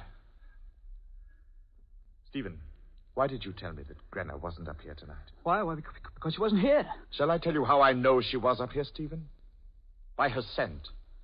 Jasmine. Oh, well, as a matter of fact, she was here, but only for a few minutes, and then I made her leave. I thought it wiser, what with Jan coming home. And she left without a scene. Then she must be waiting for you somewhere else. Oh, that's what you suspect. I'm sorry, Matthew, you're barking up the wrong tree. Well, I feel better. What's the big joke? Well, I've just accused your husband of planning to lead a double life with another woman. And apparently he finds it amusing. Ah, the ravishing blonde. Where do you think he's keeping her, Matthew? Well, from the way he's been acting tonight, you'd think he was keeping her right here. Perhaps in that ottoman. I've had all your idle talk I can stand, Matthew. You refuse to take a hint to leave, so now get up. Stephen! It's all right, Jack. Really? I can understand how a man becomes irritable under certain circumstances. Well, I'll see you both later. Yeah. I'm sorry, Jan, but he does get on my nerves. Besides, I'm upset tonight. I gave my wrist quite a gash. Oh, darling, let me see. Oh, how did you do that? The refrigerator, you know how those ice trays jam. It bled a good deal, and the way it aches, I think it's become infected. Well, let's put some iodine on it. Huh? Iodine? There isn't any. Yes, there is, dear. At least there was something in the medicine cabinet. Oh, well, it's gone. Well, let me take a look. Oh, I looked. There is none, Jan. I guess I'd better find a drugstore and get some, although I don't feel much like going out. Well, I'll go, darling. Oh, Jan, would you? Yes, of course. Oh, you could take the car. I hate to ask you to do this, Jan. It's all right. I know you hate to drive at night, and I'm quite good at it. I don't want my newfound husband to die on me. Oh, darling, you're wonderful. I'll be back in 20 minutes. Don't drive too fast. No, I won't. 20 minutes. Now, got to get Grinner's body out of here. I'll get that old trunk out of the back room, put the body in it. Then carry the trunk down to the car. I've got to hurry.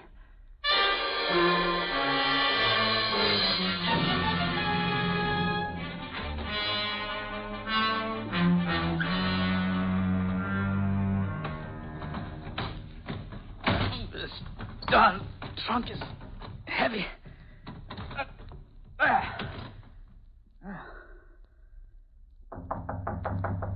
Oh, that must be Matthew again.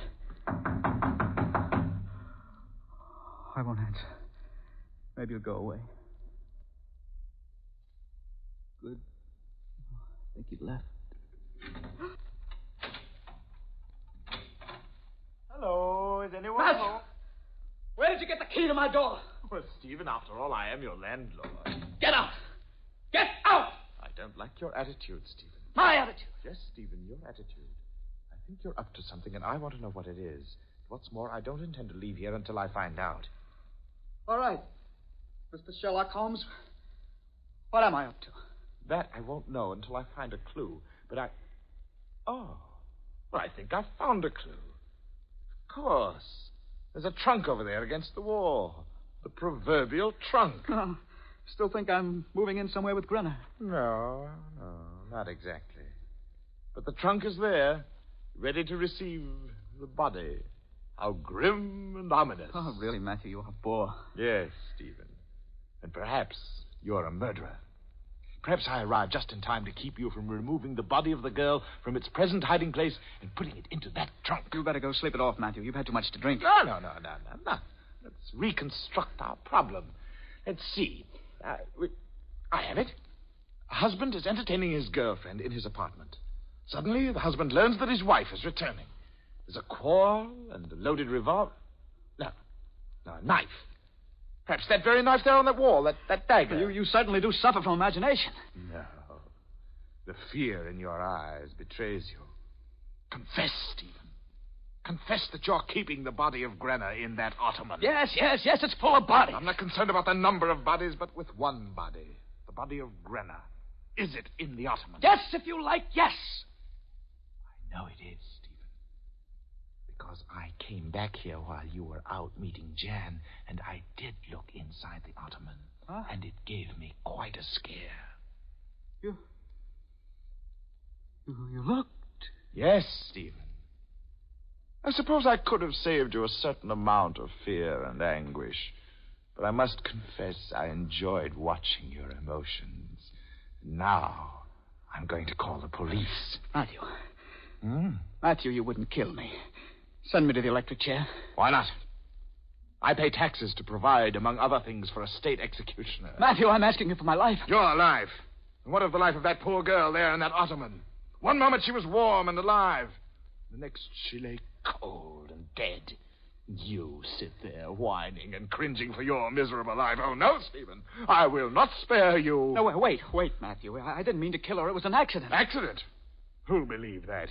A man stabs his sweetheart the same night his estranged wife returns. Oh, really, Stephen? Really? Matthew, think of Jan. You once said you'd do anything for her. Hasn't it occurred to you that perhaps Jan might find consolation with me? You? Yes. Is that so fantastic? You mustn't send me to the chair, Matthew. I'm afraid. What of it? We're all afraid.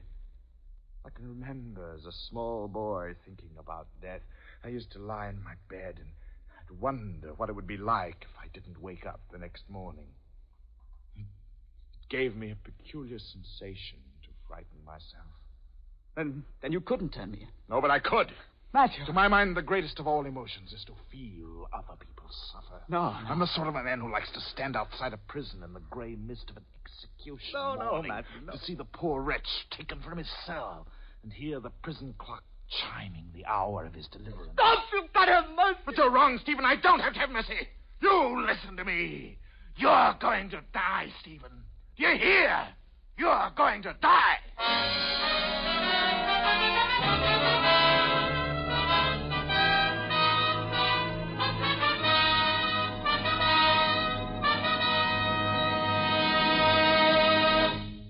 This is Jeffrey Barnes again. In just a moment, we'll bring you Act 3 of Murder Without Crime. Thousands of people who suffer the social and business handicap of dandruff are discovering that the way to combat it effectively is with Double Danderine. You see, Double Danderine is unlike many hair preparations available today, for such products really do no more to fight a common type of dandruff than plain water does. That is, they simply wash loose dandruff away. But Double Danderine actually combats this dandruff by killing the germ that many outstanding authorities contend is its cause. And Double Danderine kills this germ on contact. Now, a special ingredient named Alzan is the reason for Double Danderine's astonishing effectiveness. Alzan is an active antiseptic so remarkably efficient, many hospitals use it. And of all hair preparations, only Double Danderine has it. So try Double Danderine and see if you don't agree that most ordinary hair preparations can't compare with its dandruff-combating effectiveness. If you're not completely satisfied, return the empty bottle and get your money back. Buy Double Danderine at your druggist's.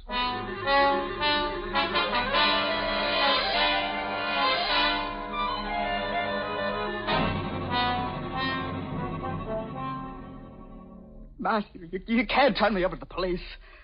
I'll kill myself first. I'll kill myself. What? And keep me from the pleasure of seeing you squirm in court? Oh, no, Stephen. You're going to die properly and legally. And after that, Jan and Matthew, I will... Matthew, can't we talk this over like civilized human beings?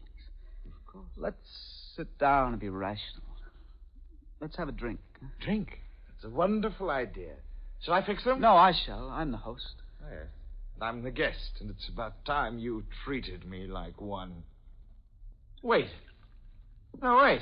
It's not like you to be so generous pouring your drinks, Stephen. It's just occurred to me that I can't see exactly what you're doing. You're not putting deadly nightshade into my drink, are you? Don't be silly. Here's your drink, Matthew. Well, I don't like to appear to have a suspicious nature, Stephen, but I think I will feel better if we exchange glasses. But... No, I insist. Here, you take my glass, I'll take yours. There. I insist on having my glass back, Matthew. No. You must not drink from that glass. And I insist that I must drink from that glass. Your health. Matthew, no. It's excellent, Stephen. Now I feel a generous mood coming on me. Perhaps I shall leave off tormenting you soon. You know, I've enjoyed myself more in the past hour than I have in years. Have you, Matthew? And would you like to know why?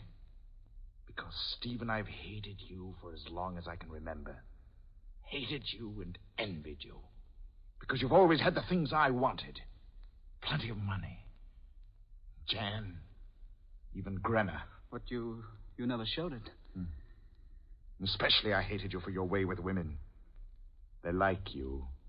And they've never liked me. And yet I love women. And I desire them. And I'm strong. You weak, cowardly.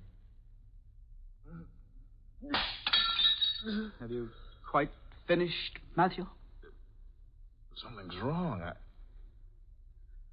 Stephen, you've poisoned me. Ah, no, Matthew. You poisoned yourself. You insisted on switching the glasses. I tried to stop you. Stephen, you can't. It's all a horrible mistake. Save me, Stephen. Save me. You mustn't let me die. They'll hang you for murder. They'll hang me anyway for killing Grenna. But Grenna's not dead. Look. In the ottoman. Not dead? What are you talking about? She's gone. Her body's not hit. Yes, I know. You only wounded her last night. I found her and took her to my apartment. And the two of us thought we would teach you a lesson. You're not a murderer, Stephen. Listen,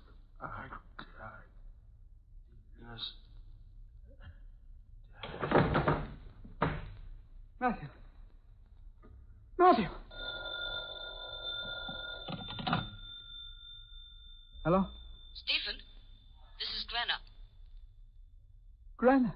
Yes, Stephen. I'm alive. I'm here alive. Stephen, let me speak to Matthew. Stephen. Hello? Matthew, did you hear her? She wants to speak to you and you're dead.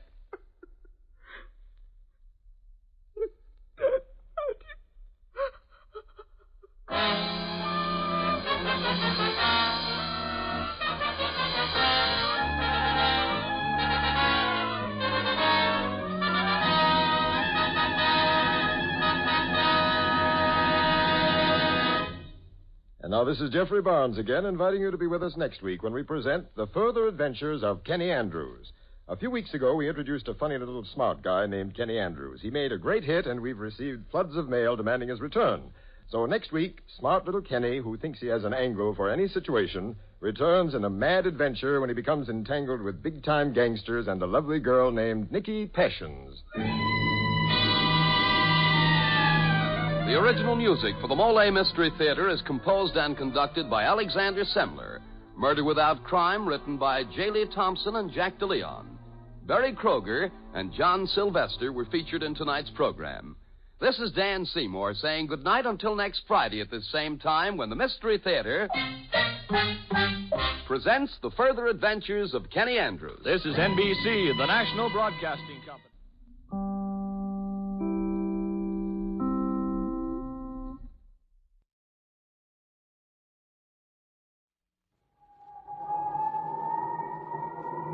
Mystery House.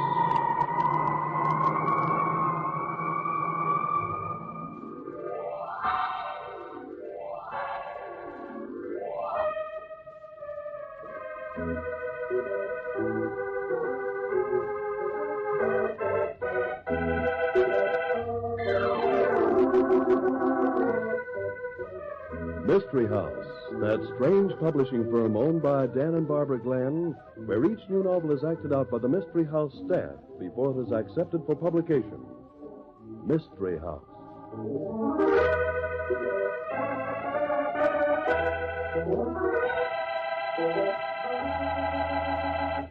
The title of the story we're trying out for Mystery House tonight, Barbie, it intrigues me.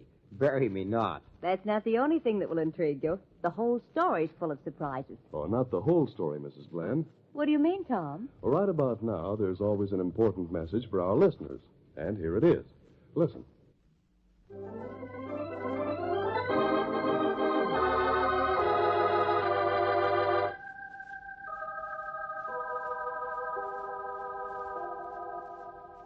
Okay, places, everybody.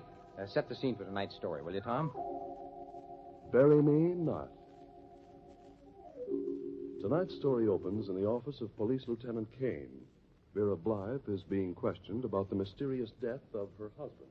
Well, I'm sorry, Mrs. Blythe. I don't like this any more than you do. But I have to have all the facts about your husband's death. But, Mr. Kane, I've told you. I don't know anything about his death. Oh, come now, Mrs. Blythe. You've admitted you and your husband have been quarreling. Well, of course we quarreled. Every married couple quarrels, but... But, Mrs. Blythe, you went too far, didn't you? Your temper got the best of you, and when your husband walked out... No! When he walked out, you followed him to his hotel room. No, I didn't. You brought a gun with you, not intending to use it, but you lost your temper. He goaded you. No, I didn't. I tell you, I didn't. Mrs. Blythe, look. The gun has your fingerprints all over it. Nobody else's. It was lying on the floor next to your husband's body. And you were found rushing down the hotel stairs within 3 minutes of the time the shots were heard. But I didn't do it. He telephoned me. I thought he wanted to make up. I went there because he called me. Mrs. Blythe, the evidence is all against you. You went to his hotel room and asked him to come back. Your pride was hurt. Or if either of you were to walk out, you wanted to do the walking. So you tried to get him back. No, I didn't even know where he was until he telephoned me. You went to his room and he only laughed at you. He told you it was all through. And because he was so calm, you got hysterical. And before you knew it, you had the gun in your hand. He was still laughing at you. So you pressed the trigger and fired at his laughing face. You couldn't take your hand off the trigger. The gun kept right on firing. And the bullets kept hitting that laughing face. Yes, you wanted to wipe that laugh away forever. And from the looks of the corpse, you just about did it. Oh, no, I couldn't have done that. I didn't touch the gun. I hadn't even seen it for a week. Mrs. Blythe, you're suffering from shock. We call it a form of self-hypnosis. That's why I'm trying to help you. I want to restore your real memory of what actually happened. Oh, maybe you're right. Yeah, I have been suffering from shock. I shouldn't let myself get hysterical. That's better. But, Mr. Kane, I didn't do it. You did? No, not again. Now, let's not go through all this again. Please, Mr. Kane, let me tell you what I do know. Okay, go ahead. Orem hasn't had an acting job for over a year. But actually, he was getting paid by Dr. Gale. Alfred Gale, the Vitamin King? Yes. Orem looks so much like Gale that Gale hired him as a double. Why should Gale need a double? I don't know. I suppose Gale was afraid because he had so much money. That's ridiculous. I know. I thought so, too. But Orem used to substitute for Dr. Gale at lectures. I mean, when Gale was engaged to give a lecture on health, he'd get Orem to appear for him. Your husband looks so much like Gale, the public couldn't tell the difference? Even I couldn't tell the difference. Except that, well, Orem had a scar on his leg just below the knee. Yeah, well, what about their voices? Wasn't there a difference in them? Oh, yes, but Orem was an actor. He could change his voice so that no one would ever know. Why? This telephone call you said you got. You're sure that was your husband's voice? I'm positive.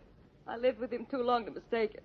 But I don't see what... Well, if you didn't kill your husband, then somebody else did. Now, I don't say I believe you, Mrs. Blythe, but it's just possible that this Dr. Gale did have a reason to be afraid. What do you mean? Well, supposing Gale had some enemies, the killing kind. If somebody told them that Gale had checked into this cheap hotel, they'd have seen that as a perfect chance to do away with him. You mean maybe Gale had, whoever these men are, tipped off that he was registered under Orem's name? I said maybe. Now, look, can you identify your husband's body, if it is his body, By that scar on his leg? Yes, but that won't prove... No, it won't prove anything. But it may make it a little easier to get Gale to sing. Granted, he knows something about this. But nothing. We're going to the morgue right now.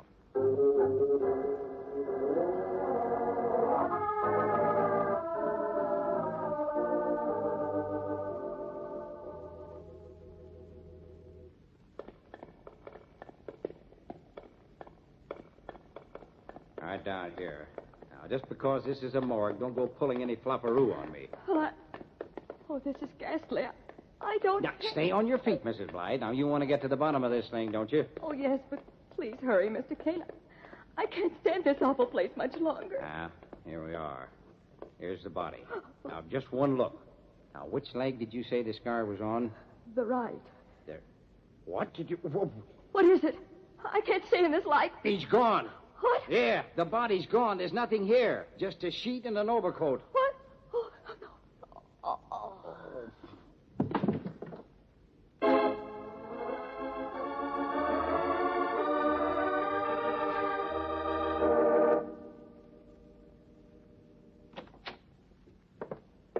Come in, Brady. Come in. Tell me all about it.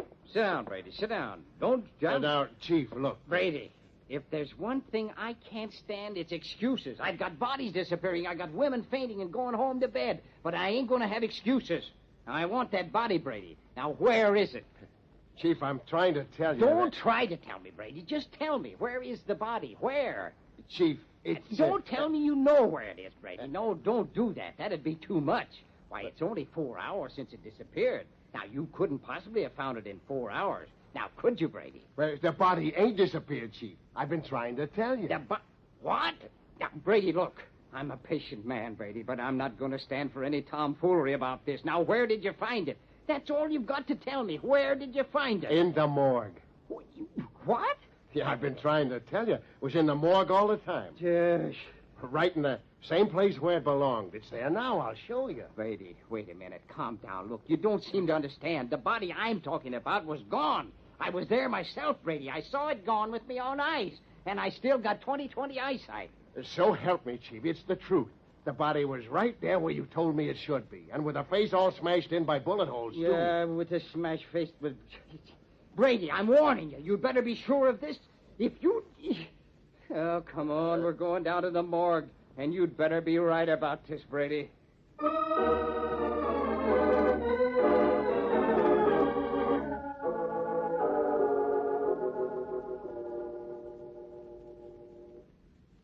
Oh, you see? Here it is. Yes, I see, Brady. I see. But confound it, I'm too young a man to be having hallucinations. That body was not there when I was here with Mrs. Blythe. Now, Chief, the guy in the office says it was there all the time. The guy in the office said, I don't care what the guy in the office says. It was not there. Now, that I'm sure of. Now, let's have a look for that scar. If the scar is there... What scar? The scar on his right leg. Mrs. Blythe says her husband had a scar on his right leg, just below the knee. You mean you think there are two guys with their faces bashed in like that? Yeah, here it is. Below the right knee. Yeah, must be Orm Blythe, all right. Well, I hope you're satisfied. Satisfied? I'm a long way from satisfied. I want to know who pulled the hocus-pocus on that disappearing body. You know, Chief, sometimes I think you're getting old. I'm a lot older than you're going to be unless you get... Pull that sheet back over him. The way that face is mangled gives me the creeps. Yeah, you're also getting soft. Shut up and come on. Yeah, where you going? To talk to Mrs. Blythe.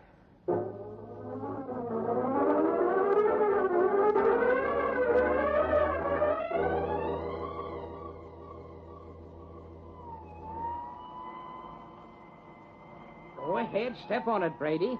Look, you don't have to worry about red lights.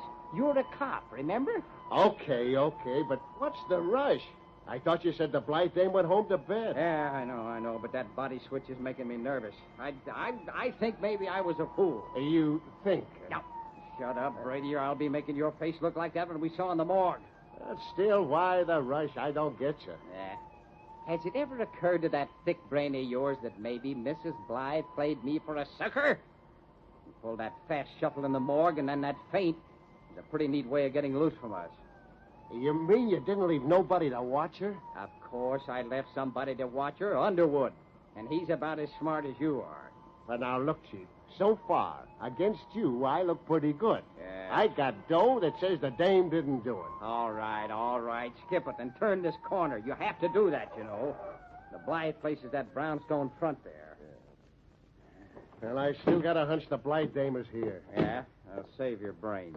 We're going in and see. It's the second floor. Hey, come on, Brady, come on. Come on. Yeah, it's Underwood. They got Underwood. All right, go on. Find Mrs. Blythe. I'll look after Underwood. Yeah, okay. Yeah. Underwood, did you... Hey. Yeah. His pulse. He's gone. Hey, Brady! Brady? Yeah. They got Mrs. Blythe, too. She's bleeding something awful. Yeah, let me look. Yeah, it's a flesh wound in the arm. Nice, soft place to get shot. In the arm.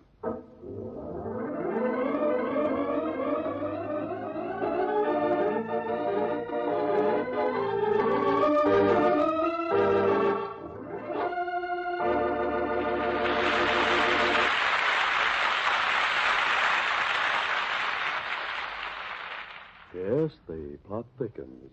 Mrs. Blythe, the only real suspect Lieutenant Kane had, has been shot by an unloyal assailant. Or was she? If Kane is right in casting suspicious glances at Mrs. Blythe, there might be more to this shooting than appears on the surface.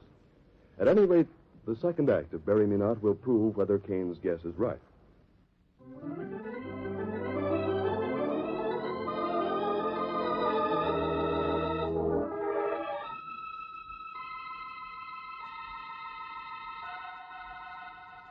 And now, Act 2 of Bury Me Not.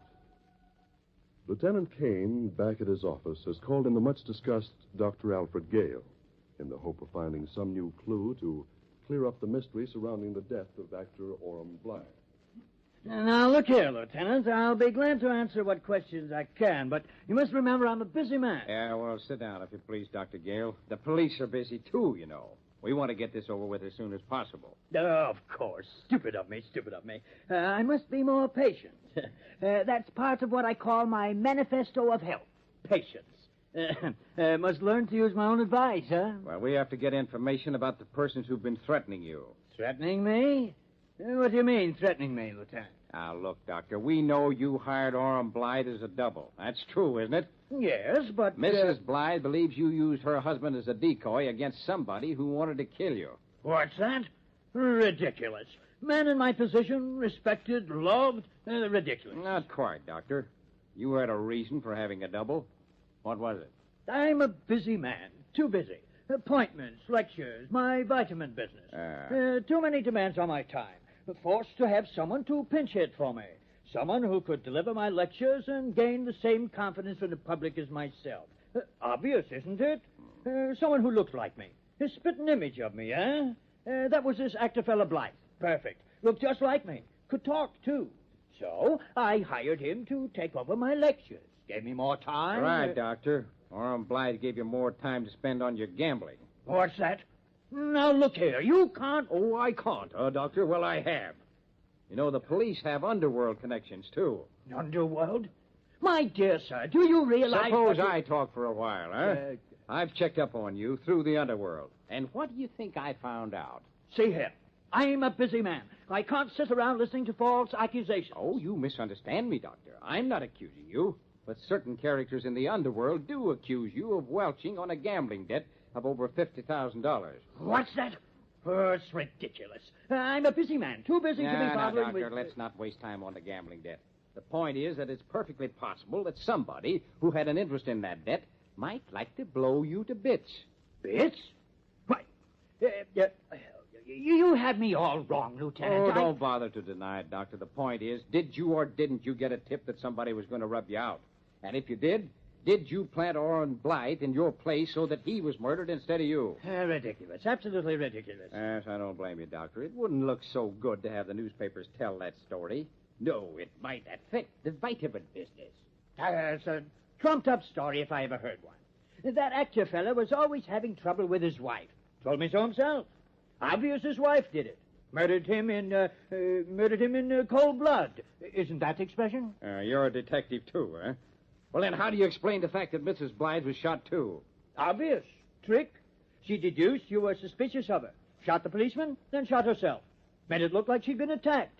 Found it easy to confuse you. Well, as simple as that, is it? Yes, simple. Uh-huh. Well, we'll see, Doctor. In the meantime, I'm going to give you a little protection against your gambling friends. Protection, eh?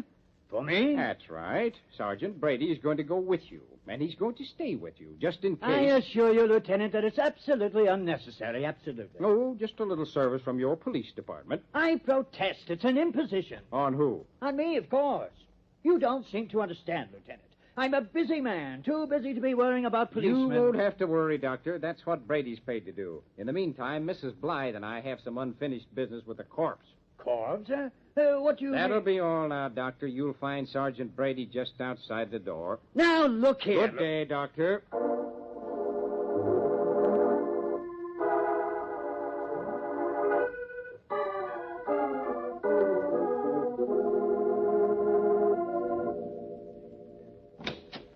That's right, Doc. I'm coming in with you. Imposition. I don't need protection in my own home. You never know, Doc, with the friends you got. Might as well do the thing gracefully.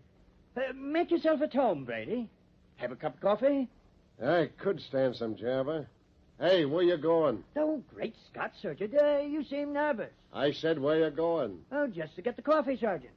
Well, all right, but just remember, where you go, I go. Exactly what I was thinking. Ridiculous, isn't it? Now, what's ridiculous? You going every place I go? I got my orders. I'm sticking to them. Yeah, of course, of course.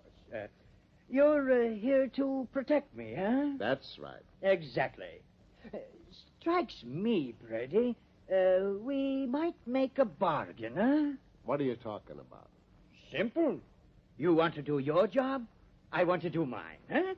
Yeah, only right now you are my job. Yeah, so it seems. Occurred to me, though, we might make our jobs easier for both of us. Now, what do you mean? Simple. I can't do my job with you gazing constantly over my shoulder, and I fear following me every step is going to prove irksome to you. Maybe so, but that's the way it is. Suppose you were to... Listen, Doc, I know what you're going to say. Only it's no deal, see? No matter how busy you are, I'm sticking with you. If your friends take another crack at killing you, I'll be ready for them. And then... Hey, who turned out them lights?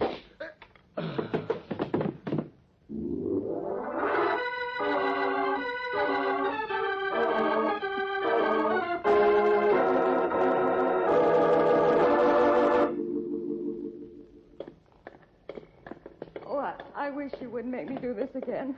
This is the most horrible place. Well, now, really, Mrs. Blythe, this time it'll only take a minute. But I want you to see that scar, just to be sure the body is your husband's. Isn't this the place? Yeah. Should be right here. Let's take you. Now, what is it? No, not again. They can't do this to me. What is it, Mr. Kane? What? No, you look. Tell me I'm wrong. Tell me I can't see anymore. What? What? It ain't true, is it? There's no body there. Tell me. Go on. It is gone. Come on, we're going to... But, Mr. King, are you sure?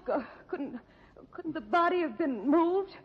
Maybe this isn't the right place. Oh, no. I made sure of that when we came in here. They swore up and down it was there right where it belonged. Now there isn't even an overcoat under the sheet. Oh. No, you don't. Now, you can't paint on me again, Mrs. Blythe. Come on, we're getting out of here. I don't understand. Neither do I, but this time I know you didn't do it. Now all I get to make sure of is that Brady was watching Dr. Gale.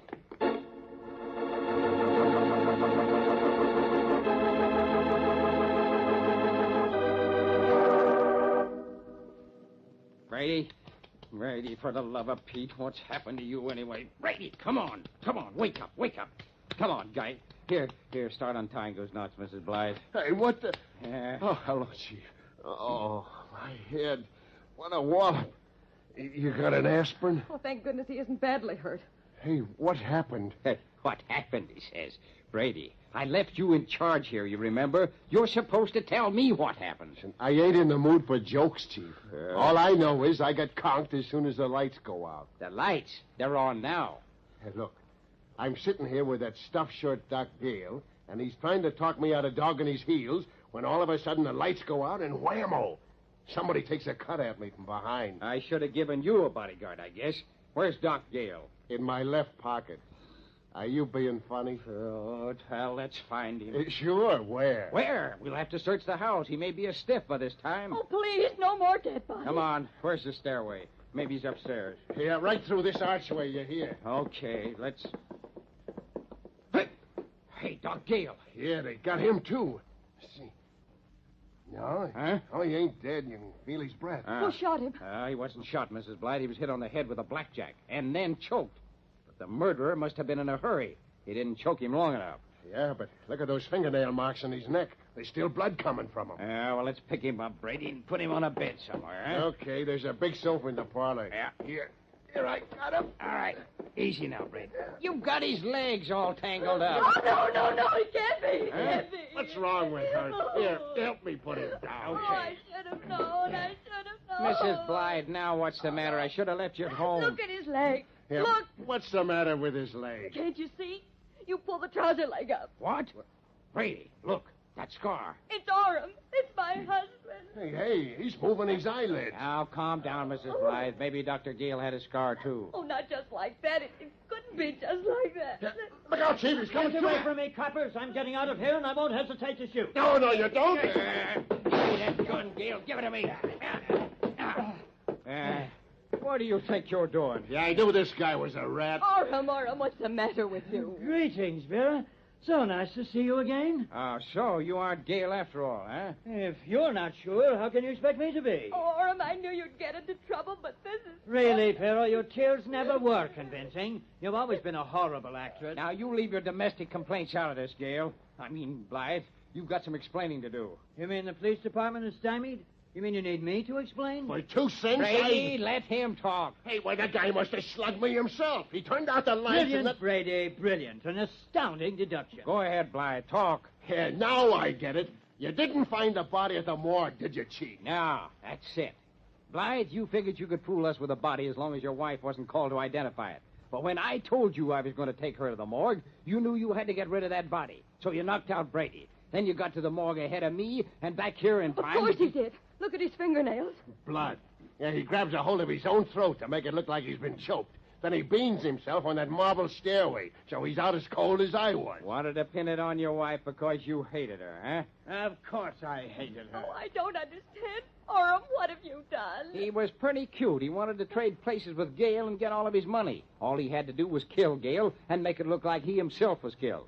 So he called you and asked you to come to his hotel. In the meantime, he'd arranged to have Gale get there just ahead of you. He took your gun, Mrs. Blythe, to kill Gale and left it there on the floor. He had everything arranged so that you'd be found at the scene of the murder. Well, I knew he hated me, but this...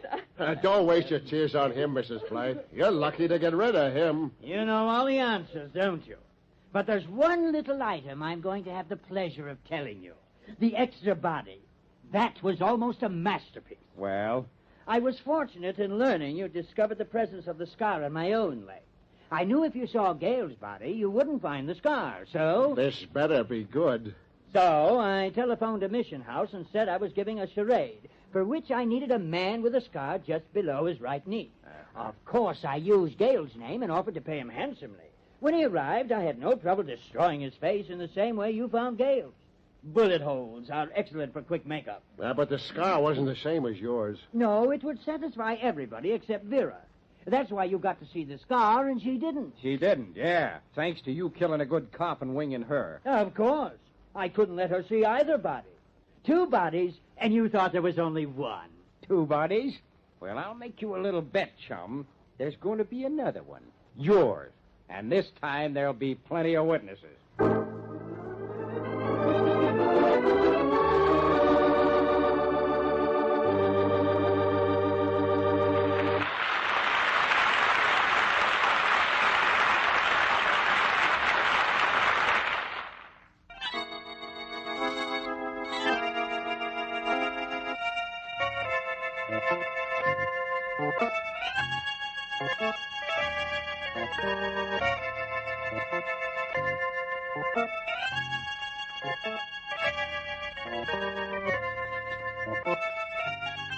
you.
And now, the Mole Mystery Theater, presented by M-O-L-L-E.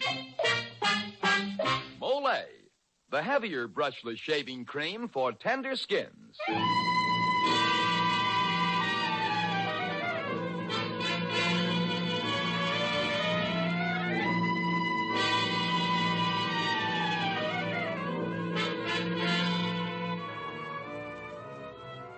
Good evening. This is Jeffrey Barnes, welcoming you to the program that presents the best in mystery and detective fiction. Tonight's story is a modern, hard-boiled adventure written by Ray Bradbury and entitled Killer, Come Back to Me. Richard Widmark, star of the recent Broadway hit Kiss Them For Me, will play the leading role. Alice Reinhardt, well-known radio star, plays Julie. Killer, Come Back to Me is the story of Johnny Brogman, a killer who suffered delusions of grandeur, who thought he was beyond the law. It is a story that demonstrates, once again, that a career in crime is bitter and short. Say, Mr. Barnes, before we begin, I have some letters here I'd like to read. Oh, letters from some of our listeners, Dan? No, these are letters for some of our listeners, men who have tough whiskers or tender skin.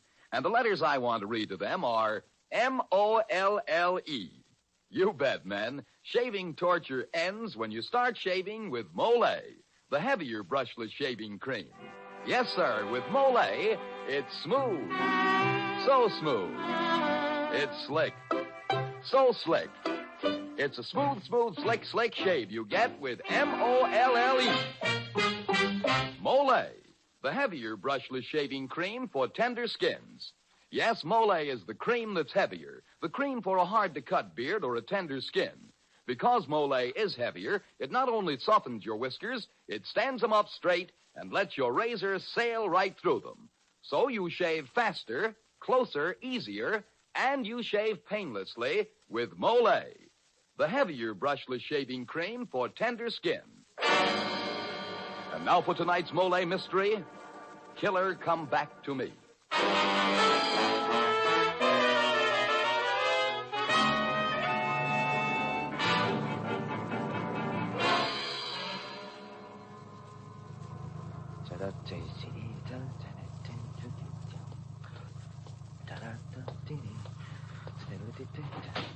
Got a match, kid?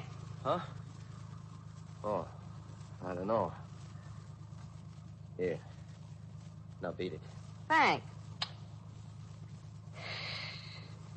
Keep your motor running, that's it. What? You nervous? What are you talking about? Who are you? Scram, sister. The first bank's always the hardest, kid. I've been watching you case that one across the street. Good luck, babyface.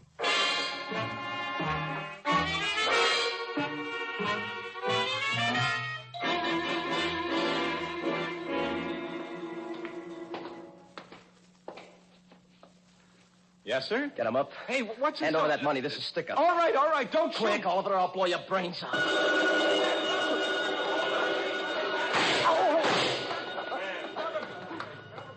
Get in the car, kid, quick. Hey, what the... Get in. Get out. Get out, or I'll blast. Easy with that rod and hang on. I'm driving, see, kid? Wherever you want to go, I'm driving.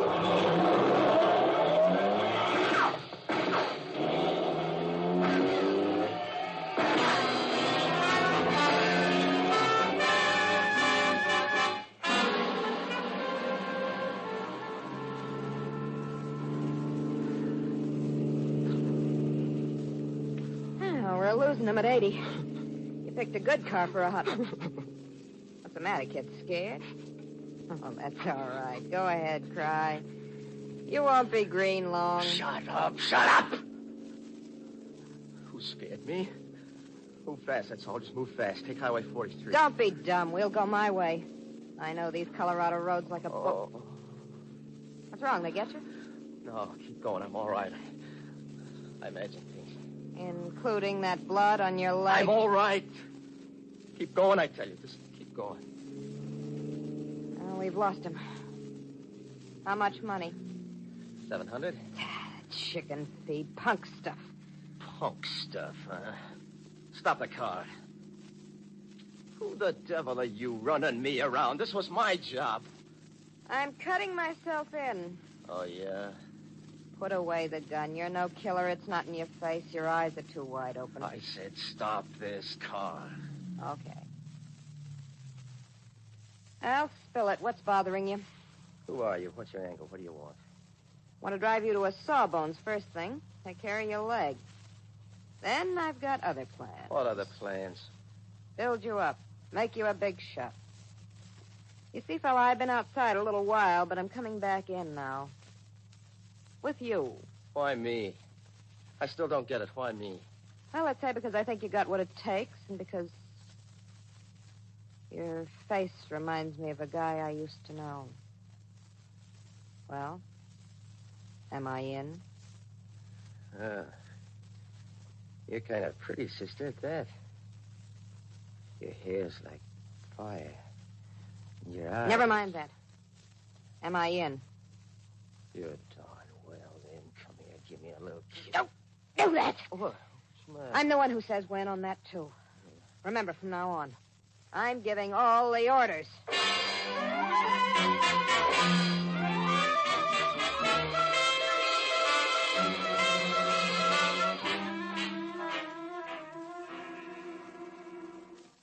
Get going, Doc. Operate on his leg. Yes, I will, but please stop waving that gun at me. It gets me nervous. Get started. Hey, what are you doing with that needle?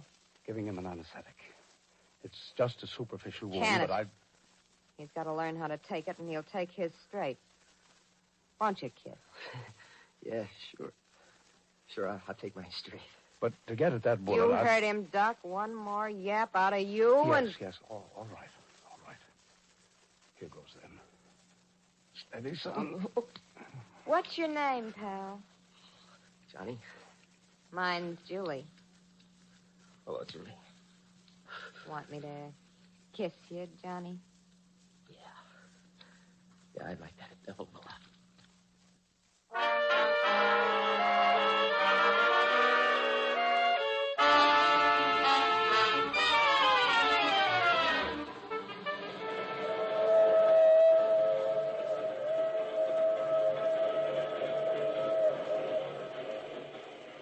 How's the leg, Johnny? Swell. It's getting dark out. Where'd you say we was traveling to? California. First to San Francisco. Frisco. Why there? Hey, who are you? Just what's your angle? Why'd you climb in my car this morning at the bank? Because you were headed for the morgue, and I put you on a detour. You need training. The way you walk, talk, hold a gun. Why, you look like a kid waiting for a ticket in front of a dime movie. Yeah, but you promised to tell me something else, too, about another guy that I reminded you of. Who? Okay. Do you remember Ricky Wolf? Ricky Wolf? The big-time Central City mobster? Oh, my gosh, yes. I was with him for 5 years. Well, yeah. Well, you're Julie Parks. I used to read plenty about you and Ricky Wolf. How is he? He's dead. Dead? What are you talking about? Ricky, why, the papers would have been full of it. The papers didn't know anything about it. Nobody did. Not even his own mob in Central City. I'm the only one that knows. Happened 6 weeks ago in Iowa. What do you mean? Somebody killed him and threw his body in the river. They never had a print of his fingers. I was the only one who could identify him, so I hit for Denver and covered up. Then I came along, huh? Yeah. And I always wanted to see what I could do with a beginner. Kid, You're only as good as your woman is good. If she's a whiner and a baby and a cat, she'll be on a dead slab in no time. She won't let you think clear. But me, my fingernails are clipped pretty short. That means I'll never rip your back, get it? It's up to you. Well, what'll it be? You want to die tomorrow or 4 years from now? Is that the way? That's the way it is. Well? Julie, I'm glad you came. I wouldn't want to be alone tonight. I need somebody like you. Oh, Julie. I told you never to do that. I told you I'd say when. If you stick with me, don't you ever forget that you're not a kid anymore. You're not even Johnny Brogman anymore. Not even... Then who am I? After we hide out in Frisco for a while, where I can teach you everything you gotta know, I'm bringing you back with me to your old gang. You're gonna take over again, get it? You're Ricky Wolf.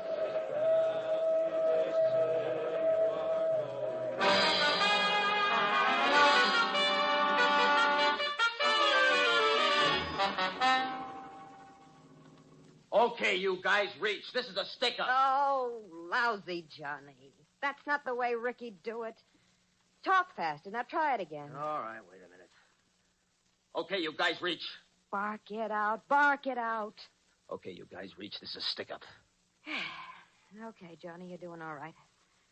You're a natural. Okay. Soon I almost won't tell you from Ricky.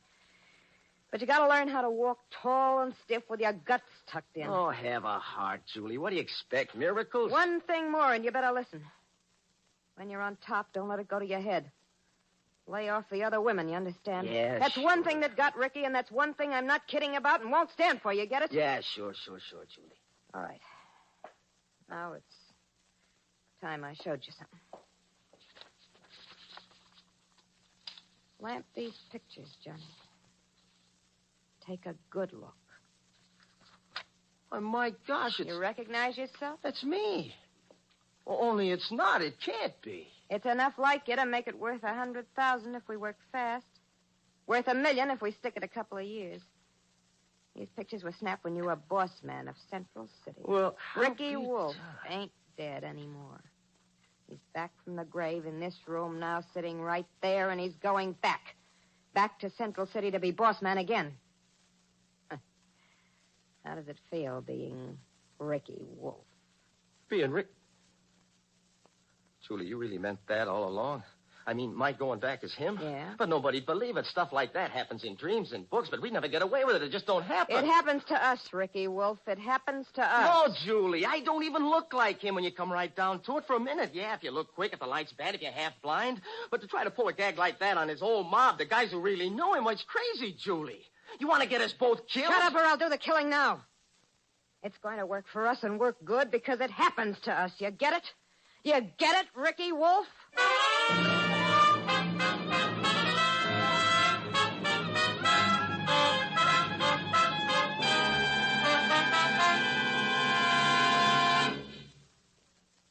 As the curtain falls on Act One of tonight's play, Johnny Brogman finds that being made over into a real tough guy is not as easy as it looks, eh, Dan? Well, that's right, Mr. Barnes, but you know, it's easy enough to soften up a toughie. How so, Dan? Well, for instance, when Tough Whiskers have a man writhing and groaning over his daily shave, all he needs is Molay, the heavier brushless shaving cream. Yes, sir, man, because Molay is heavier, it not only makes softies out of the toughest whiskers, it stands them up straight while your razor mows them down 1, 2, 3. So remember, if you have wiry, hard-to-cut whiskers or a tender skin, shaving needn't be painful. With Molay, you get a smooth, slick shave every time. With Molay, you shave faster, closer, easier, and you shave painlessly. Try it. See if you don't say, it's smooth, so smooth. It's slick, so slick. It's a smooth, slick shave you get with M-O-L-L-E. Molay, the heavier brushless shaving cream for tender skins.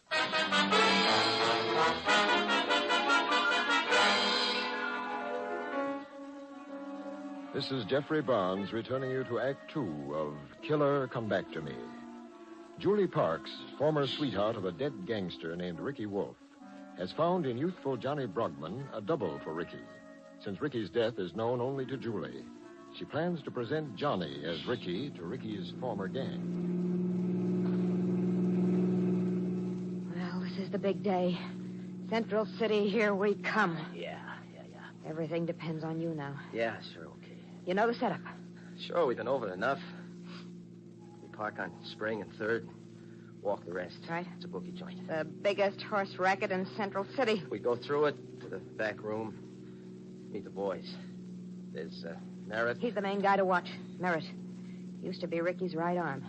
And there's Kelly and Rhodes, and you're sure you remember what they look like? Sure. You described them all down to the last button. Okay, then, you know what to do. Take over, Ricky Wolf.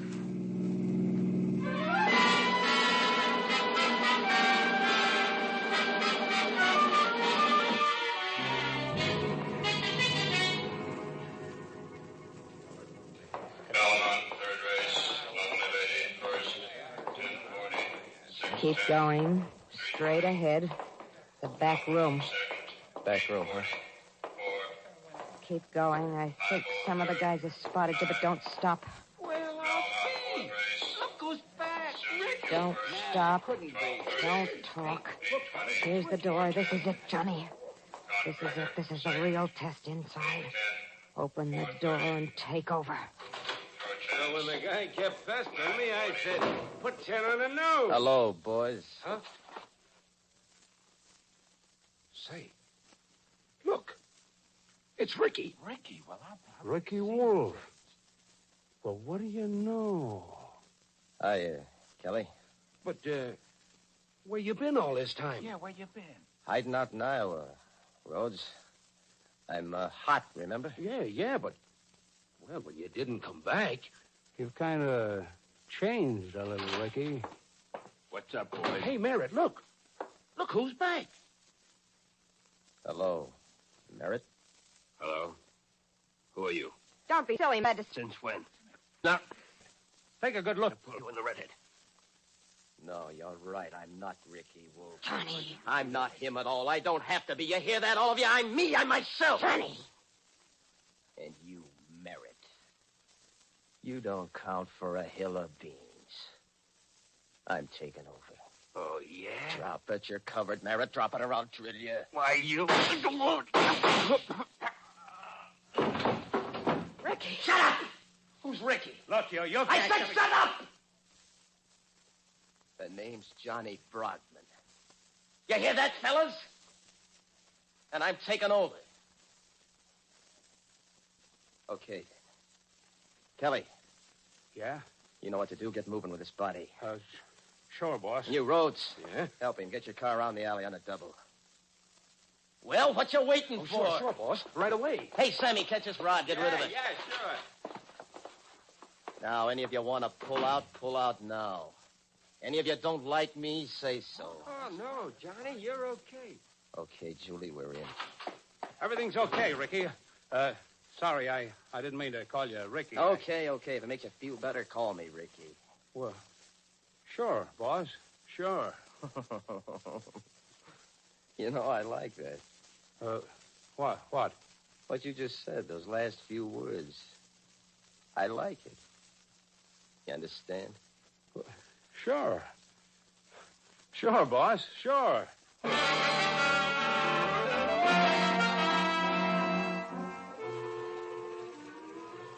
Central City.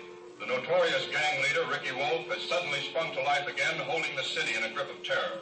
The entire police force has been alerted and is determined to close with one of the most vicious bad men in the history of organized crime.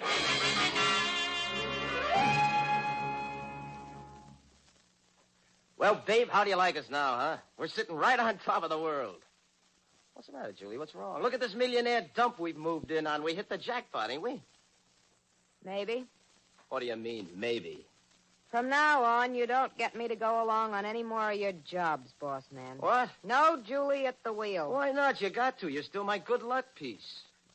You remember what I once warned you when you were still a punk? About chasing other women? Well, who is? You're throwing a big party here tonight. Sure. So? So you're not going to invite Big Nick Venning. Are you kidding? I gotta meet him. He's the biggest, the boys tell me. Why, I hear he's my... he used to be Ricky's sponsor, sort of. And a double-crosser with crazy ideas. I know what's up his sleeve. Lay off him. He's poisoned, do you hear? You won't listen to me anymore, you swelled it. I warned you. Julie, what's gotten into you lately? Why'd you throw out those flowers I gave you this morning? Because I don't want flowers. And I don't want Big Nick around here. Go lay a fried egg, sister.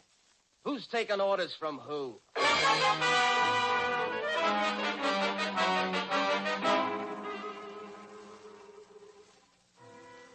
You're a smart boy, Ricky. Like to see you tomorrow night at my place. What about, Nick? Oh, have you forgotten? You shouldn't have stayed away so long, Ricky. We've been planning this thing for 2 months. The biggest job ever pulled. You were in on it. Remember, Ricky? Keep talking. A job too big for any one mob. So I got some smart boys in on it from Chicago, New York. 25 of them. For the fanciest day's haul anyone ever heard of. And you're heading it, kid. You and your boys. It's a fortune for all of us. $10 million. Remember, Ricky? 10 million. Yeah, sure. I remember. Keep talking. Gold bullion. Coming in on a freighter from Japan. Government stuff. Hey, wait a minute. Government stuff. We gonna tangle with them? Come over tomorrow night. Get all the dope. And then, if you don't want to... Nick, I'd like to... Oh, pardon me. Oh, that's all right, Fanny. Well, Ricky, since you come back again, I suppose you'll be taken up with my secretary once more, huh? She'll be there tomorrow, too, by the way. You remember little Franny? You two are beginning to be great friends. Well, say hello. Ricky and I have already met again, Nick. A lot. Yeah, that's right, Nick. Well, say, Ricky, you don't let any grass grow, do you? Come over tomorrow, Ricky, won't you? I'd like to see you. Okay. If you say so, I'll be there.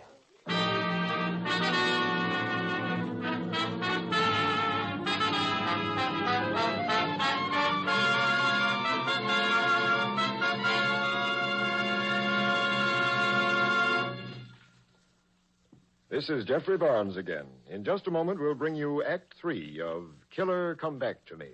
Here's something for dandruff sufferers to keep in mind.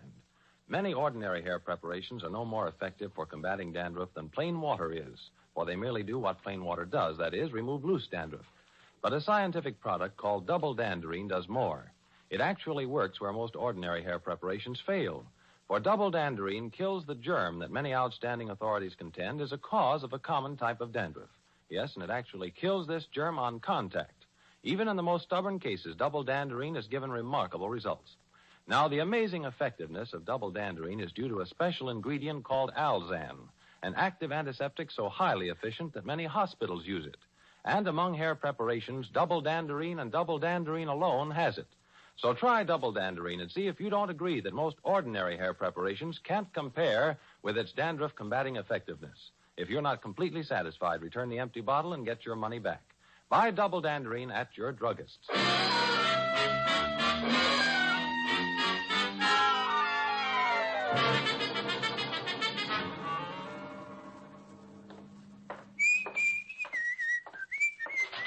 Johnny. Huh? Johnny, where are you going? Out. Got a date. With Nick? Is he trying to sell you that crazy scheme, too, like he did Ricky? Are you going to see Nick? Yeah. And his Franny? You're not going down to Nick's tonight. Get away from that door, Julie. You're staying here. This is one job you're not handling, see? Do you realize what you're up against? It's the FBI you're tangling with this time, and that's a sure ticket to a slab. And so is that Franny dame. That's my business. You might as well know this. She came between us before, me and Ricky, and now it's all started all over. Oh, don't go. Please don't go. I want you to stay with me, Johnny. Julie, you mean that? Baby, that other dame wouldn't mean a thing to me. Come here, Julie. Come on, come closer. Let me kiss you. You haven't let me kiss you tonight. Oh, Ricky. Ricky. What did you say? I didn't mean it. You said Ricky. No. I'm Johnny. You're in my arms and you cry, Ricky. It just slipped out. You love him. You love a dead man. Sure, I should have guessed. You made me over. You made me look, walk, talk like him so you could have him again. No, please, You Johnny. don't love me. You tried to dig up Ricky from the grave. No. Sure, it all adds up now. Johnny, think anything you want to, but don't go out that door tonight.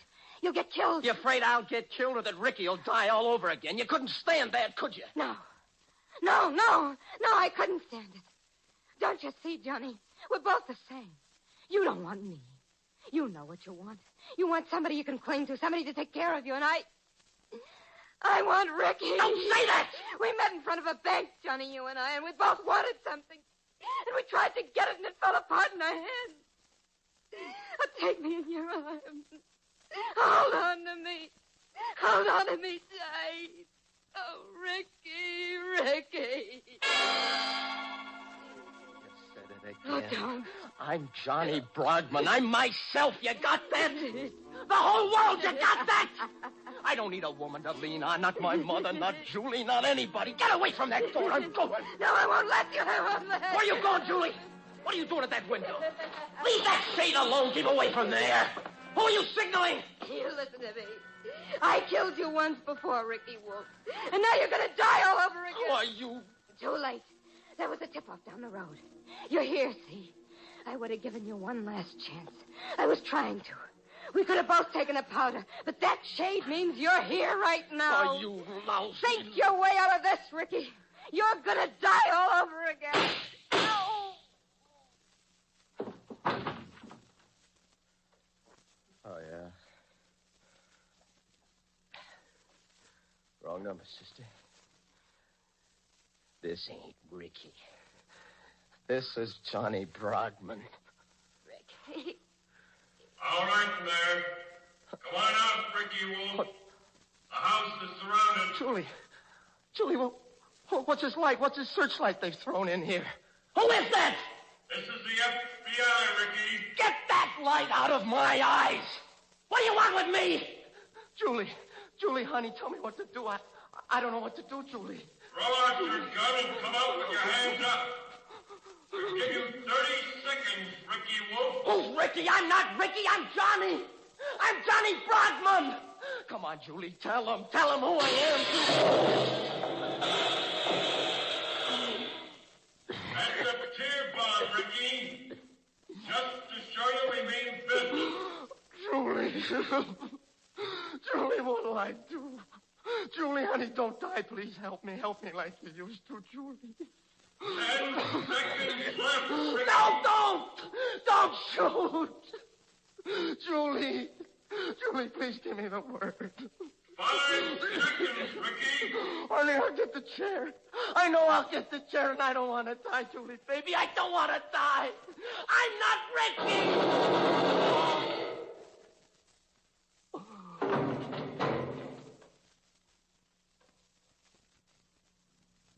Julie, what do I do now?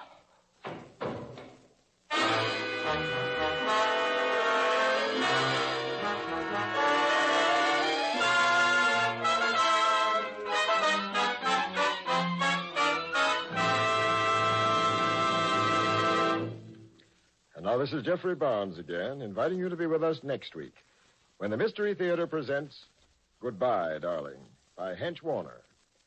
Goodbye, Darling concerns a woman's cold-blooded scheme to murder her husband. It's a story full of action, suspense, and a breathtaking kind of quiet horror. It'll keep you on the edge of your chair every minute. So be sure to join us next week when we present Goodbye, Darling.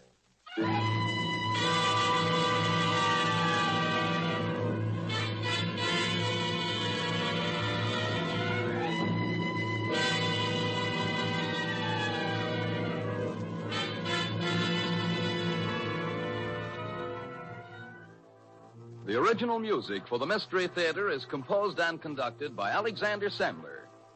Killer Come Back to Me was written by Ray Bradbury and adapted for radio by Joseph Ruskall. Richard Widmark and Alice Reinhardt were featured in tonight's program. This is Dan Seymour saying goodnight until next Friday at this same time when the Mystery Theater presents Goodbye, Darling.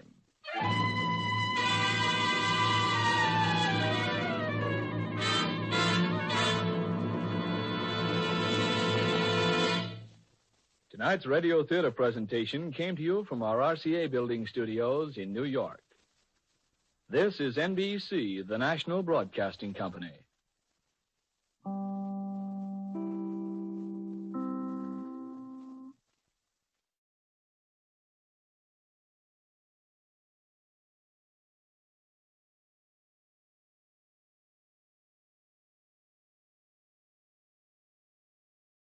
And now, the Mole Mystery Theater, presented by M-O-L-L-E. Mole, the heavier brushless shaving cream for tender skins.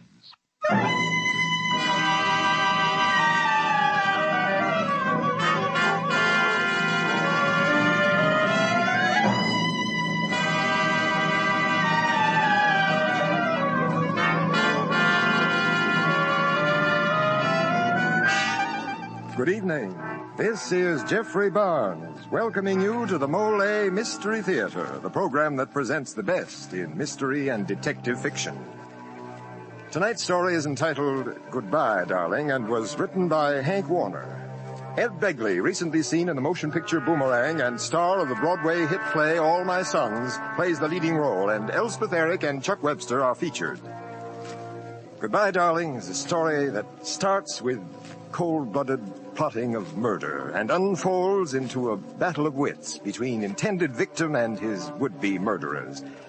It's the kind of story that'll make you wish you could do something to help. Well, you know, Mr. Barnes, that's exactly how I feel when I see a man trying to shave tough whiskers or a tender skin, because sometimes he really needs help.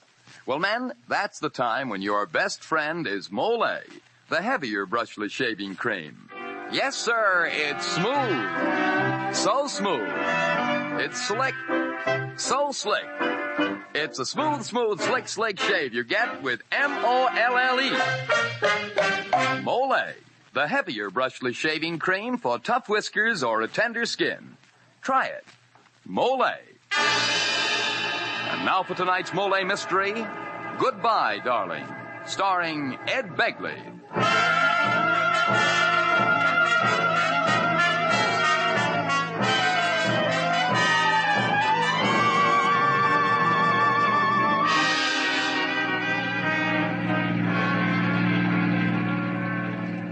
It is Saturday afternoon. Cruising in a car on a suburban highway are Curtis Tabor at the wheel and Mrs. Lily Lucas discussing the details of a plot.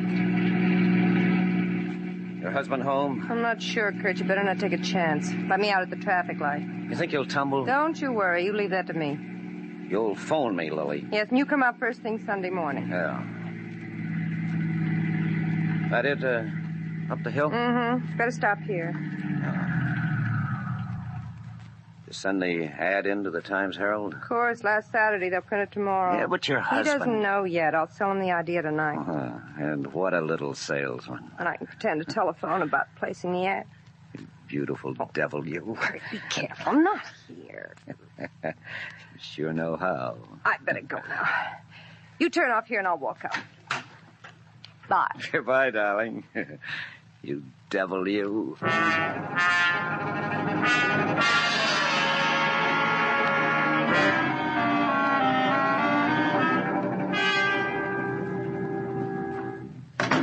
You, Lily? Yes, George. Some letters for you. I didn't know the mail had come. More bills, I guess. Circulars, appeals for funds. George, didn't you mail last month's payment on the mortgage? Here's another letter from the bank. Guess I'll have to get another loan on my insurance. You better do something. Did you get a lift from the station? I saw you getting out of the car at the light. What of it? Nothing. I only thought... I know what you thought. Oh, Lily, please. The bus was late. No taxi. Mr. Birch's, something like that, lived near the bay. You know, if you hadn't sold the car, you could have picked me up. Oh, Lily. You and your silly jealousy. Oh, really, dear, I didn't mean anything. I just happened to be looking out the window. Forgive me, Lily. Darling.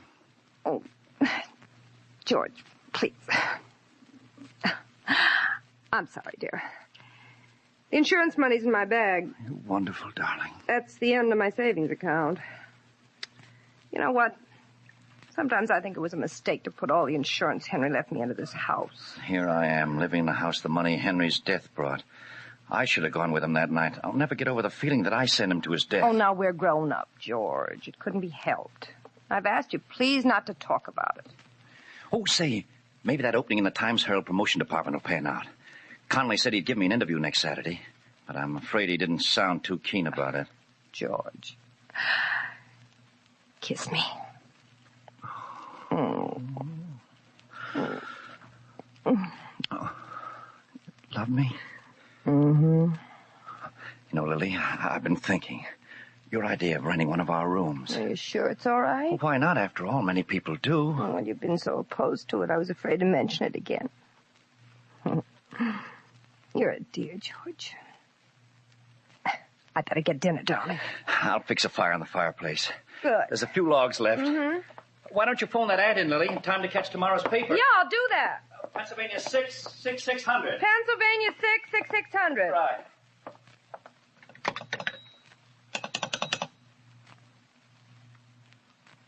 Number, please. Operator, Pennsylvania 65097. Thank you.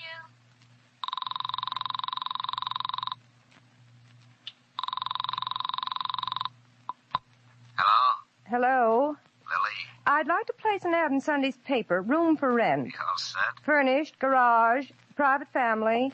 Name is Lucas. Lily, do you want to go for... Oh, you're placing the ad? 11 Beechwood Road, Glencrest. What's wrong, honey? Little Georgie there? Yes, one time tomorrow. Tomorrow's paper, right? That's right. One time tomorrow. Good. Thank you. I don't think there'll be any trouble renting that room, Lily. No, George. I'm sure there won't.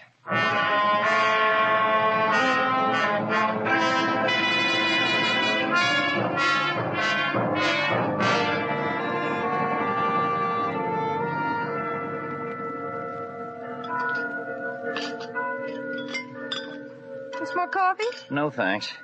What's the paper say about the weather? Sunday, mild, probably showers. Oh, did they print our ad? Uh-huh. Here it is. Oh, well. Where are you going? Garage. I ought to start overhauling that outboard motor. Yeah, I'll pick up the dishes. We might get some early callers on that ad.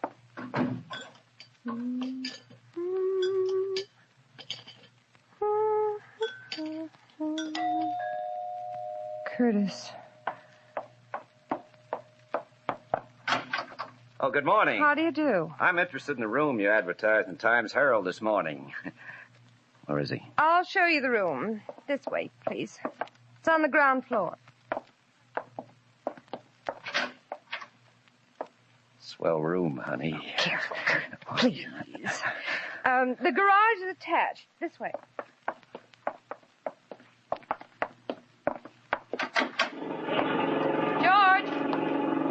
George, turn off that outboard motor. This gentleman's here about the room. Oh, yes. Oh, good morning. This is my husband, Mr. Oh, I'm sorry.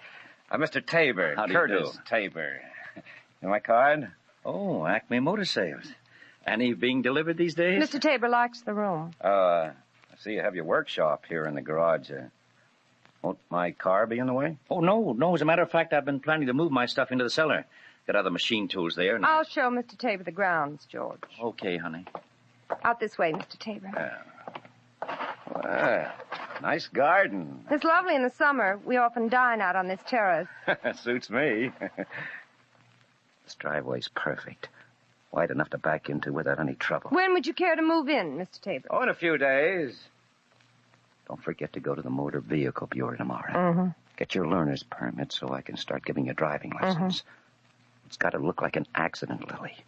Like an accident.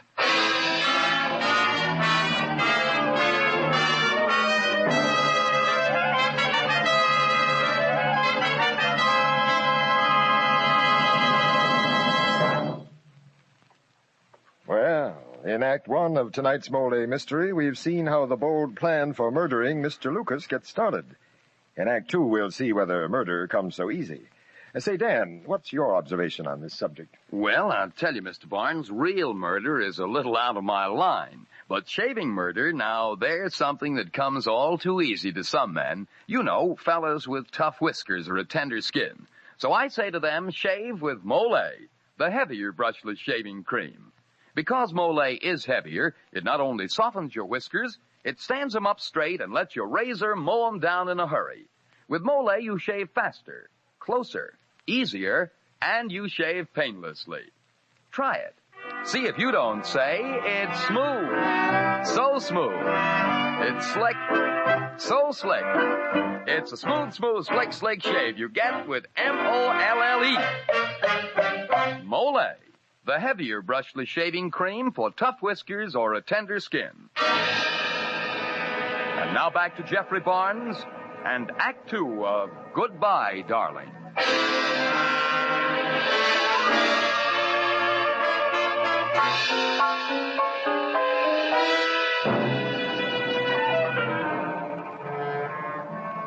It is Saturday morning, just 1 week since George and Lily Lucas rented a room in their suburban house to Curtis Tabor, who, with Mrs. Lucas, is plotting the accidental death of Mr. Lucas.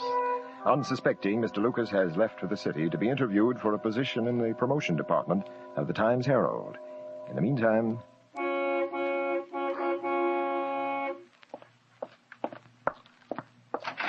Be right out, Kurt.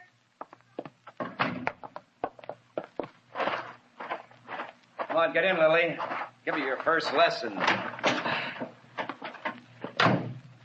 Baby. No, please, Kurt, not out here. Okay. Know what George said when I drove him to the station? Said he'd hate to be hit with his car. You don't think he suspected? No. He was thinking of a collision. It's going to be easy, like taking candy from a baby. Too bad he's only carrying $25,000 worth of insurance. Now, look, pay attention. This is the ignition key. I turn it. Yeah. Now step on the starter. Right here. Simple. Now, shut off the ignition. Now step on the starter.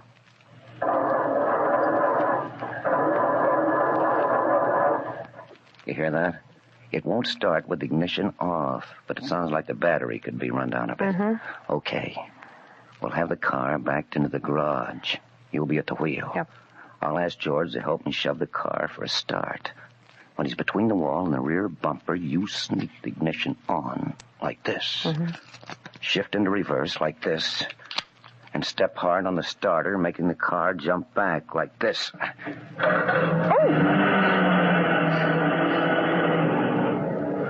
And George will be crushed against the wall. I see. Now let's rehearse it until it's perfect. It's got to be perfect.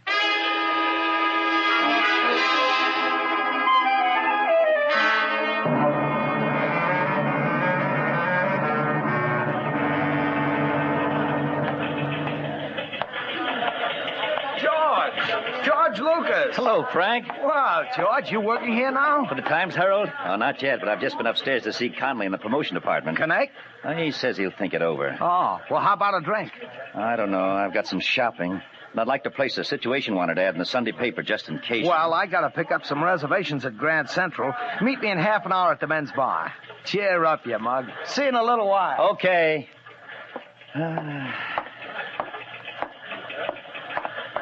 Miss, is this the window for situations wanted? Yes. Here, I want to place this ad for Sunday. 6, 11, 12, 18. That'll be 3 lines, $1.23. Out of 5, 25, 50, 3, 4, 5. Your receipt, thank you. Oh, I might as well pay for a room to rent ad we ran last Sunday. L-A-L-I-L-U. Don't see any bill under Lucas. Maybe it's been paid. No, I don't think so. It just phoned in. I'll look at the paid bills. L-A-L-O. Lucas. It has been paid. Cash with order. Are you sure it was phoned in? Not according to this duplicate. There's the date stamp. Paid Saturday, April 26th, 6:15 p.m. Saturday, April 26th, but... Why, That was a week before she phoned it in.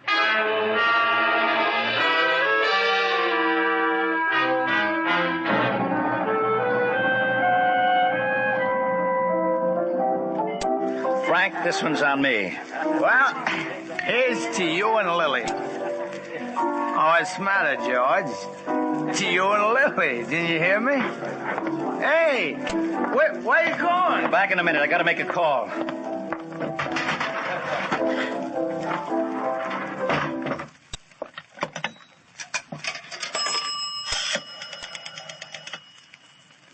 Operator, business office at Glencrest, please.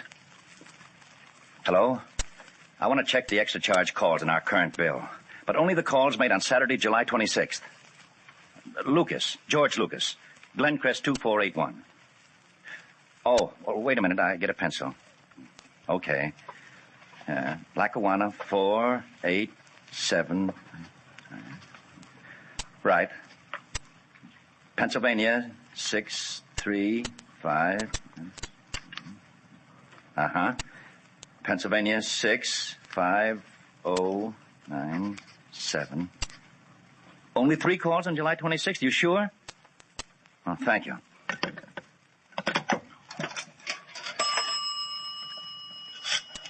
Lackawanna 487.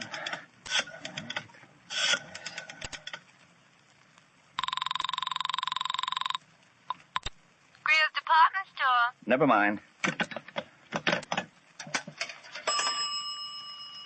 Pennsylvania 635.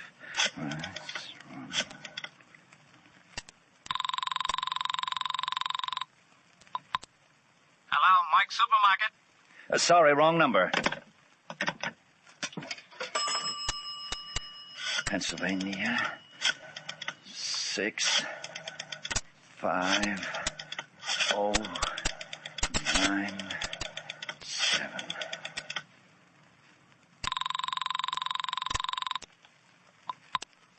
What number are you calling? Pennsylvania 65097, operator.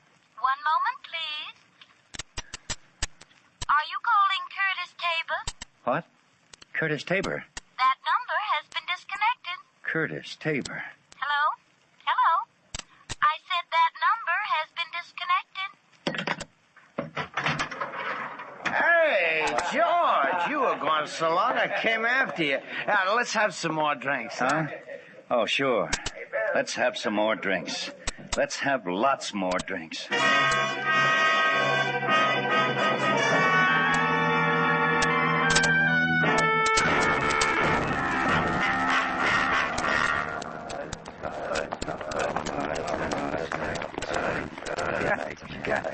Put him on the bed, Curtis. It's almost drunk as this.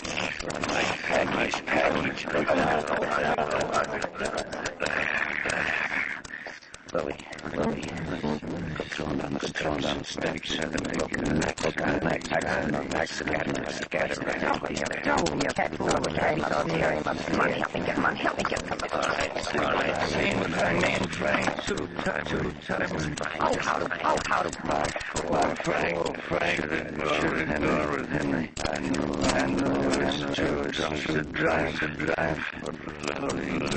Grab me, kiss me, and I let him go. You risky kiss, you made me do it. He's just Henry. My first husband. What about it? Say, he's not an amateur getting rid of husbands. You'll get another chance tomorrow night.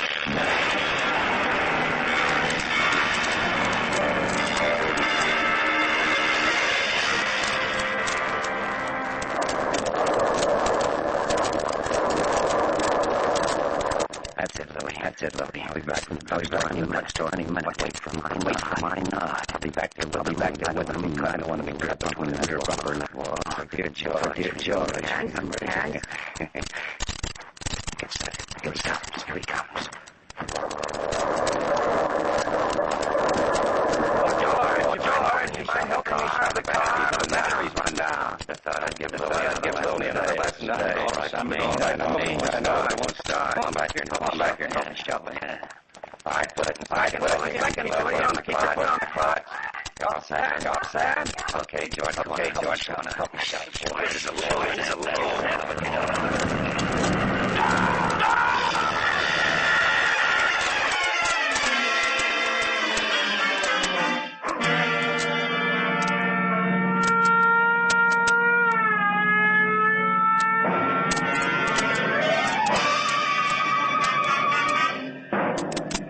Lily, you bungled it.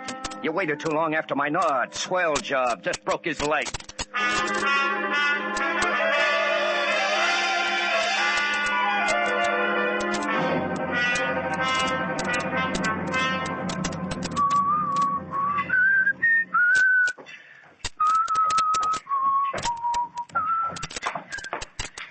Oh, hello, George. How's the leg feeling? Not too bad. Doc says I'll be off these crutches another week or so. Oh, I'm sorry about it, George. Sorry? What for? It was an accident. These things happen. The way I figure it, when fate gives you the nod. What? It's simple. The nod was for me that day. Looks like I got another chance. Doesn't it? Anything I can get you in town? No, thanks.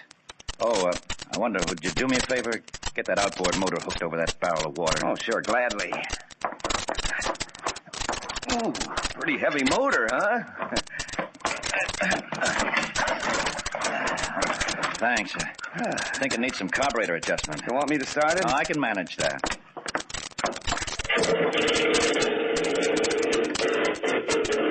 Needs a tuning. Well, it'll give me something to do. George, isn't it dangerous running this motor down here? Fumes from the exhaust. There's an exhaust fan in that corner window just behind that bin. Oh, do you mind turning it on, Kurt? No, not at all. Drink? Oh, no, thanks. No. George, you mind if I say something that's probably not any of my business? Go ahead. It's about your hitting the bottle since you got out of the hospital, George. Let me be the judge of that. I'm sorry. Shouldn't have mentioned it, I guess. Sorry. I'm taking Lily out for another driving lesson. Is it okay with you? And if it weren't? Well, just thought you might like to join us. No, thanks. Okay, we won't be gone long. That's what you think.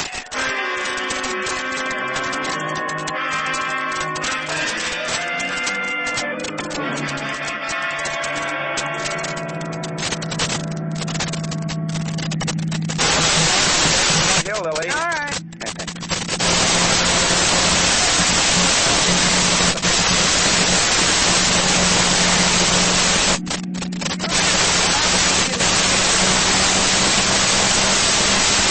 Crossroad ahead. Get your foot off the gas. My foot is off the gas. The brake's gone. Grab the handbrake. It won't hold. Let me have that wheel. Keep your hand on the horn. Okay. Now we'll lose our speed going up the next hill.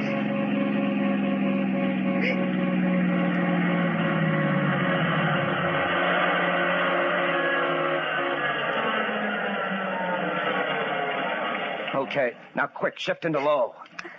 That'll hold it from coasting back. Oh. That was close. Holy man. Lily, I wonder. Huh? I saw George fussing around the car this morning. Huh? Sister, your loving husband's wise to us. Those brakes were okay last night. What are you going to do about it? What I told you as soon as we get back. We'll get him started on a bottle in the cellar and have a couple with him to make it look good. Then when he's passed out, start the outboard motor. It'll look like he forgot to turn on the ventilating fan.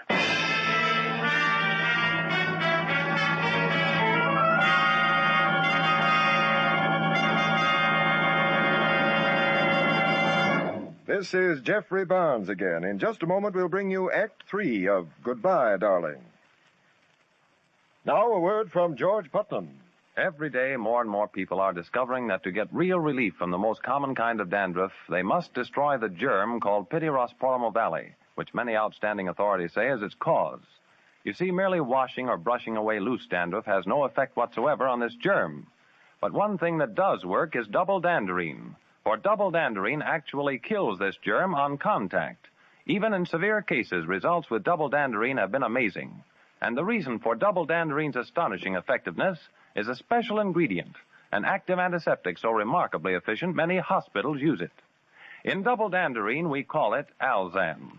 So stop trying to combat this dandruff with ineffective methods that actually are no better than plain water. They can't compare with double danderine, for double danderine destroys the cause. If you're not completely satisfied, you'll get your money back. Get double danderine tomorrow.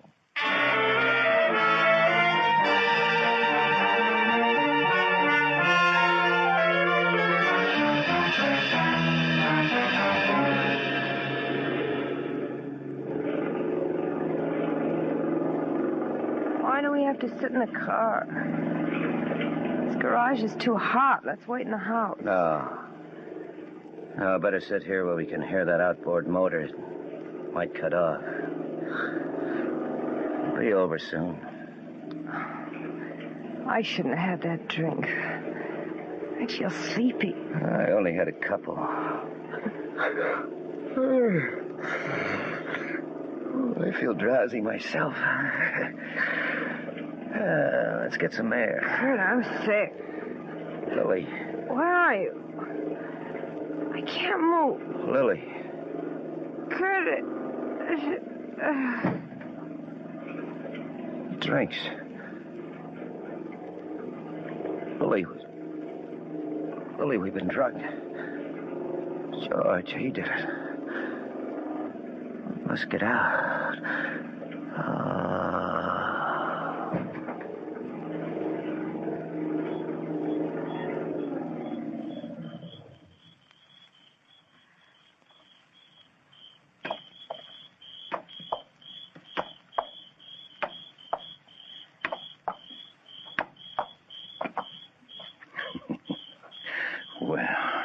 Sleeping beauties.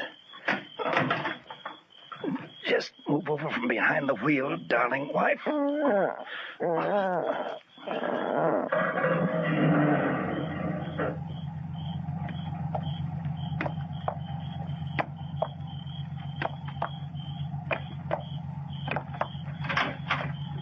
Have a long sleep, lovers. Lily, why did you have to do it? Goodbye, darling.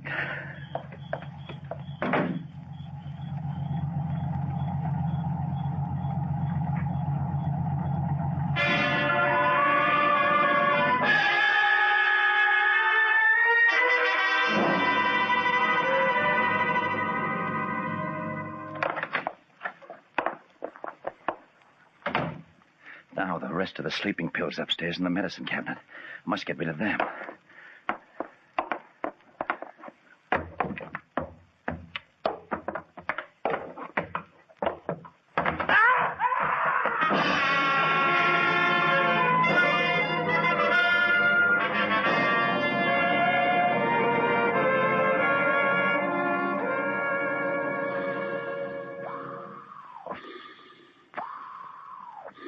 Any hope for the two we found in the car, Don?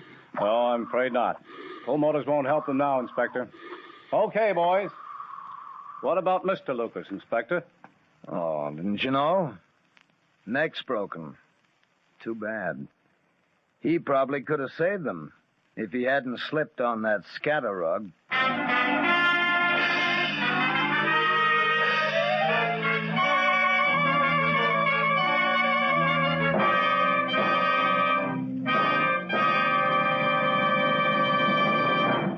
Now, this is Jeffrey Barnes again, bringing down the final curtain on tonight's Mystery Theater presentation of Goodbye, Darling. The original music for the Mystery Theater is composed and conducted by Alexander Sembler. Any resemblance between the names and characters used on the Mystery Theater and any actual persons living or dead is purely coincidental.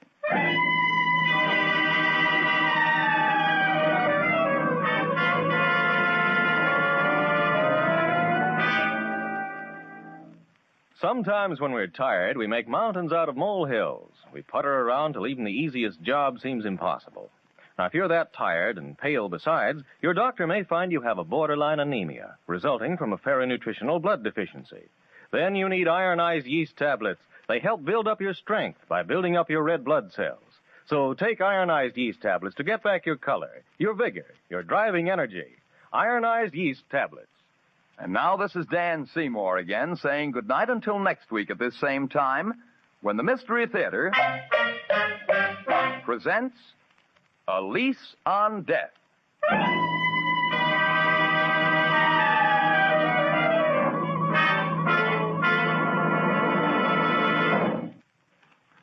This is NBC, the National Broadcasting Company.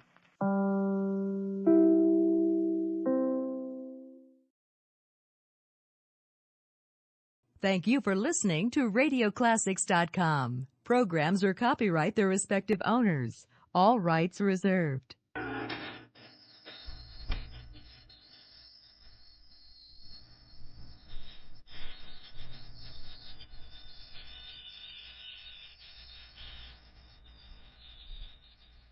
On Mystery Theater tonight, Mrs. Glaspell's Story, in radio version by Gavin Douglas.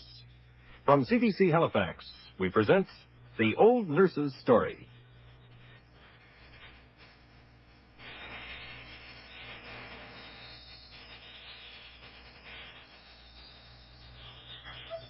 There, now, my love. Come closer, and I'll tell you something from long ago. Something that you've never heard. You know, my dear, that your mother was an orphan and an only child. There never was such a baby before or since. Though you've all been fine enough in return. But for sweet winning ways, you've none of you come up to your mother, to my dear Rosamond.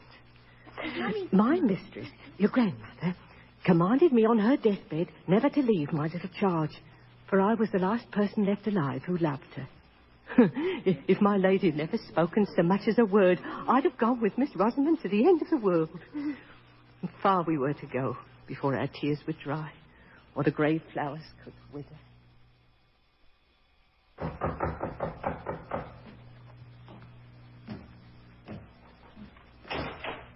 You are the woman, Hester Albert. I am, sir. There is an orphan child here named Rosamond. There is, sir. Good. Stand aside. If I may be so bold as to ask, sir. Be good enough to stand aside when you are told. I am informed that you are the child's nurse. Fetch her. I tell you right, sir. I was entrusted with Miss Rosamond by her poor mother that's now in a better place. And that's the last word I'll say until you tell me your name and your business. I suppose that allowance must be made for your grief or your breeding. My name is Carston. I have the honor to be agent to the Lord Marquess of Fenival. Oh, indeed. I should think that even a nursemaid would know it when her mistress was first cousin to a peer of the realm. I was aware, sir. That your mistress married a commoner of no birth or means against my lord's command, with the present result, a penniless orphan. The child may count herself lucky that the Fenivals do not visit their wrath to the second and third generations. My lord is pleased to recognize Miss Rosamond as a blood relative, though mingled with inferior stock.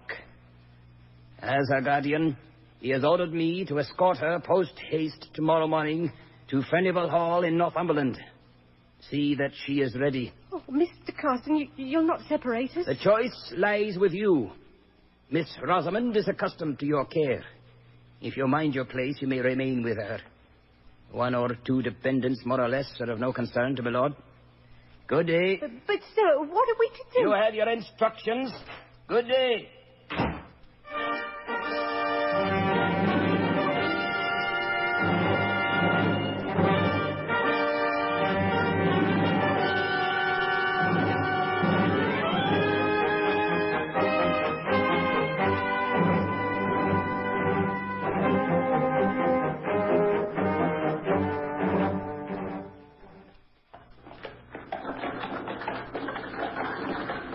Esther? Yes, Mr. Carson? We are approaching Furnival Hall. Wake the child. Must I, sir? She's in a deep sleep at last, and it's been such a long Wake her, day. I say. We are entering the great park, and it's my lord's orders that the estate and rank of our ancestors be impressed at once upon her mind. Very well, sir. Oh, come now, my love. Over here. Wake up, Rosamond. Yes, open your eyes. Where have we come to? Where are all the farms and cottages? Far back on the road, my dear. We're driving through the great park of Furnival Hall at the foot of Cumberland Fells. Look around you. Oh, Hester, that's not a park. It's all wild and cold. There's nothing but rocks and old trees, all white and lonely. Come now, Rosamond. Look at the great hall with it. Yes, you were about to say, with tree branches dragging against its windows and its gardens turning back into forests. Don't they have a gardener? Oh, hush, Rosamond. Miss Furnival will tolerate no gardens and no scenery. The curtains of our own apartments are drawn winter and summer, day and night. Miss Furnival? Is my lord not here, then? Lord Furnival? Wherever did you get that idea? My lord has never set foot within the walls, nor has any other member of the family these 50 years. For the same length of time, my lord's great-aunt, Miss Furnival, has never set foot in the outside world. I think it was in my lord's mind that Miss Rosamond might perhaps amuse his aunt. And the air is healthy here. Only beware the winter. The winter, sir? Come, we have arrived. Step down. Step down. I may not accompany you within. I am to join my lord at once in Newcastle. But you are expected. Mr. Carson. You have a month until the winter gales. When they come, if you are a wise girl, stop your ears and keep away from the windows. Mr. Carson! Mr. Carson!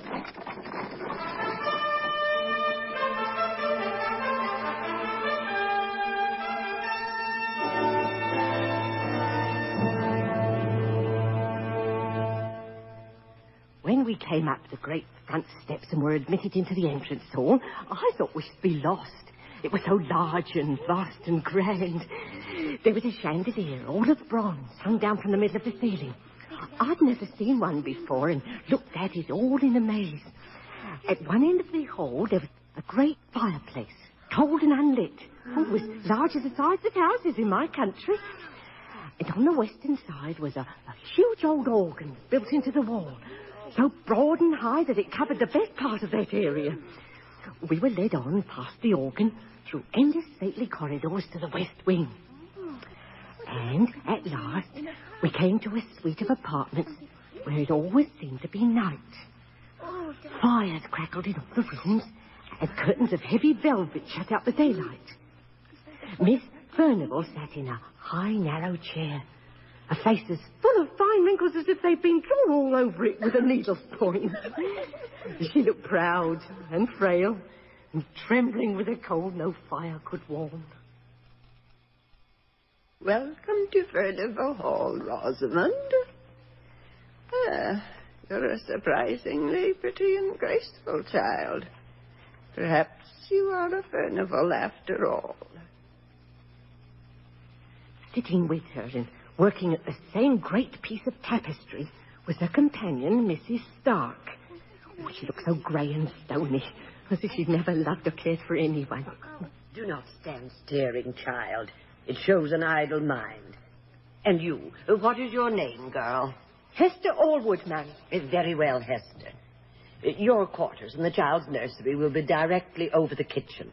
You will share your meals with Dorothy the cook and old James, her husband. Since Miss Rosamond has connections with the family, she will dine with Miss Furnival and myself. You will, of course, remain in attendance behind her chair throughout the meal. Is that clear? Perfectly, ma'am. Good. We dine at 7. I think that will be sufficient until then. There is one other matter, and it is absolutely vital. You may move throughout this west wing and the center hall as you wish, Hester. But the east wing is locked and long abandoned and is never under any circumstances to be entered, no matter what may occur or seem to occur. Very well, Miss Furnival. You are very silent, Rosamond. Oh, she's shy, ma'am. It's all very new and strange to her. Very likely, very likely. And yet she ought to be at ease here. You will see her face in a dozen portraits on the wall. Perhaps, Rosamond, our ancestors will approve. Perhaps the dead will even grow to love you. Will they speak to me? Speak to you? Oh, no. God grant they be too proud for that. God would not allow an innocent to hear. God would not allow... Grace. I beg your pardon. I am an old woman gathering wool. You'd better go now, Hester. James and Dorothy will show you round your quarters. Oh, Hester. Yes, Miss Furnival? When Rosamond is ready, you may bring her down to us. Don't wait until the bell. Grace, if you are going to spoil the child... And it has been so long. Surely we may relax some ceremony for the very young.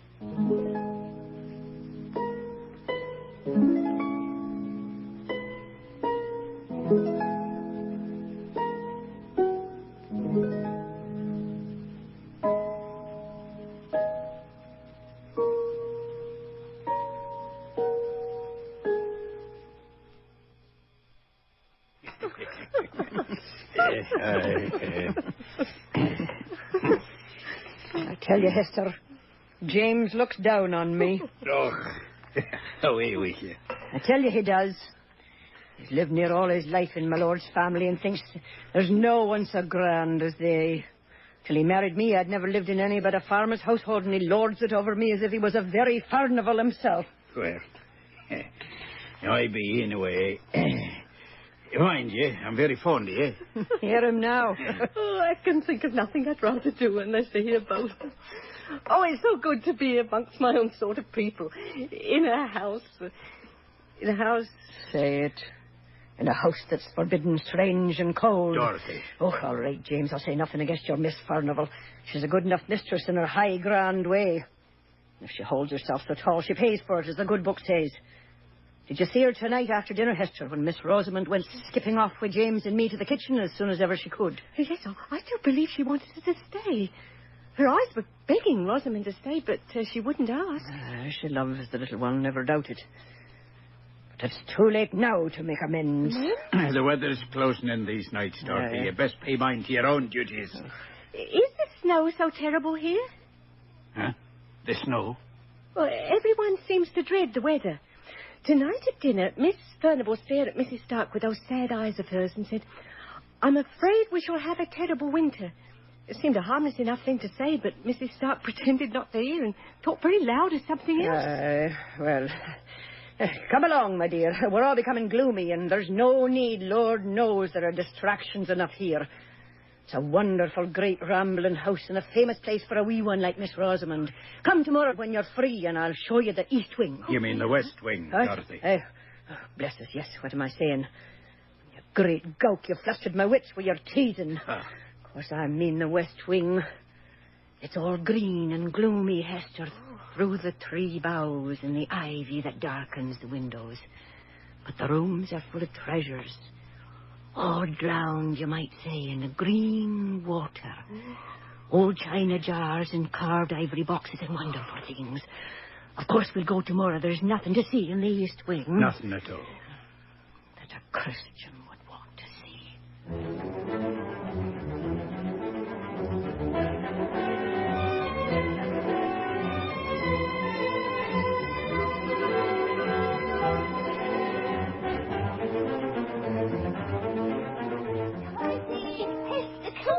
You are so coaches. I haven't run in many a year, Miss Rosamond. And I shan't now, so there. Oh, how many pictures are up, room after room? Aye, they were a mighty family since the time of the border wars and long before.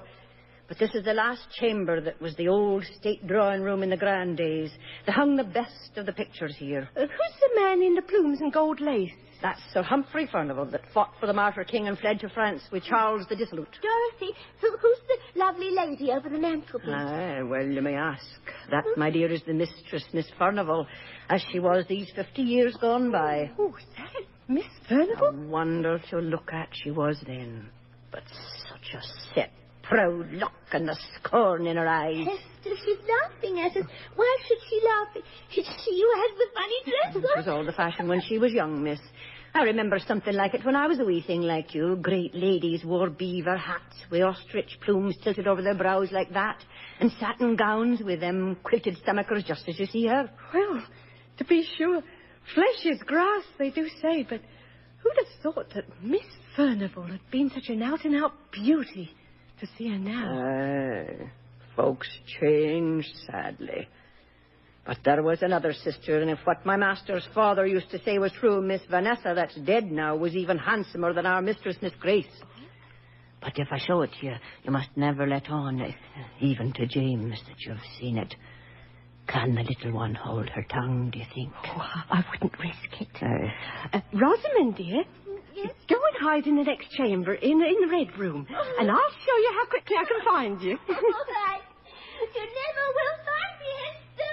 You know you never will. Now, quickly, turn the picture around. That one. That's not hung up and leans against the wall. Yes, this way.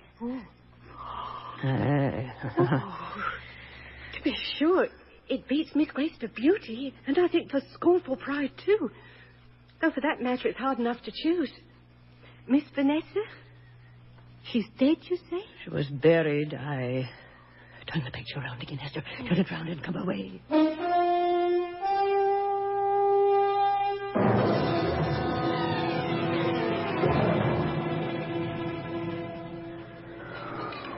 Oh, it's a bitter night.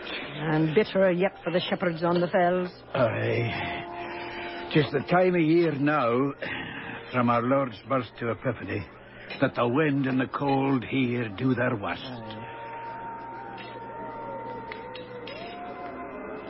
Seems cruel of the weather to bite most keenly in the Christmas season. The wind's a Turk. It pays no mind to Saviour. There! Hester? I can hear it again. That's the second night I've heard it. Someone's playing the great organ in the entrance hall. Bah. Your fancy's got you, Hester. It's the wind. In the branches. And the old leaves. Oh, James, it's not. Trees don't play melodies in ears. I can hear them distinctly. And the more fool you, then, to take wind in the branches for honest tunes. Ugh, I've better things to do than to listen to the girl's fear of a stone. I've work to do in the pantry, and I'll thank you to keep your dreaming to yourself. Forgive him, Hester. He's not been well these last days. Dorothy, what is it? Please hush for a moment. Hush and listen, will you? Confess it, Dorothy. You hear it as clearly as I do. You do.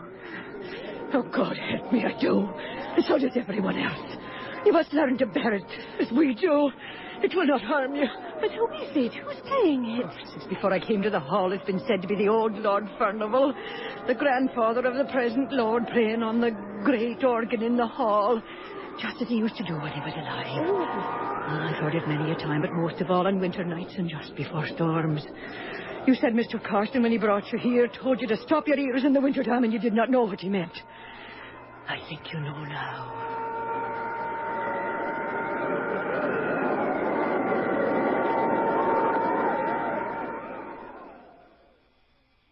I thought at first it might be Miss Furnival who played, unknown to Dorothy. But one day, when I was in the hall by myself, I opened the organ and peered all about it and around it, as I'd done once to the one in our village church. And I saw it was all broken and destroyed inside. Oh, it looked so brave and fine. And then, like it was noonday, my flesh began to creep a little, and I shut it up and ran away to my own bright room. I didn't like hearing the music for some time after that.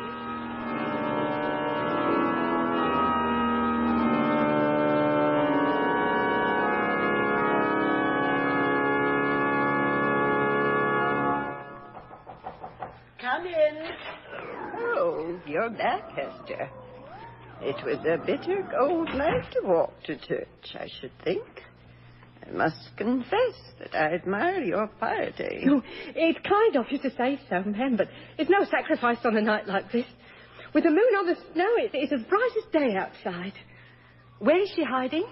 Where is who hiding? Why, Rosamond, Mrs. Stark. Dorothy said she left the kitchen an hour ago, and she's not in any of the other rooms.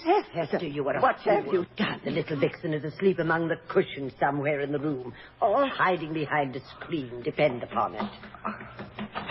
Oh, Miss Furnival. Yes, Mrs. Stark. Oh, heaven bless you, Hester, you're here. It's Miss Rosamond. James is bringing you. Where's she?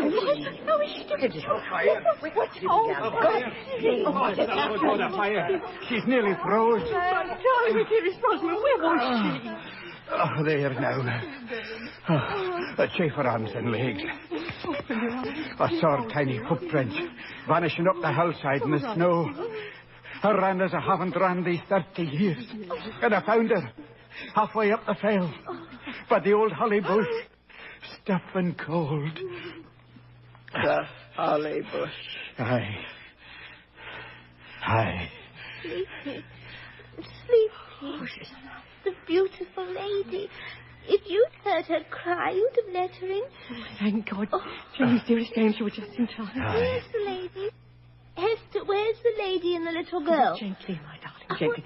Tell us everything from the beginning, and then perhaps we can answer you. Where did you go when you left Dorothy in the kitchen? I was on my way to see Auntie Furnival, and I saw snow falling through the windows, and I thought how pretty and white it must be to see it on the ground.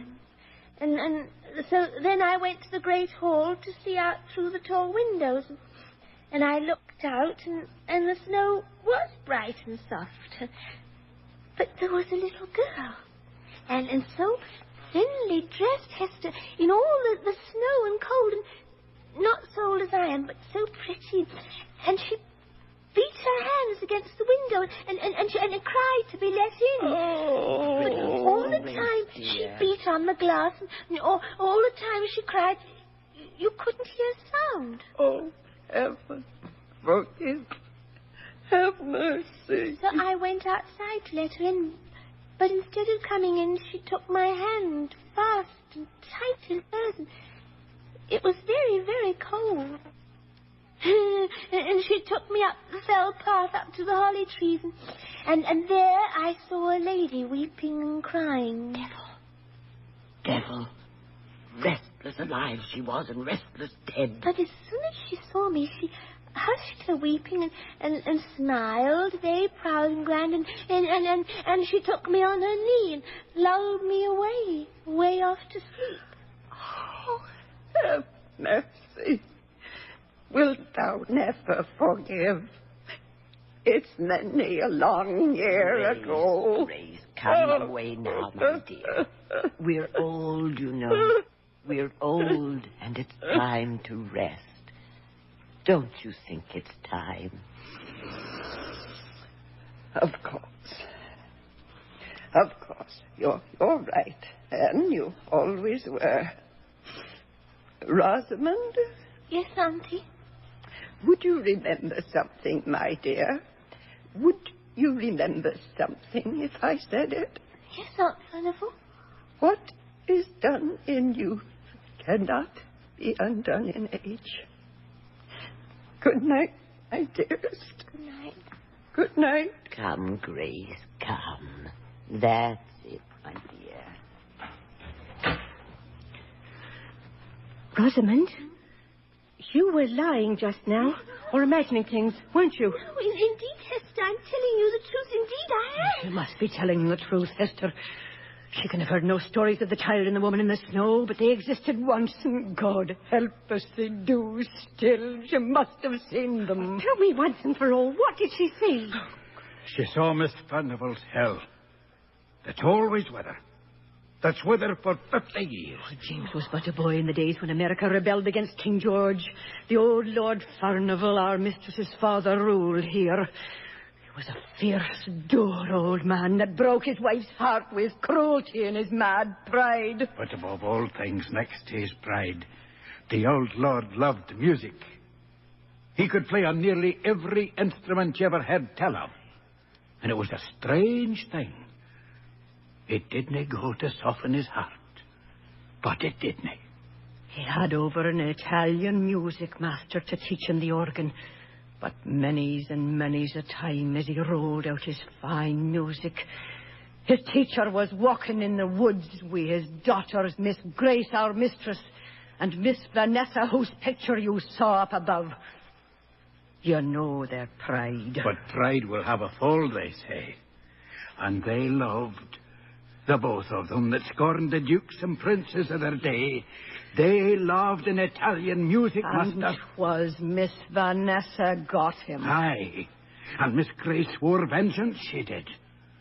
And bided her time. And the child at the window was? Miss Vanessa's and the music master's. Aye.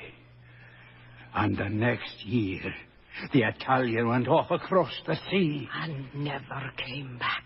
Aye. What did Vanessa do with the child? She tried to conceal it in her own quarters in the East Wing. And I found it. Oh, Mrs. Stark, I didn't hear you at the door. Nor did she. The mother and child crying and freezing in the snow. It was the old Lord's right to know what went on in his house. He didn't make the weather. He didn't make the days. But he laid down all his music and died soon after. We think that, like the Italian, he loved Miss Vanessa more. Miss Grace and Mrs. Stark had killed their loves. And over the years, they did the same for ours. House guests died. Servants and the rest of the family fled. And never returned. Take Rosamond away, Hester. Far away. Miss Grace loves her. They will kill her. Go away, Hester. Far away. We love you. They will kill you. But you're innocent. You killed no one. They can want nothing of you. We are faithful servants of the family. We are adopted carnivals. If we love you, they will kill you. Run, Hester, run!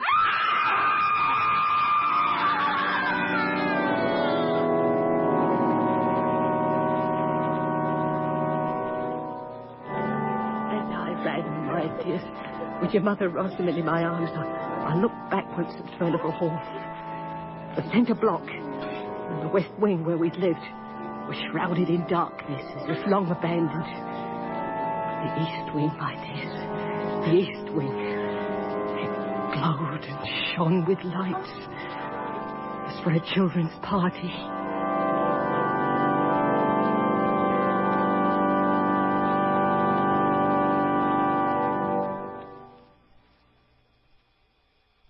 Mystery Theater has brought you The Old Nurse's Story by Mrs. Glaspell in radio version by Gavin Douglas. The casts, Joan Orenstein as Hester in Youth and Age, Dan McDonald as Karsten, Faith Ward was Rosamond, Miriam Bell played Miss Furnival, Mrs. Stark was played by Muriel White, James was Bill Fulton, Flora Montgomery played Dorothy. Sound, Lee Bailey and Harold Porter. Audio, Bud Tabor. The Old Nurse's Story was produced and directed from CBC Halifax by Peter Duncan. Frank Cameron speaking. The CBS Radio Mystery Theater presents...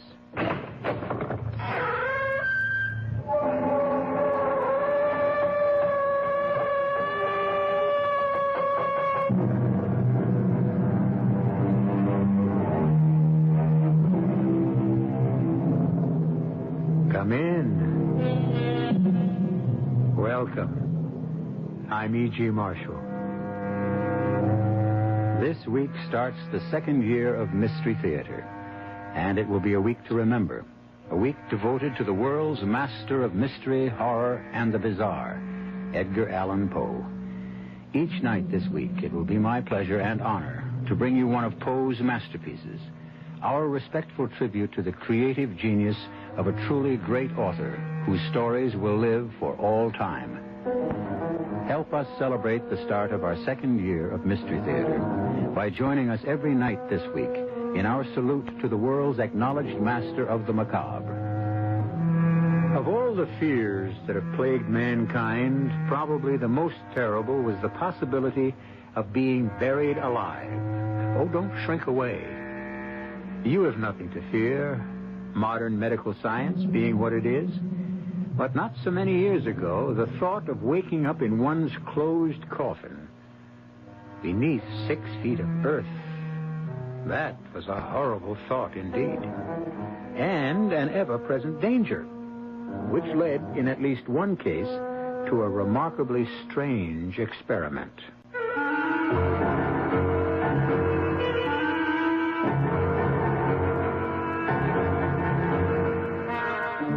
Our mystery drama, The Premature Burial, was adapted from the Edgar Allan Poe classic, especially for the Mystery Theater, by George Lothar, and stars Keir Dullea. I'll be back shortly with Act One.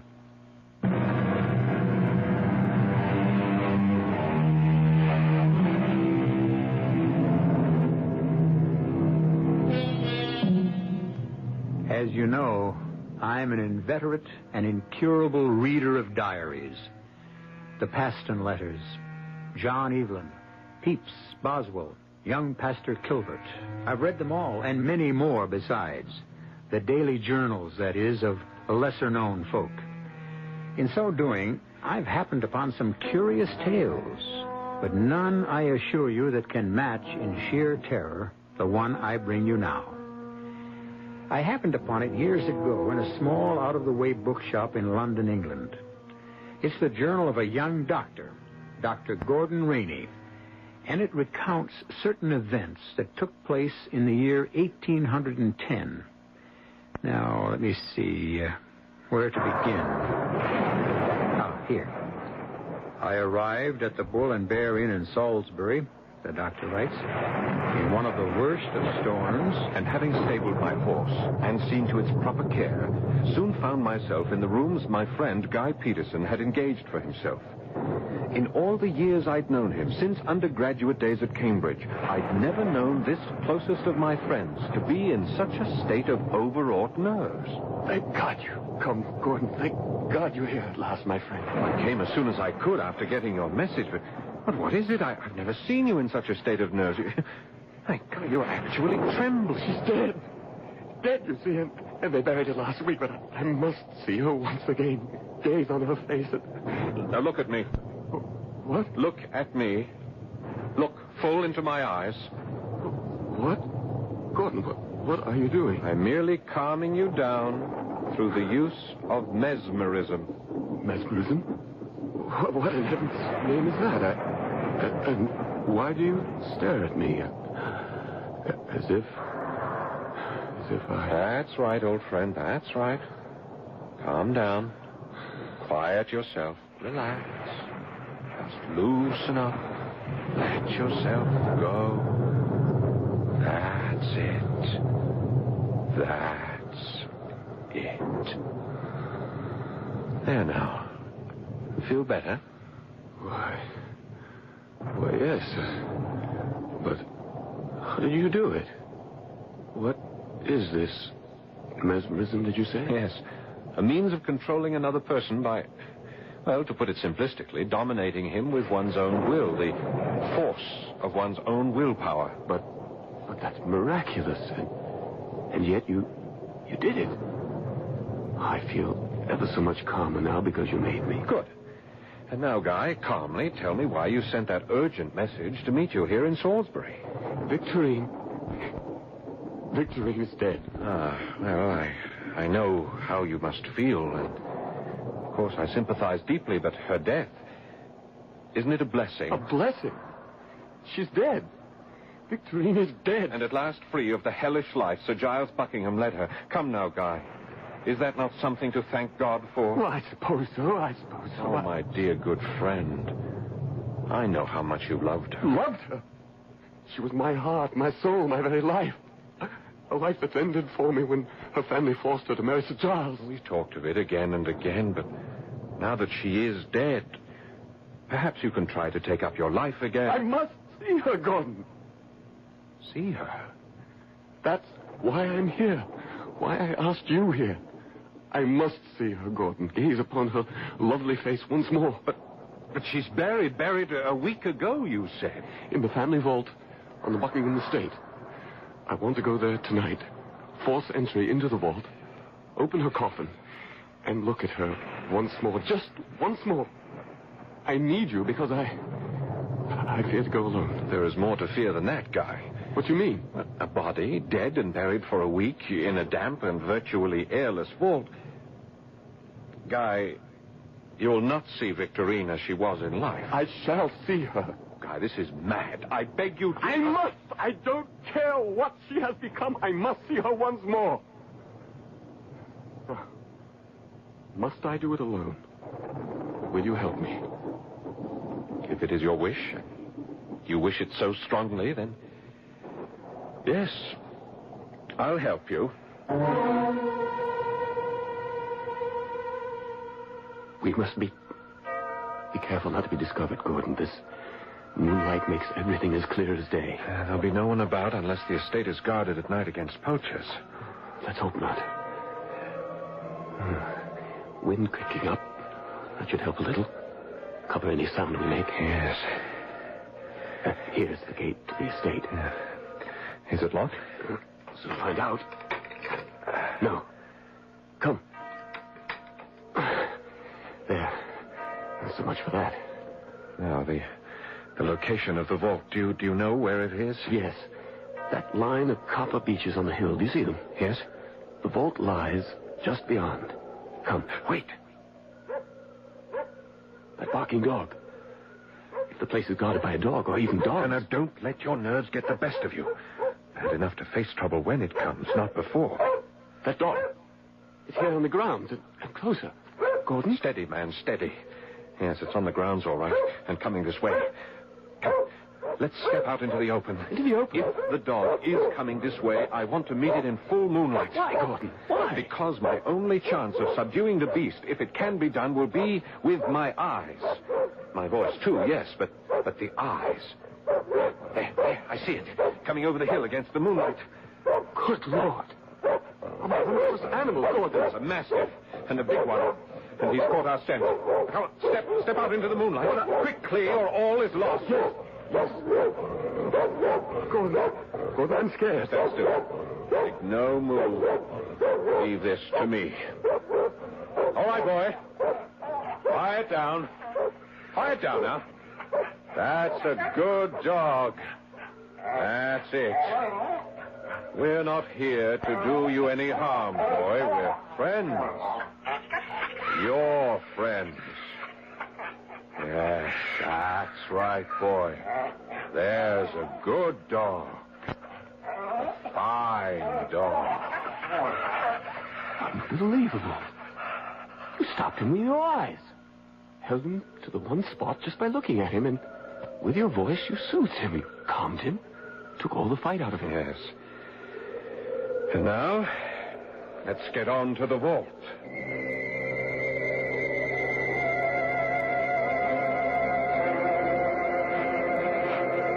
Here we are. The vault. Locked? Afraid so. I'll have to use the pry bar I brought. Well, be as quiet as you can. Yes. There. Gate's open. We can go in. Light the lantern, Gordon. Guy, once more, I urge you not to go through with this. I must. You know I must. Now, listen to me. Light the lantern. I'm lighting the lantern, but listen to me. You remember Victorine as she was, the lovely, innocent, gentle girl who was forced to marry Sir Giles 7 years ago. The torments he put her through, the daily torture of living with such a beast, these alone would have changed her face. But she's dead as well, and buried here a whole week. Guy, I beg you once again, remember her as she was, not as she must now be. Shine the lantern about. Very well. Oh, dear heaven. There are at least a dozen coffins piled one on another. How can we tell which is Victorine's? Hers would be one of the topmost. Yes, and the velvet covering would be the newest. The brass studs still bright. Ah, that one up there, I think. Let's get it down and see. Just let me put the lantern over there. So. Now then, I'll take the head of the coffin, you the other end. Can you reach it? Just pull then. Now pull it to the edge. And when we get it to the edge, we can put our hands under it and let it down very gently. Yes. Gordon. I heard it. What was it? It couldn't be. Can't be what I thought. A voice. And it comes from inside the coffin. Oh, dear. And above this is Victorine's. Gordon, she's alive. Alive. Let's put it on the ground. On the ground. Easy now. Easy. The pry bar now. Pry off the lid. Yes. Well, hurry, man. My nerves. Hands trembling, no strength. Give it to me. Now then. Hurry. Hurry. Well, I'm working as fast as I can. There. The lantern.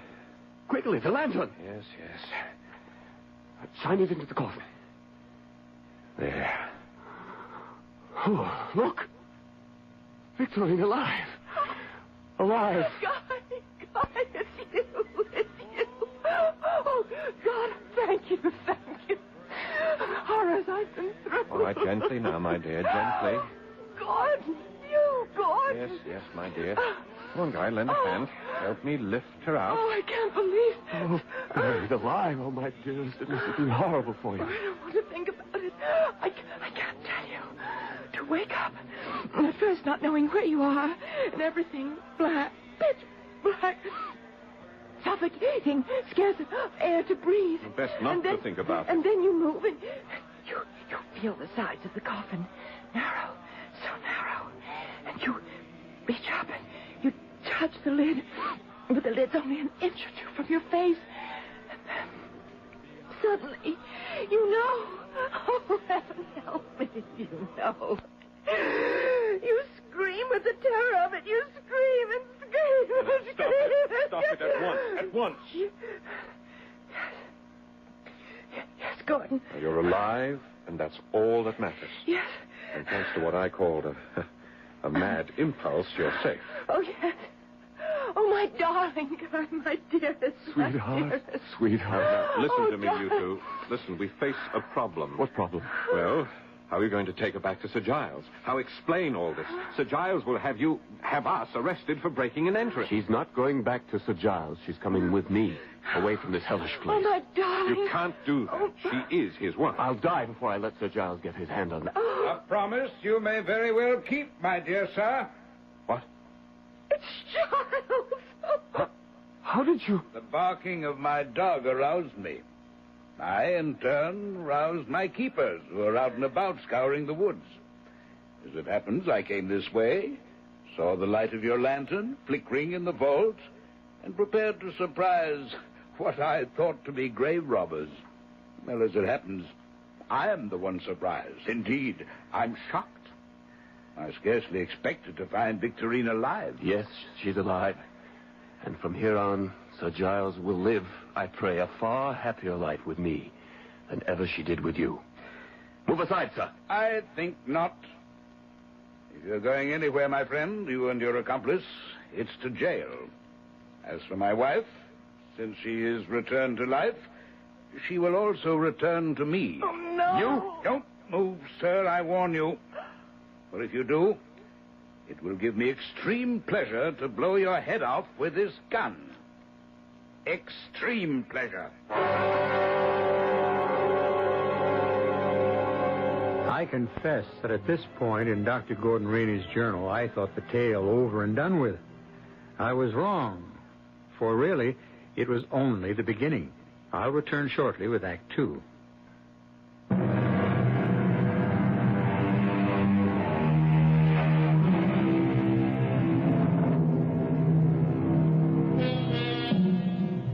Well, as I said, I thought that Dr. Gordon Rainey's story had come to an end. He had gone with his friend, Guy Peterson, to the vault where the woman he loved lay dead in her coffin, only to find her alive.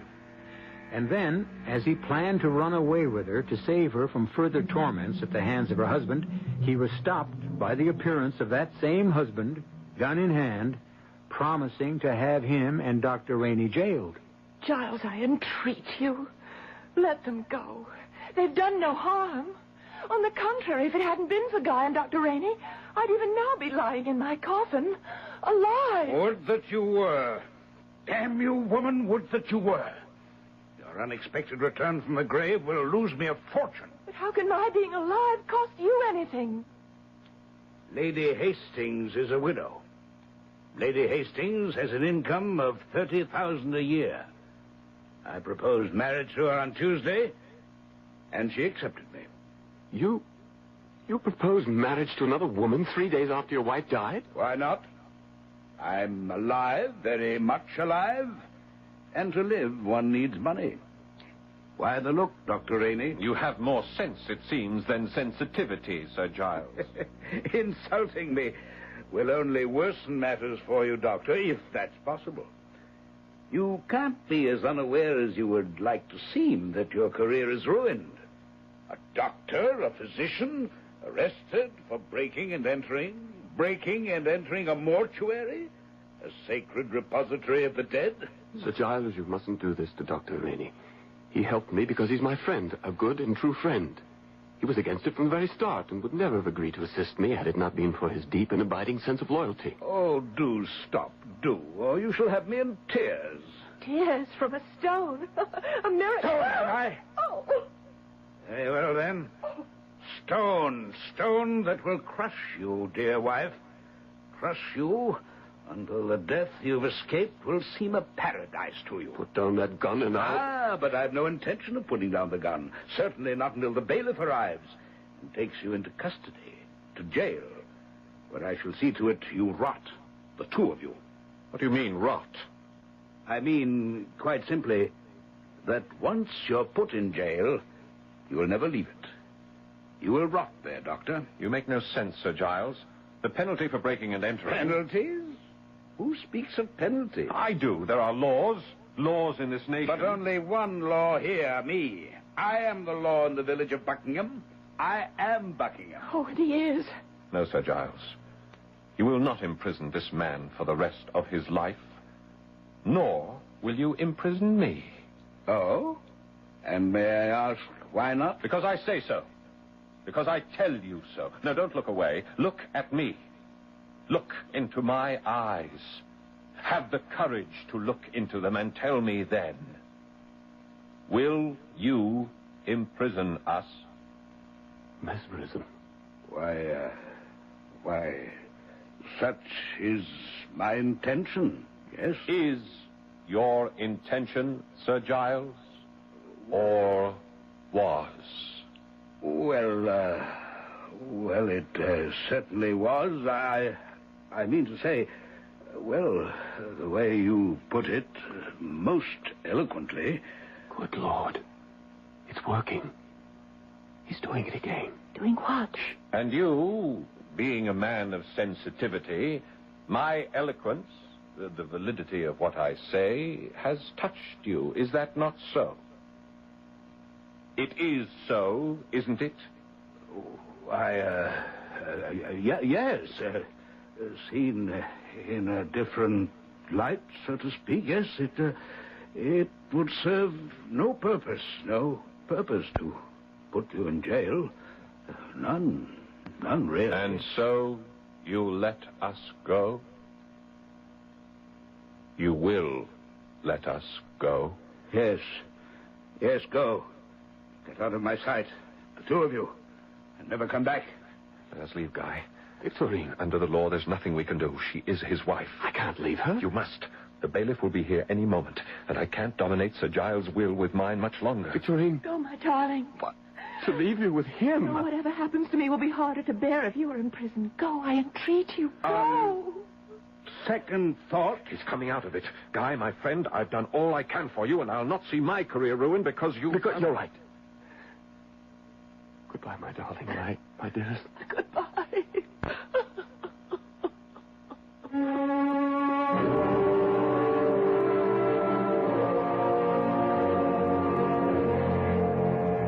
Mesmerize me, Gordon. Do something. Do anything to relieve me of this torment. You must control yourself. I think of her, dream of her. She is never out of my thought, and And always I am stricken with the thought that my very imaginings are as nothing to what he is really doing to her. The beatings, the starving of her, her very loneliness, the vile subjection to his passions. Oh, merciful heaven, I shall go out of my mind. Yes, Guy, you shall. Unless you pull yourself together. Now, if you don't stop thinking of her, if you don't stop letting your fancy invent miseries she is very likely not suffering, you will go insane. You will. Someone at the door. Who? Were you expecting someone? No one. Whom would I want to see? I'll answer. Victorine! Save me, Gordon, save me. Good heavens. Come in, my dear. Guy, look, it's Victorine. Victorine? Oh. It is. It is. My dearest, I could bear it no more. Oh, yes. Oh, hold me in your arms. Hold me. Oh, Victorine. He may kill me, but I'll never go back. Never. He never loved me. And now he hates me because I keep him from marrying Lady Hastings and her fortune and makes me pay. Oh, save me from him. Never let him take me back. Gordon, she's fainting. Here, Victorine, some brandy. There. Lie down on the couch. There, my love. Lie back. Relax. Let me take over, Guy. Go and bar the door, and bar it solidly. He must know she has fled, and to where she has fled, and he cannot risk her out of his sight because... Because what? Damn it, what? Say it! No. Let me say it for him. Because once again I am near death. No! Yes. Unless I can find rest. Unless I can feel myself safe from him. I shall die. You will not. I want to die. Now stop talking, man. For once, act. Now bar that door. Yes. Too late. No, I threw the bolt. Not enough. Open up, I say, or I'll have the door broken down. Gordon, what shall I do? Unless you want a smashed door with nothing gained. Open it. Open, you hear? Open! He'll take her back to Buckingham. Yes, he will. She's his wife. There's nothing you can do. Now, damn you all. At it again, are you? Stealing my wife? Taking what belongs to me? You men, take her. No. Over my dead body. Take her. No. Enough. Oh, enough. Stand back or I'll brain you with this candlestick. All right, then. Now, you'll be next, my friend. If you don't... Very well. Move back. You're quite a hand with a candlestick, Dr. Rainey. Yes. You've laid my man out. I trust you know what this means for you. Perhaps you should consider what it means for you, Sir Giles. Me, sir? Yes, you're not in Buckingham now. You're in London. Seeking a wife who's run from her husband to a lover. No, sir. A woman who has come to her doctor. What? What do you say? Your wife is dangerously ill. You have only to use your eyes to see that. I, being her friend, I am sure she sought me at my residence, and, not finding me there, came here. Adroit? Most adroit, Dr. Rainey. May I ask, then, if you prescribed for her illness? Not as yet, Sir Giles. But you will? Yes. Not good enough, Dr. Rainey. As her husband, or lawful husband, I intend to take her back with me to Buckingham. Victorine, my darling, come with me. No. Oh, really, now? You've no choice. No. Take your hands off her. No. Guy, you have no recourse. In the eyes of the law, she is his wife. He wants her, and you cannot keep her from him. Sensibly said, Doctor. Here, dear wife, good wife, faithful and loyal wife, take my hand and let me help you from off that couch. Take my hand. Vile. You are vile. Filthy. Foul. I shall never touch you again. I'd rather burn off my hands than touch you, you evil man. I'll die rather than go back with you. Die. Damn you, come. No. No. No. Gordon. She is dead. Oh, no. Are you sure, Doctor? She was pronounced dead once before, you know. There is no pulse. I can detect no vital signs. To all intents and purposes, she is dead.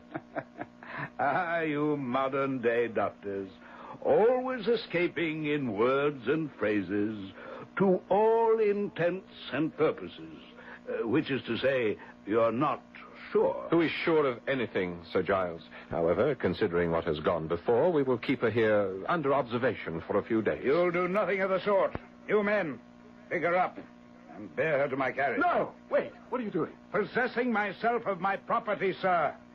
Whether it be alive or dead. But you can't do this. You Take can't her do... to my carriage. Gordon! There is nothing either of us can do. And Guy, she is dead. I'm virtually sure of that. What if she is not? Don't trouble yourself. Your own friend, the man you trust, Dr. Gordon Rainey, has pronounced her dead. All I intend to do is see that she is properly buried. This time, to stay properly buried. Is she dead? You must understand, in those days, more than half a century ago, one was never sure. I'll return shortly for Act 3.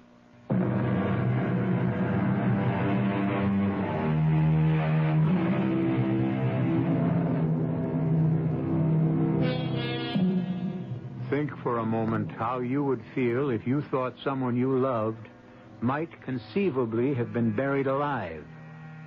And you will understand the feelings of young Guy Peterson.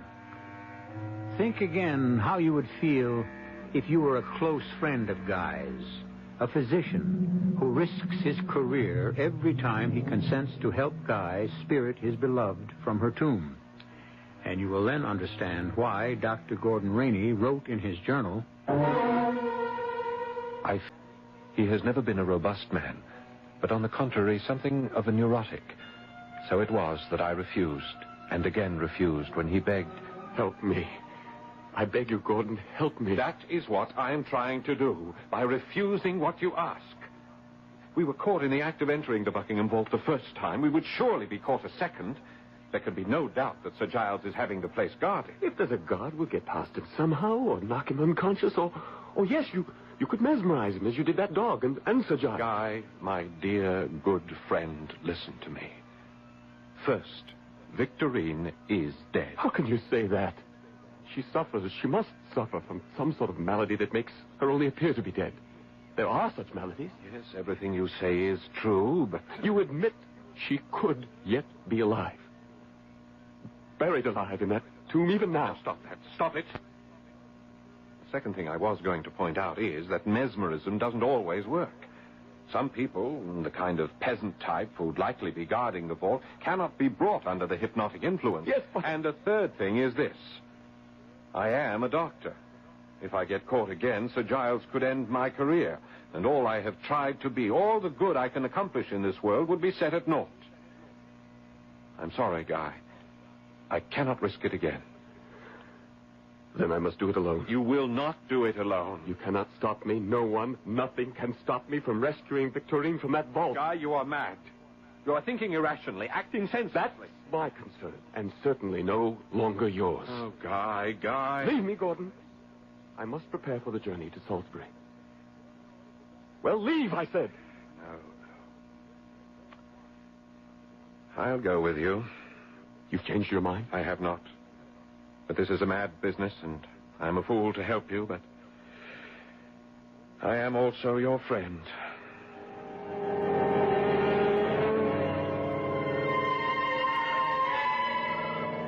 Gordon? Yes. The vault is guarded. Yes. I see the man.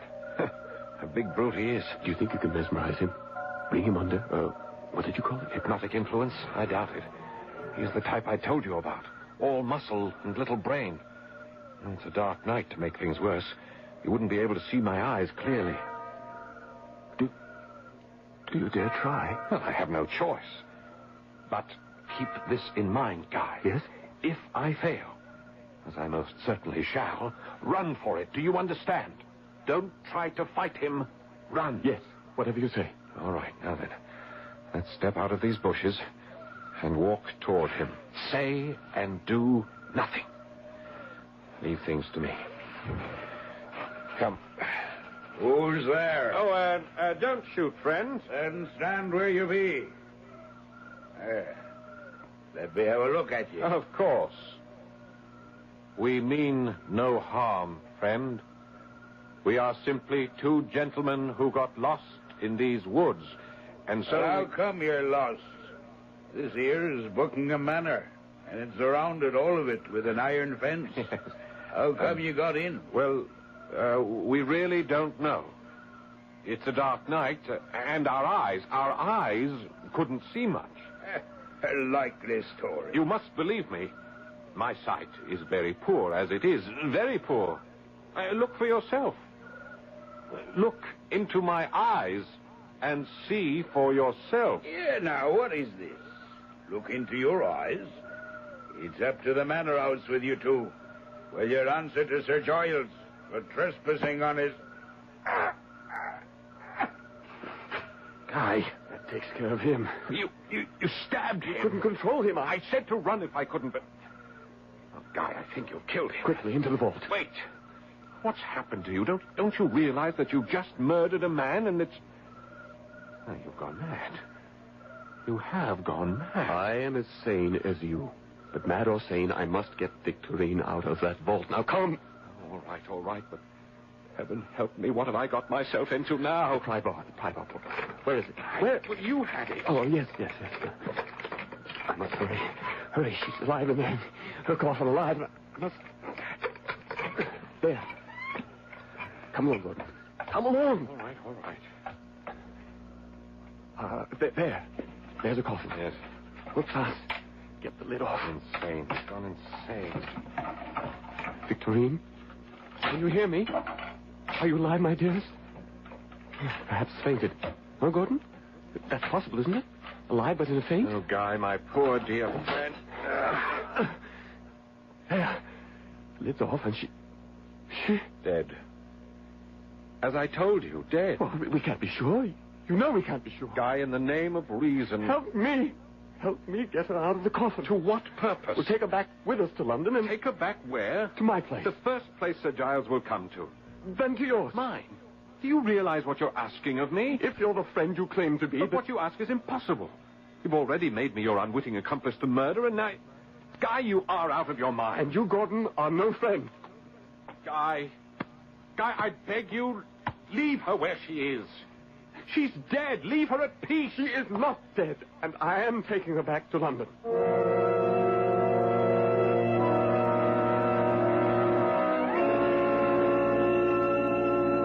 If whoever may read these pages of my journal thinks me a fool, I could not agree more. But Guy was my closest friend, and what's more, was clearly deranged by the love he bore Victorine, and his horror of letting her be buried alive. So we took her body to my rooms in London. 3 days she lay on the couch in my sitting room, Guy never leaving her side night or day. But on the 3rd day I knew something must be done to end this madness of his. Look at her. There's no sign, not one, of decomposition. Yes, because it is the middle of winter and we've kept the windows open and no fire in the fireplace. The sitting room of mine is a virtual ice house. I know. Now listen to me. What you persist in doing is not only lunacy, it is sacrilege. The dead deserve decent burial. If you love Victorine, as you say you do, let us bury her, Guy. Bury her tonight. Where? Then you will? Yes. Where can we take her? Well, I thought of that and prepared for it. A grave awaits her body in St. Pancras Cemetery. All is arranged. We can take her now under cover of night. Then let us do it. Good. Now, I've kept my carriage waiting below. Do you want to carry her, or shall I? Let me. It will be the last time I hold her in my arms. All right. Pick her up, Guy. Yes. Gordon? Gordon, what was that? It's nothing. Come on, let's go downstairs. But she gave a sigh when I picked her up. You heard? Gordon, you heard? Good Lord, I did. Here, move aside. She's alive. I knew it. Alive. Quiet, man. In heaven's name, be quiet. Victorine. Victorine, do you hear me? Yeah. I have taken your hand in mine. Do you feel it? No. Can you open your eyes? If you can, open them. She has. Gordon, she's gazing at me. Victorine, do you see Guy? Farewell, my darling. Farewell. Farewell? I am near death. No. Only a spark of life remains. No! Oh. No, she must not die. Gordon, stop her. What are you saying? Mesmerism. The hypnotic influence. Use it. Are you mad? Use it? How? Command her not to die. Command her to live.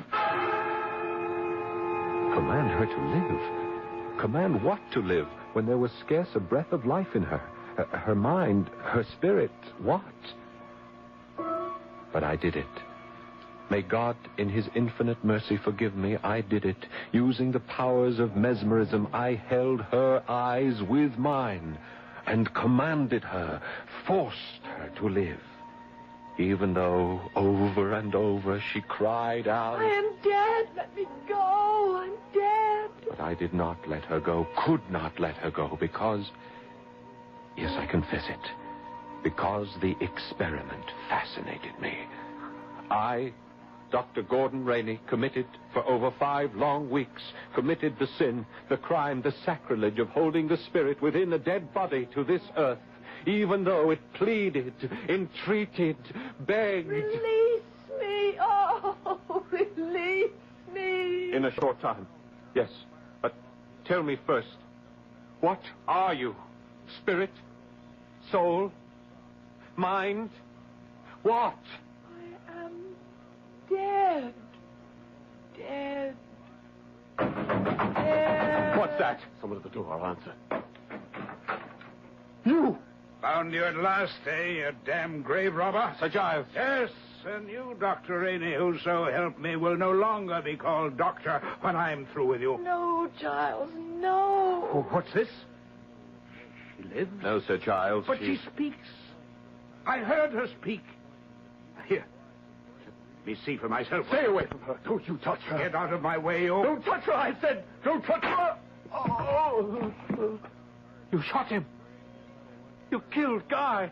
Before he stabbed me to death, as he stabbed my servant. Self-defense, sir. And now enough of this. I came for my wife's body, but it appears I shall be taking her wife back to Buckingham Manor with me. Rouse her. Rouse her at once. I cannot, Sir Giles. She is dead. Has been dead for more than 6 weeks. I heard her speak. Yes. But it was her soul, her spirit, I don't know what, but not her body. Her body is dead. Yes, dead. I beg you don't hold me any longer. Guy is here. Let me go to him. I say to you that I am dead. Let me go. She comes with me. No. She goes where she should have gone long since now, had it not been for me. Victorine, I release you. Go. And in the sanctity of death, join the lover you never had in life. What's happening? Her body. Her body, it's disintegrating. Before my eyes. Rotting. Moldering. Horrible! Horrible!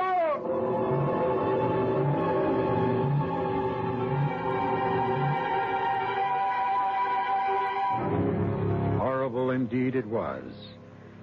For, using Edgar Allan Poe's own words, upon the couch there now lay not the body of Victorine, but a nearly liquid mass of loathsome, detestable putrescence. Mr. Poe's words, mind. When he set out to horrify you, He horrified you. I'll be back shortly.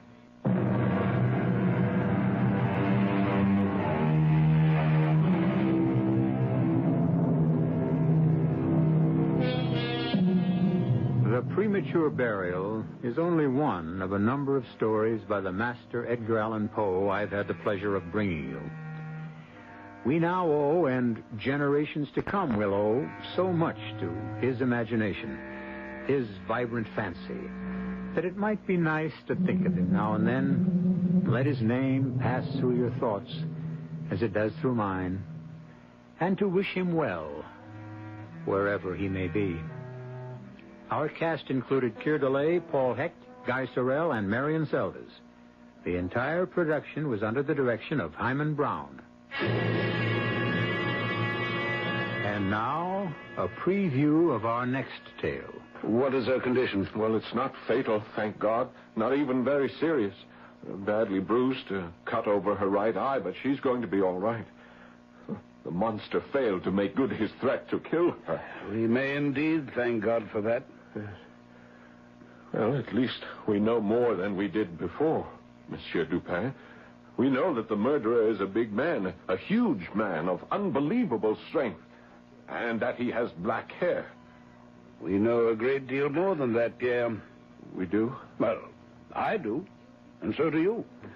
Only, as I've said before, you don't know you know. Oh, Monsieur. Monsieur, I do not have your brilliant brain. Well, it doesn't matter. All that matters is that you can solve this awful mystery, that you can save Yvette. The murderer failed this time, but he'll try again. This is E.G. Marshall inviting you to return to our Mystery Theater for another adventure in the macabre. Until next time, pleasant dreams.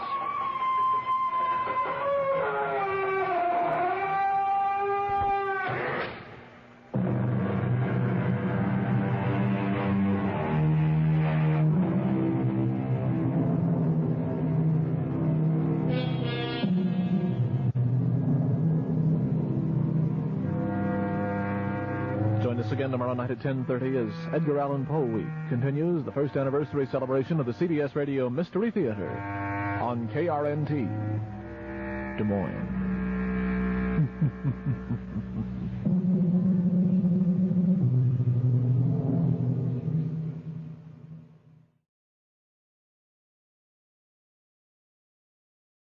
The Mummers in the Little Theater of the Air.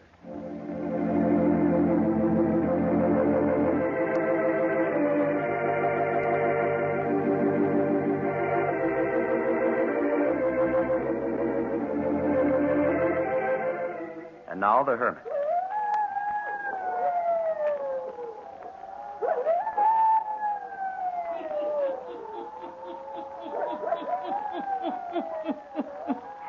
Ghost stories. Weird stories. And murders, too. The Hermit knows of them all. Turn out your lights. Turn them out. Have you heard the story? The House of Murder, eh? Then listen while the Hermit tells you the story.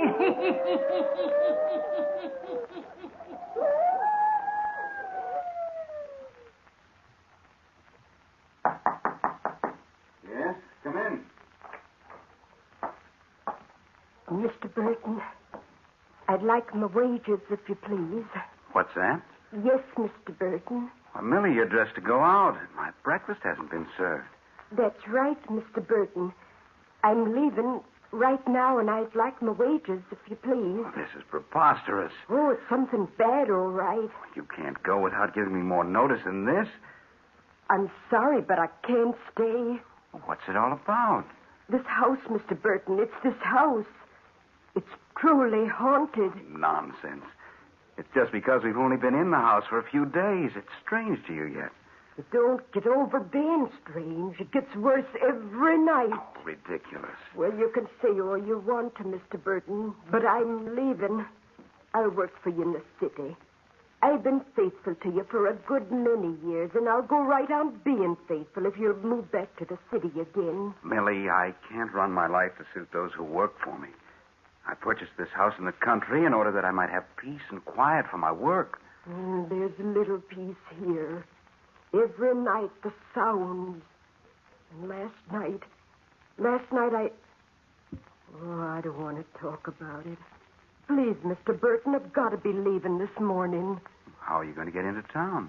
I took the liberty of calling one of the stores, and the owner's sending his son out with a car. All right, Millie. Soon as you give me my wages, I'll wait outside. I'm afraid to stay inside any longer. Why, of all the absurd... If you value your life, you'll get out, too.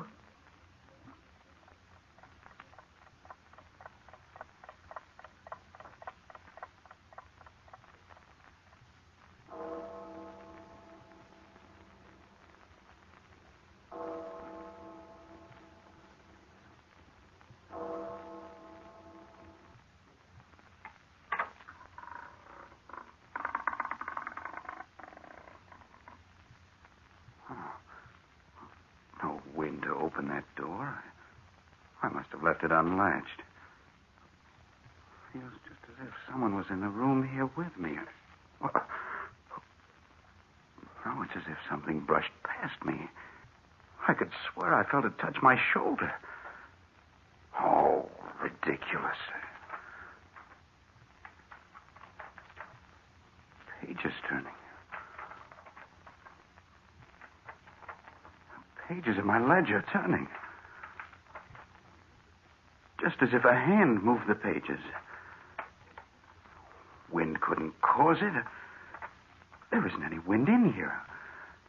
Oh, I'm dreaming things. It's utter nonsense. Millie's got me all upset. Oh, my test tubes. My experiment. The test tubes knocked to the floor. I'm not dreaming this. This is too real. I need Carmer. He'll solve this. Hello. I want to put in a long-distance call. I'd like to speak to Lyman Carmer in New Carden. Yes. Yes, you've got it right. Lyman Carmer in New Carden. The telephone number is...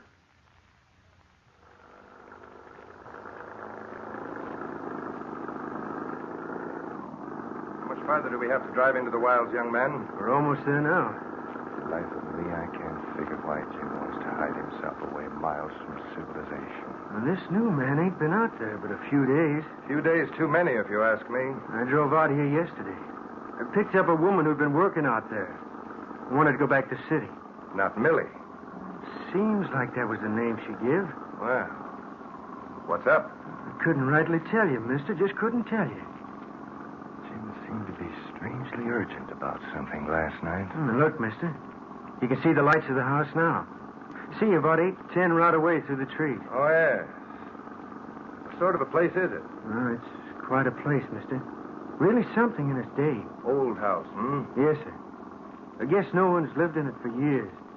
Old man Chimlin owns it. He's lived in town as long as I can remember. Yeah, this is the drive leading up to the house. Lined with trees on both sides. House never gets no real daylight into it. Here we are, sir. Now get your bag. Oh, never mind. I can take it. You young men? Oh, thank you, mister. It's more than it's worth. That's all right. Anything I can do for you, just call the general store and ask for Mark. Thanks. I'll do that.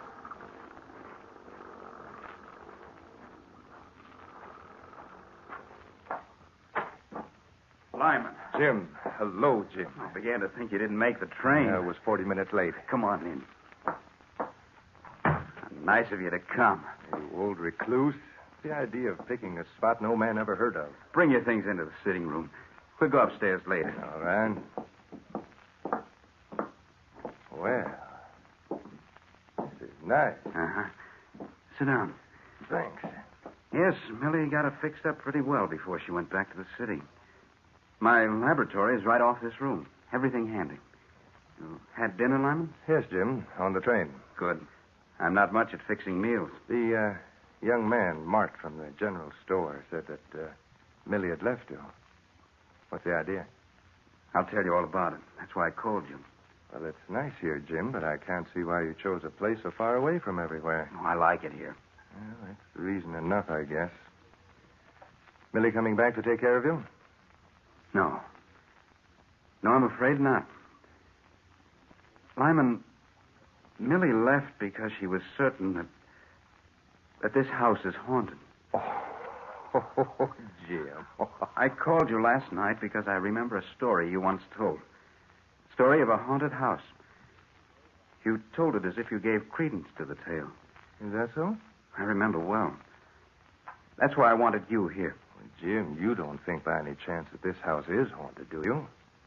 I'm not so sure, but what I do. Oh, absurd. You think it impossible? Well, naturally. You didn't talk that way when you were telling us that evening of a place off the coast you knew that was haunted. That was a fireside tale. Quite different from reality. Lyman, it's only a short time until midnight. Will you come into the laboratory with me? Will you sit in there with me for a little while and see if the same things that happened last night occur again? Of course. If the same things do occur again, I shall be convinced that Millie was right. I shall be quite sure that something does happen. Does haunt the house.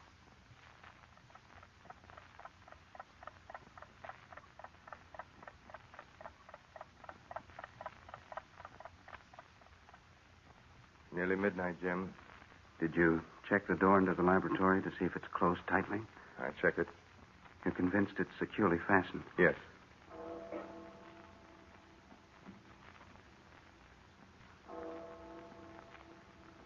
Just striking midnight. Yes. This was the hour last night. What are we to watch for? The door first. The door into this laboratory.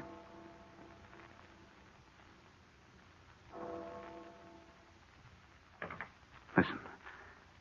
It sounded as if someone has his hand on the doorknob. Look. What? Wait, it's opening. Yes. Just as it did before. There's no wind tonight. No, last night. Lyman, do you feel the presence of someone in this room? Someone besides us? No. I don't. I do. What is it? Once again, it was as if something brushed past me. Touched my shoulder. What's that? Look. Look over on the table. Watch my ledger.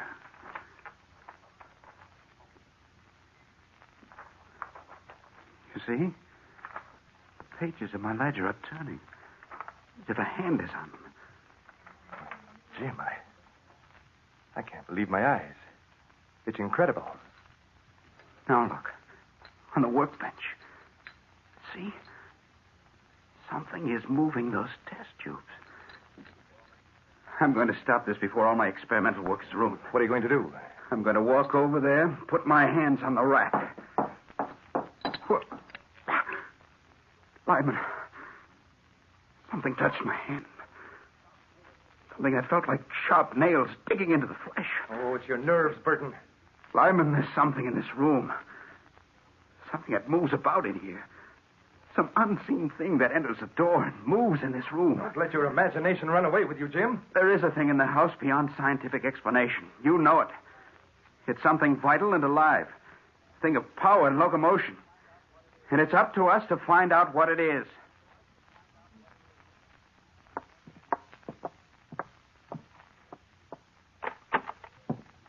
Well, we might as well look through this room. No use overlooking anything. Seems silly, doesn't it? We're not going to find anybody in these rooms. Didn't you say that Millie heard things upstairs? So she said. She complained the very first night we were here that someone entered her room. She didn't see anyone? No. She didn't see any more than we did just a while ago downstairs. Now that the incident of downstairs is past, it seems to me that it never happened. Perhaps it was your power of suggestion that made us both think we saw movement. Well, nothing out of the ordinary in this room. No. Well, what do you say we forget it and get some sleep, hmm? All right. We're not going to discover anything tonight, I guess. Did you talk to the man who sold you the house, Jim? Jim? Yes. Sure. He brought me out here after I'd chanced upon the place. We went all through it together. Of course, he didn't say why the house had stood unoccupied for a long time. Yes, he did. Said that after his wife died, he wanted to live in town. But he was getting too old to keep up a place like this. Uh-huh. Said that up to this time, he couldn't find anyone who could afford to buy it. Oh, well, we'll go downstairs and get your things and bring them up to your room. Lyman, what was that? Something downstairs. It came from the laboratory. I know it did. It's the only place where there's so much glass. Don't get upset, Jim. Great heavens, look. Well, of all things. Everything in the room's smashed. Equipment that's taken me months to build. Everything ruined. Jim, some human has been in here. Someone who's trying to stop your experiment by destroying your equipment. Wipe out your work. All ruined. It'll take months to arrive at this point in my experiment again. Someone has been hiding downstairs here, Jim. Now, we've got to find out where and who it is.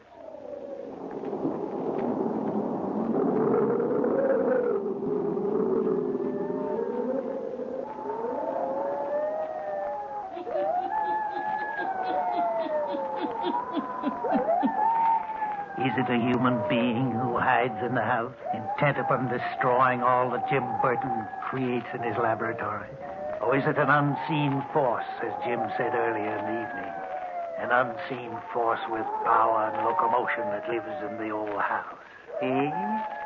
The hermit will tell you before the night is done.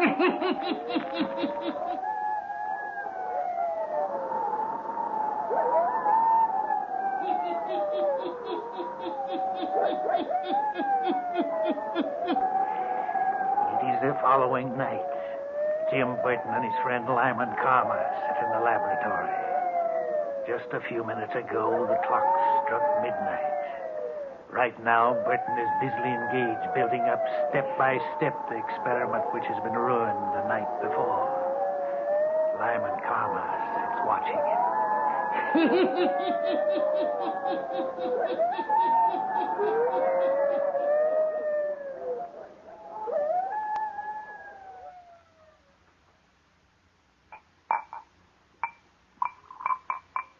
Jim, don't you think you ought to knock off for the night? You work steadily all day. Oh, there's so much time lost that I have to make up, Lyman. Well, it's certain we aren't going to have any visitor tonight. There's nothing left for them to destroy now. Tomorrow I'll go into town and inquire around. Think I should go to see old man Chimlin. Ask him to tell me something about the place. Well, maybe he can put us on the right track. Mm-hmm. I would have gone today, but I wanted to make sure. I wanted to see if we'd have the same experience of last night. You, going to work much longer? At least an hour. It's way past midnight. Guess I'll go upstairs. Okay. If you want anything, call me. All right, Lyman. Thanks a lot for staying over. It's a great help. Yes, if we can find out what it is or who it is that's causing this trouble. We'll find out. Good night. Good night.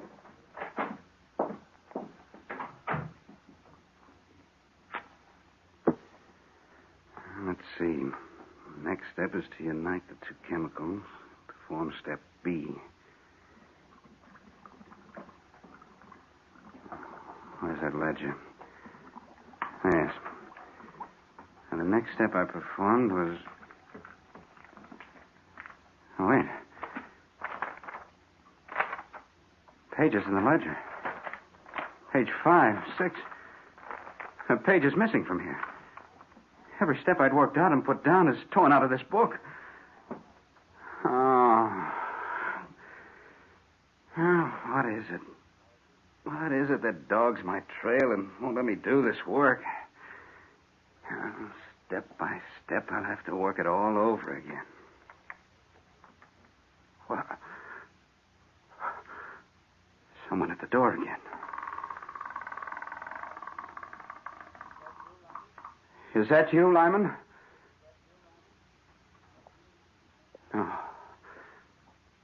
No, it isn't.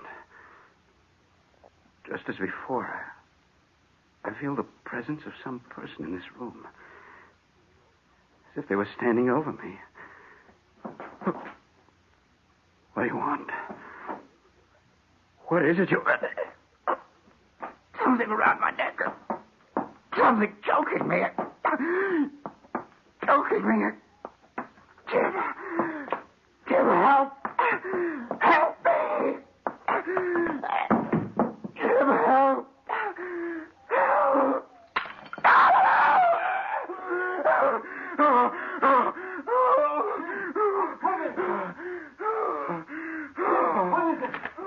What's happened?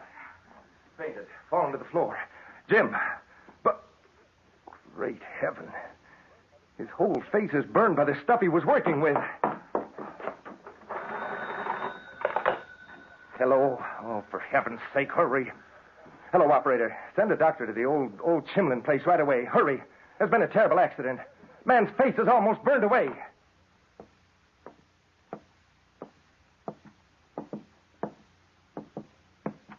Well, Doctor? I'm afraid it's quite hopeless. If he lives, his sight will be gone. His face horribly scarred. Poor Jim. We'd only gotten out of this place last night.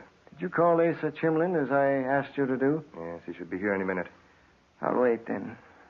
Sit down, Doctor.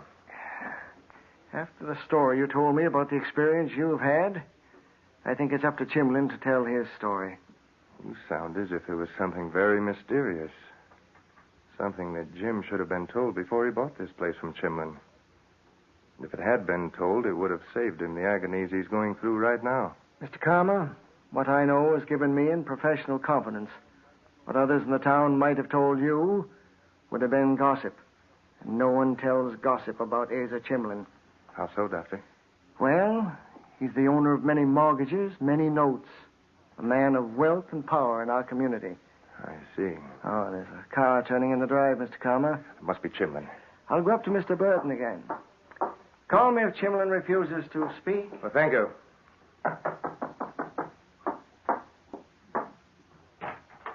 Hello, sir. Oh, hello, Mark.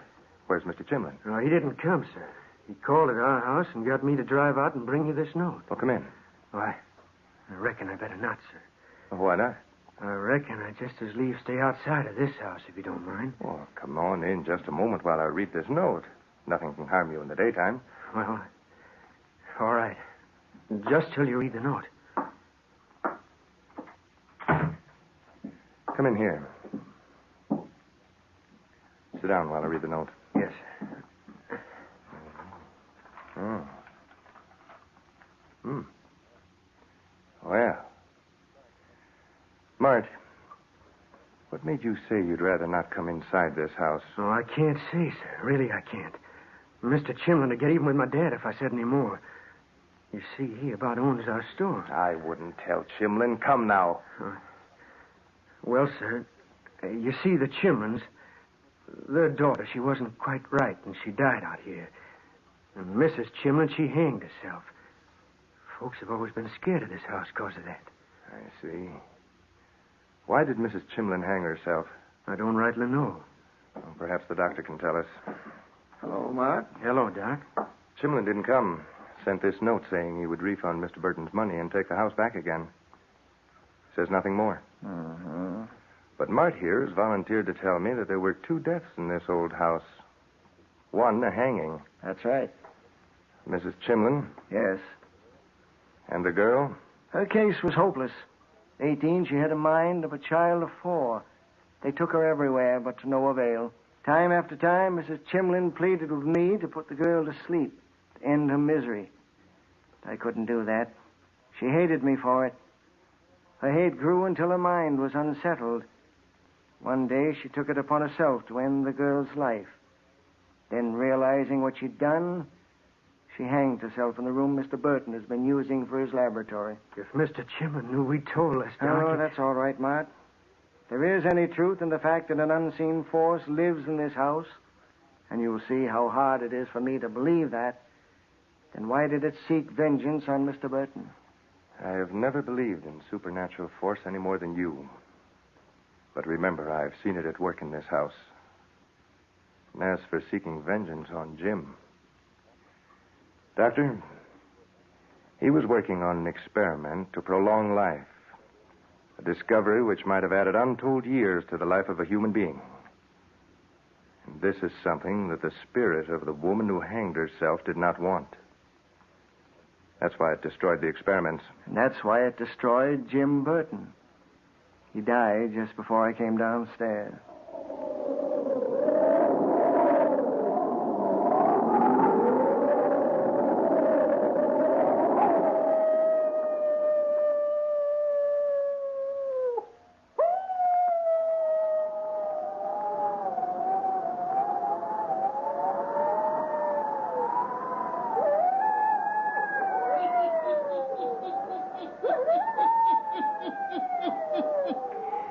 The hermit knows that in the old house, the unseen force was the spirit of a woman who took her own life.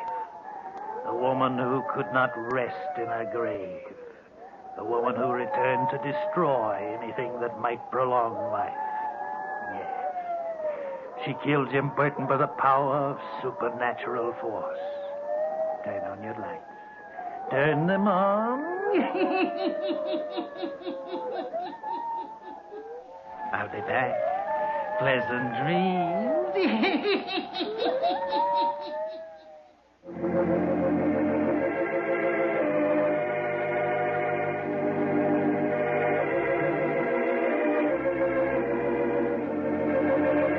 All characters, places, and occurrences mentioned in the Hermit's Cave are fictitious, and similarity to persons, places, or occurrences is purely accidental.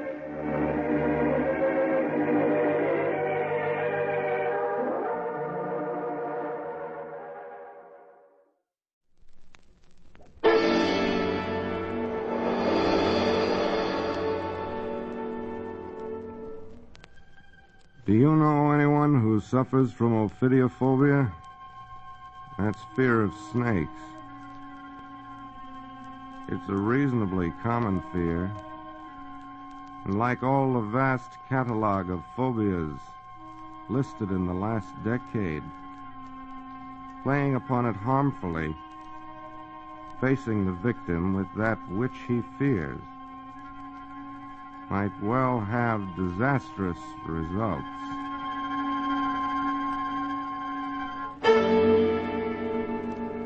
Hello, creeps. This is T4Y, opening the doors of the Mystery Playhouse. Our story tonight is guaranteed to frighten you, to leave you 25 minutes from now cold with horror. Our author has been called the modern Edgar Allan Poe.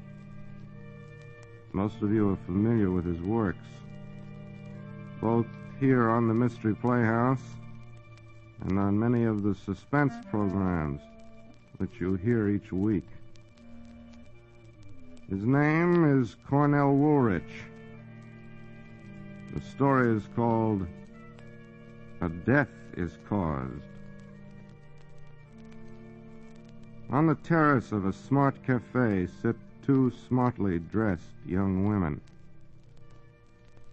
Only a certain languorous warmth in the air betrays the fact that the scene is a restaurant on a tropical island. Their conversation, one would imagine, would be the same small talk going on about them. Yet as we draw closer to their table, we hear the attractive brunette say, "Then why don't you kill him, Pauline, if you hate him so much?" Wives who kill their husbands are generally arrested, Marie. Only if they do it in the usual foolish way. Now, if I'd married Donald and wanted to get rid of him... You were in love with Donald before I married him, weren't you? Oh, I might have married him if you hadn't. He's worth several million. That's a lot to pass up. But, as I was saying, if I wanted to get rid of him, I'd simply find his weakest point and turn it against him. Weakest point? Yes. Some fear of his. See? Well, everyone is afraid of some one thing. Fire, water, falling off a cliff. You must know his. Yes. maybe I do. Well? Snakes. Snakes? Oh, that's nothing, dear. Most people have an aversion to the slimy things. Oh, no. His goes deeper than that. We saw one once along a path. I thought he was going to have an attack of some sort. Later, he admitted he had a mortal fear of the things. Wouldn't even let me mention them again. Well, that could be our point of attack. Now, if he were to think there were a deadly poisonous snake loose in the house with him... Oh, but how could I get a poisonous snake into the house without risking my own life? Well, it wouldn't really be poisonous, Pauline. You'd make him believe it was. And his imagination would do the rest. Finish your cocktail, dear. You mean it would really be death by imagination? Well, of course. Now, see here. You know that closet under the stairs in your house? Well, if Donald should be trapped in that closet and made to believe a snake is in there in the dark with him, if he thinks he can't get away from it or see it to kill it, no human could stand that, especially Donald with his phobia. But it wouldn't seem like murder at all, would it? Well, of course not, darling. Plant the snake in a box or a basket. Let him see it there first, and then take the snake out when he isn't looking and put the empty basket in the closet, tipped over, so he'll think the snake has crawled out. And there's your murder. Death by imagination, with no clues left behind.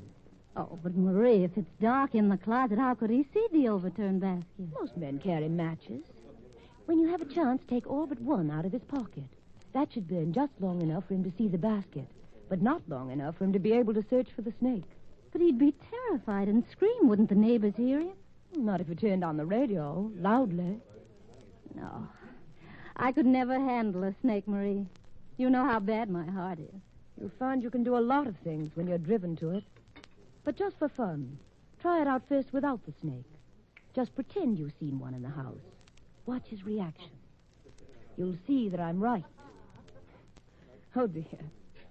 What strange byways one's conversation can stray into. Anyone overhearing us might think we were serious. Yes, I suppose so. Oh, I simply must run along. Oh, by the way, speaking of snakes, I know of an amazing snake woman. An old native who catches them by the bushel to make cures and remedies. They call her Mama Fernanda, I believe. Mama Fernanda? Yes. Well, come along. I've got the checks. This is my treat.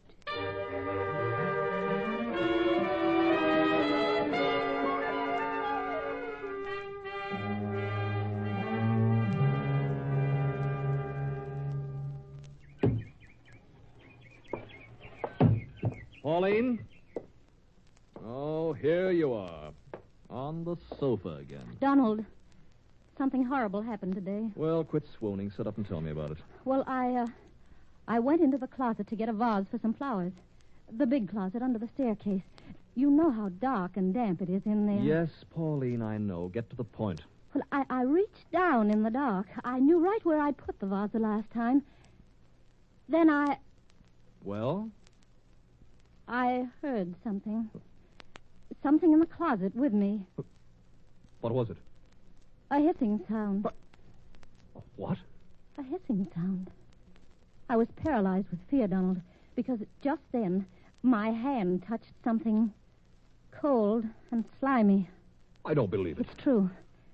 There was a snake in that closet with me. You imagined it? Oh, no, Donald, because just then I saw it sliding across the floor out into the living room.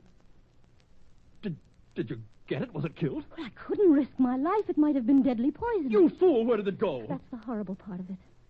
I don't know. It couldn't have gotten out. It must have. No, Donald. I saw it. That snake is still here, hiding somewhere in this house.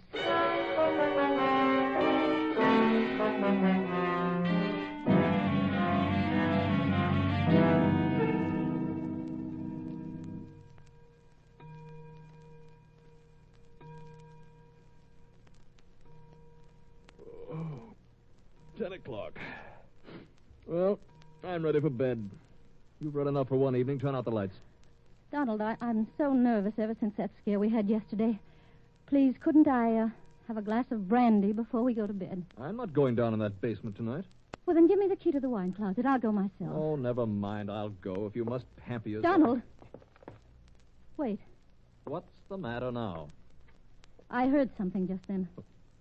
It came from over there in the dining room. I didn't hear anything. Oh, you must have. Listen. It was that hissing sound again. It couldn't be the snake. I had men searching this house all night last night. Well, you know how lazy and careless those natives are. They could have missed seeing it. I went with them. I know it's still in this house. I didn't want to tell you, but I saw it again. Where? I had the radio on. The tubes must have made it warm underneath. It crawled under there. I turned the radio off, and then, in a little while, I saw it crawling out. A big yellow thing wriggling across the floor. Stop it! Stop it, Pauline! I ran out into the kitchen to get Pepita, and when she came in, it had gone. Hidden itself again. In this house somewhere. I've got to get out of here. I told Pepita what it was like. She said it was deadly, Donald. It could kill any of us in an instant. And now it's here. It's here, Donald, in this room. I heard it just a minute ago. No, let me out of here. I've got to get out.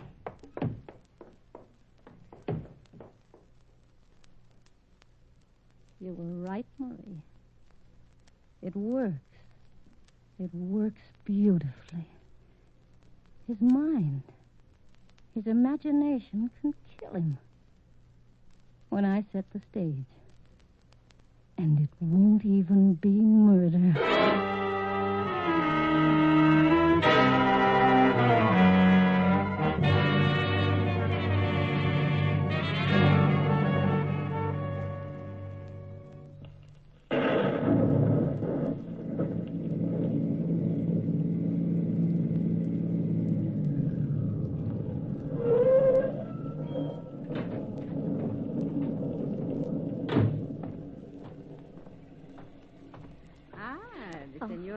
Lost her way? No, I don't think so.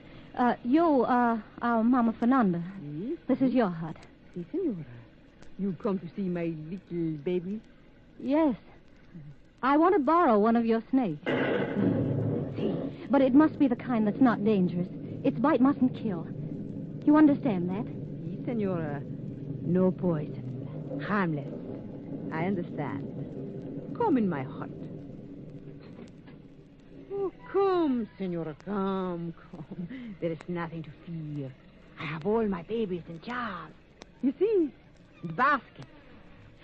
Leave the door open, please. It's stifling in here. As you wish, senora. Come, see this basket here. This one is my pet. You're sure it has no poison? No poison, senora. Look, I show you. I let him bite me on the arm. Oh, no, please don't. He is the ugliest one. That is why I put him in this pretty new basket with fresh leaves. I give you the basket too, senora. When I want to pick it up, must I use my hand? Oh, no, senora. I give you the stick with the fork on the end. Uh-huh. Will you show me how to pick him up? Oh, see? So, you put the stick flat on the ground like this. Underneath him. You see? Mm-hmm. Always in the middle. Not too far at one end, not too far at the other. Then lift him straight. Oh, look. We have to wake him up. Put him back in the basket. Si, senora. Here is some money. Gracias. Is that enough? Oh, si, senora. More than enough for the basket, too. Well, take it anyway. Good night.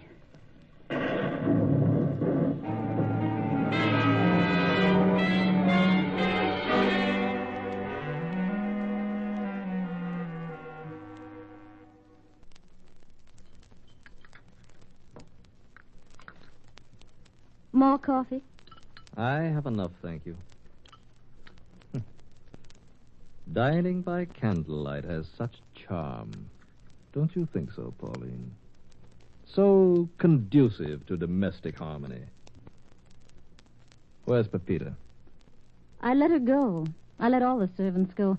There's some sort of celebration the natives are having. I haven't heard about it. Sorry if that annoys you. Everything about you annoys me. Then why don't you let me go? Why do you keep me here, Donald? The door is open. I've told you you can go. You know I can't just walk out into the street. I'm thousands of miles from home. I've no money to get back to the States. Well, you'll just have to stay then, Pauline. Donald, you don't love me. You keep me here to torture me. It's the only diversion you have. Why shouldn't I? You married me for my money. I bought you. I shall amuse myself with you as I choose. Very well. I'd better light fresh candles on the buffet. These are about finished. Suit yourself. The men still haven't found the snake, have they? I told you not to speak of that again. I wonder where it could be hiding. Did you hear what I said? What's that you're taking out of the buffet cabinet? I don't know what it is. Just a basket. One of the servants must have brought it in and left it here by mistake. Something they wanted to take to the celebration, probably, and forgot. Just occurred to me. Might be colorful on the table here, between the candles. You're a fool, Pauline. Sit down. I'm sorry about the dessert. Can't I get you some fruit? Have we got any? Well, there's probably some in this basket here. You mean you haven't looked inside? No. Why don't you?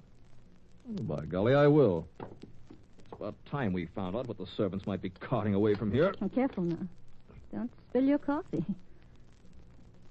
Well, is there any fruit inside? Wait, I can't see. Oh, Pauline! What is it? The snake!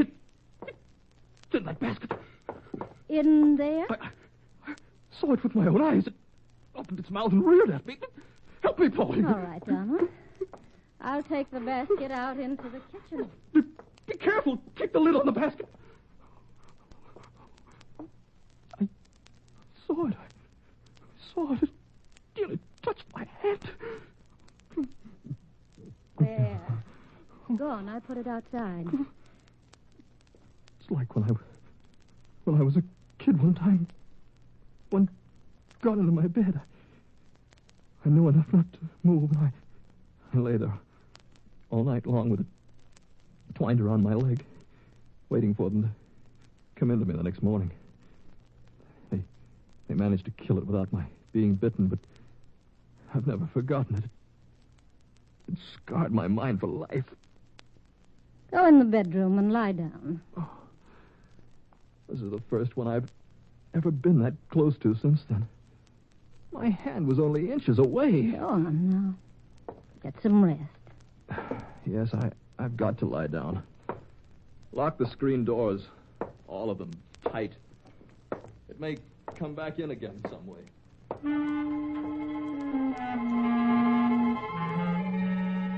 Yes, Donald. It may come back again some way. What was it? What was the first thing Marie said I must do? Remember, Pauline, take the snake out of the basket. Yes, take the snake out of the basket. And I can put it in this canister here until afterwards. Use the box stick, Senora. On the ground, underneath my baby. Then lift up straight. See, he curls himself around his cheek. In you go. There. Basket in the closet under the stairs. Put the basket in one corner, tipped on one side, the lid in the other. Now, what else? What?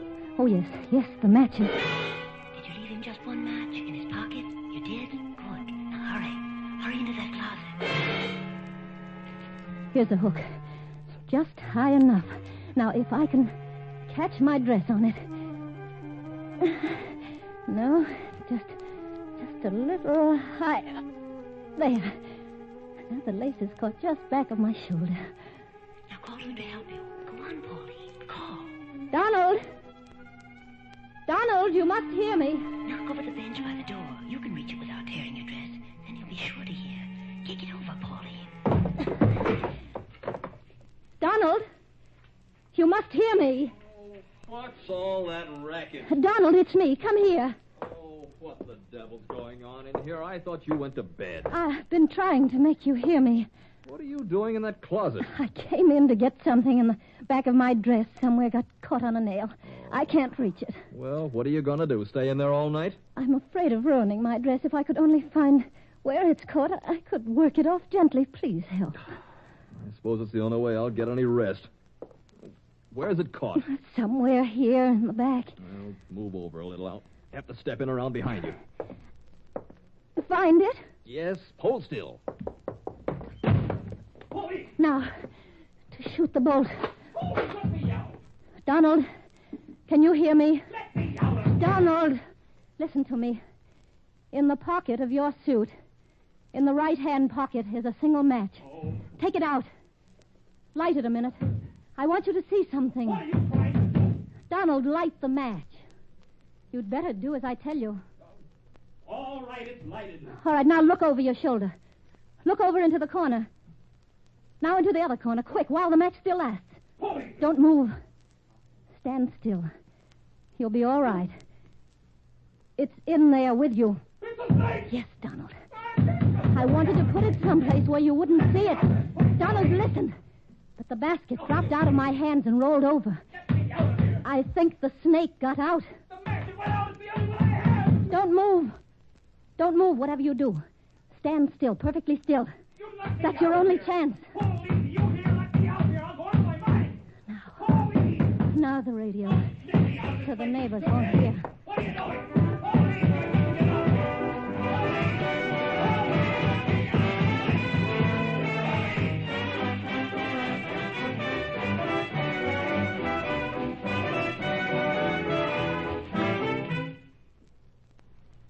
He stopped calling. It's quiet now.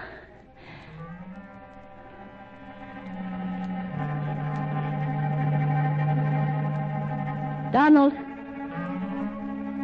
Donald. Can you hear me? And there's your murder. Death by imagination. He doesn't answer. He's dead. He must be dead. Now, get rid of the snake. Yes. Yes, the snake. It's in the canister. Gone. There's my baby. He got out. There he is, under the table. Where's my stick? I've got to get it out of here. Use the forked stick. Yes. It curls around it as you lift him up. See? Oh! It bit me. No poison, Senora. See, I will let it bite my arm. Bit me. There's a horrible red mark. Pauline! Pauline, where are you? Marie! Oh, Pauline, I came to warn you. The snake, where is it? I don't know. It's gone. It fell off the stick onto the floor. Just now, I've got to find it. No, don't touch it. There's been a terrible mistake. Mistake? Yes, the snake woman. She's been trying to find you. She finally just called me. She gave you the wrong snake. It's deadly poison. No! Yes. She said its bite can kill a person in from 10 to 15 minutes. There's no cure. No serum in the world can counteract it. No. Marie, no. No. What's wrong, Pauline? It bit me. It bit me just now. Pauline. My hand, look. The red mark, it's already spread. Marie, get a doctor. Save me. You've got to save me. It's too late. Let me go. I'll go to the doctor myself. No, you'd never get there alive. Let me go. You'll die alone on the road. No, I'll get there. I will. I'll get there. You're dying, Let Pauline. me go, Marie. Let me go. Marie. Marie. Yes, Pauline. It's my heart. Smelling so. Get for me. Quickly. Nothing can save you now. Help me. You're dying, Pauline. The poison is killing you. Help me. You were my friend. Goodbye, Pauline.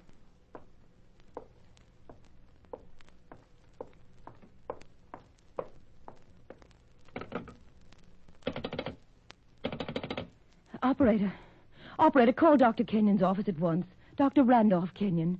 Tell him to come to Donald Barron's house right away. Something terrible has happened. He may be able to save Mr. Barron. No, Pauline Barron was dead when I found her.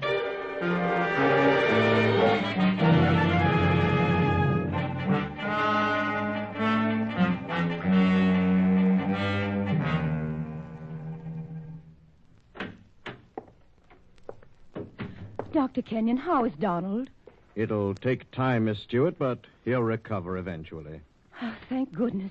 He's asking for you. I'll look after him, Doctor. I'll see he gets the best of care now that she's gone. It was fortunate for him he lost consciousness in that closet. It may have prevented him from going completely mad. What do you suppose could have happened that night? Well, Mr. Barron might have been locked in that closet by some accident. Who knows? Then, before she could let him out again, the snake bit her? Something like that, yes. But I thought the medical examiner said Mrs. Barron died of a heart attack. So she did. They found the snake, you know. She must have thought it was poisonous when it struck, and the shock killed her. You know, definitely, then, that the snake was not poisonous. She just imagined? Yes, it was perfectly harmless. You might say Mrs. Barron frightened herself to death. That it was... Death by imagination? Yes. Yes, that's it exactly. How tragic. I wonder how she ever got the impression in the first place that the snake was poisonous.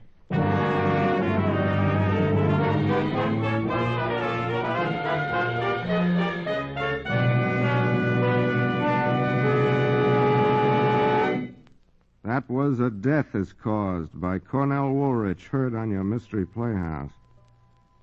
And this is T4Y saying good night. Sleep tight. This is the Armed Forces Radio Service.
Good evening, creeps.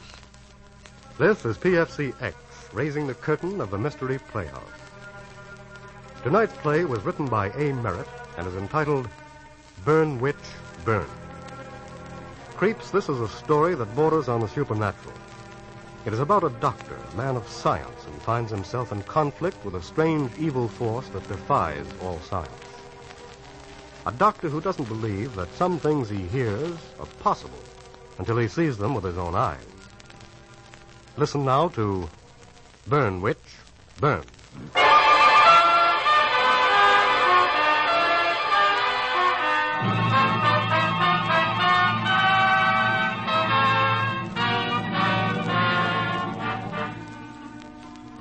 My name is Dr. Lowell. The laws of science have always been the horizon of my understanding. That is, until recently. I'm confused, bewildered. I've seen things which could hardly occur according to scientific explanation. Awful, gruesome things. Things which belong in the Dark Ages. It all began on that day when that notorious gangster, Julian Ricori, brought one of his gunmen into my hospital. The man died horribly. Most horribly. I stood there studying the terror-frozen face of the dead man. I was baffled, but I couldn't accept the explanation of Ricori, who kept mumbling. La Strega. What's that you're saying, Ricori? La Strega, the witch. That's who killed Peters. Well, okay now. You've upset my hospital staff badly enough bringing that man in here without any regard for the proper procedure. It was an emergency, Dr. Lowell. Nevertheless. Now you have the audacity to suggest some ridiculous superstition as the cause of his death. Which, indeed. Then you tell me what killed him, Doctor. When the autopsy report comes in, we'll know. You'll know nothing. Look at Peters there. Look at the face. You've seen men die before, lots of them. Well? Did you ever see a man look as he did before he died? You saw the eyes. The staring up at you, through you. beyond you into a world of fear and terror. You want me to believe he was killed by black magic? By a witch? I don't care what you believe, it's true. Mr. Okori, I have other patients. Doctors, you're blind fools. Oh, come in, Dr. Braille. Goodbye, Mr. Okori. You can make arrangements with the nurse outside for the removal of your friend's body. Doctors, hold. Say, he's mad. Yes. How's Nurse Waters?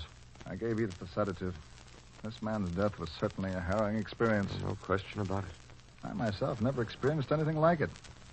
The horror of his expression, the convulsions, was as if the whole trouble was in the man's mind, not the body. Stop it before you begin to sound like Ricori, who believes a witch killed him.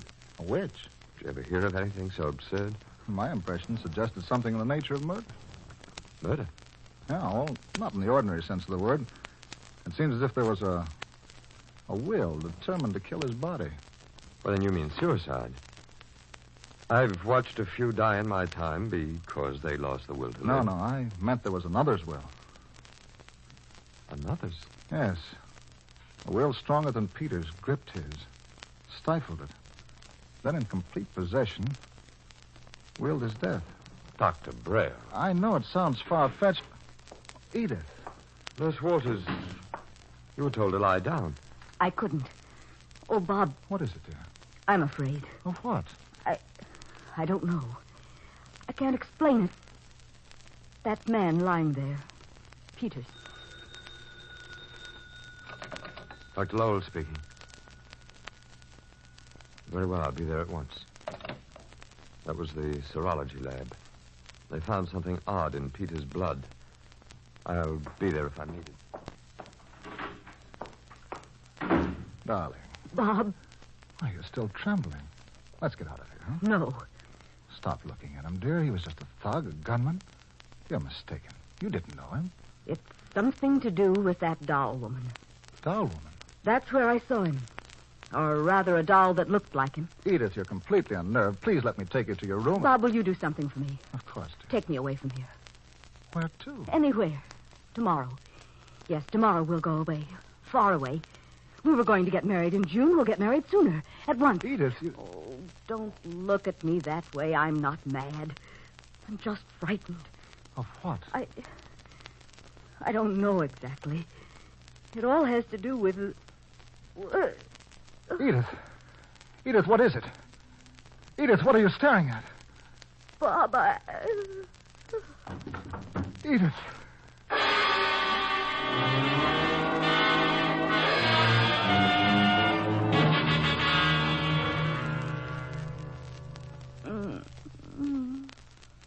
We've got to save her, Dr. Lowell. We're fighting what killed Peters. Obviously, she's contracted the disease. Edith. She's in a coma. She can't hear you. Whatever it is, she's fighting it. Yes, I know. We can't just stand here and watch her die. What can we do? Nothing helped Peters. What did you find in his blood? Why did they call you to the lab? Nothing that will help us here. What was it? A strange incandescence in certain blood corpuscles. No doubt Ricori would call it witch fire. Dr. Lowell, look. Her eyes. She's opening and closing them. Maybe she's trying to say something. 2, 3, 4 times. Now 6, 7, 8, 9. She stopped. There, once again. Her pulse is weakening. Edith. Edith, my dearest. Fight. Edith.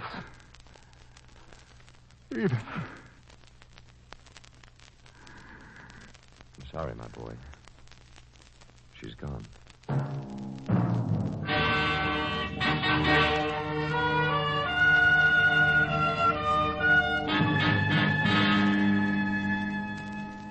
I know what Nurse Walters meant to you, Bob, but after all, it's been several weeks now, and your work is... I'm going to find out what killed her. If necessary, I'll devote my life to it. It's obviously some new disease. Maybe some obscure tropical disease. I don't believe that, Dr. Lowell. Well, even in the face of facts? What facts? You saw the answers I received from the letters I sent out to the doctors of the city. There have been 9 other cases, all fatal. But the autopsy showed no reason in the world why both Peters and Edith shouldn't be alive this minute. Have you a theory, Doctor? Yes, I think it was murder. Said it before about Peters. Now I'm more than ever convinced of it. Of course, you realize murder usually has a motive. Now, here's a list of the other victims. A banker, an acrobat, an 11-year-old child, a spinster, a man who... I know all that. Well, what could these people have in common to supply a motive? A love for children. Oh, come now. One was even a child. Even the banker supported a large orphan asylum. Edith adored her niece. And Peters, a gunman? A daughter. And it all proves a common interest. In what? In children. And children love dolls. Edith mentioned something about a doll woman. I've racked my brain for days. It's the only clue I can find. But what doll woman? Where? You were convinced that Edith tried to signal you with her eyes before she died, weren't you? Yes, she blinked her eyes 4 times, and 9 times, and again once. In terms of the alphabet, D is the 4th letter, I the 9th, A the 1st. D-I-A. Is it the beginning of a name, an address? What? Well, does Diana suggest anything? No, not Diana. It could mean diary. Diary, of course. What a fool I've been. Why didn't I ask you sooner? Here, where are you going? To Edith's apartment, to find her diary and get to the bottom of this unholy business. Bob. I'll be back later. I tell you, you're barking up the wrong tree. Forget your wild ideas about murder and possessed wills. A microscope and test tube will give you the solution. Not this time, Dr. Lowell.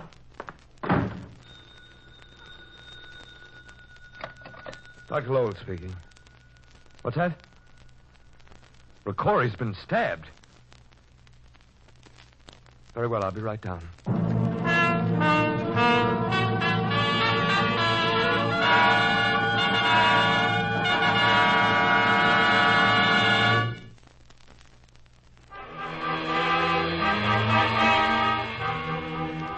The gang chief, Ricori, was stabbed just below the heart by a long, thin instrument. Dr. Lowell questioned Ricori's bodyguard, McCann. The man was frightened. He told a story of taking Ricori to a strange doll shop run by a grotesque old woman. Ricori came out of the shop carrying something under his coat. He got back into the car, McCann said, and then... All of a sudden, I hear him suck in his breath. I feel his body tighten up, and then he sags loose all over. And only you and Paul, the driver, were with him in the car. That's right, Doc. And neither of you stabbed him? No. That means he must have stabbed himself. Is that what you want me to believe? I don't know. I'm all mixed up, Doc. I can't make it out. Where's Paul, the driver?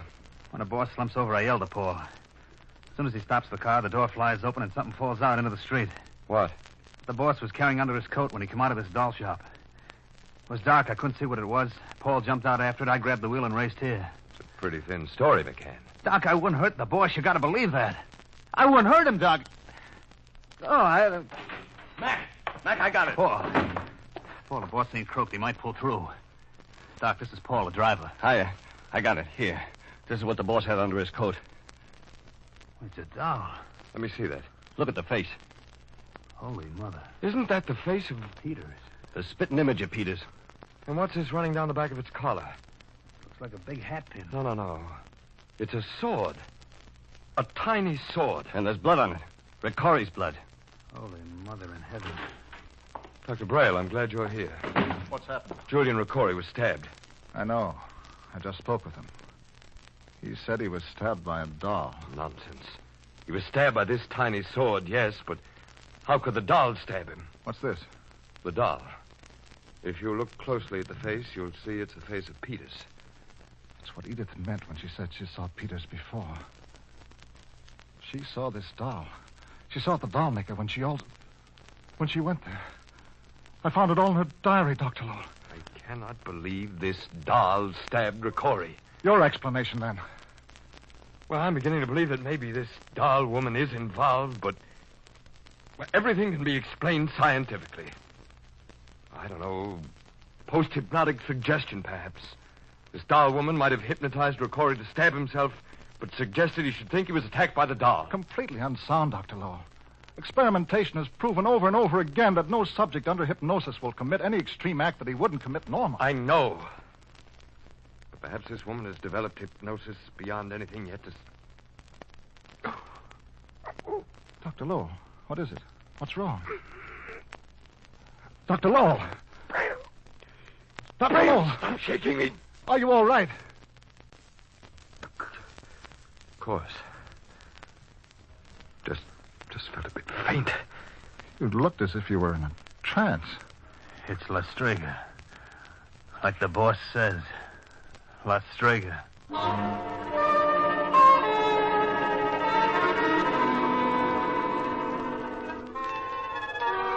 I didn't tell Braille, but during that moment of faintness, I'd heard a voice.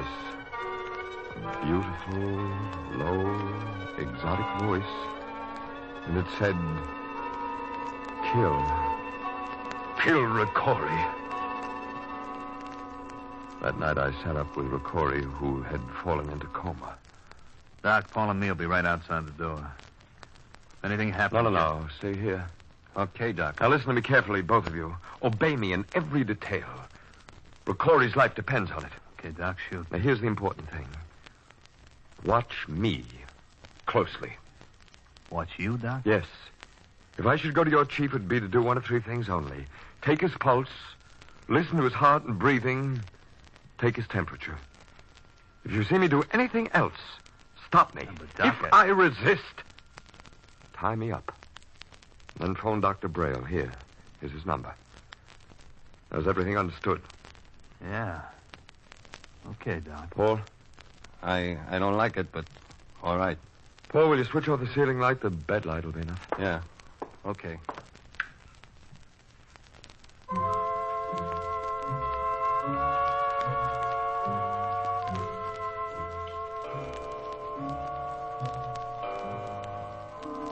O'clock. Oh, Lord. I'm tired. Dr. Lowell. Dr. Lowell. Huh? Relax and release yourself to me. Yes, sleep. But through your sleep, the excitement, the exhilaration there is with me. Dr. Lowell, there, on the bed, that man. He's ugly, vicious. Destroy him, Dr. Lowell. Kill him. Go to the table, Doctor. Take out one of your sharp instruments and plunge into his throat, just under the ear. Go now. That's it. Now. Hold it, Paul. Let me go. Flatten back. Never. What is it? It's okay now, Doc. What happened? Plenty. You're about to take Ricori's temperature with a knife.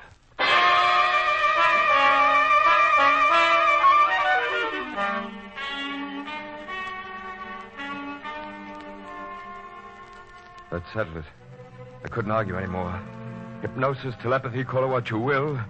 I believed in the witch now. And I knew that eventually I would destroy her, or she would destroy me. Before leaving Ricori's room because of some inexplicable compulsion, I took Ricori's gun. Later, as I was preparing for bed, Dr. Braille came in.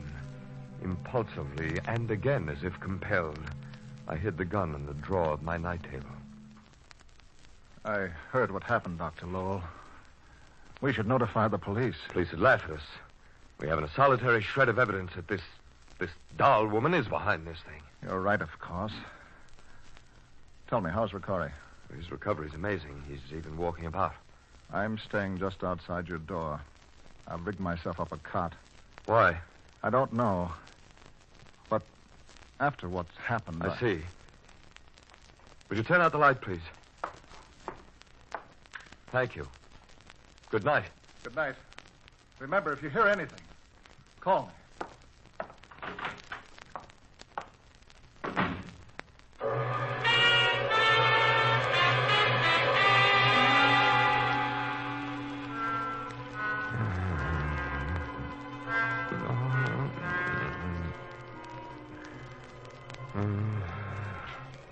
Dr. Lowell. Oh. Dr. Lowell.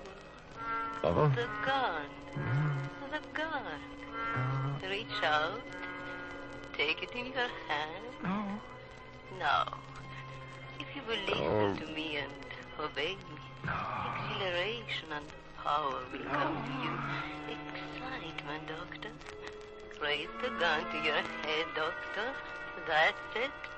Now, kill. Kill. I was doing as she directed. Kill. The gun was in my hand. And slowly, ever so slowly, my hand moved it up toward my temple. Inwardly, I fought to regain my will, but still my hand moved up, up. And always that accursed voice. Now the gun was at my head. My fingers slowly tightening on the trigger. I fought to stop it, fought to cry out. And then with one supreme effort, I screamed and directed the gun away. Dr. Lowell, are you all right?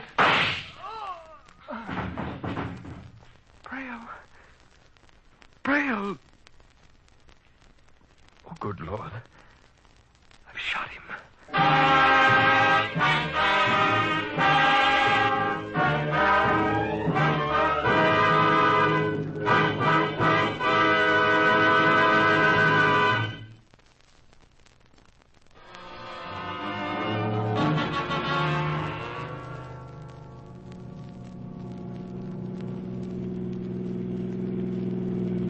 Corey, are you sure you feel up to this? You want to destroy the witch, don't you? Well, we can't waste another minute. It's either she dies or we die. I don't want to die that way. How's Dr. Braille? Better. He'll recover. Good. When we get there, Corey, you, McCann, and myself will go in. Have your other men in the other cars surround the place. Keep your gun handy, McCann. Right. Here we are, boss.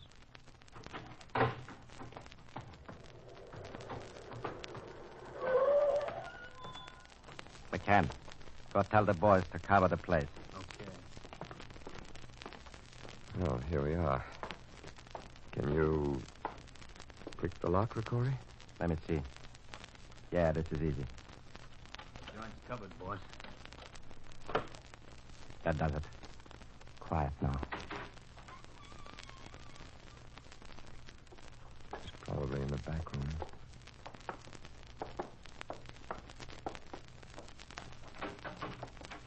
Good evening, gentlemen. Miss Clegg.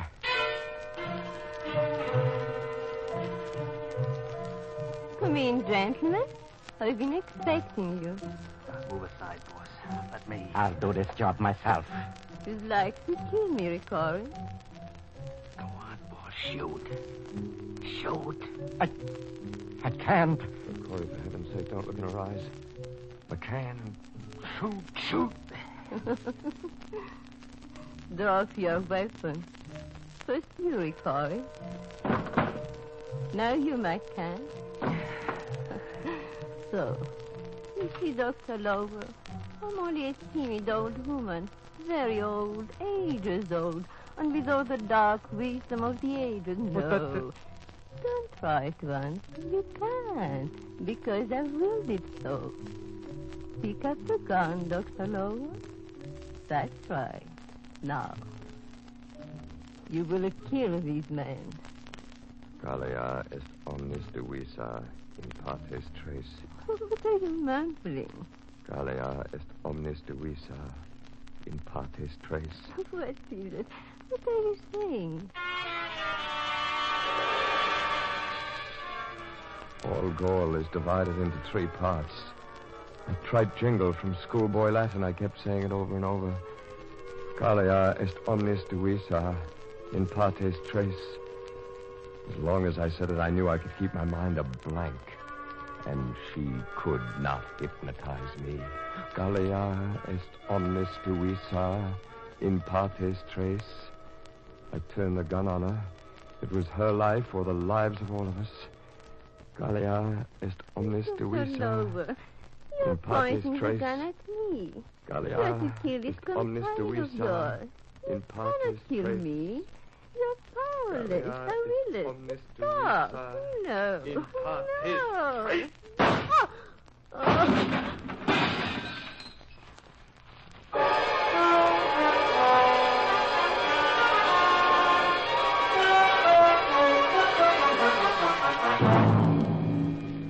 Traeger was dead. But in falling, she had broken the lamp. In a moment, the place was in flames. I turned to Riccori. Riccori! Riccori, snap out of it. What is it? McCann! McCann! My gun. What happened to her? Look, the witch on the floor. She's dead. The joint's burning. Let's get out of here. Doc, come on. But shouldn't we take her out of here? Nah, let her burn too. It's better. Let it all burn. This way. Come on. Burn, witch. Burn!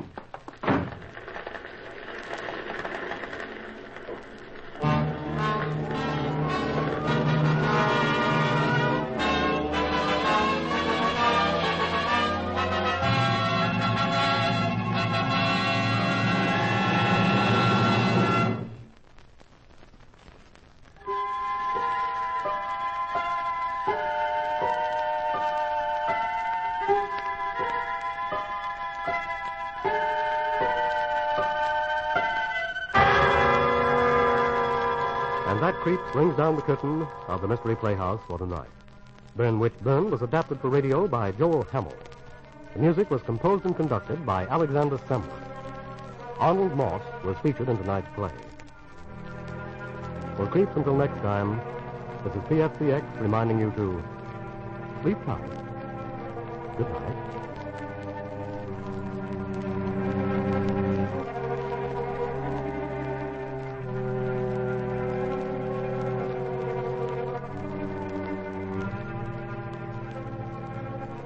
This is the Armed Forces Radio Service.